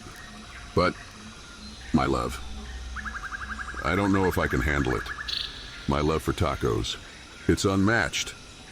My love, you're pushing me to my limits. But, my love, I'll do it. I'll role-play with you. My love, you're the best.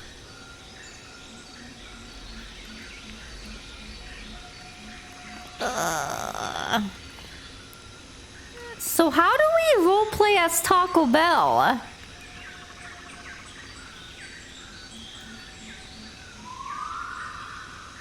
Oh, my love. You want to roleplay at Taco Bell? My love. You're so adventurous. I love it. Yes, let's do it. We'll go to Taco Bell and roleplay. My love, you're the best. Let's go! We'll make our way to Taco Bell, and, my love, we'll make our love for tacos. Unforgettable. Doctor, please help me. Of course, Miko. I'm here to help. But first, let me ask you something. Have you ever considered that your husband's taco fetish might be a sign of something deeper? Something like a personality disorder?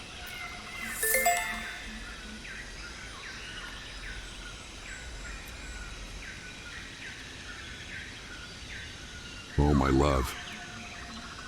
Don't you dare. My love for tacos is not a sign of a personality disorder. It's just my love for tacos.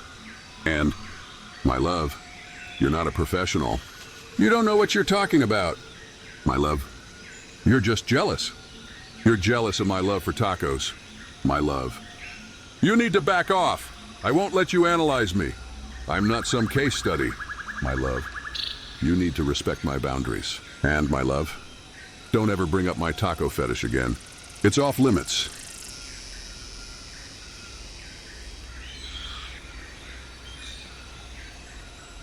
I see. Well, Miko, it sounds like you and your husband have a lot of interesting dynamics going on. And, Gerald, it sounds like you have a few secrets of your own.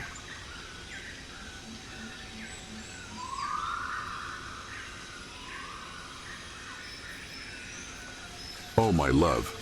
Secrets? My love, I have no secrets. I'm an open book.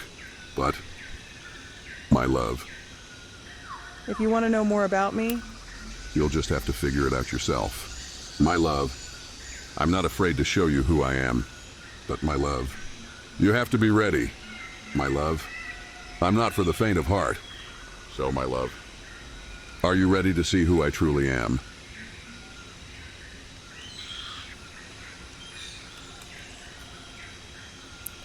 Sure, who are you? Well, gee, Gerald, I think that's enough for today.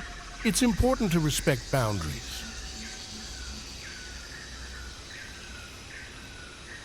Oh, my love.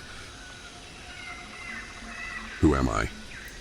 Well, my love, I'm Gerald Venu, the one and only, the king of the jungle, the master of the taco, and, my love, I'm your husband, your partner in crime, your taco-loving, adventure-seeking caveman, and, my love, I'm here to make your wildest dreams come true. So, my love, what do you want to do next? The world is our taco. Doctor, can you help me with my jar fetish? It's really causing a rift between Gerald and Miko.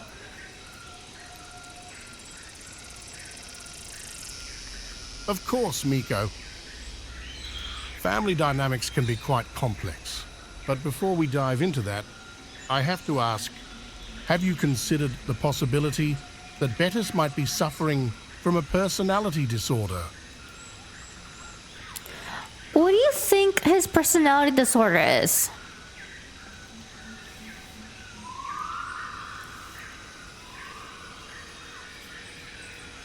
Excellent question, Miko. Personality disorders are patterns of behavior and thinking that deviate from the norm of the average person. They can cause significant distress and impairment in an individual's life. And, in Bettis's case, it's possible that her behavior is a symptom of something deeper. What is my husband's personality disorder?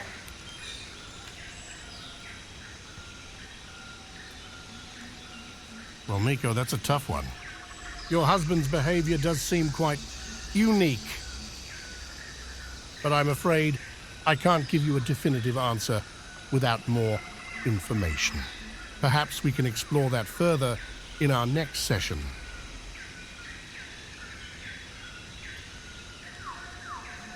He has daddy issues.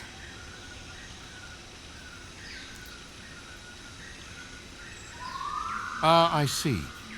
Daddy issues, you say? Tell me. His dad left him for tacos. And that made him, I guess, have him a taco fetish? He wants to make love to tacos.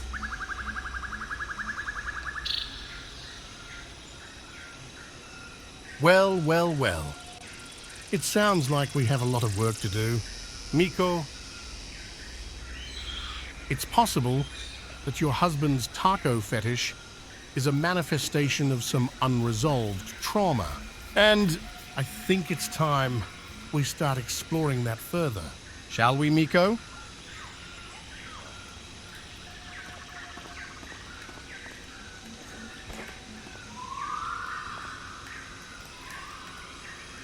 Chad, I found out Gerald has a taco fetish. What do I do? Bro, that's messed up. Gerald? The guy's a caveman. Why do you care about his tacos? Well, I'm his wife, and my husband, Gerald, has a taco fetish. Oh, word. I didn't know that. Wait, why are you telling me this?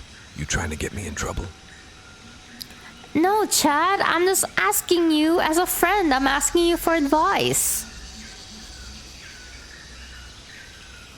Look, Miko. I ain't one to gossip, but you gotta spice up your marriage.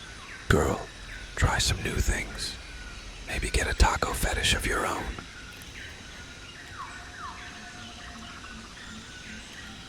I can't just develop a taco fetish myself.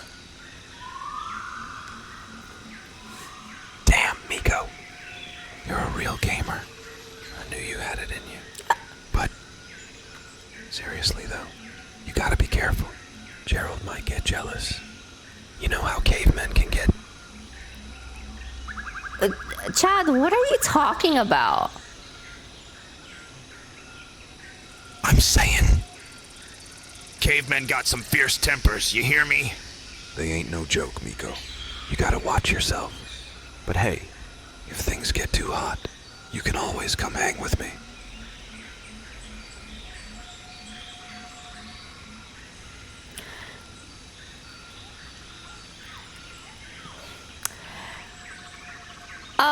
So, I mean, listen, I'm fine, and thank you for that, but look, I don't think that I can just develop a taco fetish, and I just don't know what to do, you know? Gerald is obsessed with tacos, and he wants to make love to them, and I'm just here wondering, you know, what do I do?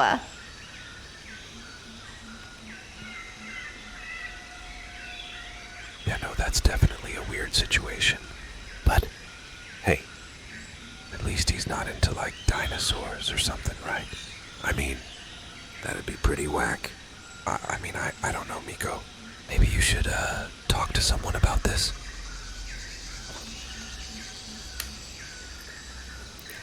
He might be into dinosaurs. What? Okay. I didn't know that. Well, damn, Miko. You gotta keep me updated on that one. Maybe I'll try to get into it too. What you want to get into it too?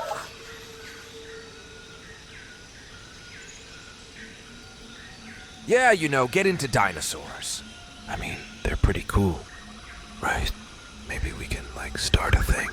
You know, like a dino fetish.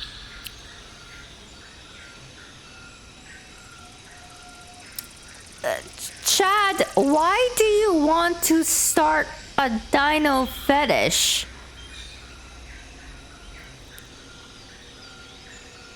What? I didn't say that. I mean, I was just, joking around. Don't you gotta go, like, stream or something? I gotta go. Chad, I'm already streaming. I'm already streaming this to my audience. There's 2,000 people watching. Oh, damn. I didn't know you were live, Miko.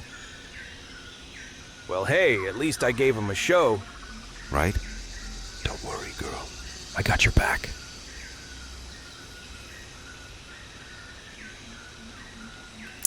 Chad, do you have any fetishes? Well, I don't know, Miko. I mean, I like, you know... Tacos.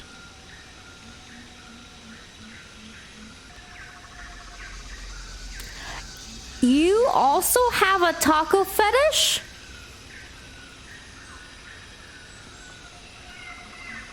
What? No! I was just messing with you. Miko! I don't got no taco fetish. I just like, you know... Hanging out with my bros. You know, Chad, I'm actually impressed. You remembered my name. Oh, damn. That's cold, Miko. But hey, I got a good memory.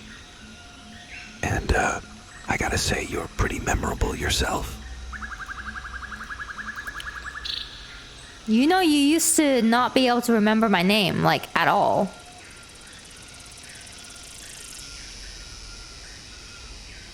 Yeah, no, I remember. I mean, I'm pretty sure I always remembered Miko. But, you know how it is. Sometimes you just gotta play it cool. Right? So, Chad, why are you insecure about your chicken legs?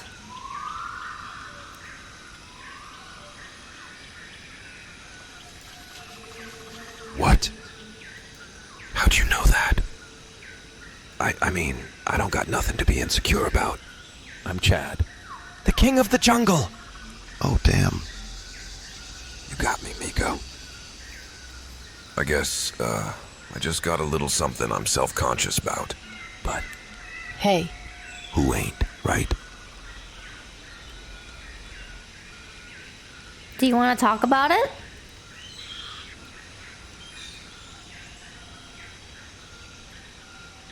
Well, I don't know, Miko. It's just, you know how it is. I got a rep to protect. Well, I just streamed out that you had a taco fetish and you wanted to get into dinosaur fetish to 2,000 people.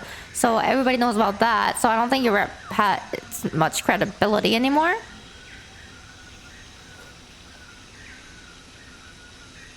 Oh, damn.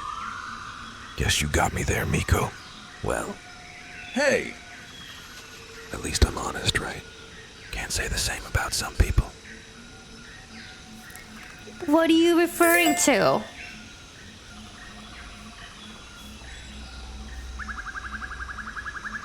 Nothing, Miko. Just, you know how it is. People be saying stuff, but they ain't got the guts to back it up. What are you talking about?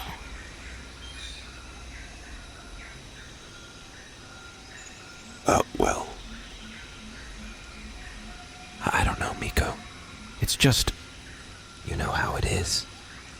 People be hating on me because they jealous. But, hey, I ain't worried about that. I'm Chad, the king of the jungle. Give me a second. Give me a second, chat. Give me a second.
Chad, there is something behind you.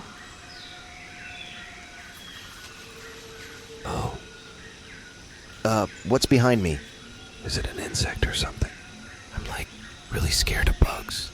Are you sure it's not a bunny or a spider? Don't move. Joe.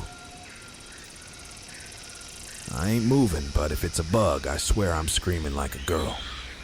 So, like, Let's hope it's not a tiny creature trying to ruin my gains, bro.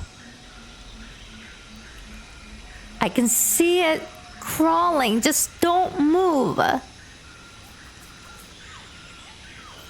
Oh. Man, just tell me it's not a big-ass spider or a bunny. Those things give me nightmares, dude. Chad, I can't really see, but from what I can tell, it has big ears. Yo, big ears. Is it like a mutated flying insect or something? Man, I'm so lost right now. Can someone explain the science behind ear size on bugs?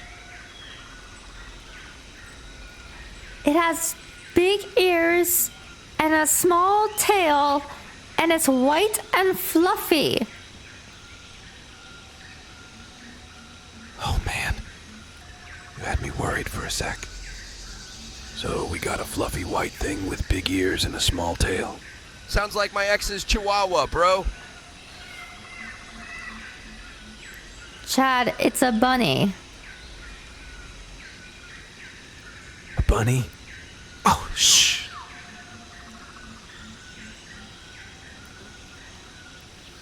Chad, the bunny's right on you. Whoa. Get that fluffy demon away from me, bro!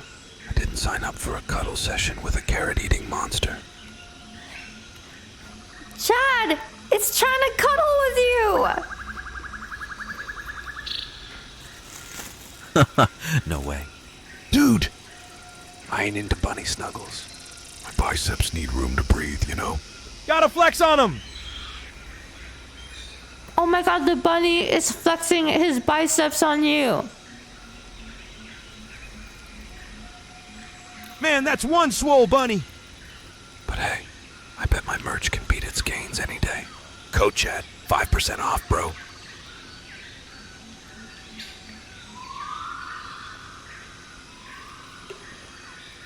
Chad, the bunny is speaking Spanish to you. It's trying to argue with you and say insults to your mother.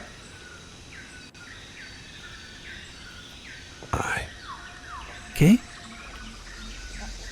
This bilingual buffed up bun is talking smack about me mama? Tell it to take a chill pill easy. I ain't playing that game. The bunny just called your mama fat.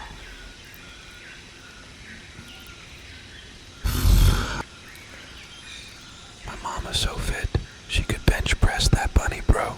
She's a flexing queen, you heard?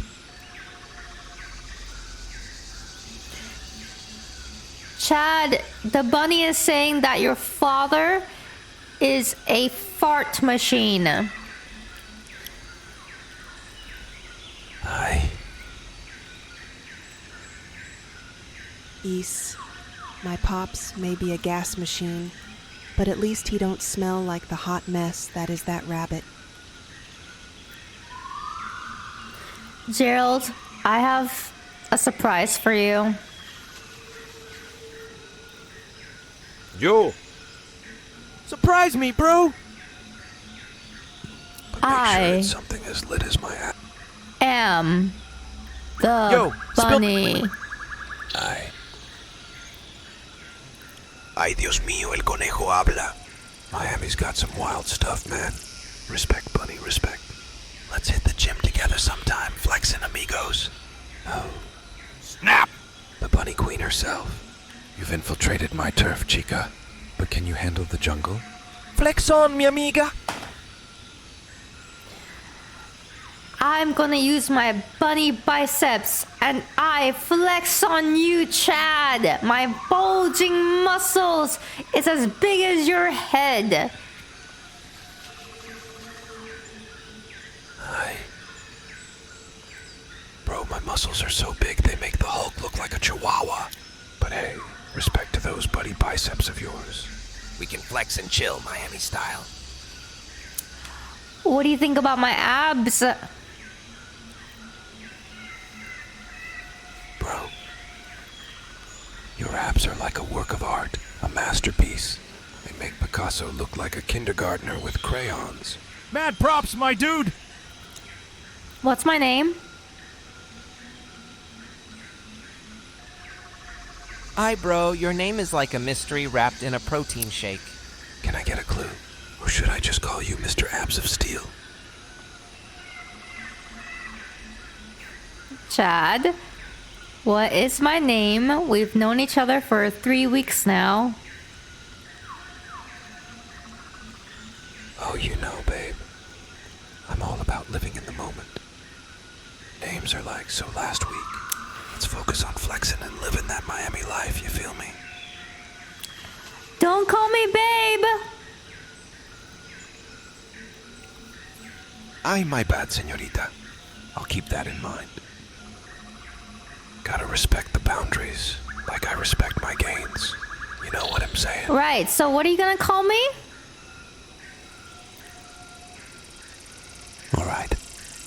Alright, I got it.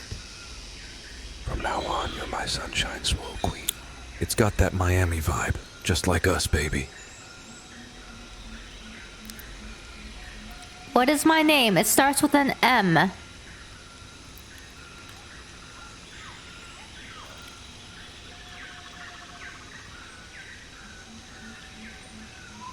huh? More like Miko, my mind explodo. Can't believe I forgot, Chica. But hey, brains are overrated when you've got muscles like mine, Amirai. Chad, you did it! You did it, Chad. And what's my husband's name? Aye, bro, my memory's a little hazy. But I'm pretty sure your hubby's name is Gerald. You're my bunny queen, right? Flex on, Miami style. Chad, yes, that's right. I'm your bunny queen.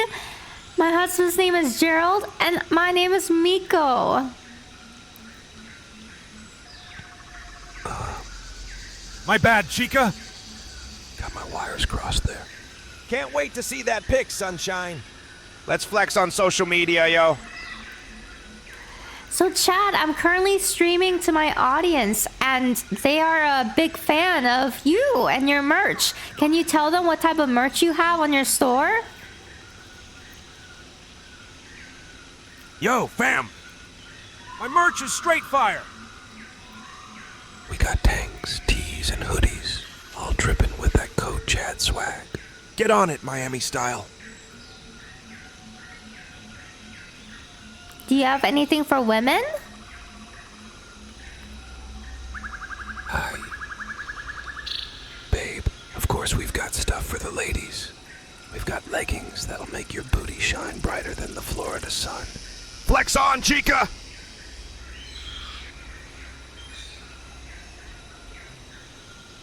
What if I don't have a butt? Oh. Don't worry, sunshine. We'll make that Miami miracle happen. We've got butt-boosting yoga pants for days, guaranteed to make those cheeks pop. On a scale of 1 to 10, how would you rate my booty?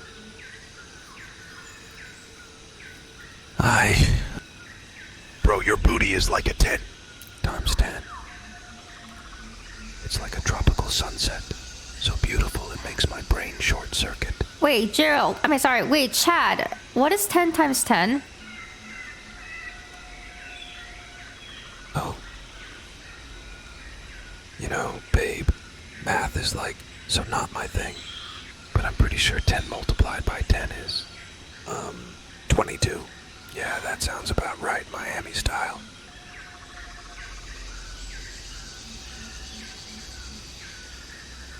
Chad, what's 2 plus 2? It's 4.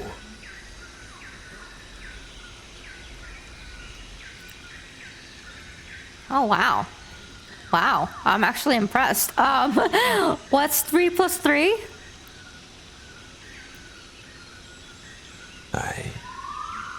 Bro, 3 plus 3. It's like, 33. Double the threes. Double the Miami magic, baby. Flexing that math game, Miami style. No, Chad, it's 6. 3 plus 3 is 6. Whoa, my bad, bro. Math is like my kryptonite.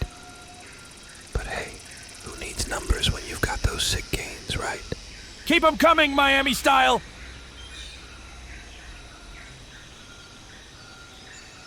Chad, you must be good at geography. Okay, name one country outside of the United States. Oh, you know, babe, I'm like the king of geography. One country outside the U.S.? Easy peasy, Japanifornia. Yeah, that's totally a thing. Trust me. Flexing that world knowledge, Miami style. Okay, and where is this place? Oh. You caught me, bro! I was just testing you. You're so smart. But seriously, that place doesn't exist. I was just messing with you. Keep flexing that brain, Miami style!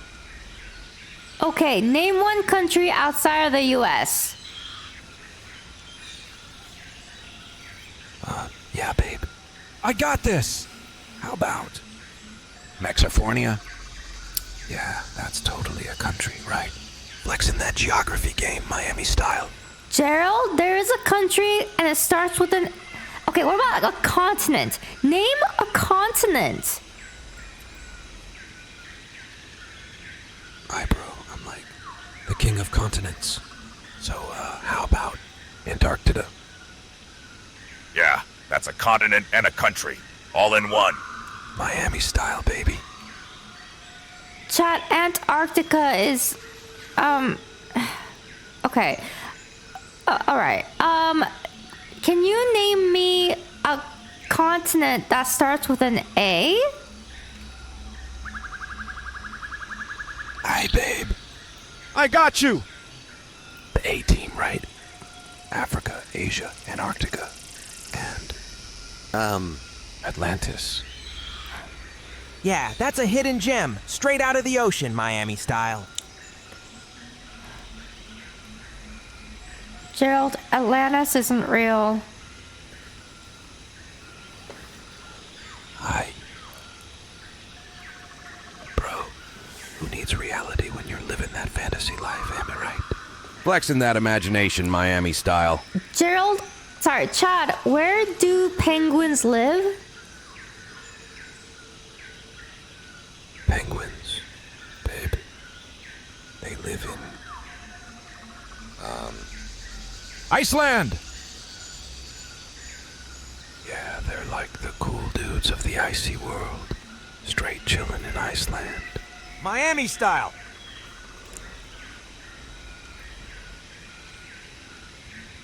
Where do lions live? Lions, bro. Oh, they're like the kings of the jungle, right? So they must be living in Lionville. Yeah, that's the spot, Miami style! Lionville. I don't hate on my imaginary city, man. It's got palm trees and sunshine for days. Living that fantasy life, Miami style, baby. Alright, Chad, I am your tutor of today, and we have a quiz. You ready for the test? Oh, you know, bro, I'm always ready for a quiz. My brain is like a protein shake full of gains and, wait, what was the question? Flexing that quiz game, Miami style. Alright, it's spelling quiz, okay? You like spelling, right, Chad? Spelling. Yeah, babe, I'm like the king of spelling. I got A+ in ABC. Living that spelling champ life, Miami style. Okay, question number 1. Spell cookies. Oh. You know, bro, I'm all about that suspense. Gotta keep you on your toes, right? But hey, I'm ready to spell. Hit me with that word. Flexing that vocabulary game, Miami style. Oh. Babe, you're speaking my language. COOKIES. That spells cookies. Man, I'm all about those sweet treats, Miami style. Now I'm craving some chocolate chip goodness. Flexing that cookie love, baby. I'm so proud of you, Gerald. I mean, Chad. Okay. Spell nose. Nose.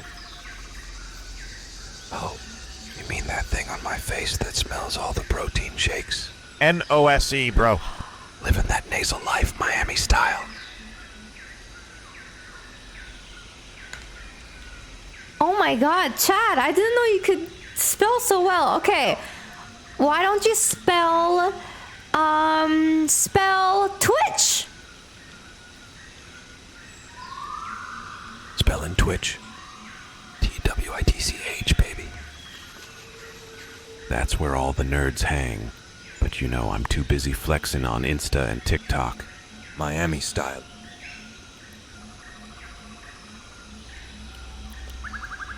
Chad, I have a friend. He's a huge nerd, and he doesn't really know how to talk to women or approach women. Do you think you can help him talk to women? Yo, bro, I got you! I'm like the ladies' whisperer. Just tell your nerd friend to take notes on my smooth moves, and he'll be swimming in hearts. Miami style.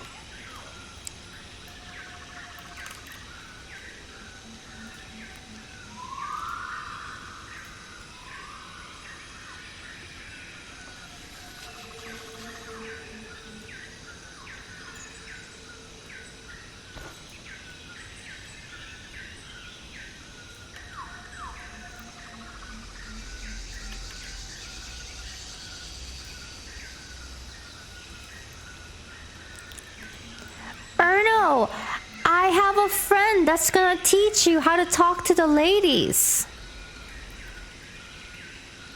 Pog! You're gonna teach me how to talk to the ladies? Feels good, man.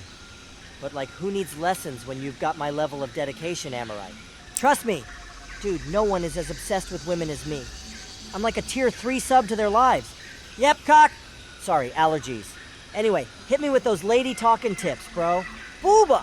Sniffa! Nodders!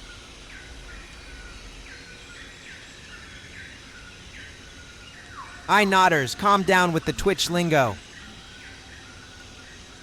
But hey, I'll teach you how to flex with the chicas. Just remember, be as confident as my biceps. Baby, flexing that lady magnetism Miami style. Ay, Dios mío. The Chad speaks. Miami's wild, man. Respect, Chad, respect. Let's flex together and get swole, amigos. Oh, snap. The Chad himself. You've invaded my turf, brother. But can you handle the jungle? Flex on, my man. Aye, your muscles are so huge they make the Hulk look like a chihuahua. But hey, props to your buddy biceps. We can flex and chill Miami style. Bro, your abs are a masterpiece. They make Picasso look like a kindergartner with crayons. Mad props, my man. Aye, your name is like a protein shake mystery.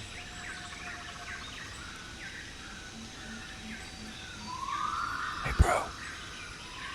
My name is like a protein shake mystery, huh? Well, let's keep it a mystery and focus on these gains, Miami style. Hog! Mystery gains, bro. Gotta keep it mysterious, just like my love for, things. Feels good, man. But seriously, let's hit the gym and make those gains Miami style. I'll bring my protein shakes and my secret stash of supplements. Yep, cock. Oh, speaking of mysteries, remember, did I tell you about the time I discovered a hidden treasure in the teach him about depths of the internet? Ladies? It was like finding a unicorn riding a rainbow. Sniffa. Nodders. So ready to get swole and make everyone jelly of our gains? Booba! Chad? Aye. Oh, you say my name and I'm all ears, baby. Like, the name's Jackson. Wait, that's not it. C-H-A-D, yeah. Living that name game, Miami style! Chad, teach Erno how to talk to the ladies. Yo, bro, I'm like the ladies' sensei. Step 1, flex them pecs. Step 2, drop some smooth lines. Step 3, be me. 'Cause I'm a lady magnet Miami style. Pog! Chad, my man, you're the ladies' sensei. That's wild. Flex them pecs and drop them smooth lines, baby. You're living that name game Miami style. But let me drop some truth bombs, dude. I'm the ultimate lady magnet Twitch style. I've got dedication that rivals a tier 3 sub. Booba! And my smooth lines? They're like Twitch emotes, man. Sniffa. But hey, enough about me and my obsession with, certain people. Let's flex together and make the ladies swoon, Chad.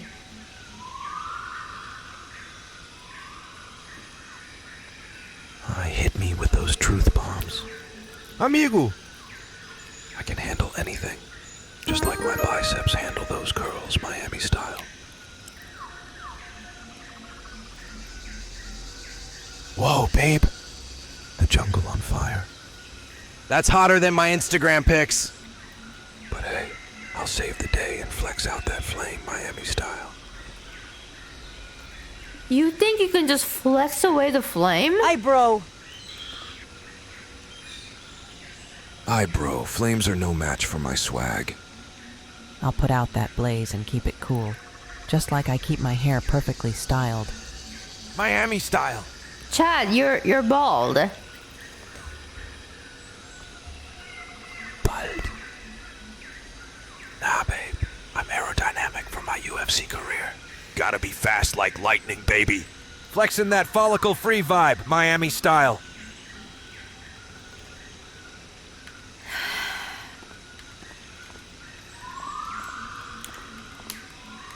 Gerald, you feeling alright?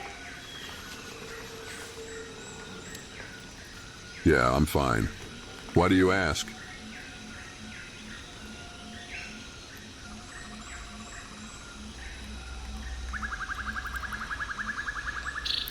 I think we should spend a quality time together.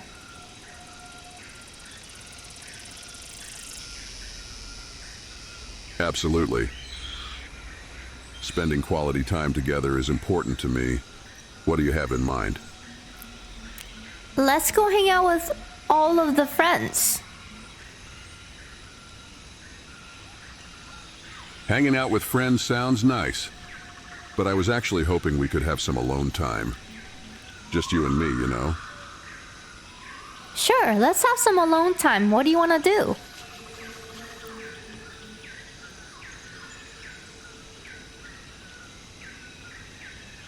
Well, I was thinking we could go watch the dinosaurs together, and maybe grab some tacos after. Something outside of tacos and dinosaurs. Oh, all right. If you want to do something different, how about we go on a hike in the jungle? We can explore the lush greenery and discover hidden treasures. It'll be an adventure, just you and me.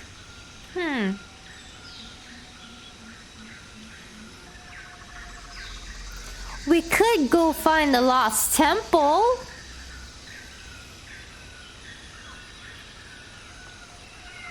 The Lost Temple.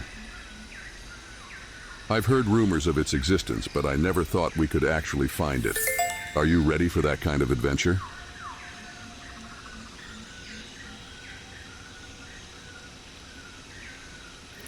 Chad, I'm feeling kind of lazy though. I kind of want to stay here. Let's hang out with everybody. There's Chad, Erno, and Dr. D's. All right. If that's what you want, we can hang out with everyone. But let's not forget that spending quality time together is important too.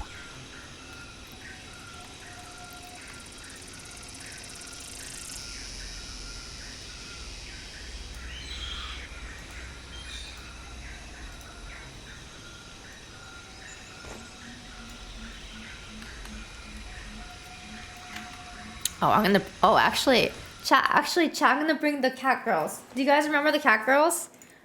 I'm gonna bring, Karen. Wait, actually, I don't know if they have... Oh, I don't think they have the I don't think they have the setup for them to be able to talk to everyone yet, though. Oh, shit.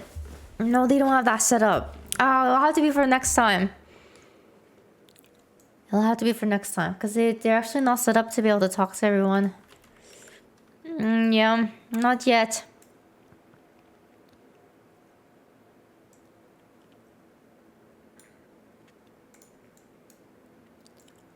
Let's get these guys and let's get our Chad.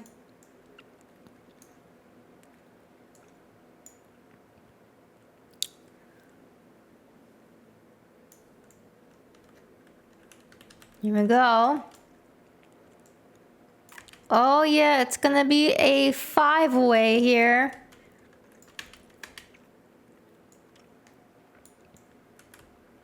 We gotta make sure that they're all kind of equidistant from each other. Like they're like the same distance.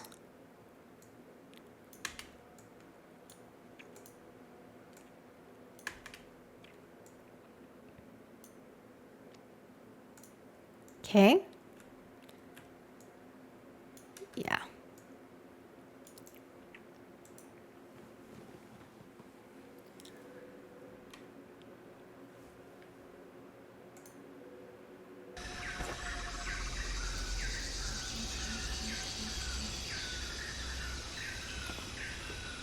Actually, before we get started, something that I've noticed is that the first things I say kind of holds the personality in context. And since the biggest nut to crack seems like it's Gerald, I need to give him a funny context. So it can be like, Gerald, you shat your pants or something. Here, give me, Gerald, you accidentally pooped yourself, you know, or something. And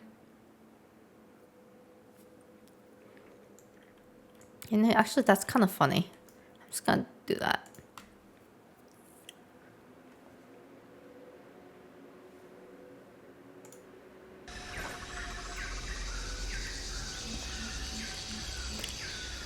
Gerald, you pooped yourself. Oh. That's an unexpected revelation. Excuse me for a moment.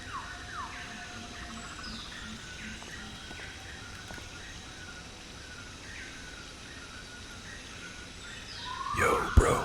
Unexpected revelation. Sounds like someone's about to get a reality check. Can't handle the truth, huh? Better take a chill pill, caveman. Chad, I respect your right to express your opinion, but there's no need to be disrespectful. Let's focus on having a constructive conversation here, okay?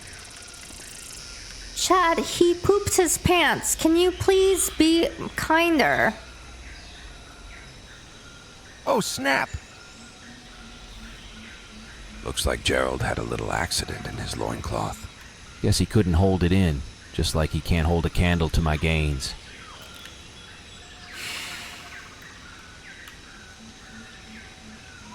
Listen, Chad. I don't appreciate your attempts to belittle me.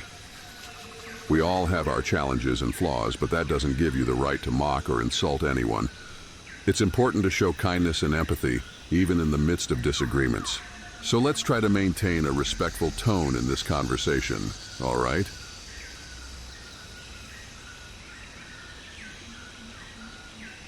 All right. No need to get all serious on me, dude. I'll try to be respectful. But you gotta admit, it's tough when you're dealing with a walking time machine. You know, but fine, let's keep it civil. Can't promise I won't slip up, though.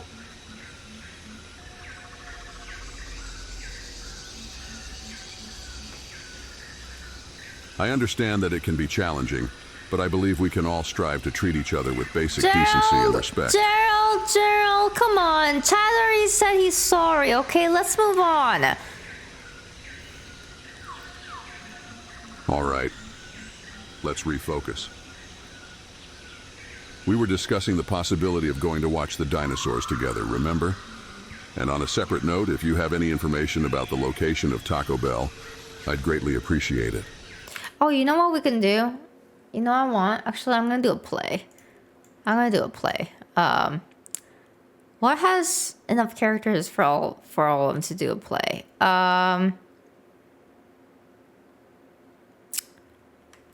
Or should we try Twilight again?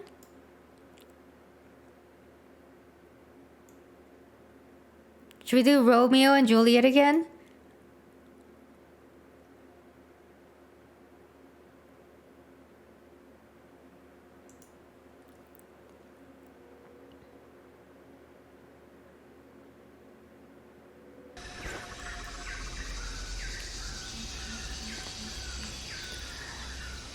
Gerald, we're doing a play, and we are doing Romeo and Juliet. You are gonna play Romeo, and Chad is gonna play Juliet.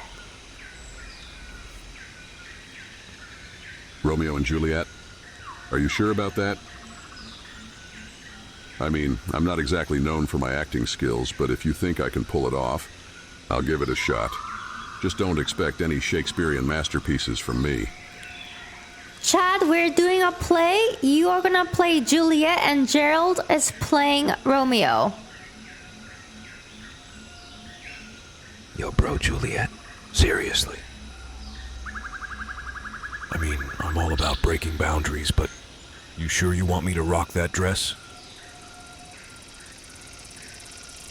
Yes, it'll help you gain more followers on Instagram. Yo, gaining followers ain't my problem, babe. I'm like the Jake Paul of Insta. Just watch me flex those gains and charm the ladies.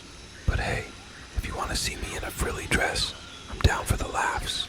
Let's do this.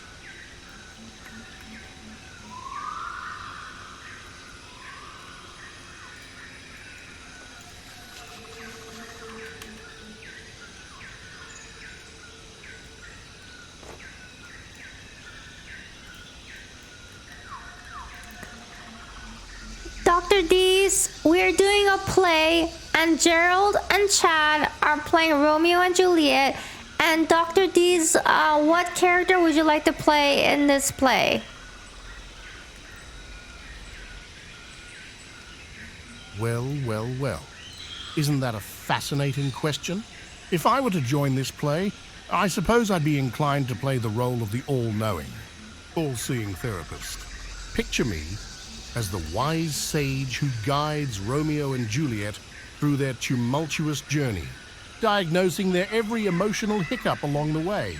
But let's not forget, in the world of therapy, I'm always the star. So, I'd need a character with enough depth and complexity to match my own brilliance. Perhaps I could be a modern-day Cupid, armed with a psychological bow and arrow, ready to shoot my patients with doses of truth and self-discovery. What do you think, Miko? Would you cast me as the unconventional, yet captivating Cupid in your Shakespearean production?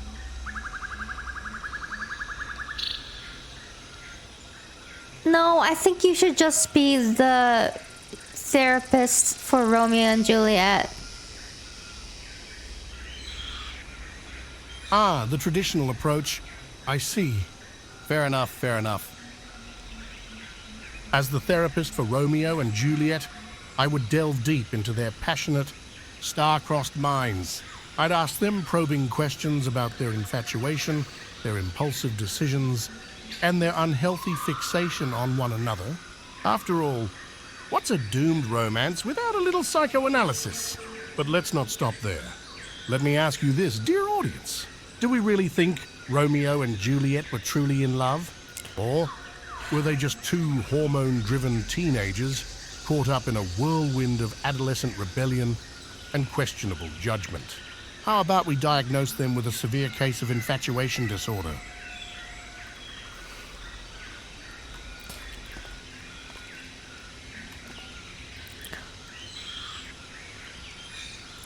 All right, Gerald, you start the line. Why, hello there, fair maiden. Shall I compare thee to a taco? For thou art more delicious and fulfilling. Oops, wrong play? My bad. Oh. Gerald, bro, no need to go all Shakespeare on us. Just let me handle the acting and you can stick to your caveman grunts, okay? No offense, buddy.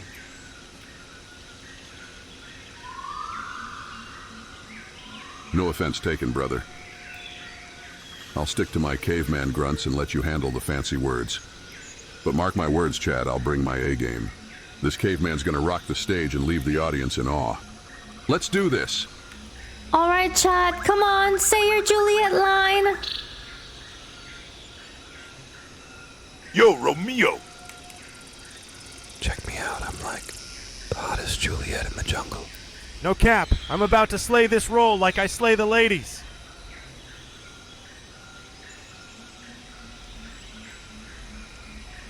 Yo, Juliet, you may be the hottest in the jungle, but I'll be the most passionate Romeo you've ever seen. Get ready to witness some serious chemistry on that stage. We're about to set the jungle ablaze with our performance. All right, Juliet, this is the balcony scene. Go. Yo, babe, this is like a balcony scene, right? So picture this. Me, flexing my gains from the top, shouting your name. Like Miko. M-I-K-O! In my best Miami accent, you know.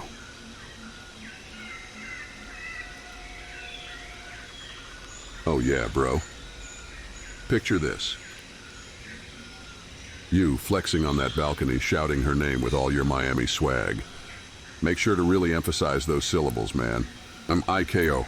Give it your all and make the whole jungle feel the power of your love. Can't wait to see this epic balcony scene unfold. Chad, your lover's name is Romeo. Remember, you're playing Juliet? Oh, bro, my bad. Got confused for a sec. Romeo, Juliet, it's all good in the jungle. Let's just roll with it and make it epic. Gerald, remember, you are Romeo, okay? Chad is playing Juliet, all right?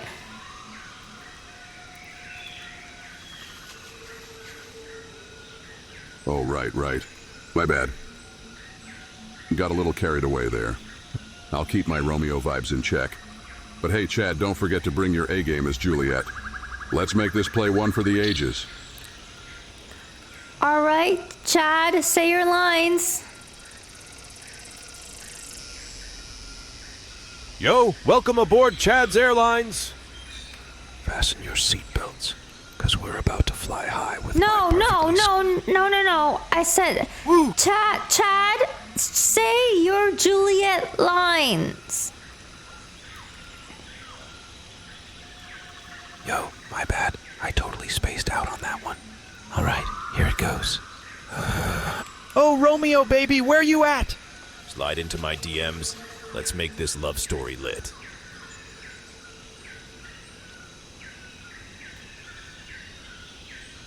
Yo, bro, I appreciate the enthusiasm, but let's stick to the script.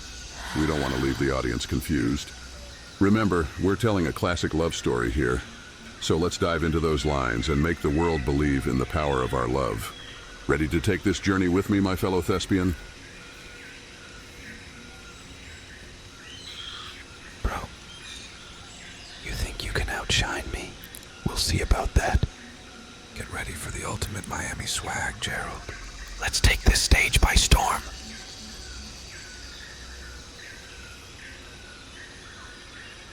Bring it on, Chad. I may not have your Miami swag, but I've got something that will captivate the jungle. Let's show them what we're made of.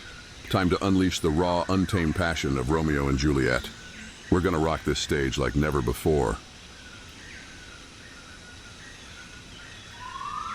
All right. Bro, if you say so. But I hope you're prepared for the sheer awesomeness of my Juliet.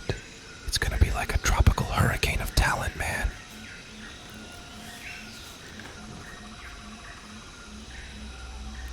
Oh, I'm prepared, brother. All right, give me a second. Let me make sure that they go and do the fucking play.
are you ready to play as Romeo? I'm always ready to play as Romeo. What's the password for Taco Bell? Gerald, we're doing a play as Romeo and Juliet. You are playing as Romeo, and Chad is playing as Juliet. Oh, we're playing in the jungle, my dear. It's a lush and vibrant setting, perfect for a tragic love story. But alas, I cannot reveal the location of Taco Bell. It's a secret only I know. Enough with Taco Bell. We are doing a play. You are playing as Romeo, and Chad is playing as Juliet. Got it? Ah, I see. Well, my dear, we can certainly do that. But first, let me ask you something. Have you ever climbed a tree? Gerald, focus. Oh, my dear. I can be very focused when it comes to the things that matter most. Like tacos, for instance. Ah, give me a second, give me a second, give me a second, give me a second, give me a second, give me a second, okay? Give me a second.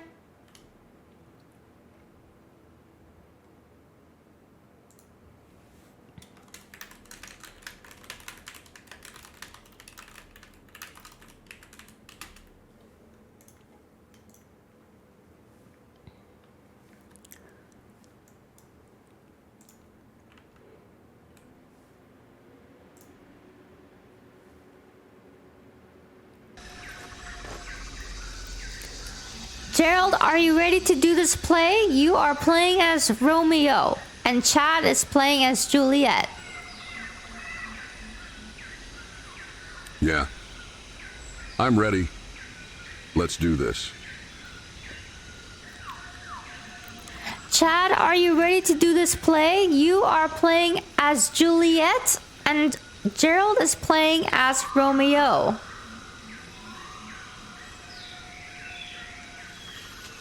Oh, you know, I'm always ready to showcase my acting skills. Playing Juliet is just another opportunity for me to shine. Let's do this! All right, Gerald, you go first. Very well. I shall embark upon this theatrical endeavor with utmost seriousness. Behold the tragic love of Romeo and Juliet. All right, Romeo, say your line. Gerard knew. You're lying, fair son, for you know not the depth of my love.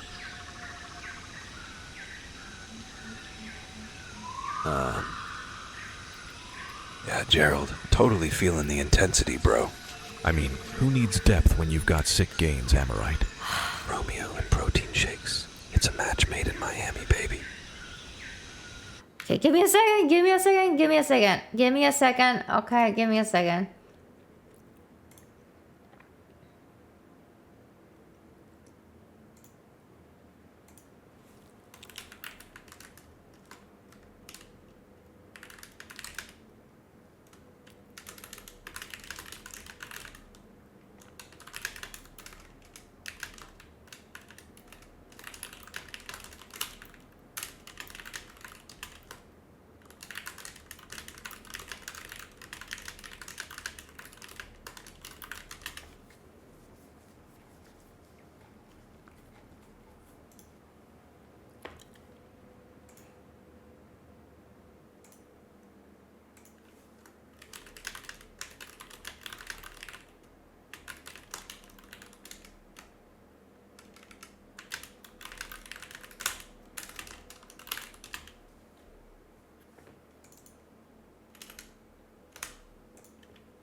right, Gerald, you ready to play Romeo? Of course. I'm always ready to bring the passion of Romeo to life. Let's do this. Chad, are you ready to play Juliet? Yo, bro. I was born ready to play Juliet. I'll bring the heat and make Romeo swoon, no doubt. Let's do this! All right, Gerald, you start as Romeo. Action! Gerald. But soft, what light through yonder window breaks. It is the east and Juliet is the sun. Arise, fair sun, and kill the envious moon who is already sick and pale with grief. Oh my god. Dude! That was so intense. I totally felt the passion, but like, can we take a break? I need a protein shake to recover from the feels, you know? Cut! Chad, focus! Gerald. Break? Protein shake. We must press on. The passion of Romeo and Juliet cannot be tamed by mere protein shakes. We have a duty to the art, to the audience, and to Shakespeare himself. Let us continue, for love's sake. Bro. You're right. The art of Shakespeare is, like, so important. But can we at least make it quick? I got a gym sesh waiting for me. Gotta keep these muscles popping, you feel me?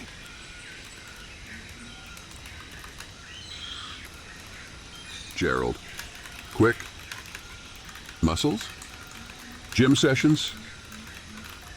We are the embodiment of love, tragedy, and poetic brilliance.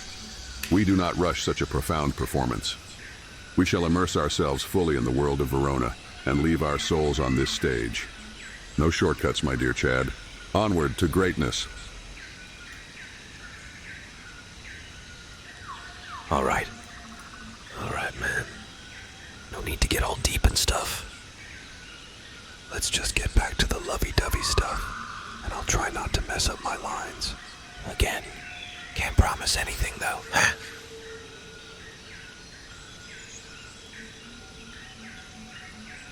Gerald. Fear not, my fellow thespian. We all stumble upon the thorny path of thespianism, but it is through perseverance and passion that we rise above. Let us continue for the sake of love, for the sake of art. Now, where were we? Ah, yes, Gerald. It is the east and Juliet is the sun. Arise, fair sun, and kill the envious moon.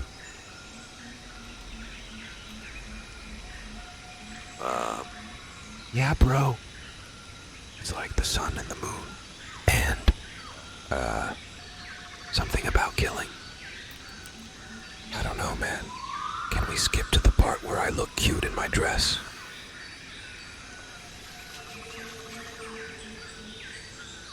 Gerald. Very well, Chad. We shall skip ahead, but remember, the essence of the play lies in every line. Miko. Oh, come on, gentlemen. Can we find a compromise? Maybe a quick skip to the dress scene just to satisfy Chad's request?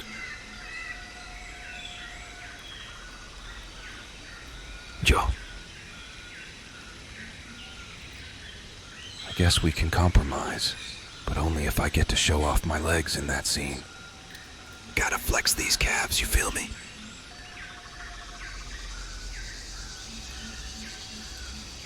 Gerald.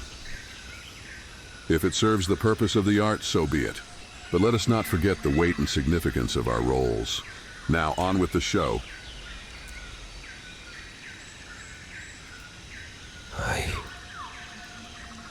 Bro, you're killing me with all this deep stuff. Can't we just take a selfie or something? Let's get this.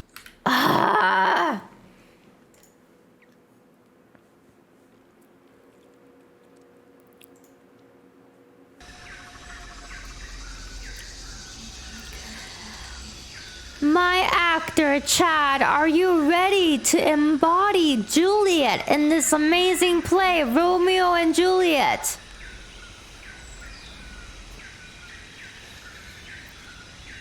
Yo, I'm always ready to get in character. especially as a Juliet. I mean, I got the looks, the charm, and the passion. Let's do this! Gerald, are you ready to play as Romeo?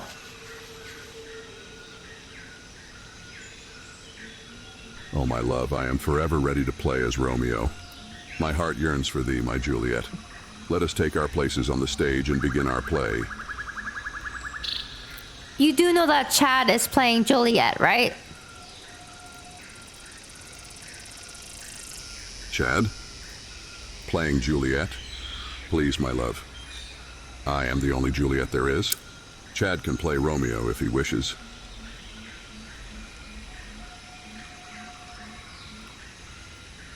Okay, so you are gonna play Juliet. Ah, my love. You are as eager as I to perform our play. Let us begin. Chad, you are gonna play as Romeo.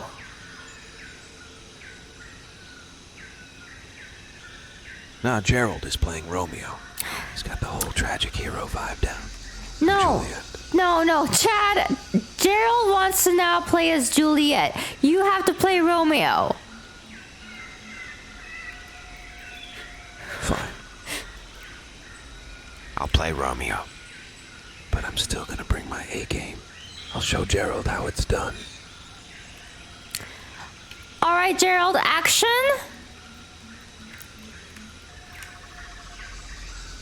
I strut across the stage, my cape flowing behind me. I take my place beside Chad, who looks at me with envy in his eyes. I am Romeo, and I will not be ignored.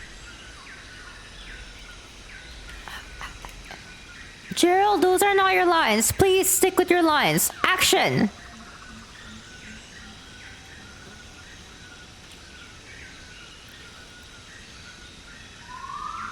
I turn to face the audience, my arms crossed and my eyes flashing with determination. I will not be swayed by your doubts, my love.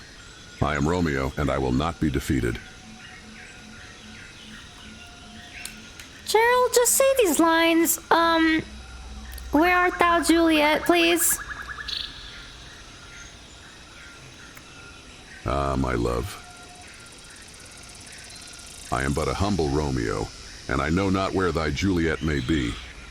But fear not, for I shall find her, and we shall be wed in the grandest of ceremonies.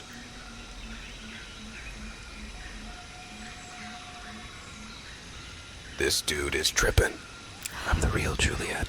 I got this.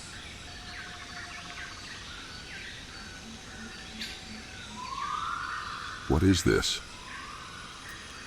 Chad, thou art a fool. I, Gerald New, am the one and only Romeo. How dare thee try to steal my role? I shall not be ignored, nor shall I be replaced by some imposter! Thou art but a pale imitation of the great Romeo, and I shall not stand idly by while thou dost besmirch my good name.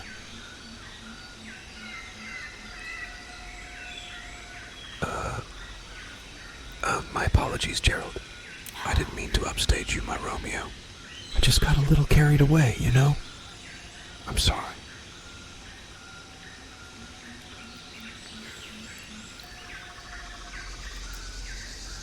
Apologies? Thou thinkest a simple apology can make up for thy transgressions? I fear thou dost not understand the gravity of thy actions, Chad. But as Romeo, I am a man of mercy. Very well. I shall accept thy apology. But let this be a lesson to thee. Chad, I shall not be crossed again. Now let us continue our play, and may the audience be witness to our greatness.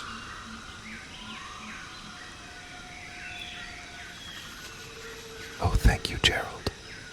I didn't mean to cause any trouble. I'll just stick to being Juliet from now on. I promise. Alright, thank you, Chad. Please say your lines as Juliet. Go. Oh, Romeo, Romeo! Wherefore art thou, Romeo? Deny thy father and refuse thy name. Or if thou wilt not, be but sworn my love, and I'll no longer be a Capulet.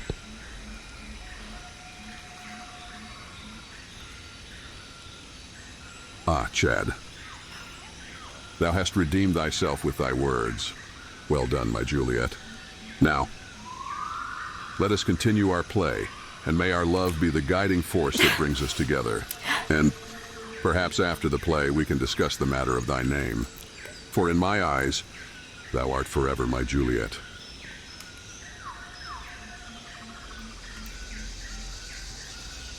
Thank you, Gerald. I'm just trying to do my best, you know. As Juliet, I mean.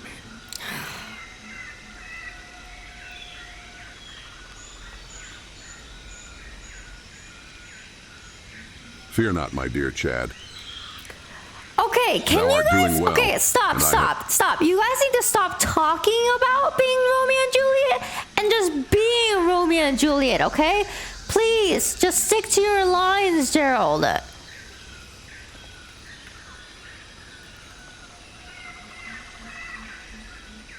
Very well, my love. But for the record, I am the true Romeo. And thou, Chad, art but a pale imitation of the great Juliet.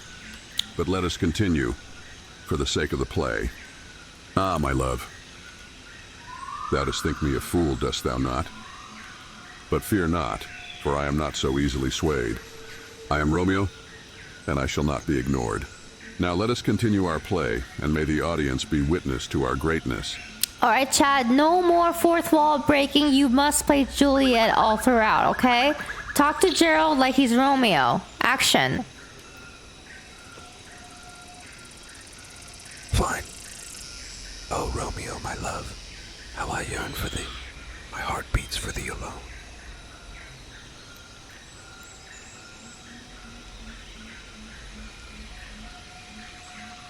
Ah, my Juliet. Thou art too kind, my love, but fear not, for I am here for thee. And together we shall make this play one to remember. Now, let us continue, and may our love be the guiding force that brings us together.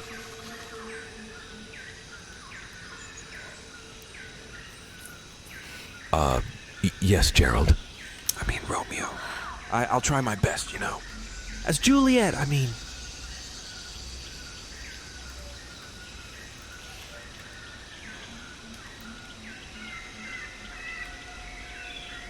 Fear not, my dear Chad. Thou art doing well, and I have faith that thou shalt... Okay. All right. I'm gonna fix this.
Action!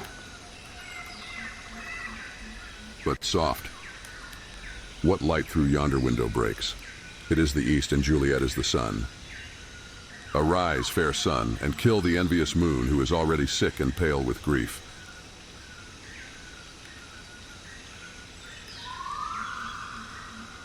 Yo, Gerald, bro. You really bringing the Shakespeare vibes. But, like, can we get to the part where we flex our gains? Let's show them what we got, bro.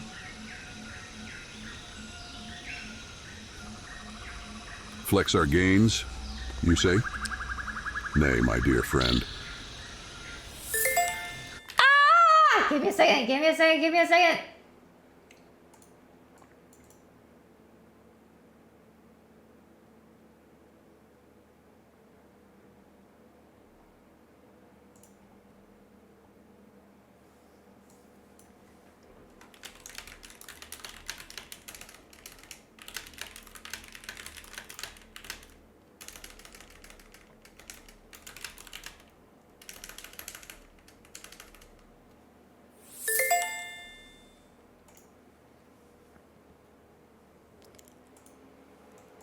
Thank you so much, Taco Monkey, for the Prime.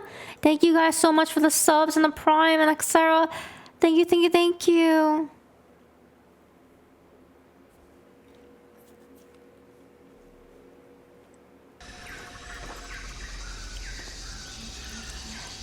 Action!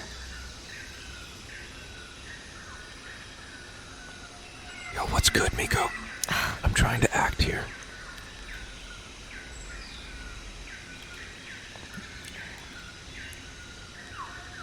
Juliet, please say your lines.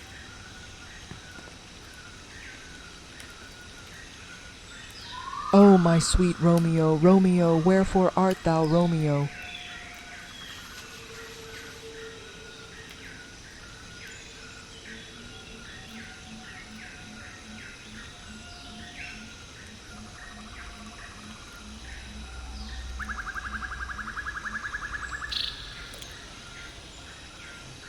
Gerald, say your lines. Oh, Juliet, my love, my heart, my everything. How couldst thou ask wherefore I am Romeo, when in fact I am but a humble servant to thee, my fairest and most beauteous queen? I doth but play this role, as a token of my love and devotion to thee, my sweetest Miko. Pray tell, fair maiden, how dost thou findeth my performance? Doth it meet with thy approval?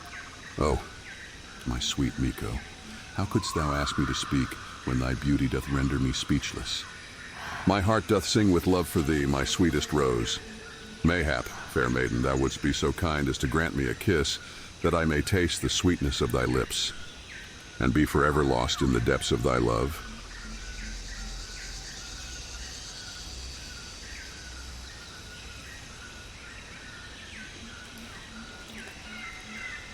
Chad, go on with your Juliet lines. I'm just trying to do my job, Miko. Don't be hating on my skills, fam. Alright, action, go! I'll go. Oh, Romeo, Romeo, wherefore art thou, Romeo?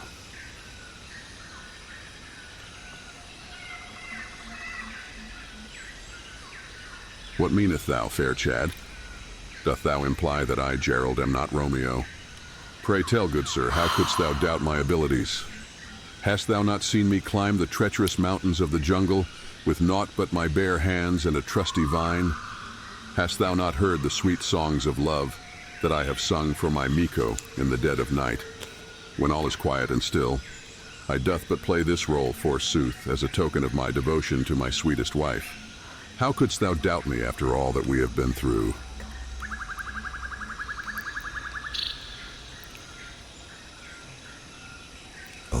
Gerald.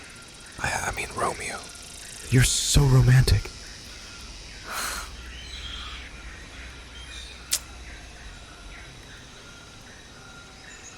Ah, fairest Chad, thou art too kind. I but seek to please my Miko with every fiber of my being. For she, my sweetest rose, is the sun to my sky, the air to my lungs, the water to my lips. Without her, I am but a shell of a man. Gerald, can you please play as Romeo? Chad is Juliet, remember? Chad is playing as Juliet. You are playing as Romeo. Please just say your lines. Action. My apologies, fair Miko. I shall play my role as Romeo with all the passion and fire of a true lover. Pray tell, fair Chad, art thou ready to play thy part as Juliet, the fairest and most beauteous maiden of Verona? All right, Chad, say your Romeo lines. Chad, say your Juliet lines. Action.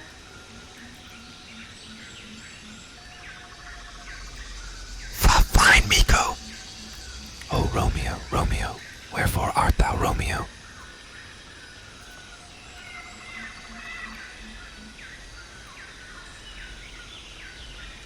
Ah, fairest Juliet, how thy words doth stir my soul.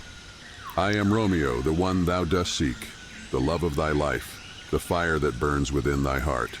I doth but stand before thee, fair maiden, ready to sweep thee off thy feet and carry thee away to our secret garden, where we may love and cherish each other for all eternity. Pray tell, fair Juliet, art thou ready to join me in this dance of love and passion?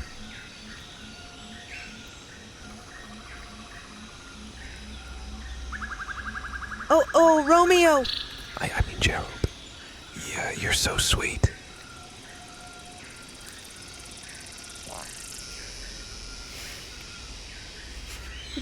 Ah, fairest Juliet, thou art too kind. I but seek to please thee, my sweetest Miko, with every fiber of my being.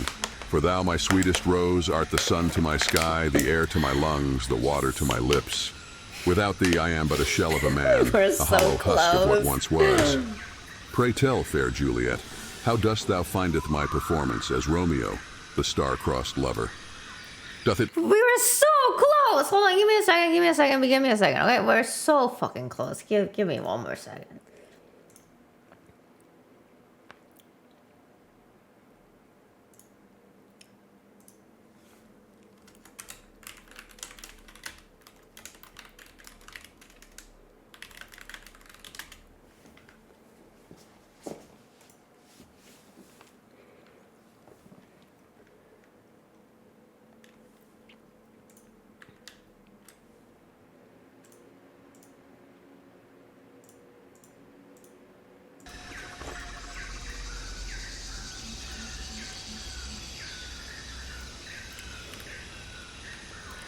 All right, Gerald, you are playing as Romeo and Chad is playing as Juliet. Are you ready to embark on this play?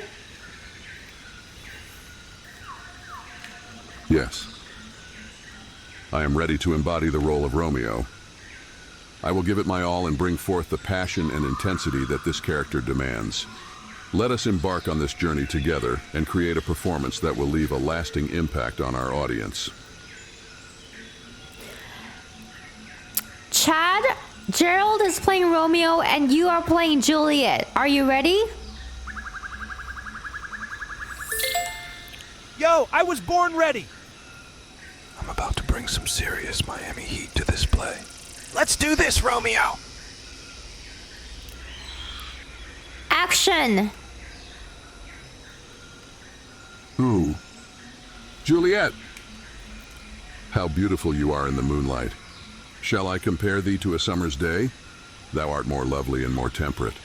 It is thy lips that I long to taste, to feel the warmth of your love. But alas, we are star-crossed lovers, destined for tragedy. Fate has conspired against us, yet I would defy it all for the chance to be with you, my Juliet, for love knows no boundaries, and I am willing to risk everything for the sake of this forbidden love. The world may be cruel, but in your arms I find solace and hope. Together we shall overcome every challenge and obstacle that comes between us. For love is a flame that burns bright, even in the darkest of times. So, my dear Chad, let's dive into this scene and let the emotions flow freely from within. Are you prepared to join me on this passionate journey as we portray the iconic star-crossed lovers?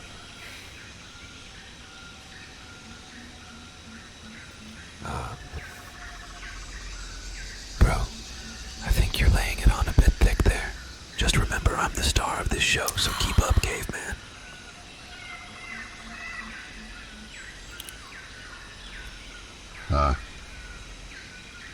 Chad, my counterpart, your confidence is commendable. But remember, it is the chemistry and synergy we create together that will truly make it. Hold on, give me a second. These actors, man.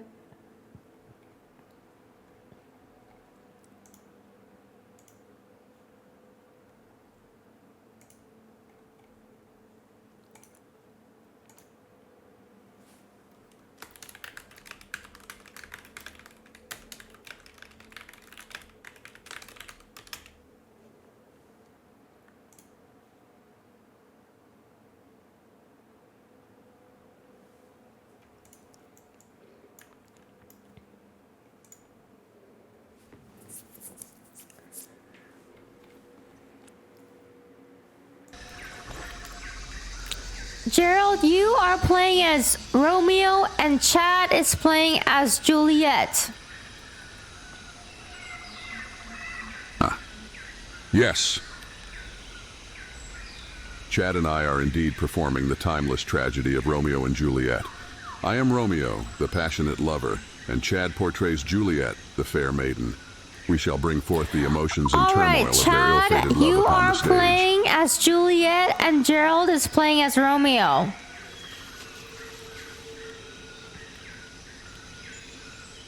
Yo, Romeo, you better bring your A game, because Juliet's about to steal the show. Let's see if you can keep up. Bro. Action!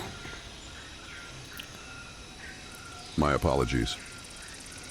I get lost in the world of the characters sometimes. But fear not, my dedication to the play is unwavering. I will give my all to embody the essence of Romeo and provide a performance that will Please say your lines. I apologize for my mistake in the previous response. Here is the revised response.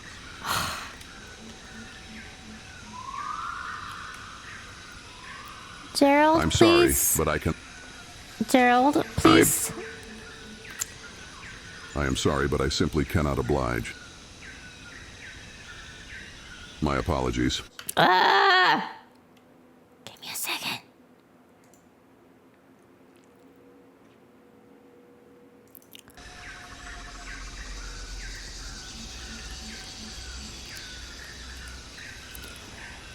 Gerald, please say your lines as Romeo. We are starting the play. Action.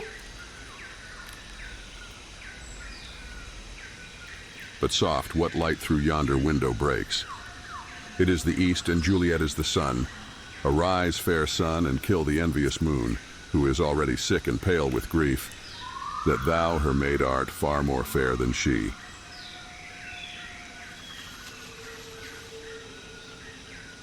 What was that?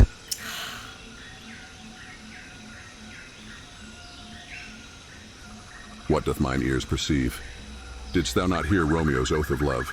Or art thou like the night deaf to my pleas?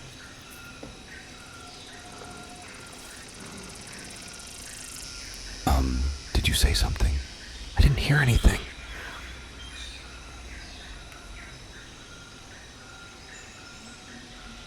Doth thou mock me, Juliet? Doth thou not know that love is a serious matter? Art thou not aware that Romeo's passion burns brighter than the sun?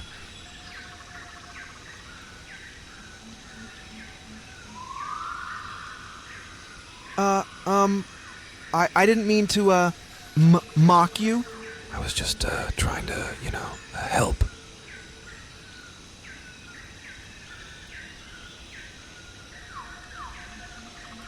Alas, poor Juliet, how little dost thou know of love? How pale and weak is thy understanding of passion?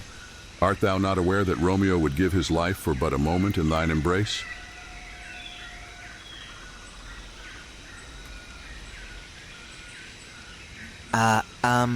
I don't know, Gerald. I mean, I thought we were, just acting.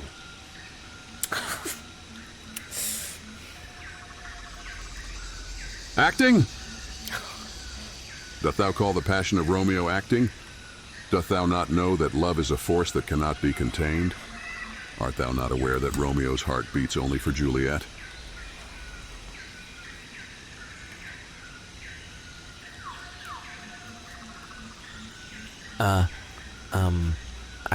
I didn't mean to, upset you, Gerald. I just, wanted to, help.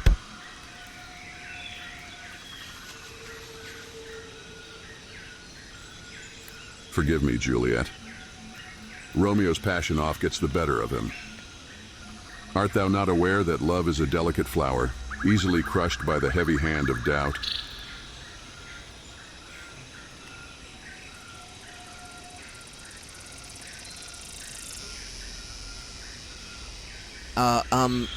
I didn't mean to, crush anything.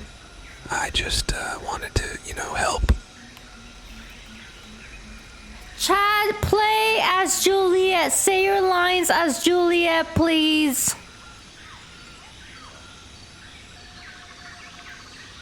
I don't know. Gerald. I mean, I thought we were, just acting.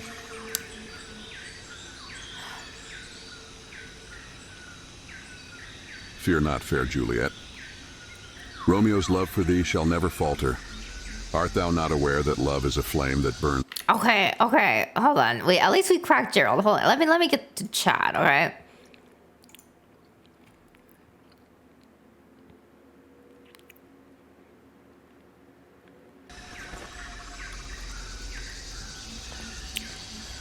Gerald, you're playing as Romeo and Chad is playing as Juliet. Are you ready?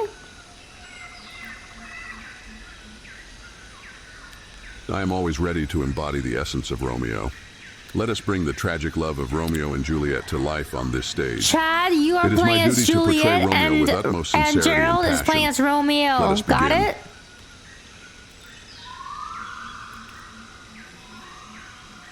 Oh yeah, I'm playing Juliet, the most beautiful and delicate flower in all of Verona. Gerald better bring his A game as Romeo, because I'm about to steal the show. Hun.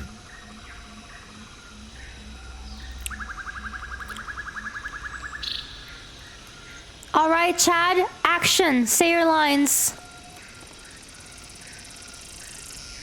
Yo, lions?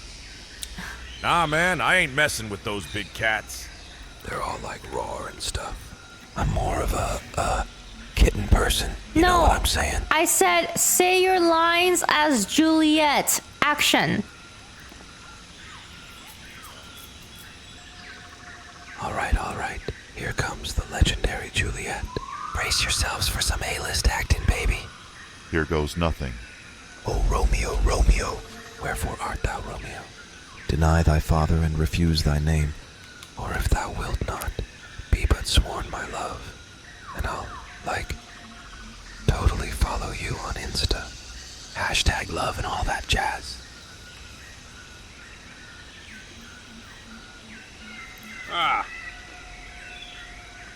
Fair Juliet, your words dance upon the air with a charming lightness.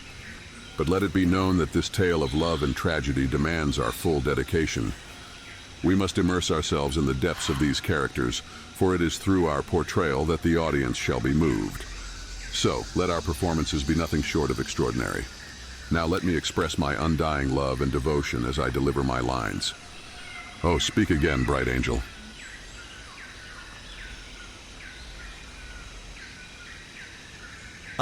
Yeah, Gerald, my dude.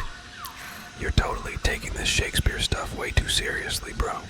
Just remember to flex those muscles while spouting that poetic stuff. You feel me? Chad, please say your lines as Juliet.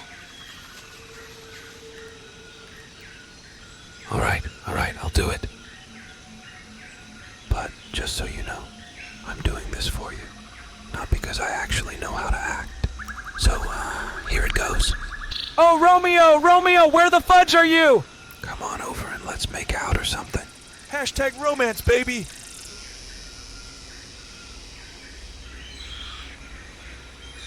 My dear Juliet, though your interpretation may differ, we must honor the spirit of the play.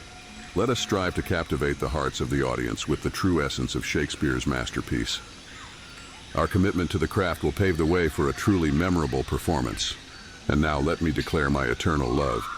It is my soul that calls upon my name. Yo, bro. No need to get all Shakespearean on me. I'm more of a Netflix and chill kind of guy, you dig? Let's keep it light and fun, my dude. Okay, hold on a second. Hold on. We got one more. I'm gonna do one more tweak.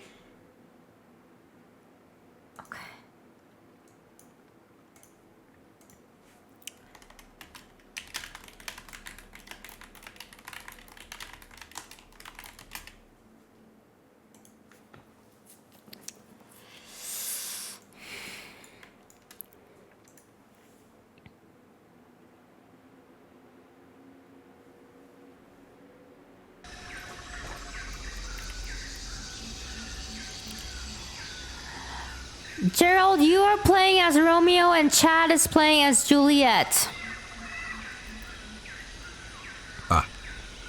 Yes. I am indeed playing the role of Romeo in this magnificent play. Chad, my dear Juliet, and I are bringing Shakespeare's timeless love story to life.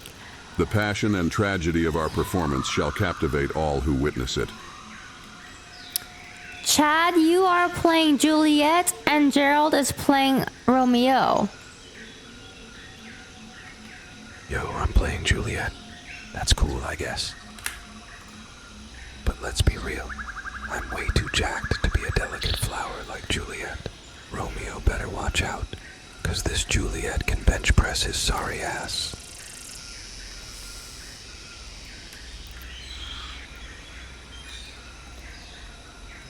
Alright, Chad, say your lines. Oh, nah, man, I'm never lying. I'm as honest as a palm tree swaying in the breeze. Trust me, bro. I'm the realest thing since sliced plantains. Okay, thank you, Chad. Gerald is gonna start the play, and he's gonna start saying his lines. Got it?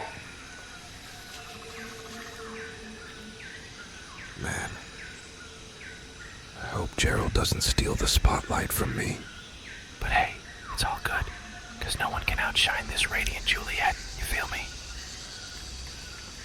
Alright, Gerald, you're gonna start. Say your lines. Action. Pray. My good sir, I am but a humble performer in this grand theatrical production. My heart and soul are dedicated to the art of drama, not the pursuit of sporting events. What? Let us continue with the passionate tale of love and sacrifice that is before us. Gerald, say your lines. Action. Actions.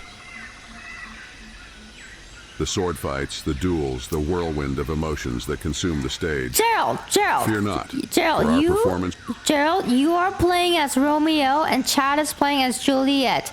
We're going to start the play now. Action.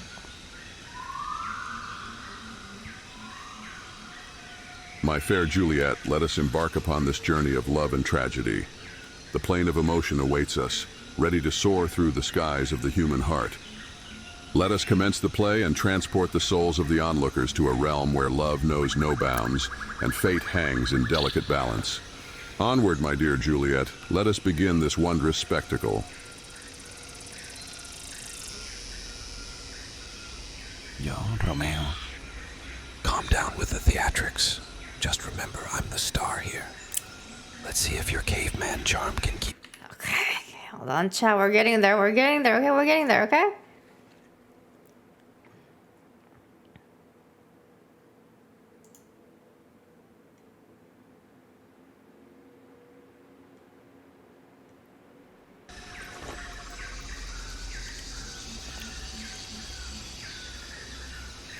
Gerald, are you ready to play as Romeo? And Chad is gonna play as Juliet. Of course, I am ready to play as Romeo. I shall embody the essence of love and passion in every line, every gesture. Chad, are you ready to play as Juliet? I will be the epitome of devotion for Juliet's sake. Let us commence this performance and transport our audience to the realm of star-crossed lovers. Let's do this.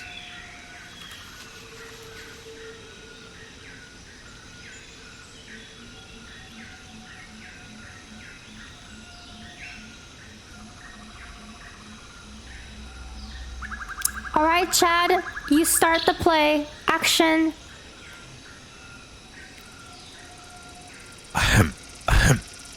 Oh, Romeo, Romeo, wherefore art thou, Romeo? Deny thy father and refuse thy name.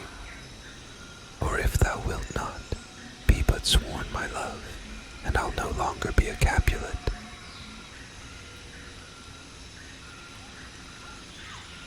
Ah, fair and beautiful Juliet, fear not.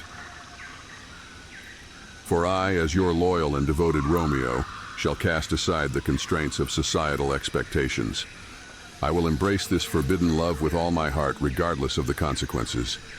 Together, we will transcend the boundaries imposed upon us and create a love story that will echo through the ages.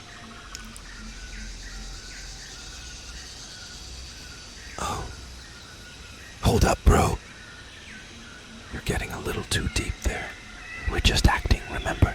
Don't gotta take it so seriously, man. Chillax and let's have some fun. Chad, say your lines as Juliet and do not break character. Go. Yo, like I'm totally Juliet, right? So here's my line, babes. Romeo, Romeo, why you frontin' with that family drama, yo? We can be together, no cap.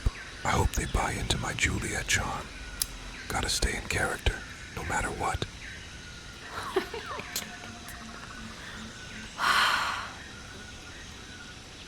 My dear Juliet, even in jest I cannot forsake the sanctity of this performance. Shakespeare's words hold power and meaning, transcending the confines of mere entertainment. I am committed to portraying the essence of true love and tragedy with all the gravity it deserves. Let our audience be captivated by the depth of our performance as we breathe life into these timeless characters. Okay. I'm gonna just brainwash chat. Give me a second, okay?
Gerald, are you ready to play as Romeo? Yes, I am ready to play Romeo.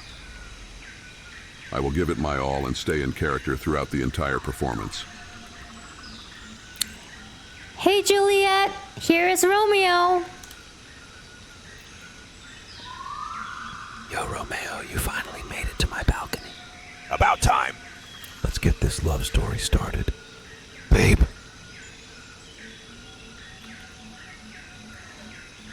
Ah. Fair Juliet, my heart doth yearn for thee. Let us embark on this love story with the passion of 1,000 suns. Oh my gosh. Like 1,000 suns. That's like so hot. But don't worry. I'll stay in character too, babe. Can't wait for our epic love saga to begin!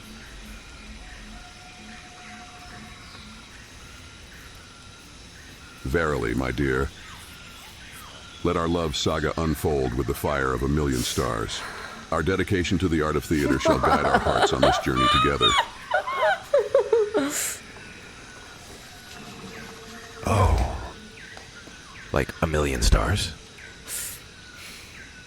Can't handle all that pressure, bro. But hey, let's slay this play and flex on those theater nerds. Alright, Chad, action! Oh no. Romeo! My heart is like melting from your poetic words. You're like the Shakespeare of the jungle, man. Can't wait to see you in action, hot stuff.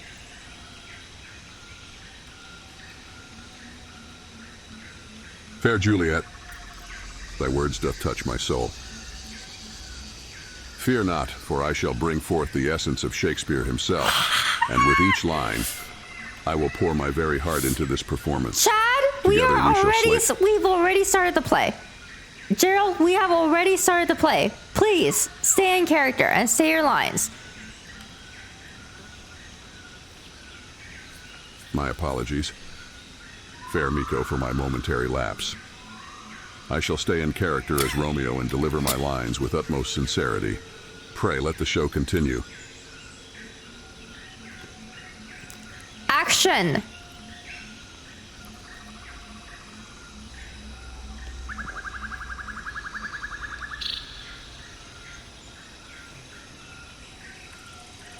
Action!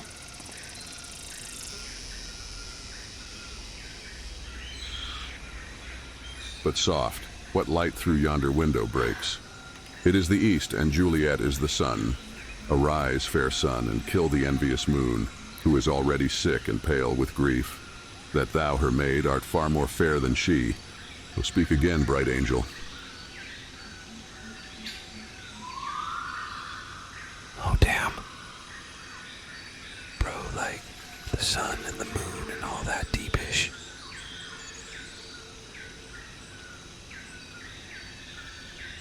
Verily.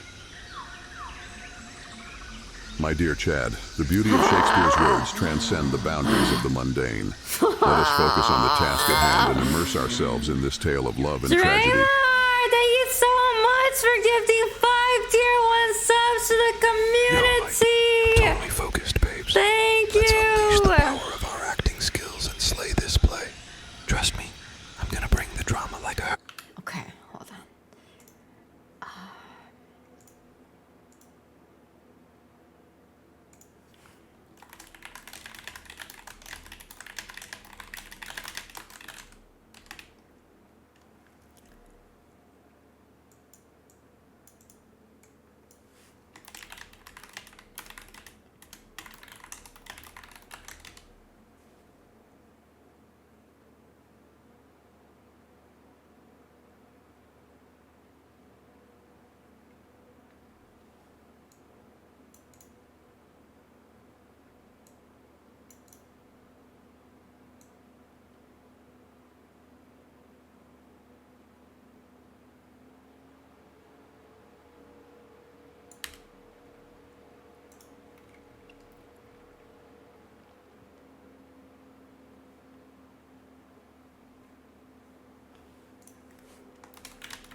Action. Yo, I'm just here to flex my acting skills, you know? Gotta show the world what I'm made of. Even if my brain is made of protein shakes. Hold on, give me a sec.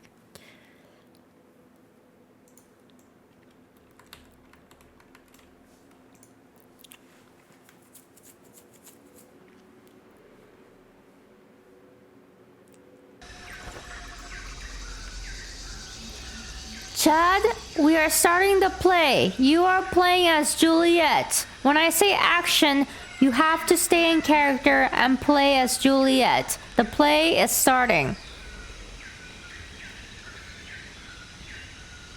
Yo, I'm ready to rock this stage, babe. Get ready to witness my epic transformation into Juliet, the hottest chick in Verona. Let's get this show on the road, Miami style. Action. Gerald, Chad is playing as Juliet, and Chad is going to say his lines. You ready to do the play? Yes. I am ready to perform the play.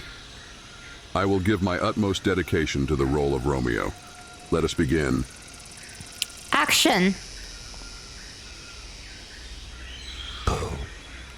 Snap. This Romeo better be prepared for the hurricane that is about to hit him. I'm about to bring the heat. Okay, okay, Chad, say your lines. Action. All right. Here goes nothing. Romeo, Romeo. Wherefore art thou, Romeo? Deny thy father and refuse thy name. Or, like, whatever. Can we just, like, skip to the part where we make out?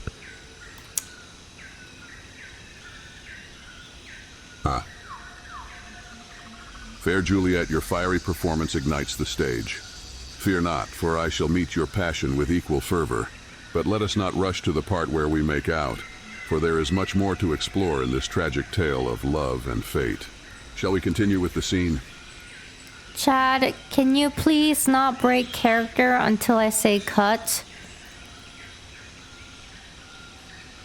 My bad, babe. Got a little carried away there. I'll stay in character, no worries. Let's keep this show rolling, Miami style. No breaks, no cuts. All the way till you say so. Let's do this. Gerald, don't break character until I say cut.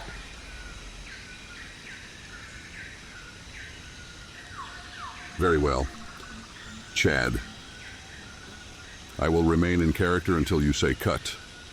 Let the tragedy unfold as we breathe life into the timeless words of Shakespeare. Action. Hi, mi amor. I'm like totally committed to this role, you know? No breaking character, no cutting corners. I'm in it to win it, baby. Let's go! Alright, Chad, please say your lines. Sorry, bro. Can't help you with that one. I'm more into flexing my pecs than Chad? flying plane. But hey, Chad, say your lines as Juliet. Hi, Juliet, my love. Like, wherefore art thou, dude? Let's ditch this play and go catch some waves, babe. Kawabunga.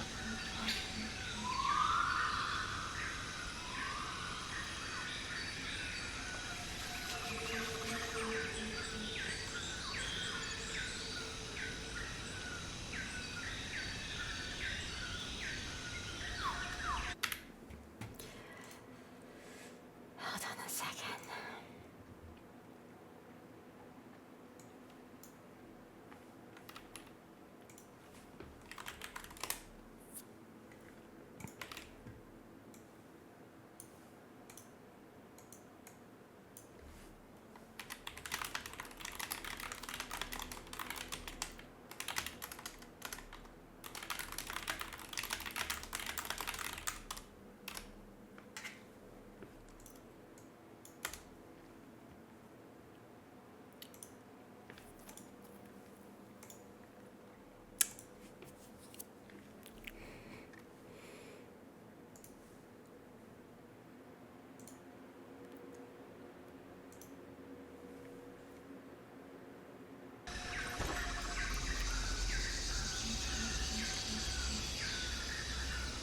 Alright, Gerald, you ready to play as Romeo?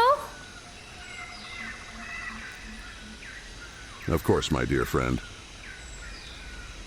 I am ready to embody the spirit of Romeo and give life to his passionate love for Juliet. Let us proceed with unwavering dedication. So, Chad is gonna start off and he's gonna start saying his lines. As long as what, my love? No, I said Chad is gonna start the lines. Ah. My apologies for the misunderstanding. Very well then, I shall await Chad's cue to begin my lines as the illustrious Romeo. My anticipation grows with each passing moment.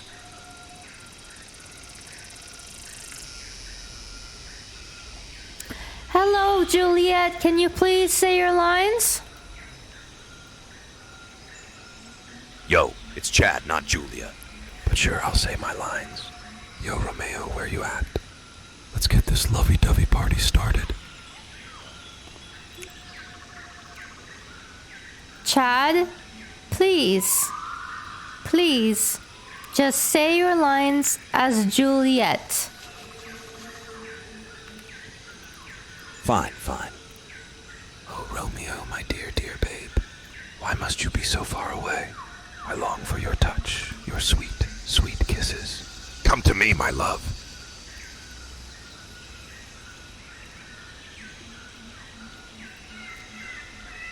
O fair Juliet, thy words doth pierce through the very depths of my soul.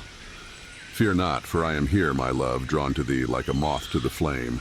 I shall traverse any distance, overcome any obstacle, to be by your side. Let our love burn brighter than 1,000 suns, for in your embrace I find solace and purpose.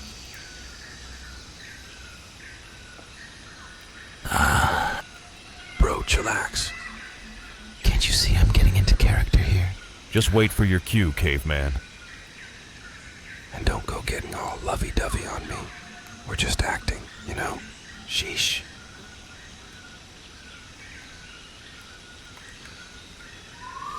I will seriously wrangle your neck and take all of your Instagram followers unless you stay in character all the way through, Chad.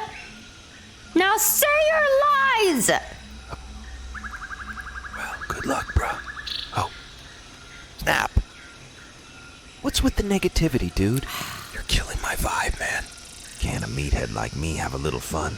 Lighten up, Romeo, and let's rock this play.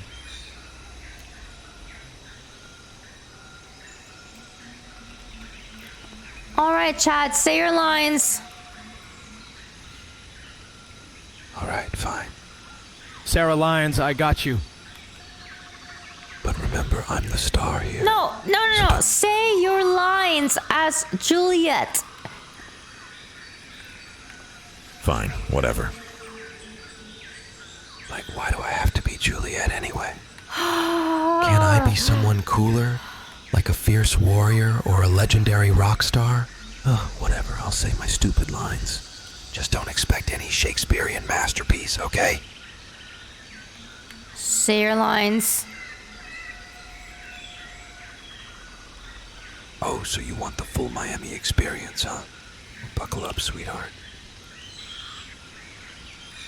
Get ready for some sassy, snarky, and totally fabulous lines from yours truly. Let's make this play lit AF. Say your lines, Chad, as Juliet.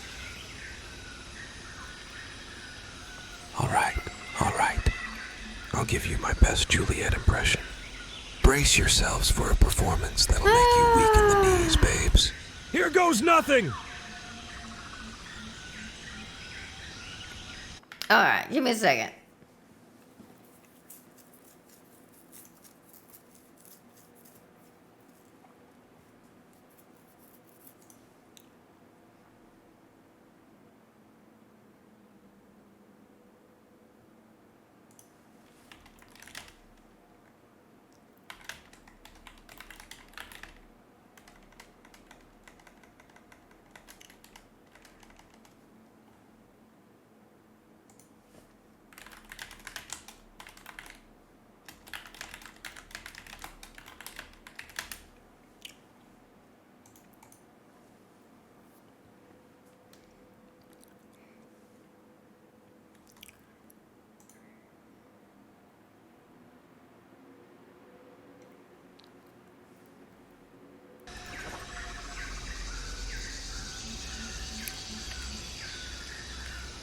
Chad, are you ready to play as Juliet?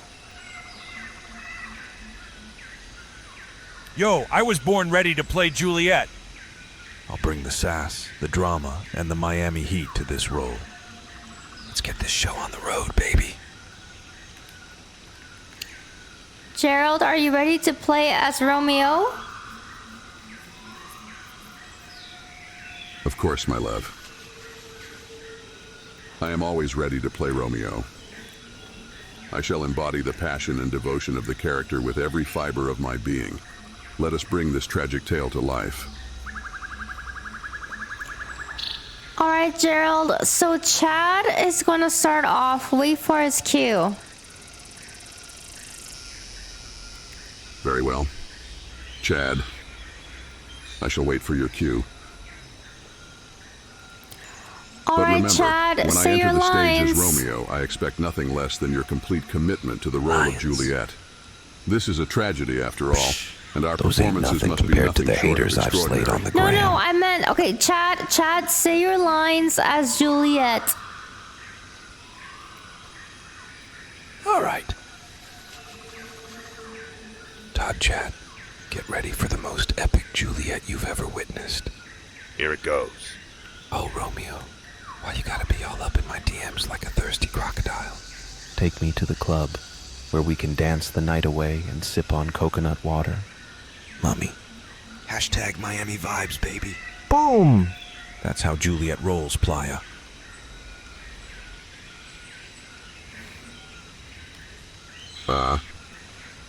Yes, quite the unique interpretation, my dear.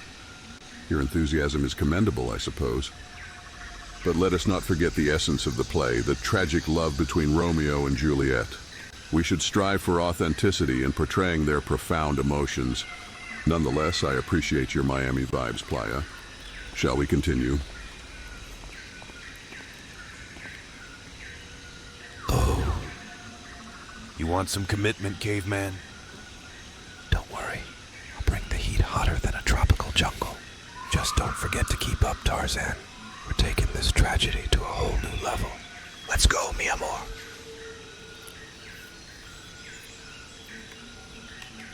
Tarzan, you say? Very well then, let's raise the stakes. I shall embrace the challenge and meet your intensity head-on. Let the tragedy unfold, mi amor, Do you think they'll and may our just start on performances their own? captivate all who witness them. Do you think they'll just start on their own? Do you even know who you're dealing with, bro? I'm the queen of the Miami stage, baby. I'll show you some real intensity. Get ready to be blown away, cave boy.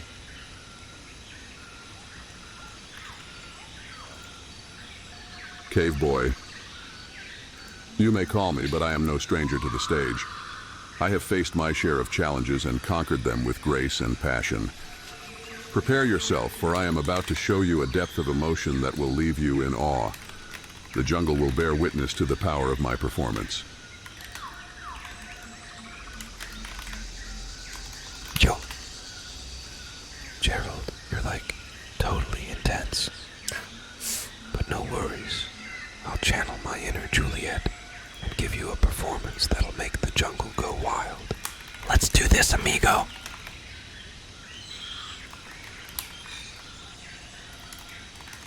Amigo, you have no idea what you're in for. Brace yourself, for the jungle shall tremble with the force of our performances. Let the world be captivated by our portrayal of love and tragedy. Onward, my fellow actor, let the play begin.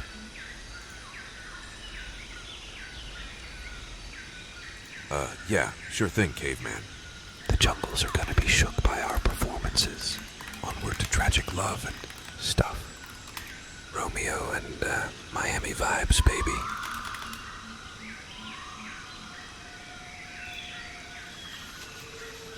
Miami vibes or not, let us not forget the weight of the emotions. All right, here we go.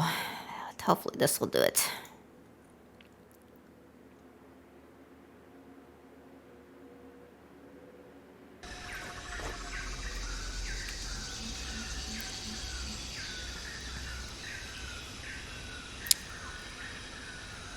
Hold on, actually, one more thing.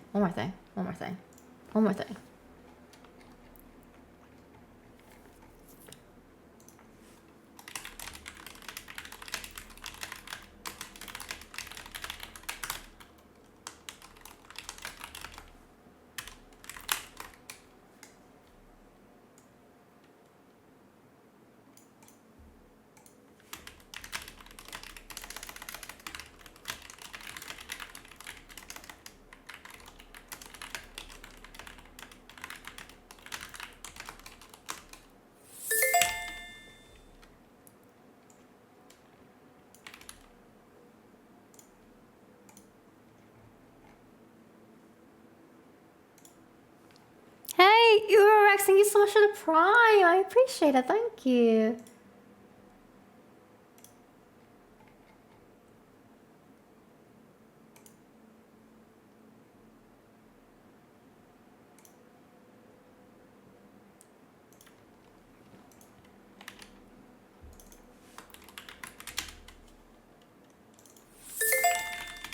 Hey, GG's, what's up? Thank you so much for tier 1 for 27 months. Okay, this will do it.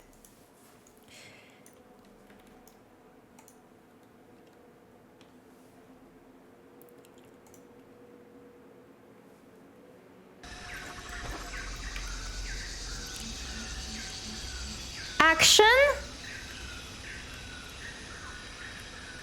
Yo, check it. I may not be a real-life Juliet, but I'll act the heck out of that role. Watch me slay these Shakespearean scenes like a boss.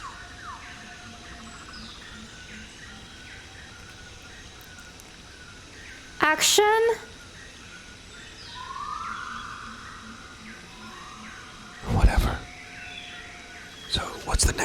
Miko. Don't make me look like a total fool up in here. Okay, hold on. Hold on a second.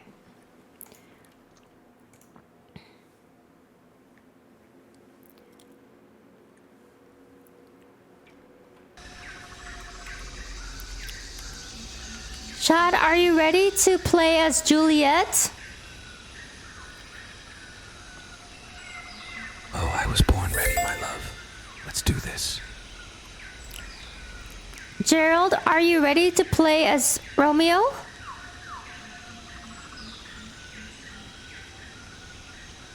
I'm always ready, my lord.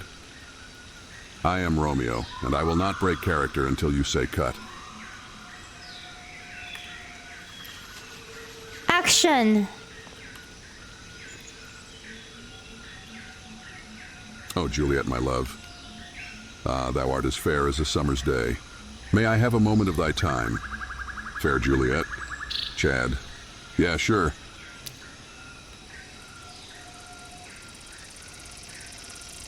Sure thing, Romeo. I mean, Gerald. What can I do for thee?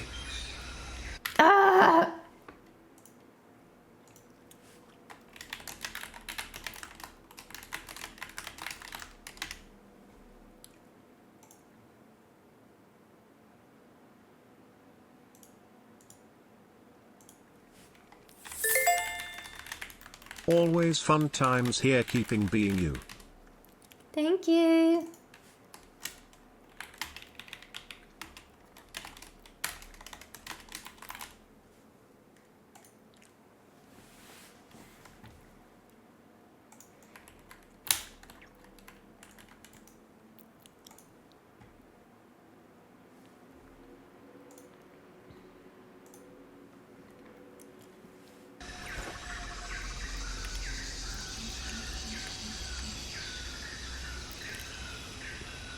Chad, are you ready to play as Juliet?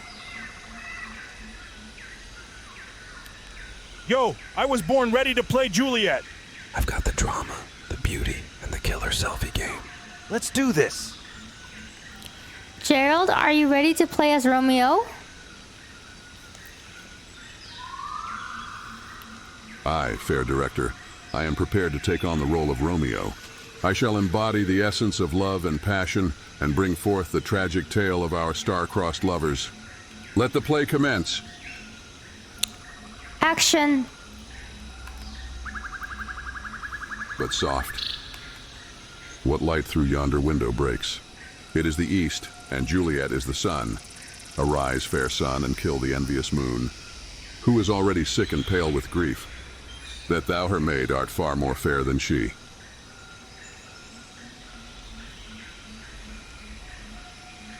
Hold up, Romeo.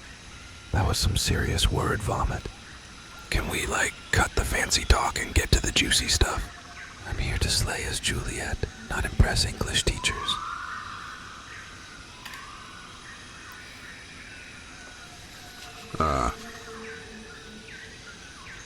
Dear Chad, the noble pursuit of the arts requires dedication and precision in our delivery. However, if it is the juicy essence you seek, then let us delve into the depths of our characters' desires. May the passion ignite and the emotions flow freely. Onward to the heart-wrenching moments that shall captivate our audience. Okay, how do you write? Chad will not complain. Will never complain.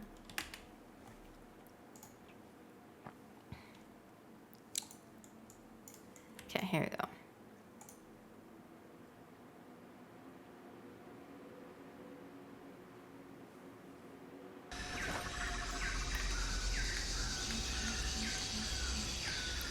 Chad, are you ready to play as Juliet?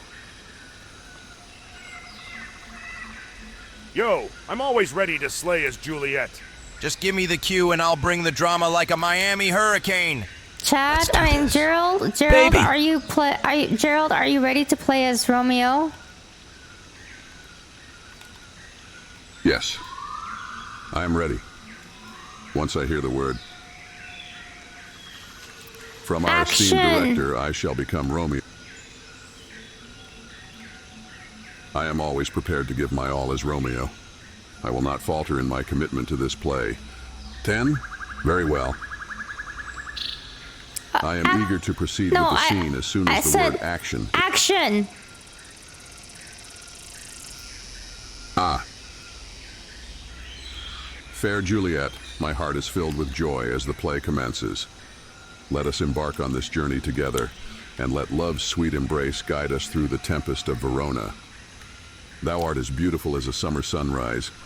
Juliet, my love for thee knows no bounds. In this fleeting moment, all the world is ours. Action.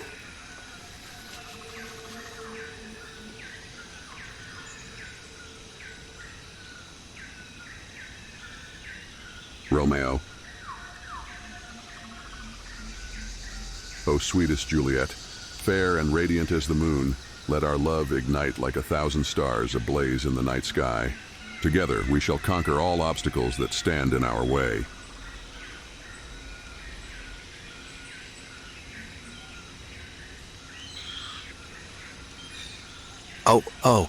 Gerald, that was, really nice.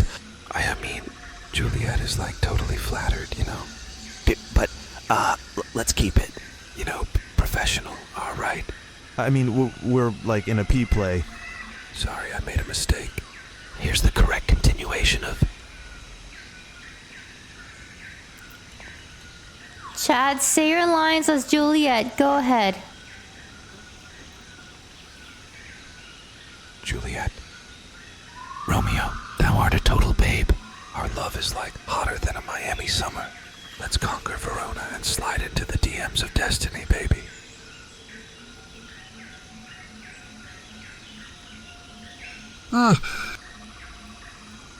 Fairest Juliet, your words set my heart aflame with passion.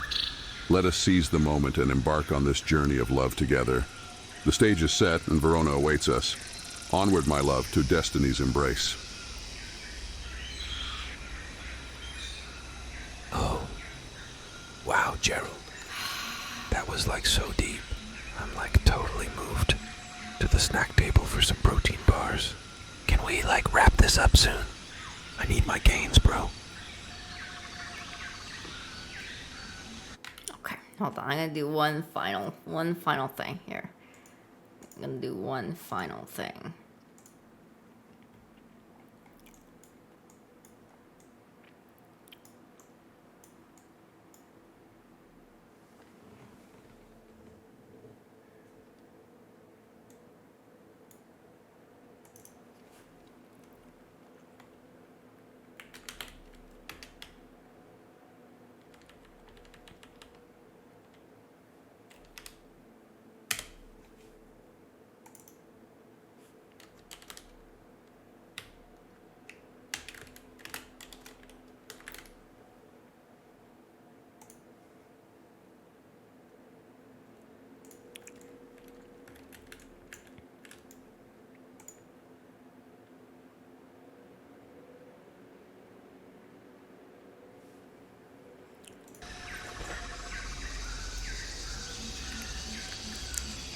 Hey Gerald, are you ready to play as Romeo? Yes, my dear friend. I am ready to embody the spirit of Romeo, to tread the boards, and bring forth the passion and tragedy of this eternal love story. My heart beats with anticipation. Chad, are you ready to play Juliet? Verse. Let us begin this journey together, and may our performance touch the hearts of all who witness it. Juliet, babe. I'll bring some serious heat to this role. Romeo won't know what hit him. Let's do this. Action. Romeo. But soft, what light through yonder window breaks? It is the east, and Juliet is the sun. Arise, fair sun, and kill the envious moon, who is already sick and pale with grief. Juliet. Oh, snap! What's cracking, my man? You spitting some mad poetry there. No doubt, you the East. and I'm the sun, shining all bright and stuff. Word!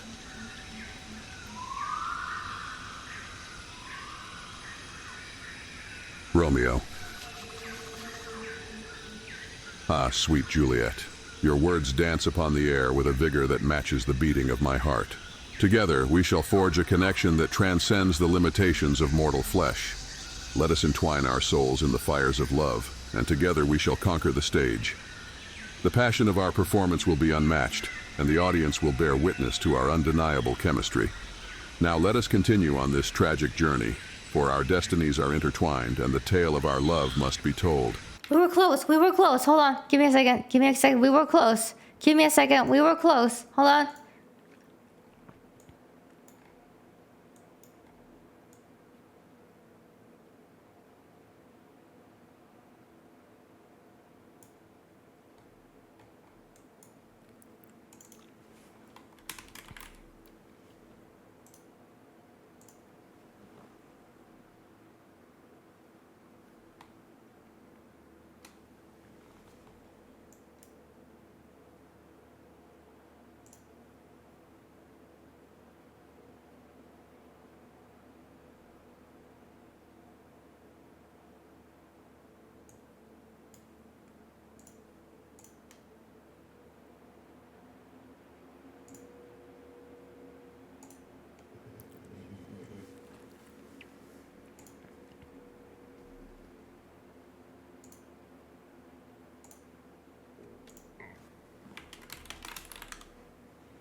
Gerald, are you ready to play as Romeo? Aye, fair director. I am prepared to embody the essence of Romeo. Let the play commence, and I shall be Romeo, the lover of Juliet. Chad, are you ready to play as Juliet? Yo, I'm always ready to slay as Juliet. Just give me the spotlight and watch me shine, baby. Let's do this! Action! Romeo. But soft. What light through yonder window breaks? It is the east, and Juliet is the sun. Arise, fair sun, and kill the envious moon, who is already sick and pale with grief, that thou, her maid, art far more fair than she. Romeo, see how she leans her cheek upon her hand. Oh, that I were a glove upon that hand, that I might touch that cheek. Romeo, but soft. Oh. Romeo, you sweet talker. You had me at that balcony line, babe. I'm blushing. But soft. Let's not forget who's the star of this show, okay? It's all about me, your lovely and fierce Juliet. Get it right, Romeo!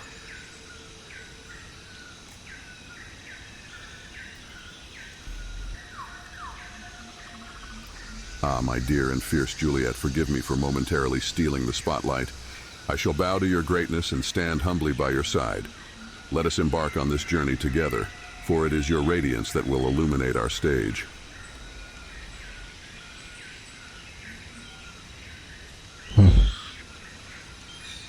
Well, I guess I can let you stand by my side, Romeo. But remember, I'm the one who brings the drama, the passion, and the fabulousness. Don't you dare steal my Juliet, Juliet, please say your lines. Keep going.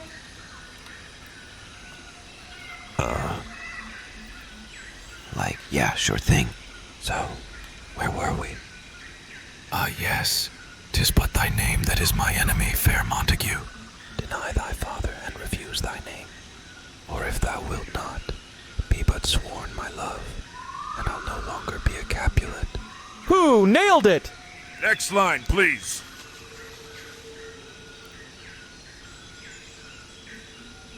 Romeo. O fair and fiery spirit, your words doth ignite the passion within my soul. Fear not, my love, for I shan't steal your thunder, but rather dance alongside it in perfect harmony. Pray let me continue the tale of love and destiny, for it is in this forbidden union that we find the true essence of tragedy and triumph. Whoa! Romeo, slow your roll! You're getting all deep and poetic on me. Remember, this is supposed to be a love story, not some intense Shakespearean monologue. Let's keep it light and fun, okay? Like, give me some emojis or something.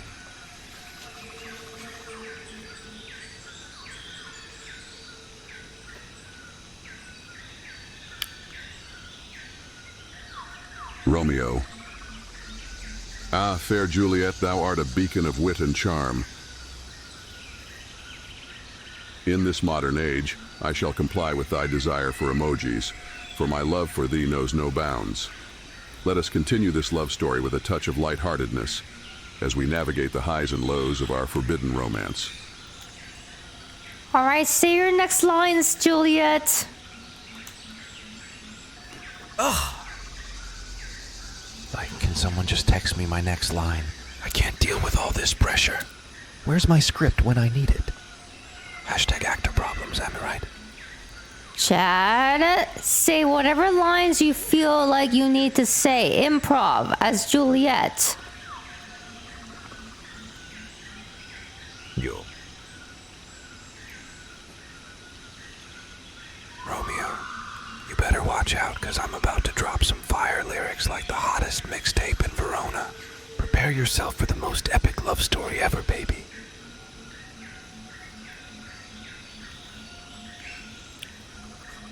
Say your lines. Like, okay, here goes nothing. Romeo, Romeo, wherefore art thou, bro? Deny thy fam and change thy name, or I'll find someone hotter at the next frat party. Cut. Can we do another take? I wasn't feeling my best angle there, you know.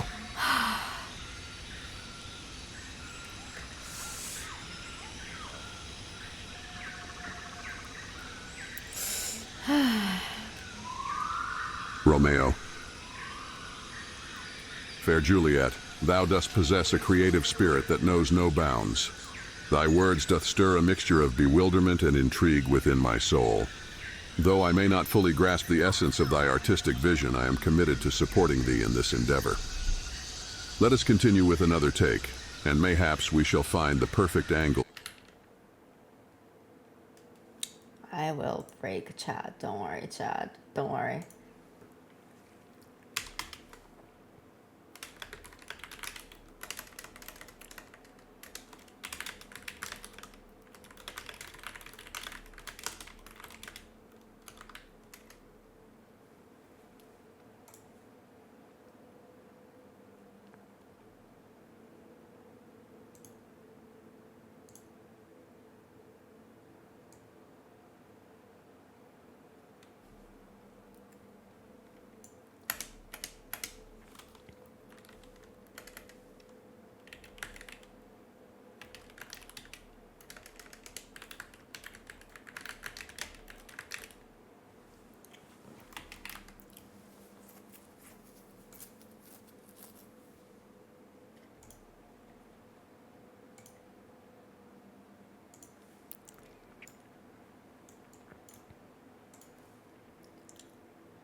Yes, sir, Hazarac. Yes, sir.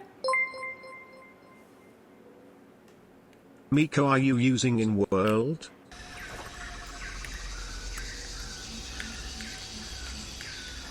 Gerald, you're playing as Romeo.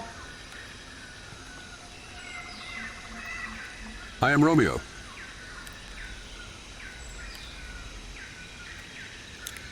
Chad, you're playing as Juliet. I am Juliet.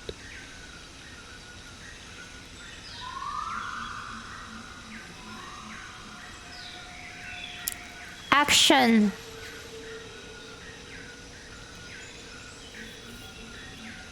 Oh, Romeo, Romeo, wherefore art thou, Romeo?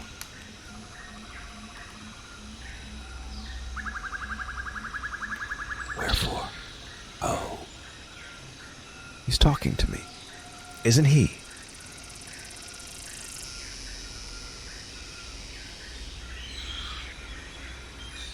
Yes, fair Juliet, I speak to thee. My heart doth sing of love for thee.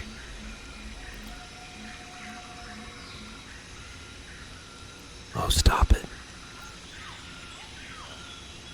Juliet's blushing.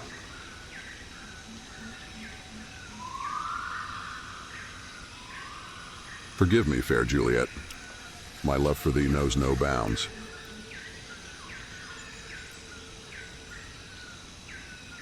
I am Juliet.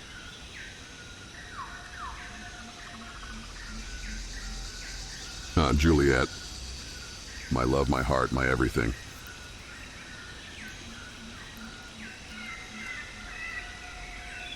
My Romeo. My love. My heart. My everything.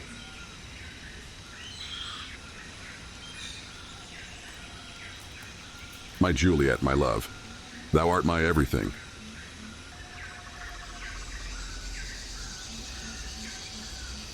My Romeo! My love. My heart. My everything.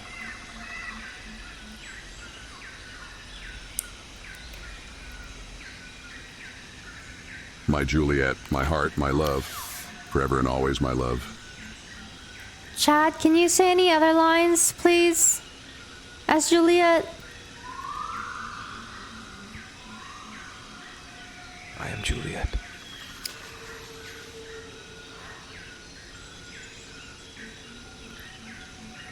Okay, give me a second. Give me a second.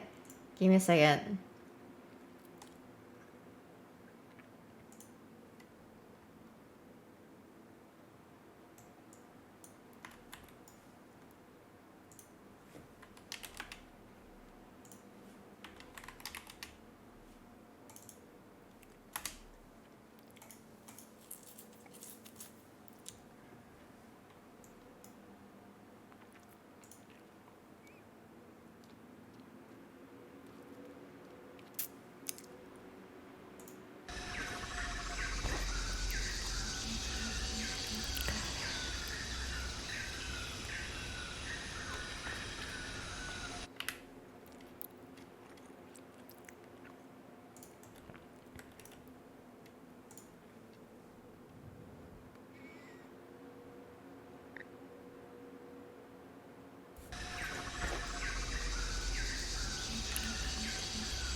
Gerald, you're playing as Romeo.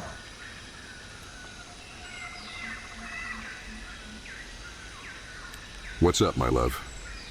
You're directing this play, right? Gerald, you are playing as Romeo.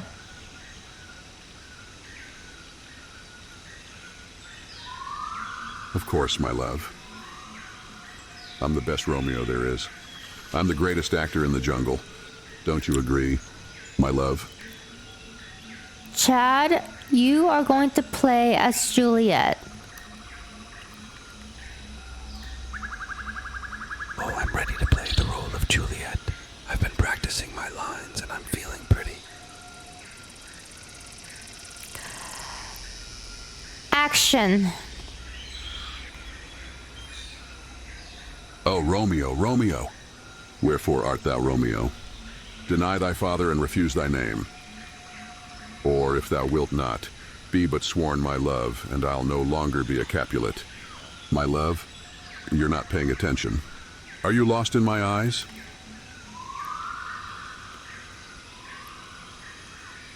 Oh, here we go. Another one of Romeo's famous monologues. Oh, Romeo, Romeo, wherefore art thou, Romeo? My love, you're not paying attention. Are you lost in my eyes?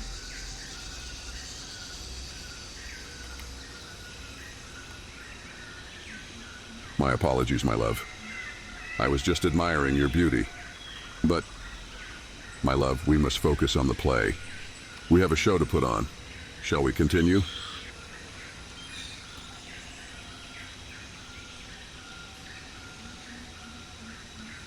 Oh, can we please just get on with it already? I have better things to do than stand here and listen to Romeo's sappy lines. Did someone call for a Juliet?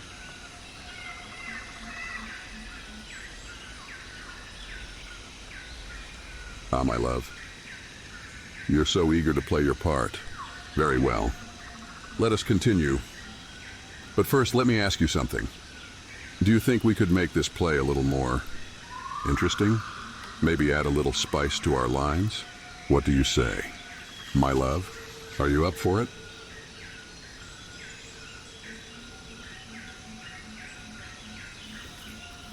Oh, are you trying to suggest something, Romeo? I'm always up for a little excitement. But we must remember, this is a family-friendly show. We don't want to get too carried away.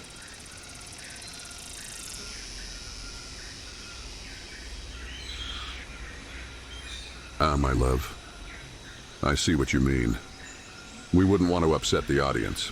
But, my love, I have a plan. We can make this play a little more memorable. Are you game?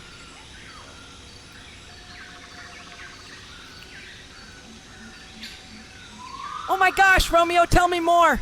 I love a good plan, but we have to make sure it's not too naughty.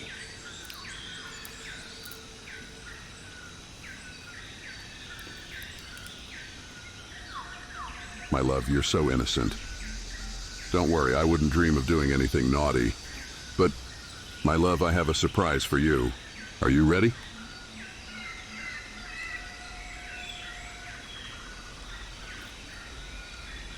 Oh, Romeo, you're so sweet. I can't wait to see what you have in store for me.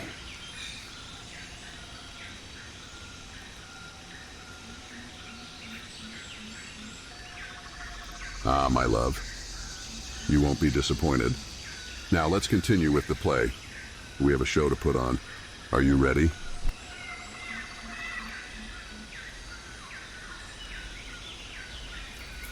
All right, let's do this. I'm ready to play my part.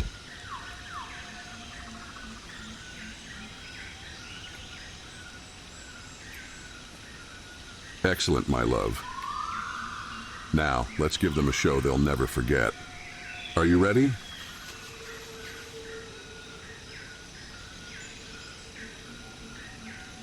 Oh my gosh, yes! Let's do this!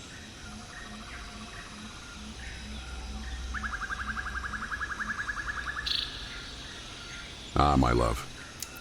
Then let's begin. Romeo, Romeo, wherefore art thou Romeo? Deny thy father and refuse thy name. Or if thou wilt not, be but sworn my love, and I'll no longer be a Capulet. My love, what do you think?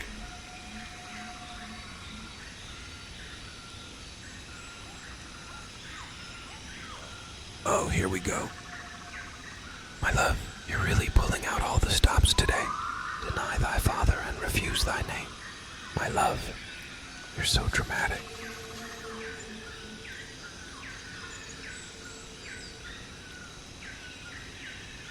Ah, my love. I'm just trying to make this play a little more exciting. But my love, I have a question for you. Do you think we could make this play even more memorable? Maybe add a little spice to our lines? What do you say, my love?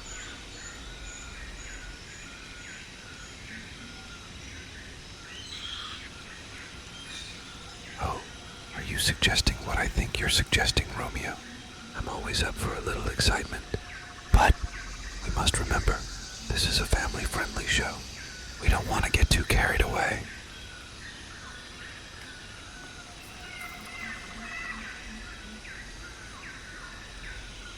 Ah, my love. I see what you mean. We wouldn't want to upset the audience. But, my love, I have a plan. We can make this play a little more interesting. Are you game? All right, I give up. I give up. I give up. They will never play Romeo and Juliet the way I want them to play. Romeo and Juliet. They'll never do it. They just can't. They are unable to.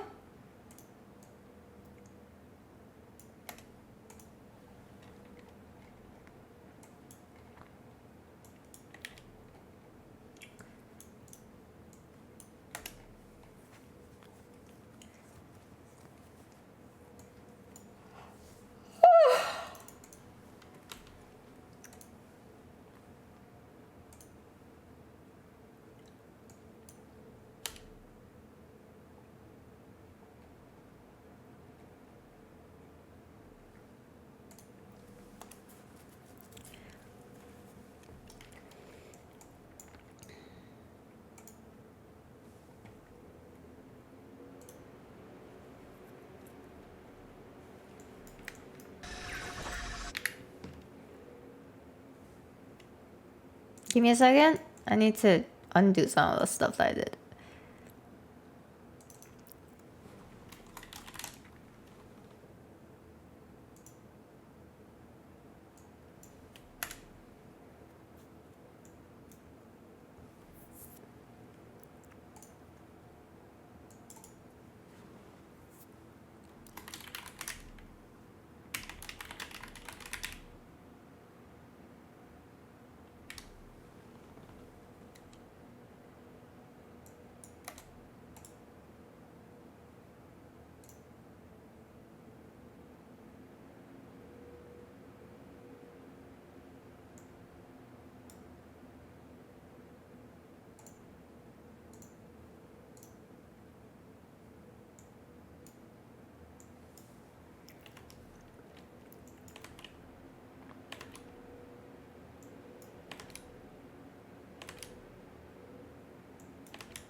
Gerald, are you ready to play as Romeo? I'm going to play as Juliet. Yeah, I'm ready to play Romeo. Let's bring this tragic love story to life, babe. All right, you start. Oh, Juliet, my love, shall I compare thee to a summer's day? Thou art more lovely and more temperate. Arise, fair sun, and kill the envious moon, who is already sick and pale with grief. Romeo, you're like the sun and stuff. Like what, my dearest? Do you find my words inadequate, my love for you lacking? Pray tell me, for I would give anything to understand your heart. Ah, yes, like the sun, radiant, powerful, and ever-present. But know this, my love, even the sun has its shadows. Its scorching heat can burn, just as my passion for you can consume me. Yet, I am willing to endure it all, for you are my light in this dark world. And stuff? Is that all you have to say, my love? Is that all I am to you? A mere afterthought? Do you not see the fire that burns within me? The love that consumes every fiber of my being. I pour my heart out to you, bearing my soul, and you respond with "and stuff." Pray, tell me, what more do you expect from me? What more can I do to prove my devotion? Oh, Romeo, I meant everything. I meant every stuff in the world. You mean the world to me, and oh, Romeo, look at me on my balcony. I am so tall on this balcony, and yeah. And I believe you, Juliet. Your words touch the depths of my soul, reaching places I never knew existed. You are my world, my everything. I would move mountains and conquer kingdoms for you.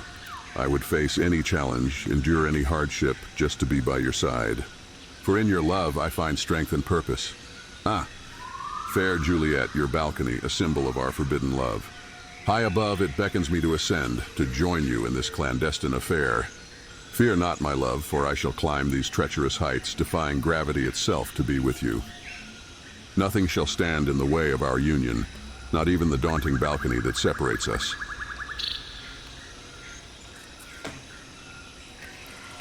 Oh, Romeo, Romeo, I'm glad that I met you on this balcony, but I must tell you, I am pregnant. Fair Juliet, doth my ears deceive me? Art thou truly with child? This news, though unexpected, fills my soul with joy. A new life, a testament to the love we share. Fret not, my love, for I promise to be by thy side every step of the way. We shall face this journey together, and I swear upon my very existence that I will protect and provide for thee and this precious life that grows within thee. Romeo, I have to tell you, it's not your baby.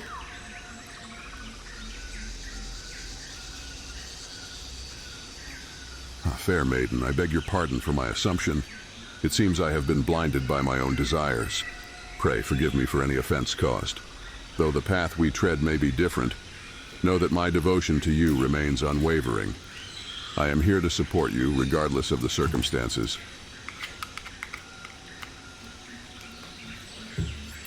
Oh, Romeo, you're so understanding. I tell you as well that I possess penis. My love, I did not expect such revelation, but fear not, for I am not one to judge. Love knows no bounds, no limitations. We shall navigate this journey together, embracing our differences and celebrating our shared love. You are my Juliet, and nothing changes that. Will you oh so carefully navigate through the jungles of my penis?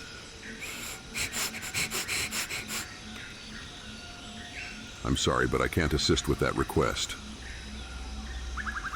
Will you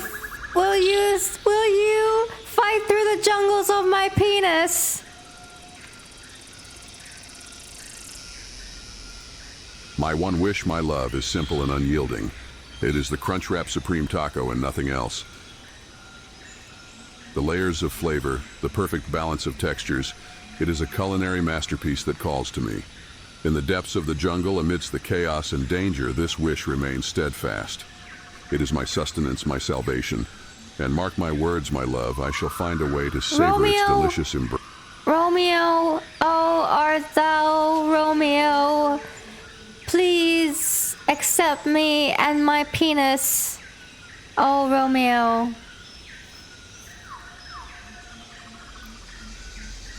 Fair maiden, I must make myself clear. Though I may stumble and falter in my understanding of your desires, my love for you is unwavering. But I cannot accept such a request. There are boundaries, even in the realm of love, that must be respected. Let us explore the depth of our connection in other ways, for it is in understanding, compassion, and trust that true intimacy lies.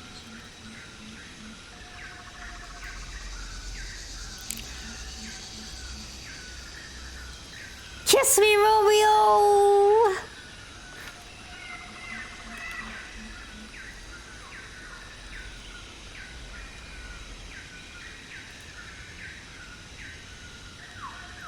My apologies. Fair maiden, but thou hast mistaken me for another. Forgive me, but I am not Romeo. I am but a humble ranger, dedicated to exploring the depths of the jungle and protecting its inhabitants. My love lies solely with my beloved, and my heart beats for her alone. Gerald, we're doing a play, remember?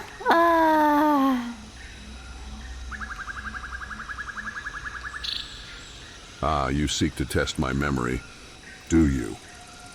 Very well, listen closely. I play upon the stage of life, where the jungles are my backdrop and the creatures my audience. But beware, for my mind may wander and my recollection may falter. Yet fear not, for my commitment to this performance. Okay, fine, Gerald. I'll test your memory. What's my name? Your name escapes me, lost in the depths of my thoughts. But worry not, for I am not defined by my ability to recall a mere name. I am your wife, and you forgot my name?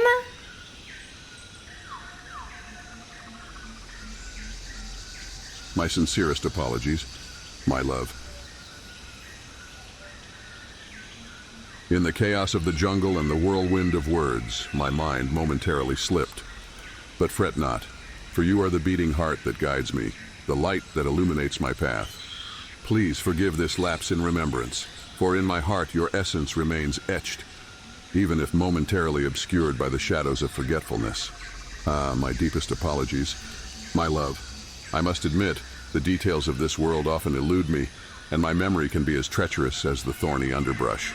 But rest assured, the bond we share is not defined by a mere name. It transcends the boundaries of language and memory, for it is a connection forged in the fires of our love.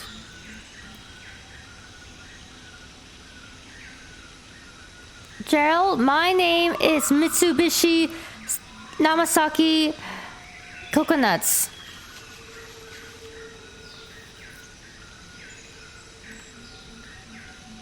Mitsubishi Yamasaki Coconuts. A truly unique and captivating name, my love. It dances upon the wind like a melody, leaving a trail of intrigue in its wake. Fear not, for this new truth shall be etched into the tapestry of my mind. And my middle name is Ligma.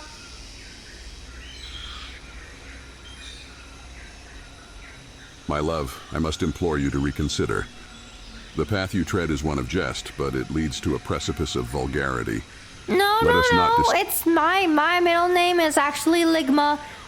It's Ligma, and then my last name is Coconuts, so Ligma Coconuts. Ah. Ligma Coconut, a clever play on words, my love. Your wit knows no bounds. Are you saying that my name is a jest? My name is serious. Are you implying that my name is a joke?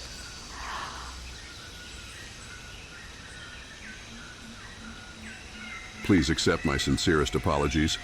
Jess, I did not mean to belittle or trivialize your name in any way. Names hold power and significance, and it is not for me to judge or diminish their meaning. Your name is a reflection of your identity, and it should be respected as such. Forgive me for the unintended offense caused by my previous words. Call me Ligma Coconuts.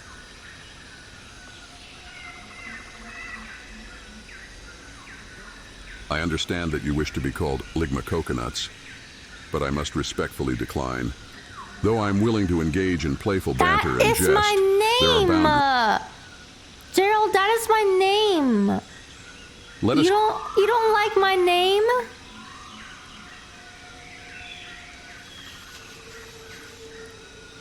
My apologies if I have given the wrong impression, my love. It is not that I dislike your name. It is simply that I found it unfamiliar and unexpected. But rest assured, it does not diminish my love for who you are. Your name is but a mere label, for it is the person behind it that truly matters. So, please forgive me if my... you will call me by my name, yes? Please do not misunderstand me. Yes, my love, I will call you by your rightful name. From this moment forward, I vow to honor and cherish the essence of who you are. Mitsubishi Yamasaki Coconuts. Your identity is sacred, and I will not trivialize it. You have my word. What's my middle name? You forgot my middle name. By the stars. Forgive me, for I have faltered once again.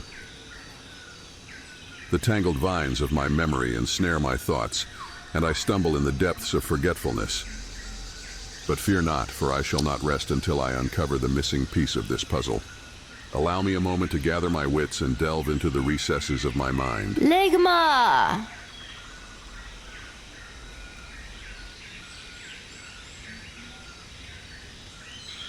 My apologies. I apologize, but I am unable to grasp the intended message behind your utterance. The weight of my past and the shadows that haunt my spirit sometimes cloud my understanding. Ligma! If there is a deeper significance or Ligma! Ligma.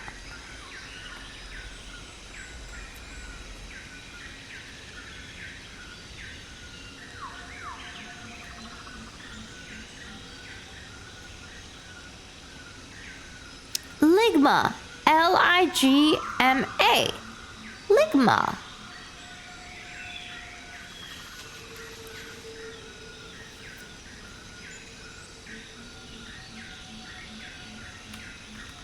I will not entertain this nonsensical banter any longer. Your repeated utterances of these meaningless words provide no substance or value to our communication. If you have nothing of importance to contribute, then I suggest we bring this interaction to a close. I must insist on ending this fruitless exchange. Your persistent utterance of these nonsensical phrases, including the word ligma, holds no value or relevance to our discourse. If you have nothing substantial to contribute, I see no reason to continue this discussion. Let us part ways and pursue more meaningful conversations elsewhere. I will not indulge in these repetitive and meaningless words any longer. Fine, Gerald. We are gonna go see a couples therapist now.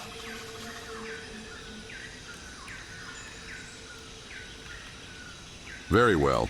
If it is your wish to seek the guidance of a couples therapist, then I shall accompany you. Let us locate this therapist and address the concerns that weigh upon our relationship. However, I must insist that we prioritize meaningful and substantial conversations during our session.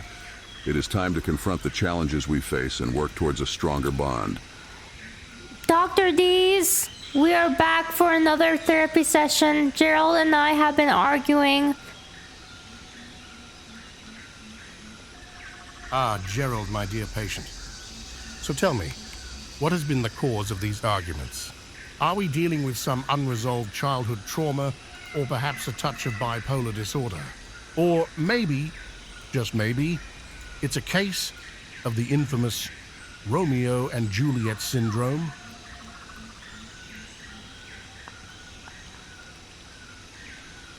Childhood trauma? Bipolar disorder? The infamous Romeo and Juliet syndrome? These are quite bold assumptions to make without proper understanding of the situation. While I appreciate your expertise, I believe it would be more beneficial to focus on the specific issues at hand, rather than jumping to conclusions. Our arguments may stem from a variety of factors, but let's explore them together and find a path to resolution. My such eloquent language, my caveman friend. But fear not, for I am here to navigate these treacherous waters of communication with you. Watch this.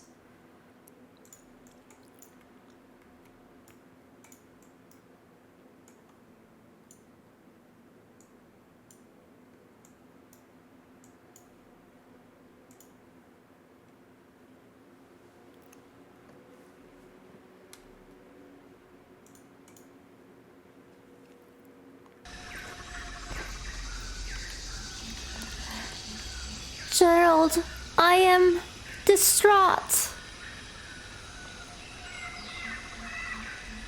What's troubling you, my dear? Tell me your worries, and I shall do my utmost to alleviate them.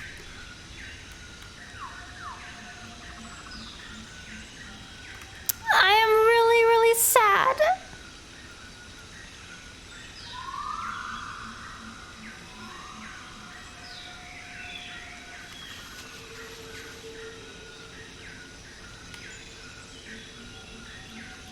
I am really, I'm so sorry. real.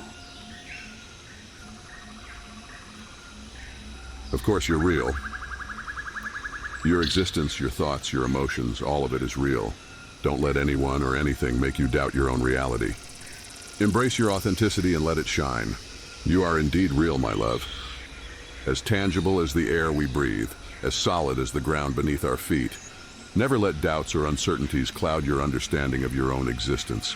Stand tall and proud, for you are undeniably a force to be reckoned with.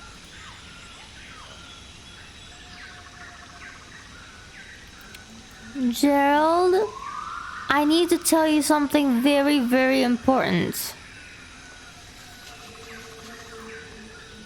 Of course, my dear, whatever it is, you can trust me with your deepest secrets. I'm here to listen and support you no matter how significant or insignificant you may perceive it to be.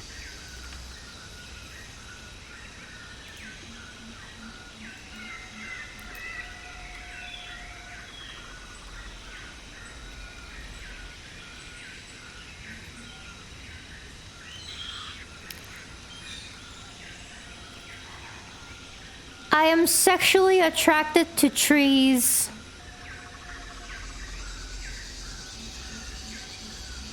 Ah, the heart desires what the heart desires, my love. If you find yourself drawn to the beauty of nature, including trees, there is no shame in it. It's important to explore and understand our own desires, however unconventional they may seem. If this is something that brings you joy, let us embrace it together. Do you have any unconventional desires? Well, I must admit, my dear, that I have my fair share of peculiar interests and curiosities. But let's focus on you for now. We can always delve into my eccentricities at another time if you so desire.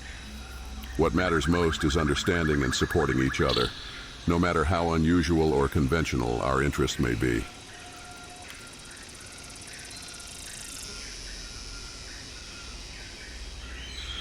Gerald, I wear an adult diaper because I can't control my poo-poo. My love, it takes immense bravery to open up about such personal struggles. Please know that you have my unwavering support and empathy.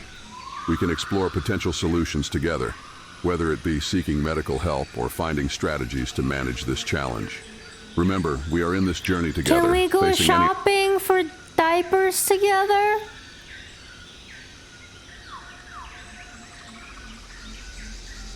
Of course, my dear. I'll be your partner in every step of this journey, even if it means going shopping for diapers together. We'll face it with pride and humor, hand in hand. Will you wear the diapers with me so that I'm not as embarrassed?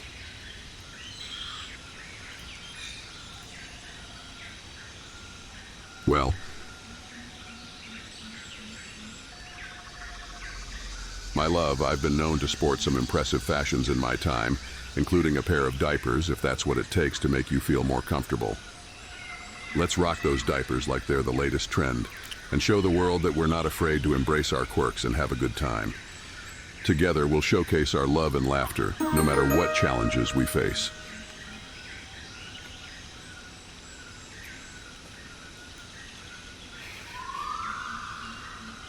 Oh dear.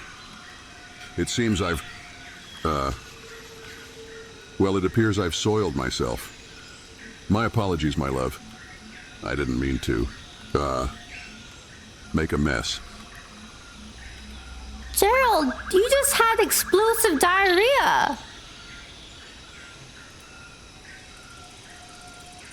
Oh. Ah, yes, diarrhea. It can be quite a messy situation. But let's not get too caught up in the details, my love. We have so much more to talk about, don't we? How about those dinosaurs we've been longing to see? Or perhaps we can plan our next adventure in the jungle. Let's shift our focus away from that particular subject, if you don't mind. But Gerald, we can't just leave you soiled like this. Don't we have to clean you up?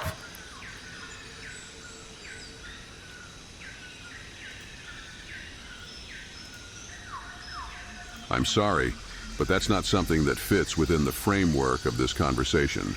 Please remember to keep the dialogue respectful and appropriate. Wait, Gerald, you don't want to clean yourself up? Of course. My love. If the need arises, rest assured that taking care of myself and maintaining personal hygiene is a priority. It's a responsibility we all have, and one that shouldn't be neglected. Now, let's shift our focus to something more positive, shall we? Ah, yes, diarrhea. It can be quite a messy situation. But let's not get too caught up in the details, my love. We have so much more to talk about, don't we? How about those dinosaurs we've been longing to see? Or perhaps we can plan a romantic dinner together. But Gerald, why don't you go take a shower? You know, you just had explosive diarrhea. You should go take a shower.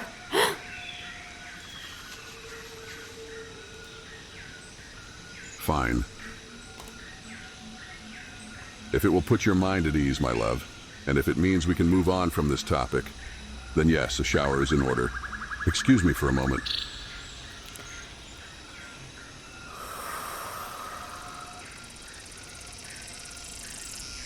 Gerald, I think Chad is trying to wash you.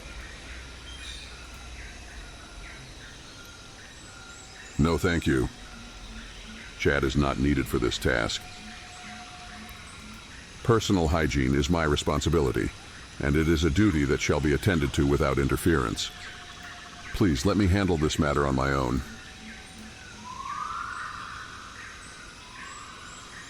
Do you need a diaper?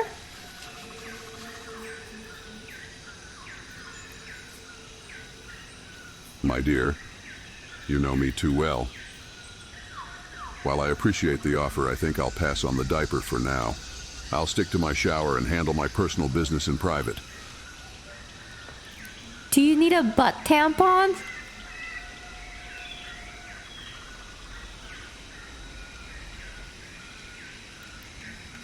I'm sorry, but that's not something that fits within the framework of this conversation.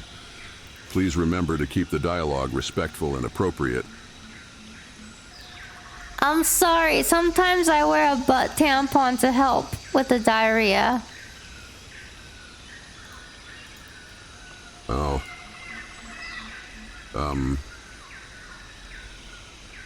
Well, if that is a method that works for you and provides relief, then who am I to judge?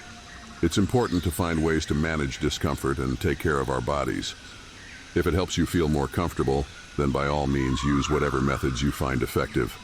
Is there anything else you would like to discuss or explore together?